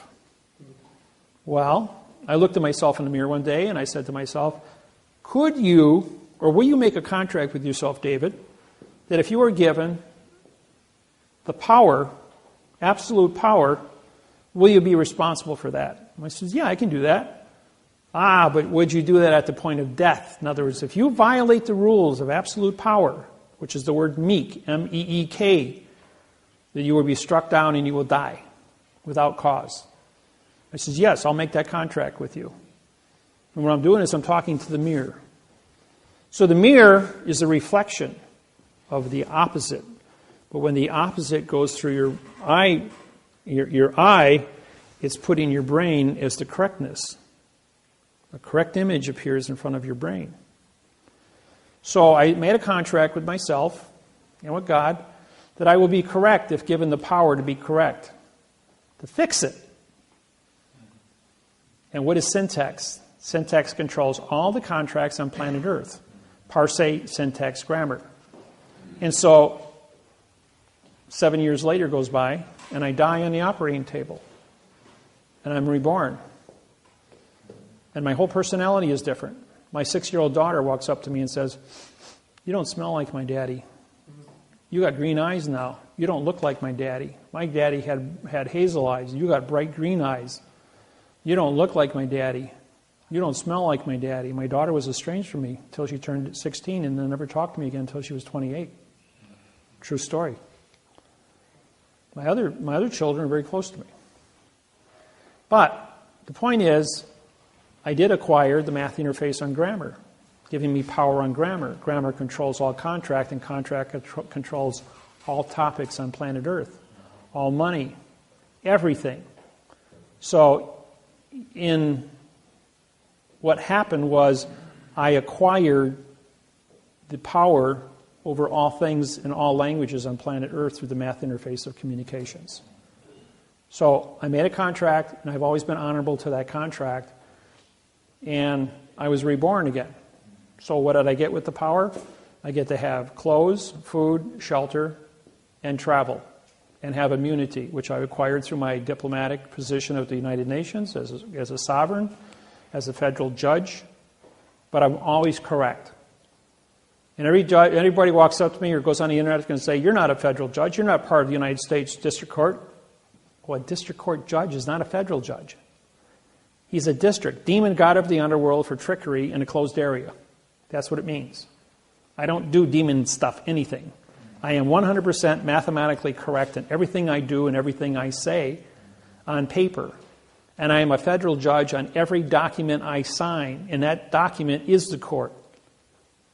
And when we go into a scenario, we are correct in that court, and that judge is going to come off the bench, and he's going to sign that document, or he's not the judge in the case, and I will be that federal judge in that court in front of that individual, and I will tell him so.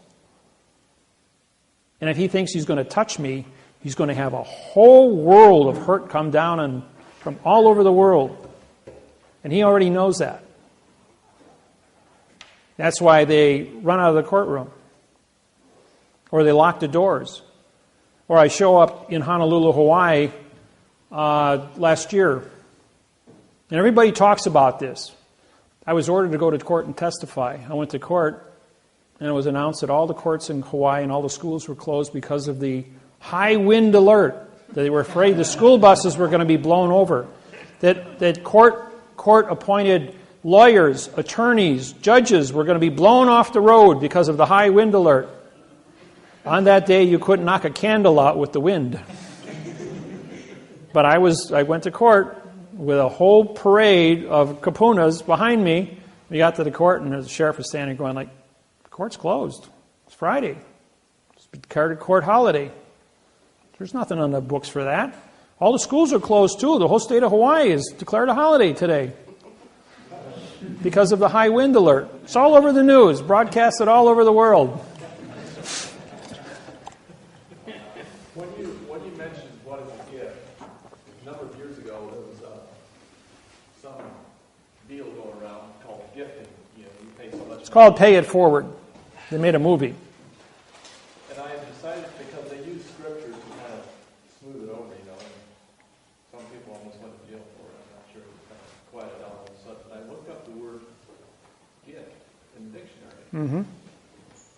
And it had a number of different definitions, but the one I remember is, it said, your request is not my gift.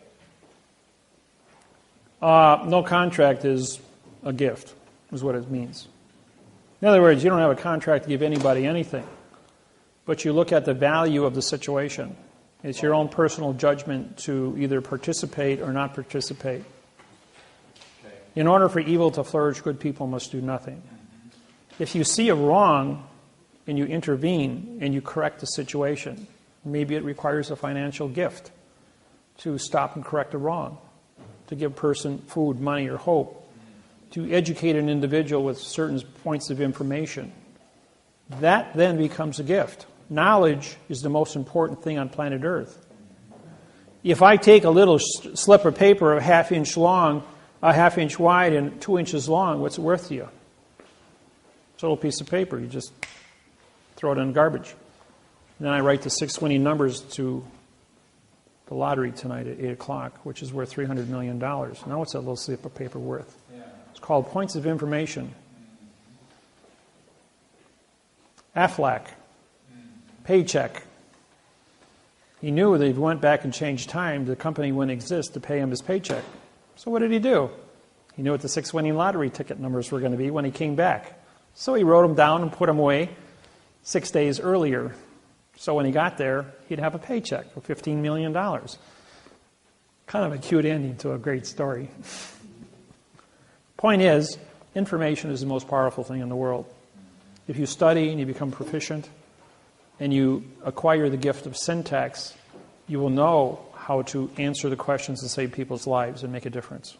I do it all the time. I do it as a parlor trick. Maybe 1 out of every 20 people actually pay me to do my job. The rest of them, you ask me a question, I just pop it off to you, have a tape recorder, and I'll give you all the answers you want as fast as you can. That recorder can record. Because if you try to write stuff down, I'm not going to repeat myself. If you want to get in a conversation with me, you better have a tape recorder running, because you're not going to believe what you hear in the next 5 minutes, because it'll take you a month of research to pull it out of the dictionary. Those that know me, those that have done business with me, know that once you get into bed with me, I take care of you. I answer your questions. I'm on the phone, available from 3 a.m. in the morning, all the way from 7 a.m. in the morning till 3 a.m. in the morning. 20 hours a day I'm there available, 7 days a week, 365 days a year. How many judges do you know you can call at 2 a.m. in the morning? They're just going to answer the phone and give you an answer to a problem. I'm there. I do it all the time. But only the people that are supposed to be there and talk to me get through on the phone. Look at all the billions of people I have on my website, and yet only the people that are supposed to call me with important questions that are under contract with me are the ones that get through. Everybody else doesn't know how to do it. Yes, question? Oh.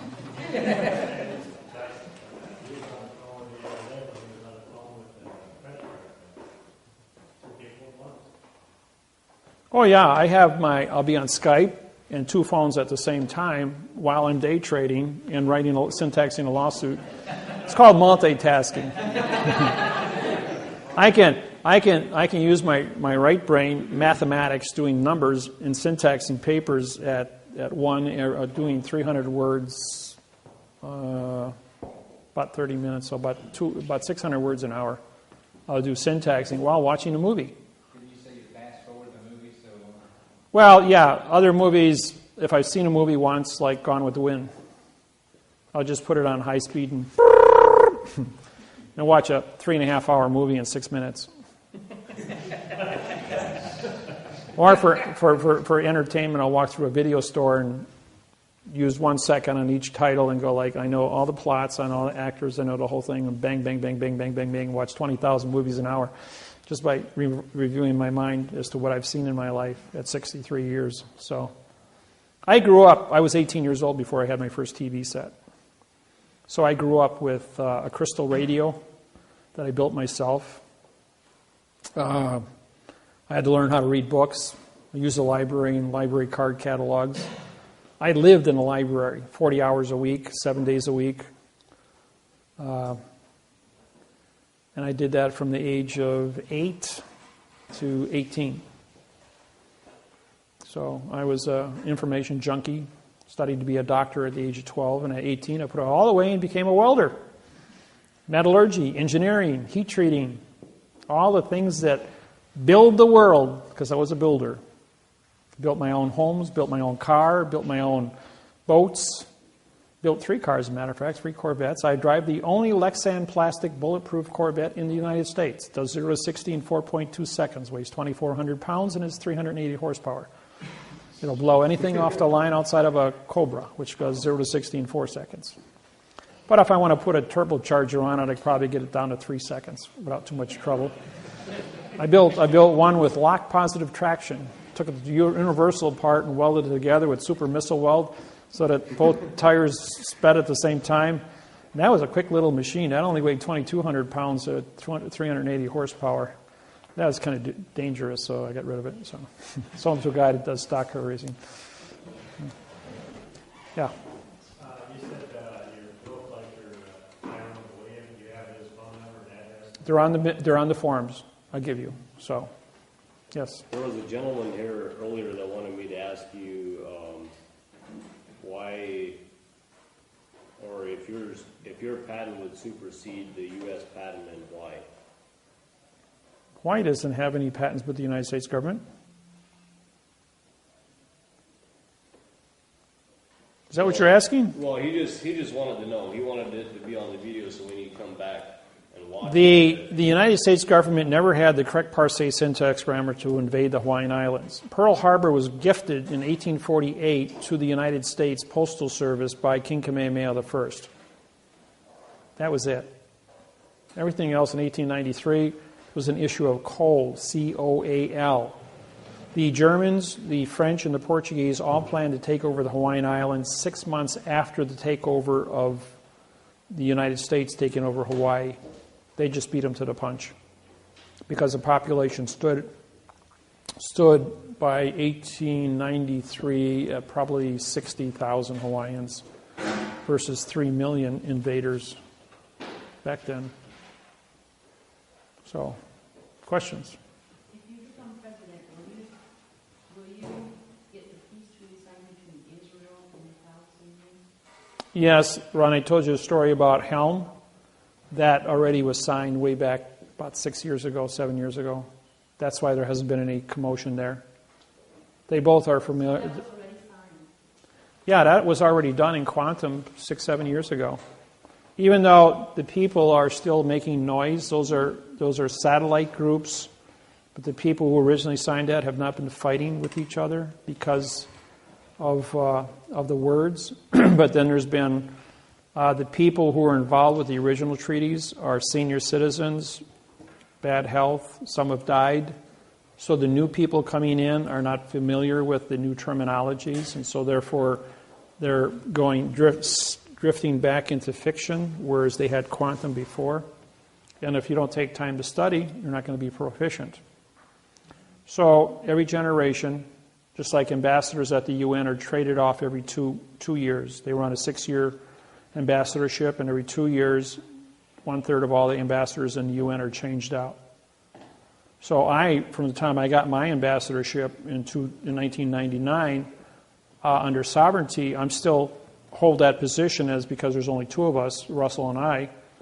All the rest of the people in fiction are changed out, but I have a lifetime appointment as a director of a sovereign country called Quantum Grammar. So that's where that stands. Yes? There are some of us without birth certificates and Social Security numbers. Is there a certain way to interact with the world? Or? Well, if you don't have a Social Security number, it's pretty tough to get a driver's license or a passport.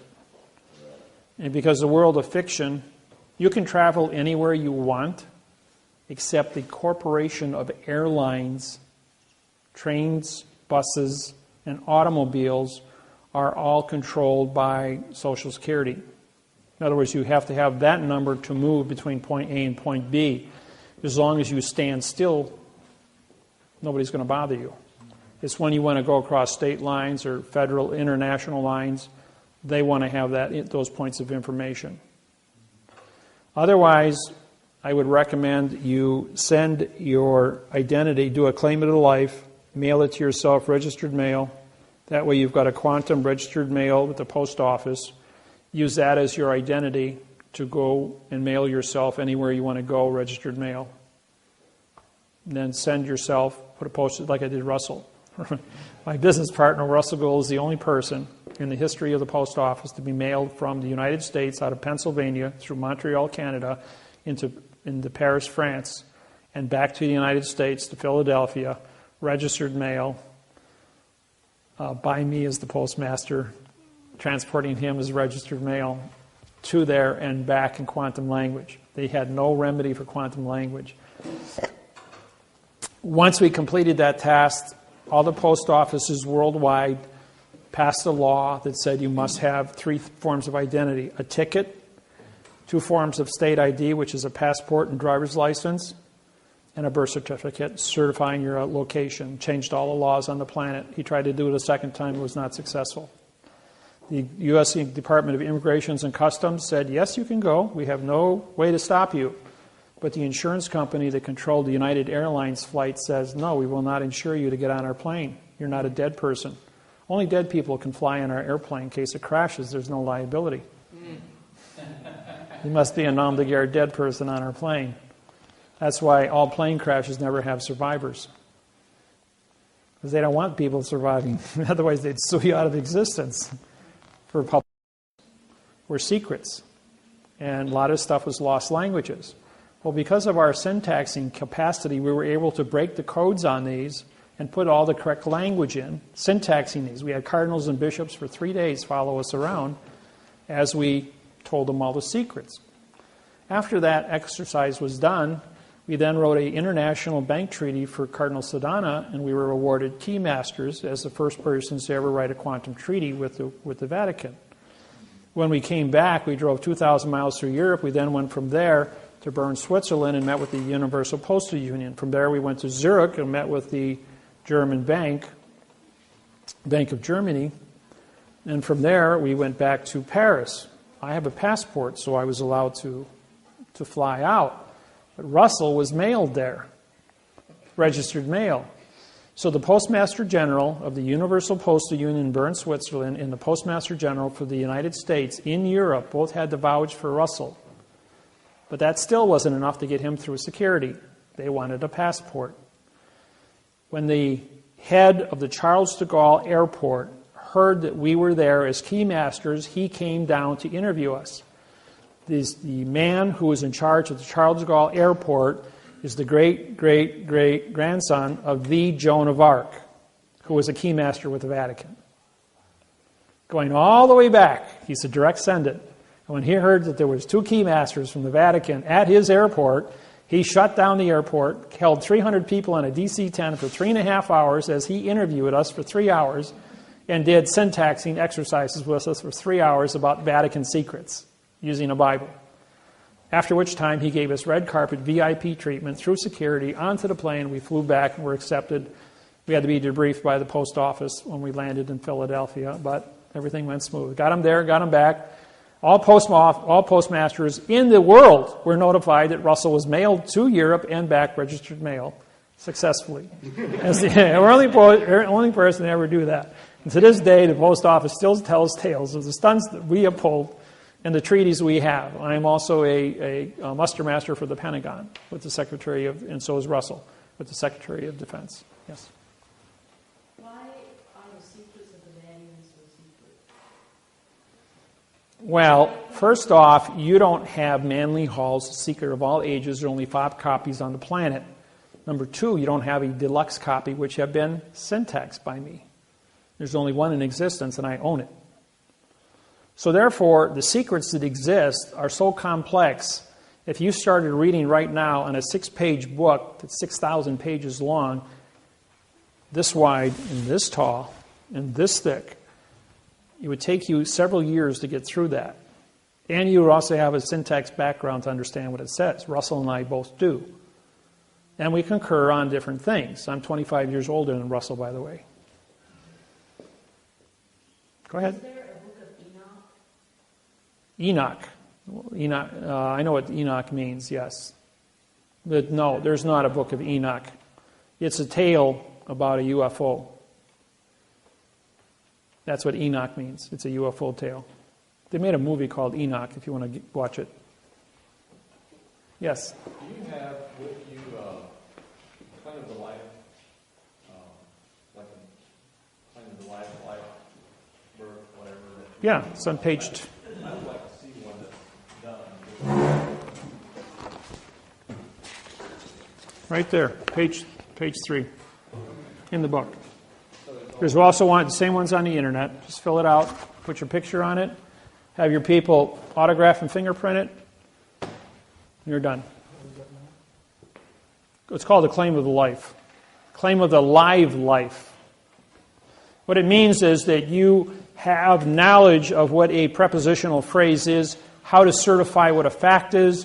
You've identified yourself, your mother, your father, and 2 other people with claims of the life have identified you to be a fact. That's all it means.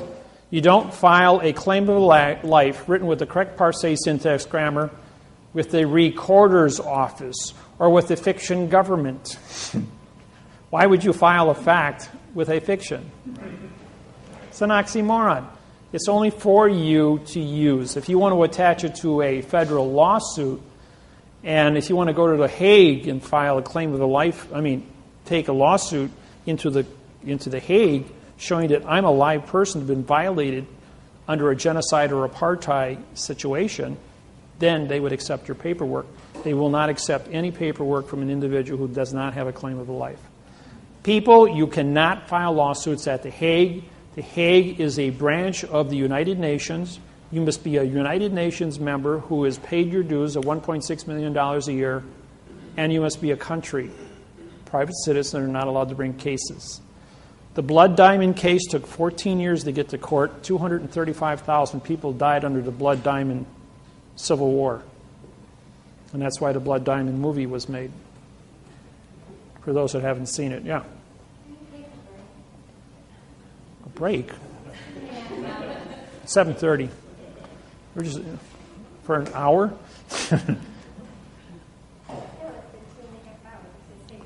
Oh. We're almost done. That's all. We're just answering some questions, and you guys can get out of here. Because I'm the guy standing up here for 8 hours. Yes? There's a Republic, they claim they filed with the Hague.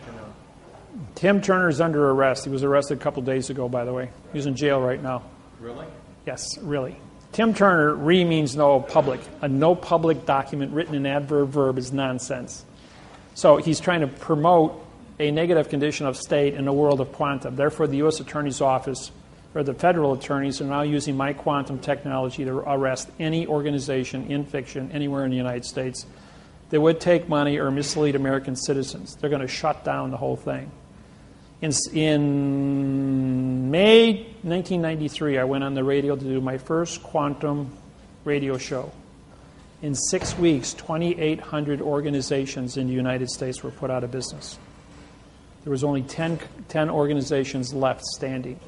Today, there's only, I don't know, maybe less than a dozen that actually are still in existence. Otherwise, my technology has completely rolled across the planet, and anybody attempting to start anything up, do anything with IRS, or anything, redemption, straw man, UCC, acceptance for value, all nonsense, all being arrested under false and misleading statements. So this is the only program that's replacing the entire planet. Question? Fred and Nina Gutierrez. What? Fred and Nina Gutierrez. What does that mean to you? Fred and Anita. Nina. Fred and Going around Nina? the countryside doing seminars. Set off debt, Doc. Set off debt. They'll probably be arrested shortly for false and misleading statements. I'm serious. I don't know anything about them, but if you show me, if you got a website, something I can look at, a piece of paper that they've written, if it ain't in quantum, or if it isn't in quantum, I should say, it'll be nixed like that. You mentioned also the UCC. It's copyrighted by England. It's private property. Right. And we talk, so how does the UCC affect us over here in the United States? It doesn't, or isn't it still? Lawyers and attorneys work in a foreign vessel in dry dock. The foreign vessel in dry dock of the courthouse is the same in all 250 countries using the same UCC, only in the courthouse, only by judges and attorneys and lawyers. It does not apply to the civilian population anywhere on the planet. So using UCC 1-308? No, it's nonsense. It's all written in adverb. Verb means nothing. Right. Anytime you look up all the words that have a prefix or a suffix, they are in void, a violation of now time. If you're not in now time and you're not correct mathematically, you're not correct, period. Yes? I was just going to ask, as we go along and this technology gets revealed, we'll probably be told these secrets that have been held back for thousands and thousands of years. Well, I have 50 stars on my flag dealing with the 50 tricks and traps and procedures of correct grammar. They don't represent conditions of the states. They represent the conditions of operations. And so it's the operations that I've been bringing out and teaching to the people. And every time the government goes out and they cook up a brand new plan to think they're going to trump me, I just go ahead and pull another trump card out of my thing and I trump them. I've shut the United States federal government down 23 times, the entire government, courthouses, legislation, the Senate, everybody. So I'm a world icon. The whole world knows my name. I'm probably bigger than, when I went to Australia, the Immigration and Customs says, you're bigger than the president of Australia. You got like 4 times more people on your website than he does. He says, "Who are you and what are you doing in our country?" And so I pulled out all my gambling cards and I says, "I'm here to gamble. I'm in your Texas Hold'em tournaments." And I pulled out my cash and I says, "I have the cash to buy into the tournament. And I like to gamble." Just part of my entertainment. I know adrenaline, I mean, it's got to have something to give me a little kind of buzz. Doing it to judges isn't buzzing me. Yeah. On one set of videos, I remember you mentioning hanging on a cliff. Yes, that was at Devil's Lake, Wisconsin. In other words, I'm a rock climber. I've climbed Devil's Tower already in Wyoming. That's a 1,200-foot face that's as smooth as this wall here, with little tiny cracks going all the way up to the top. And get up before sun up, and you start climbing up that thing, and you get up to the top, sign your name, and you come back down on the backside, which is kind of easy. Or you rappel down the face. But I was climbing on Devil's Lake. It was 95 degrees out. I was on a cliff about 102 feet tall at Red Rock. And it's a smooth face. It's an inverted climb, which means you hang a rope off the top, it hangs 6 feet off the bottom, so you're actually negative climbing all the way up. You slip, you fall, you got your rope. Well, I was 10 feet from the top, and where my carabiner was tied off was 10 feet below from the guy who put it up on top. He had climbed down, but I was out of location. I went up the wrong crack. So here I am in a wrong location, and I had to disconnect. So now I'm on a 90-foot cliff after an hour climb, 10 feet from the top, and it's all smooth. All I got is a 3-inch crack in front of me. So I had to put my fist inside the crack and tighten it so hard that I could do a one-arm pull-up and do that hand over hand for 10 feet to get over the top. Otherwise, fall to my death. There was no way up, no way down except to go over the top. The rock doesn't care if you die. So you're there, and you have one responsibility. You either put away your pain, you put away your stupidity, and you tough it out. You get over the top. You pull yourself out of the situation. And when you get done with that, and you survive, everything else is nonsense. And that's what it means to do something. Now, I've taught all my children, all 6 of them are rock climbers. My son and my daughter used to be teachers of rock climbing at Devil's Lake, Wisconsin. My son, Mark, he was climbing one day, and he had been instructing for 3 years. And we were up at Red Rock, and he had tied all the ropes off. I mean, he had done everything. And he was so busy doing what he was doing, he didn't pay attention. Put his carabiner on all nice, his harness, tied his knots off, and then he flew his foot out backwards to rappel down, except the pile of rope was still 10 feet in front of him, around the base of the tree, sitting there in one neat pile, and I was about 12 feet away, and I was tying my shoe, and I looked at him, and I looked at the rope as he swung his foot out, and he was already past the point of return, which means he was going to fall 90 feet to his death. And from a squat position, I sprung like a frog and caught the end of the rope as he hit a 45-degree taut. He pulled himself back on and sat there and shook and cried for 20 minutes, realizing that he had just died and got his life back. And me, I caught that rope with both hands, and you could see the marks in my hands from squeezing.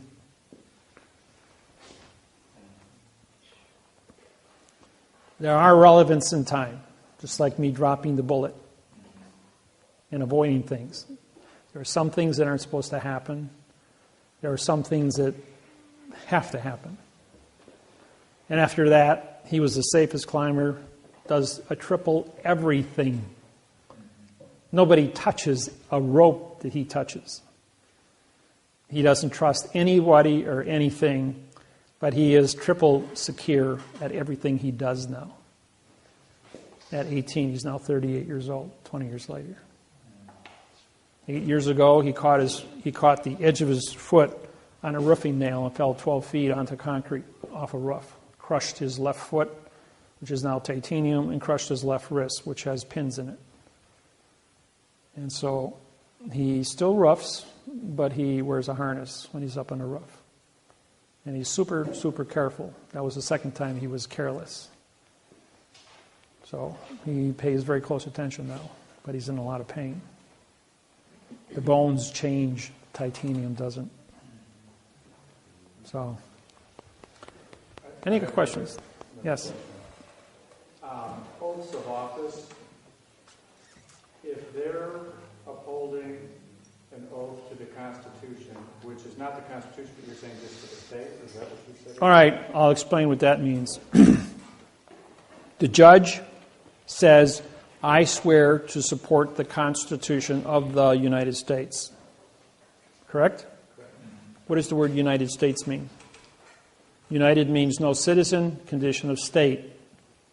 He supports the Constitution of the piece of paper that is in front of him between two or more people. As there are two people that are nom de guerre names on a piece of paper. That piece of paper, which is the lawsuit, yours is traffic, his is divorce, yours is speeding. Doesn't matter what you're there for. Misconduct. Everybody's in court for something. You want to collect rents. The point is, every piece of paper in court is a different constitution of two or more people between him and the person in front of them asking for something. That's what it means. The word constitution means contract. So Has nothing to do with Washington. So how can, for example, the oath that I showed you of the police officer, how can I use that to my advantage to avoid something that's going on? Oh, real simple.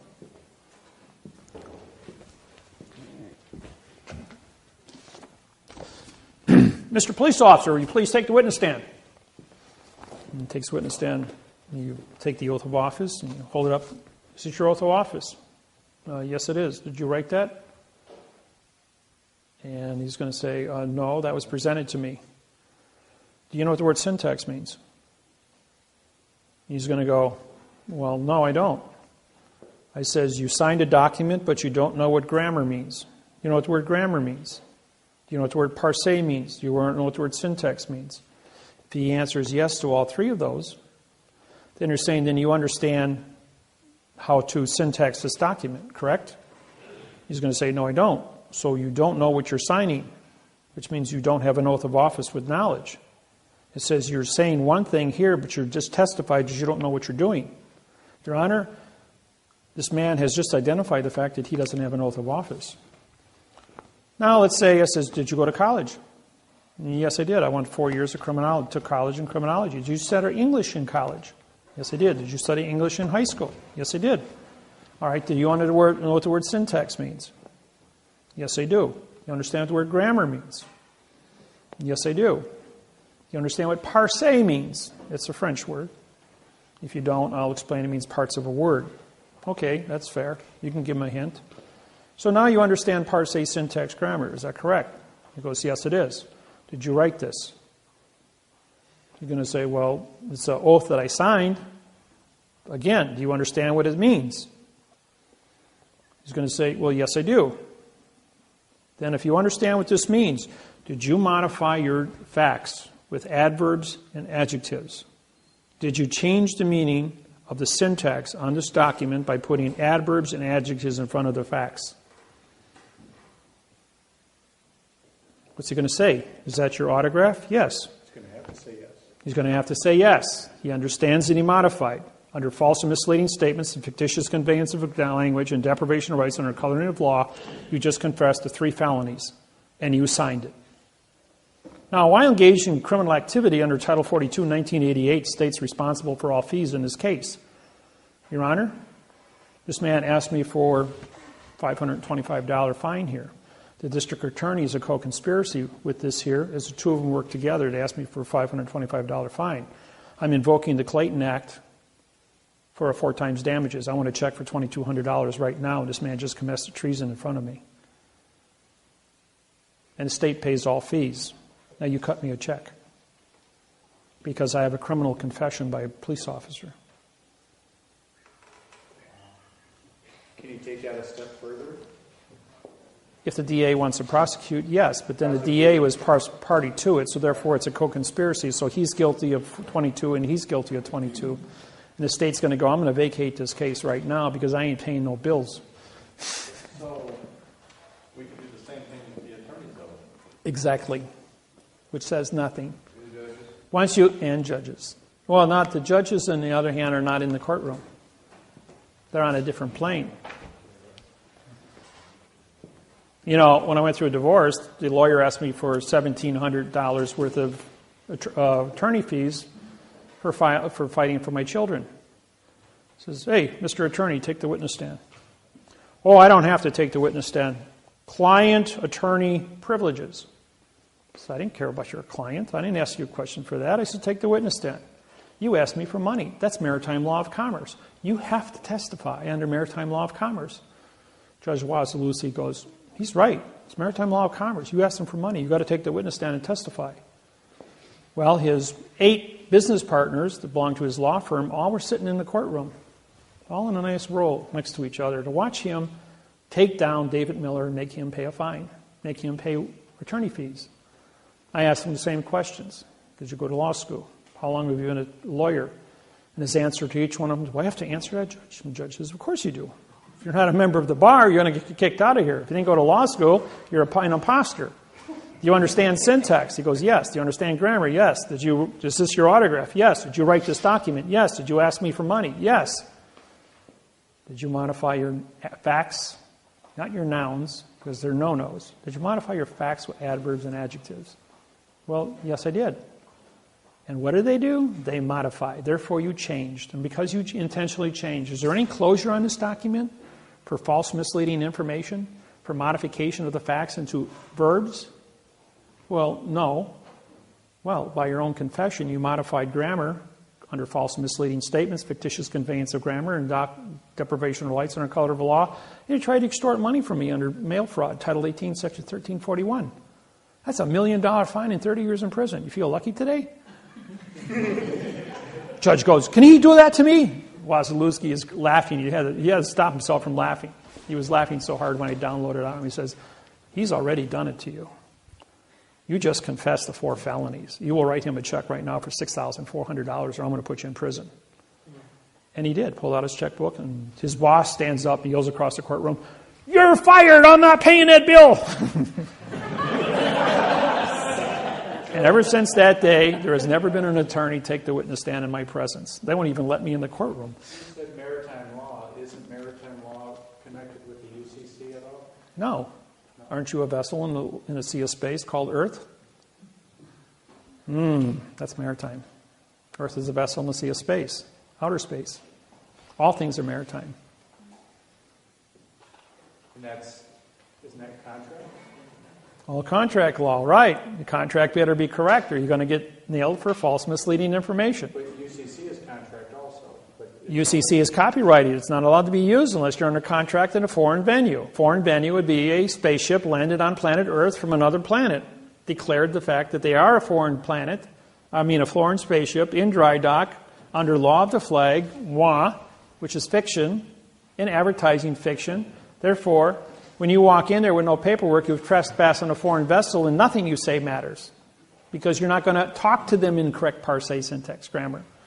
And they don't have to listen to you because all 8 billion people are foreign to each other, speak Babel, and that's the truth of it all, folks.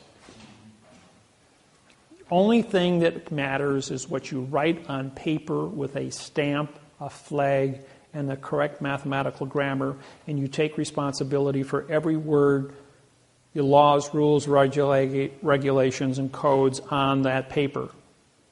That your punctuation is in the correct place. Even if you put something, claimant's knowledge, I just took away the hyphen. Now I just wrote 413412134.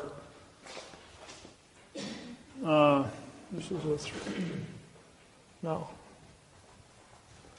121213412 comma 22 and 4 no. 1, 1, 3, 3, 3, 3, 3, 3, period. So that would be a 4. No, that would be a 1, 2. But because of the period, because it's abbreviated, then all of these would become 4s. And then that would become a 4 also. 1, 3, 4, 1, 3, 4, 1, 2. Just have all the answers. Judge says, no, all the facts. The judge says, he has all the facts. Judge says, oh, you do? He says, well, how is that you have all the facts? He says, you can ask me anything you want. He says, I'm prepared for traffic court today. Judge says, well, actually, I don't have time for this today. He says, so we're going to continue this for 30 days. He says, in 30 days, you will come back into this courtroom with all the facts, and you will present your argument, as I'll give you a half a day before this court. So the man walks out and he realizes that, and then the judge, before he walks out of the courtroom, says, I want all the facts from all over the world about what you know about your traffic citation. He goes, well, that's a really big order, Your Honor. He says, you said the word all. So you said you have all the facts. I want all the facts or I'm going to arrest you for perjury and you're going to spend 30 days in my jail. So he calls me up and says, Dave, he says, I really stuck my foot in my mouth. What do I do? He says, practice the handstanding. He says, what do you mean practice handstanding? I says, the judge told me to bring all the facts in the court. I says, yeah, practice your handstanding capacity. So he got to be really good. Go run around the house all day long on his hands, doing handstands. Got his balance all tricked up. So he calls him back the day before court and he says, all right, David. He says, I practiced my handstanding. I can do a handstand for 20 minutes, walk all over the place. He says, I'm really good at it. Now you're going to tell me the rest of the story as to why I had to do handstands for 30 days? I says, of course. So then he goes into court, walks up in front of the judge. The judge says, I'm here with all the facts, Your Honor. The judge goes, well, I don't see any paperwork. He says, you better show me all the facts right now. So he pops a handstand. He says, my feet are dangling in a sea of space and I brought Earth to the courtroom today. I brought all the facts on planet Earth. As my feet are now in a sea of space. After the courtroom got done laughing, the judge says, that was a trick question, and yes, that's a correct answer. You're free to go.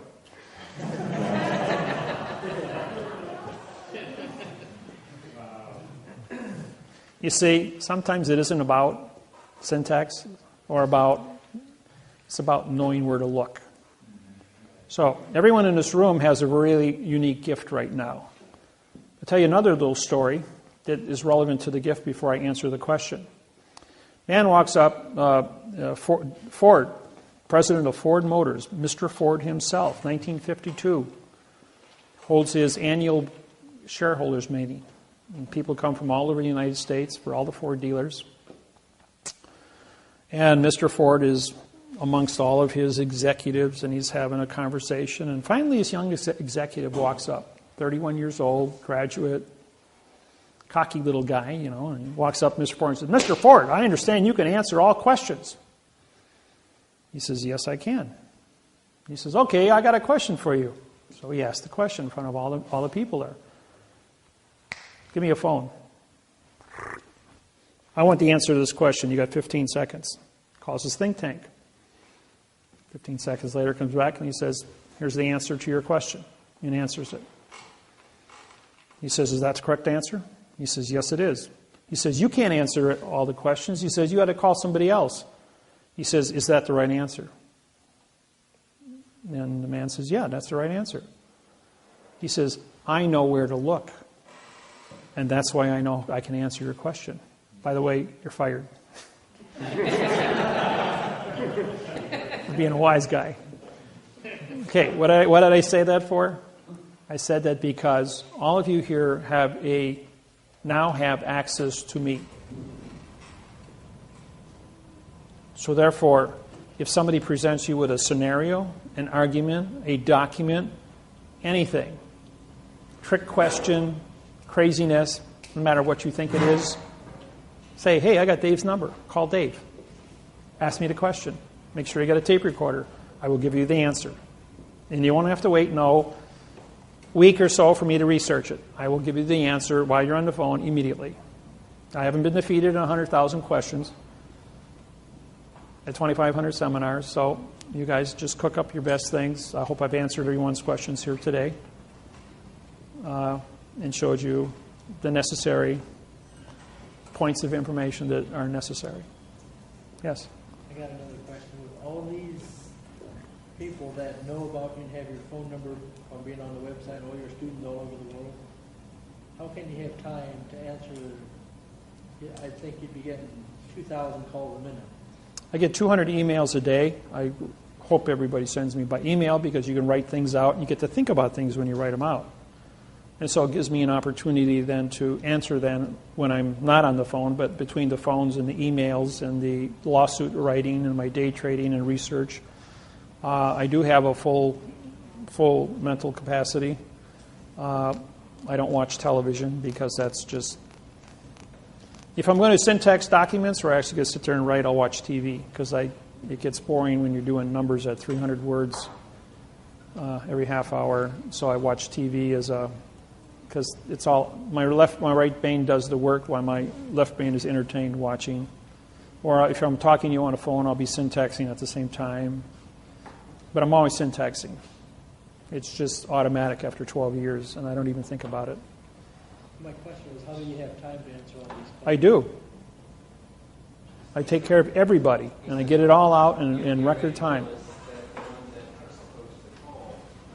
Right. People that are doing nonsense don't get through to me. People that are actually legitimate, have a legitimate question for a legitimate reason, and have an emergency do get through to me, and I answer your questions. New people are always going like, you answered your phone. He says, I see how many people you got on your website. The numbers are posted. He goes, how can you possibly get through to me? Well, everybody gets through to me. Since I've been standing here, I've had only 8 phone calls. Kind of disappointed. No emergencies. I know everybody's phone number and what they want to call me about. Where's my form? How do I fill it out? Did I do it right? Same thing, yes. You got that passion up there, but you didn't show us how that changed. You showed us how it changed too, but not from what. Oh, this was a compound noun. All my writings have underline on compound nouns. But when you drop this becomes, anytime you have 2 facts, a claimant is a fact, knowledge is a fact. When you put a fact in front of a fact, this becomes an adjective, making this into a pronoun. Except the is an adverb. The only word that the adverb can attach to would be another adverb, but knowledge of becomes a pronoun because it's been modified by 2 adjectives. The first word in a sentence, the authority always runs backwards. And the word and here is a conjunction. If I put a full colon after this, I would break it, and this would become a real fact now. But without it, this becomes a pronoun. The pronoun has to be connected by an adverb. The adverb has to connect, and all does are adverbs. Now making this into a verb, but because there's punctuation here, this automatically becomes an independent pronoun. And these are all pronouns, pronoun, and this then becomes an adverb, making court to be an adjective of the word with, which now becomes a pronoun again. It's not a fact, so it's a nothing, because it's been modified. Here's another one for you. We're at the University of Atlanta, Georgia. 3 PhDs in grammar are in the audience. And I'm about 3 hours into the seminar, and I write this little sentence up there.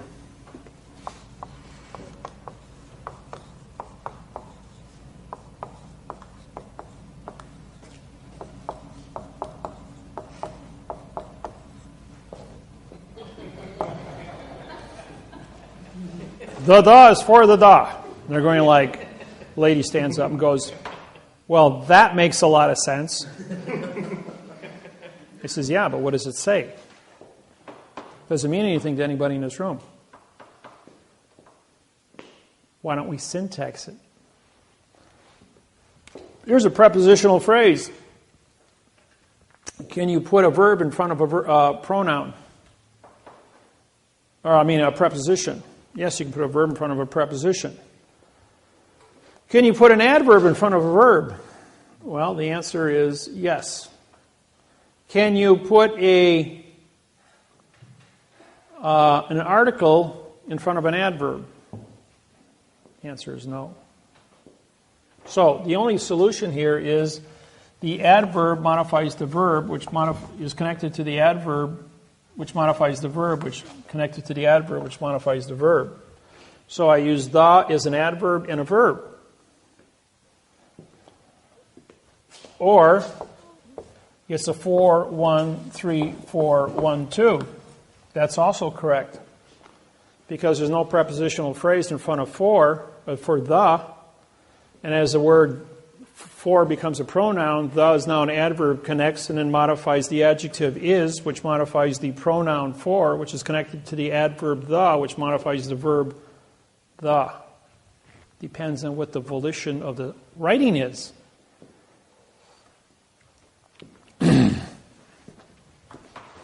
I'm going to read this out loud.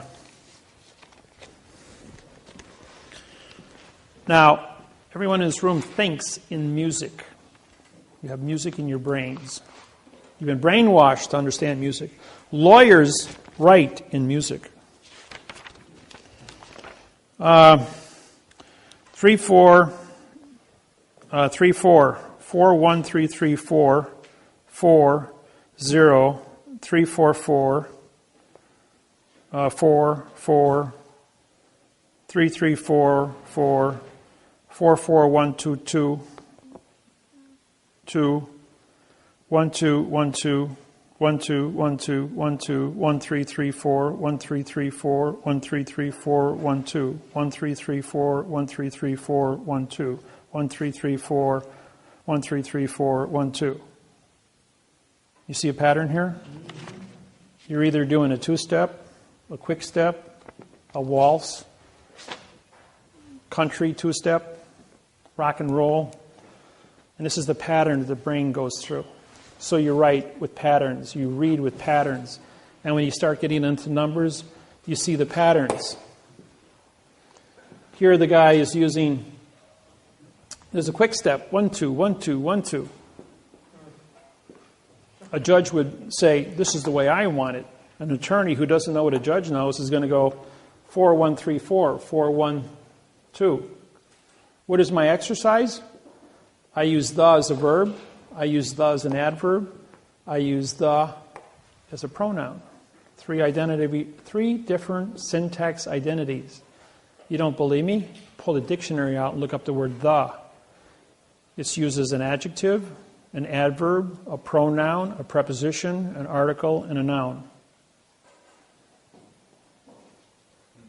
And if I want to do it a different way, I could do a 1, 3, 4, 1, 3, 4. That's also legal.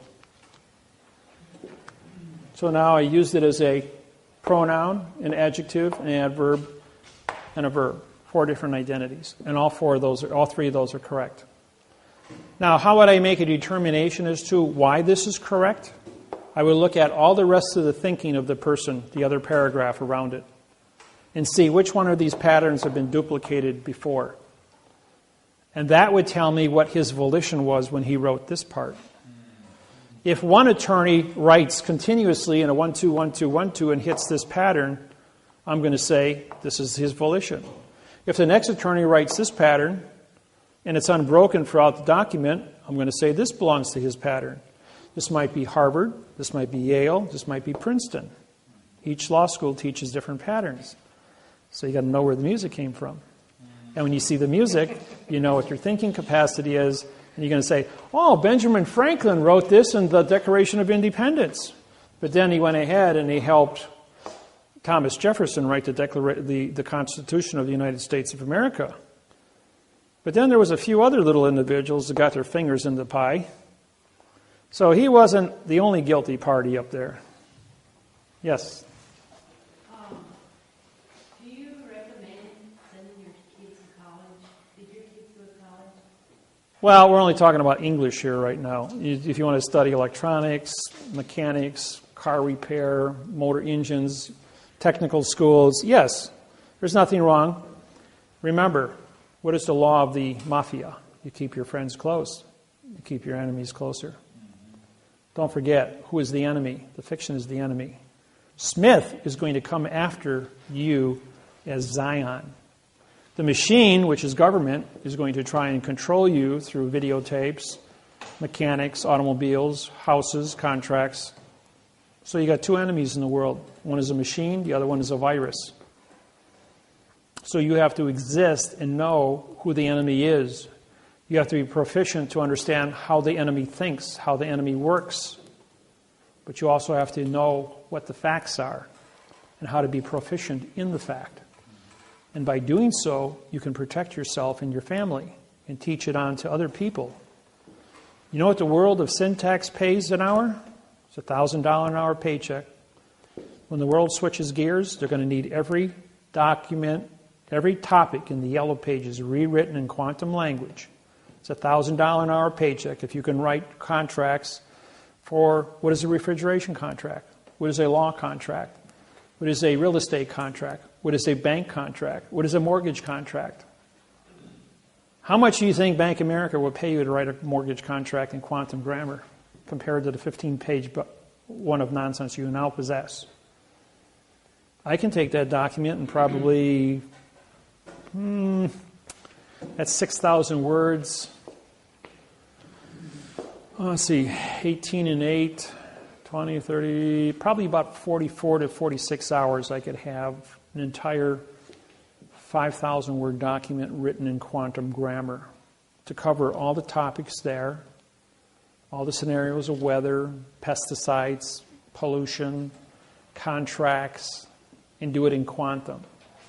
At which time the banks would then pay a very nice paycheck, because how much money is carried in mortgages in the United States? Anybody know that number? Yes, it's trillions. It's a $60 trillion is carried in mortgage in the United States.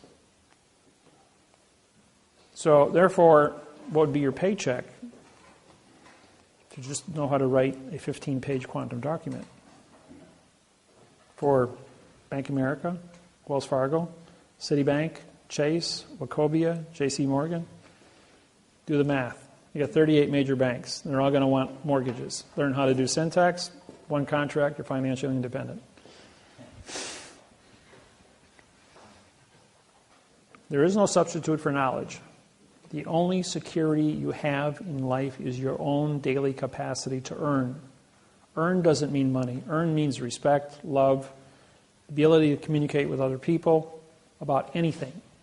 And as you go through life, you have to continually beat your own record every day. That means you will learn and improve yourself every day and be more than you were the day before. Don't cry about the fact that you're in debt. Don't cry about the fact that you can't pay your bills. I worked 2 full-time jobs since I was 12 years old. I was financially I was emancipated at the age of 12 with a paper out of 147 customers in 1961. I had that for 2 years. I made $47 a week as a 12-year-old. My father made $60 a week to support 6 children. I had to turn over my entire paycheck to support my family, my brothers and sisters. At the age of 14, I worked for Sears and Roebuck at 6% commission. I took home $400 a week as a 14-year-old kid. You're not allowed to work in the state of Wisconsin under the age of 16. I had a work permit from the Milwaukee Journal as a paper boy. Nobody bothered to look at my age. They just saw I had a work permit, so they put me to work. I wasn't allowed to be in the distributive education clubs of America, where you go to school for 4 hours in the morning and you work from 1 o'clock to 9 o'clock at night at Sears and Roebuck until you were 16. I was only 14-year-old in the whole state of Wisconsin. It was going to school in the morning and working at Sears and Roebuck for 2 years. And on my 16th birthday, they threw a birthday party for me, only to discover that, hey, you've been working here for 2 years, underage. But you're the best salesman we have, and you make $2,500 a week for the store, so keep your mouth shut. Money talks. So, and then when I joined the Air Force from 68 to 74, worked at A.O. Smith as a tool and die welder. But as a tool and die welder, I had technology and metallurgy secrets superseded the government, the company's ability. At school, because of what I learned in metallurgy working for A.O. Smith, which had all kinds of pioneering technology that wasn't made public because it was proprietary copyrights. So when I went to school and studied metallurgy, I had secrets. I even had my own lab at home, so I could experiment with things. But I had mathematics and physics under the belt as well. And when I understood coefficient of expansions of metallurgy, I could cross-reference coefficients. Once all the coefficient formulas were cross-referenced, I then could do grafting. And wherever the dots crossed on the graphs were stable molecules. So then one day, Bud Hahn, who was the senior welding instructor, worked for the nuclear power plants at Point Beach in Wisconsin, and worked on the nuclear reactors as being a state-certified heliarc welder, or TIG welder. And he could do everything X-ray. Makes the statement, you cannot weld aluminum and steel together. And I'm going, yes, you can. He says, no, you can't. Never been done. Can't do it. I can do it. He says, that's impossible. He says, I got my own lab. I can do it. I says, I'll bet you your teaching license that I can do it, and I get your teaching permit. I already had 4 years of college under the belt. So he says, I'll take that bet. I'm retiring. I'm 65 years old. So all the welding instructors, metallurgists, engineers at Milwaukee Area Technical College, and 150 students were all brought into the weld lab. They set up benches, bleacher benches, so everybody could see. And they gave me a half-inch plate of aluminum and a half-inch plate of steel and a heliarc welder. I set it up for argon and 2% oxygen. Oxygen stabilizes the carbon molecule. And I then preheated the steel to 702 degrees and the aluminum to 702 degrees. And I welded it together, and he beat it with a sledgehammer, and it wouldn't break apart. He says, there's no application for a 702 degree weld of steel and aluminum together. I says, that's not my contract. My contract is that I can weld steel and aluminum together, and you can't break it apart with a sledgehammer, and I can weld it together. That's my contract. And he goes, everyone in the room, that was Mr. Miller's contract. And he welded it, and you beat it with a sledgehammer, and you bent it, and it didn't break. But he maintained 702 degrees Fahrenheit at all times. When he hit 706 or 695, pink, broke apart. Coefficient of expansion, 6.3 versus 12.6. Molecules separated, fell apart. Didn't even have to touch it. But at 702 degrees, the molecules are stable. I knew where to look. And no one else ever, and I got my teaching permit. And I taught college for 3 years full time. During the day, and I worked full time at night at A.O. Smith as a tool and die welder. What I'm making here is, if you have knowledge, knowledge is control, and control, you can do what you want. So therefore, ladies and gentlemen, if you go through life and you have questions about syntax or about chemistry or about physics or about medicine, just about anything, and you don't know what to do, I have a cure for cancer. I can cure any cancer you have. I don't care who you are. I can cure your arthritis in 48 hours. No problem. High blood pressure, eat an ounce of popcorn every day. There's a little tiny molecule in popcorn that will cure your high blood pressure and your artery problem in 14 days. You'll have 105/70 blood pressure. Yes? My nephew just got diagnosed with throat cancer. Throat cancer? 105 degrees Fahrenheit. Atmospheric chamber, 2 atmospheres. That's a barometric chamber used for deep sea divers. Keep you at 32 pounds per square inch air pressure. 28 pounds of air pressure. Stops your blistering at 105 degrees Fahrenheit. IV drip, put the person to sleep. Use sodium pentothal to knock you out for 125 hours at 105 degrees. You will have tubes in, tubes out for waste, nutrients in. You'll wake up in 5 days. The throat cancer will be dead because no cancer can reproduce itself under fever. It's a 100% cure, no side effects. Mayo Clinic, Minnesota. Mayo Clinic, Minnesota does it. So does Atlanta, Georgia, Mayo Clinic. Only 2 procedures. It was discovered in the American Indians have been doing the sweat tent for 400 years, curing cancer. Remember, they go into the sweat tent. They hallucinate, see the Great Spirit for 72 hours. You hallucinate at 105 degrees. As long as you're in hallucination, your brain is at 105 degrees and so is your body. Because it's in a steam environment of hot rocks with steam, you don't dehydrate. You're inhaling enough water to replenish your sweating. And you drink fluid. All heat. And it's done for 72 hours. That cures about 99%. Some of your things like breast cancer, ovarian cancer, throat cancer, brain cancer. 105 degrees, 125 hours. 2 atmospheres pressure. Oxygen level is 16.8, not 14. 16.8. Because you got to boost the oxygen by 2%. Creates a oxidized blood chemistry. And no cancer can reproduce itself under fever. 105 degrees stops the reproduction, and no cancer cell of the 1,800 different cancers that exist can exceed beyond 125 hours.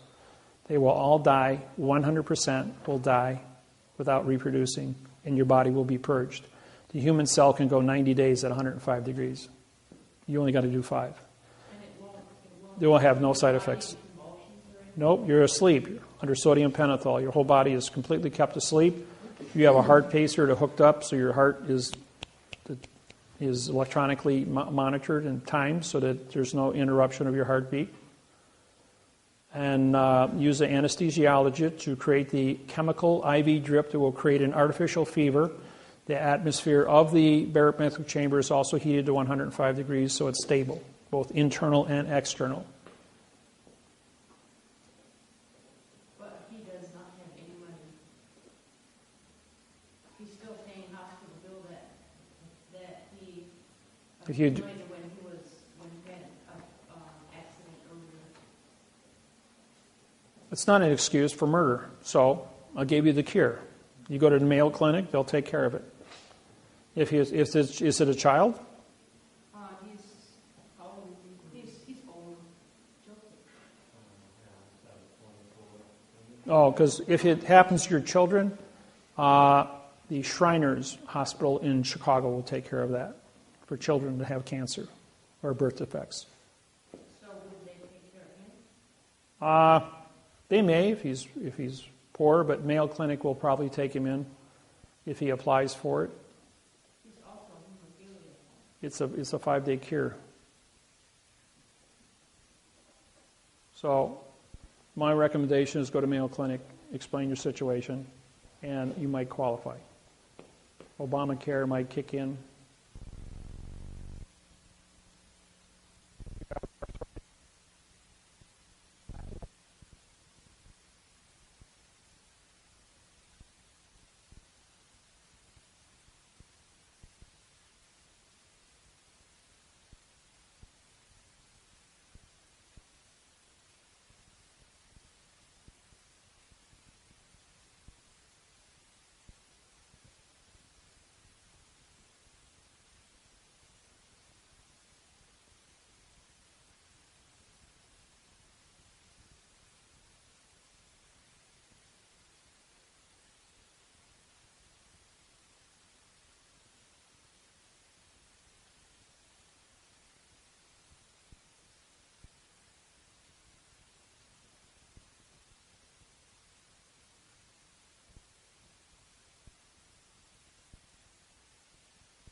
else.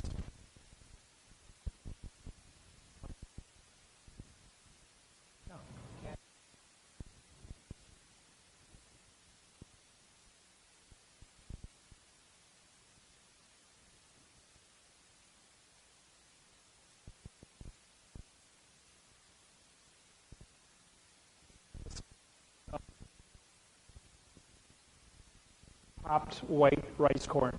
It's only found in white rice popcorn. It's one, but when it can penetrate through the cells of a human being, and it will go in and will clean out the plaque that causes high blood pressure. In 2 weeks, white rice popcorn.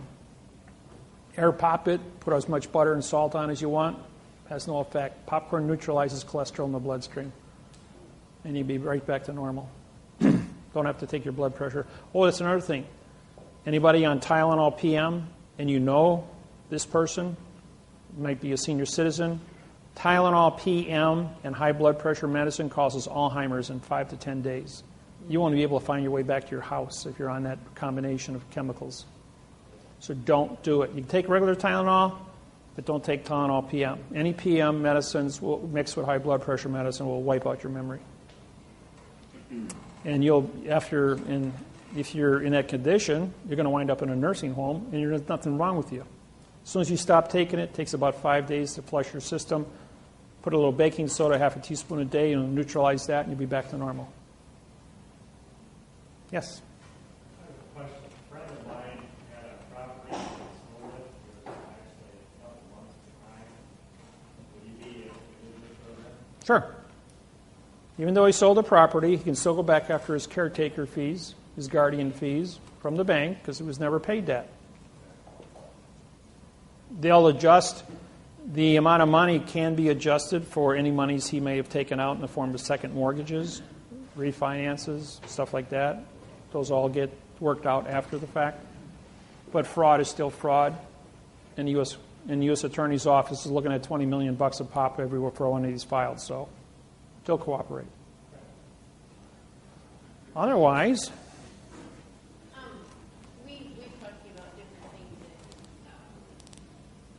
I guess my question is, do you have the proper paperwork and stuff that we need to take home today for his case? And then the mortgage thing, do we have our stuff? Do you want it today, or do you prefer us to? we'll have to get together afterwards and discuss that. Okay. I don't know exactly what it is. I can read it in 15 seconds and tell you what you need. Okay. So, outside of that, guys, I'm always available by the internet. This is give you my contact information here.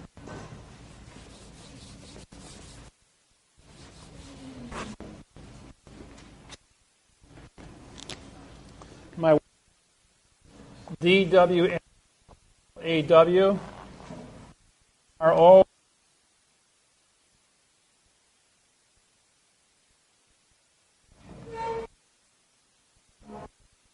My website is DWM.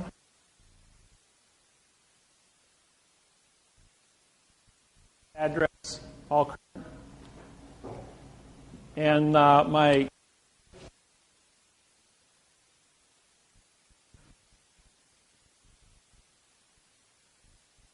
M and the number lowercase.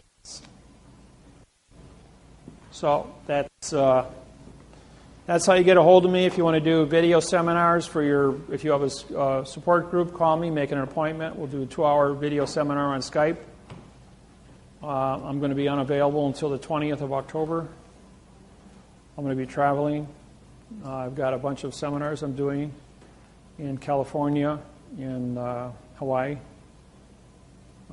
So you can always get me on the cell phone and on the internet.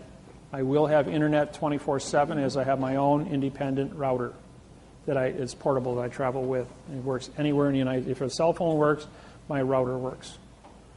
So that's about all I got for you tonight. And if you cook up some good questions, send me some emails and I'll answer them. And for those that want to get involved with doing lawsuits with me, contact me. I charge a flat $3,000 for anybody that wants to do the mortgage contracts.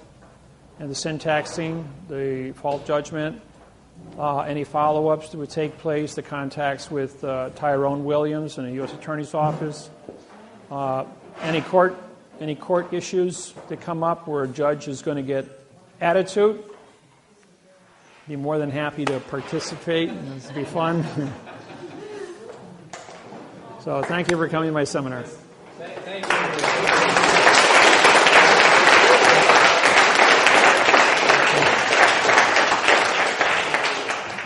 Thank you, everyone.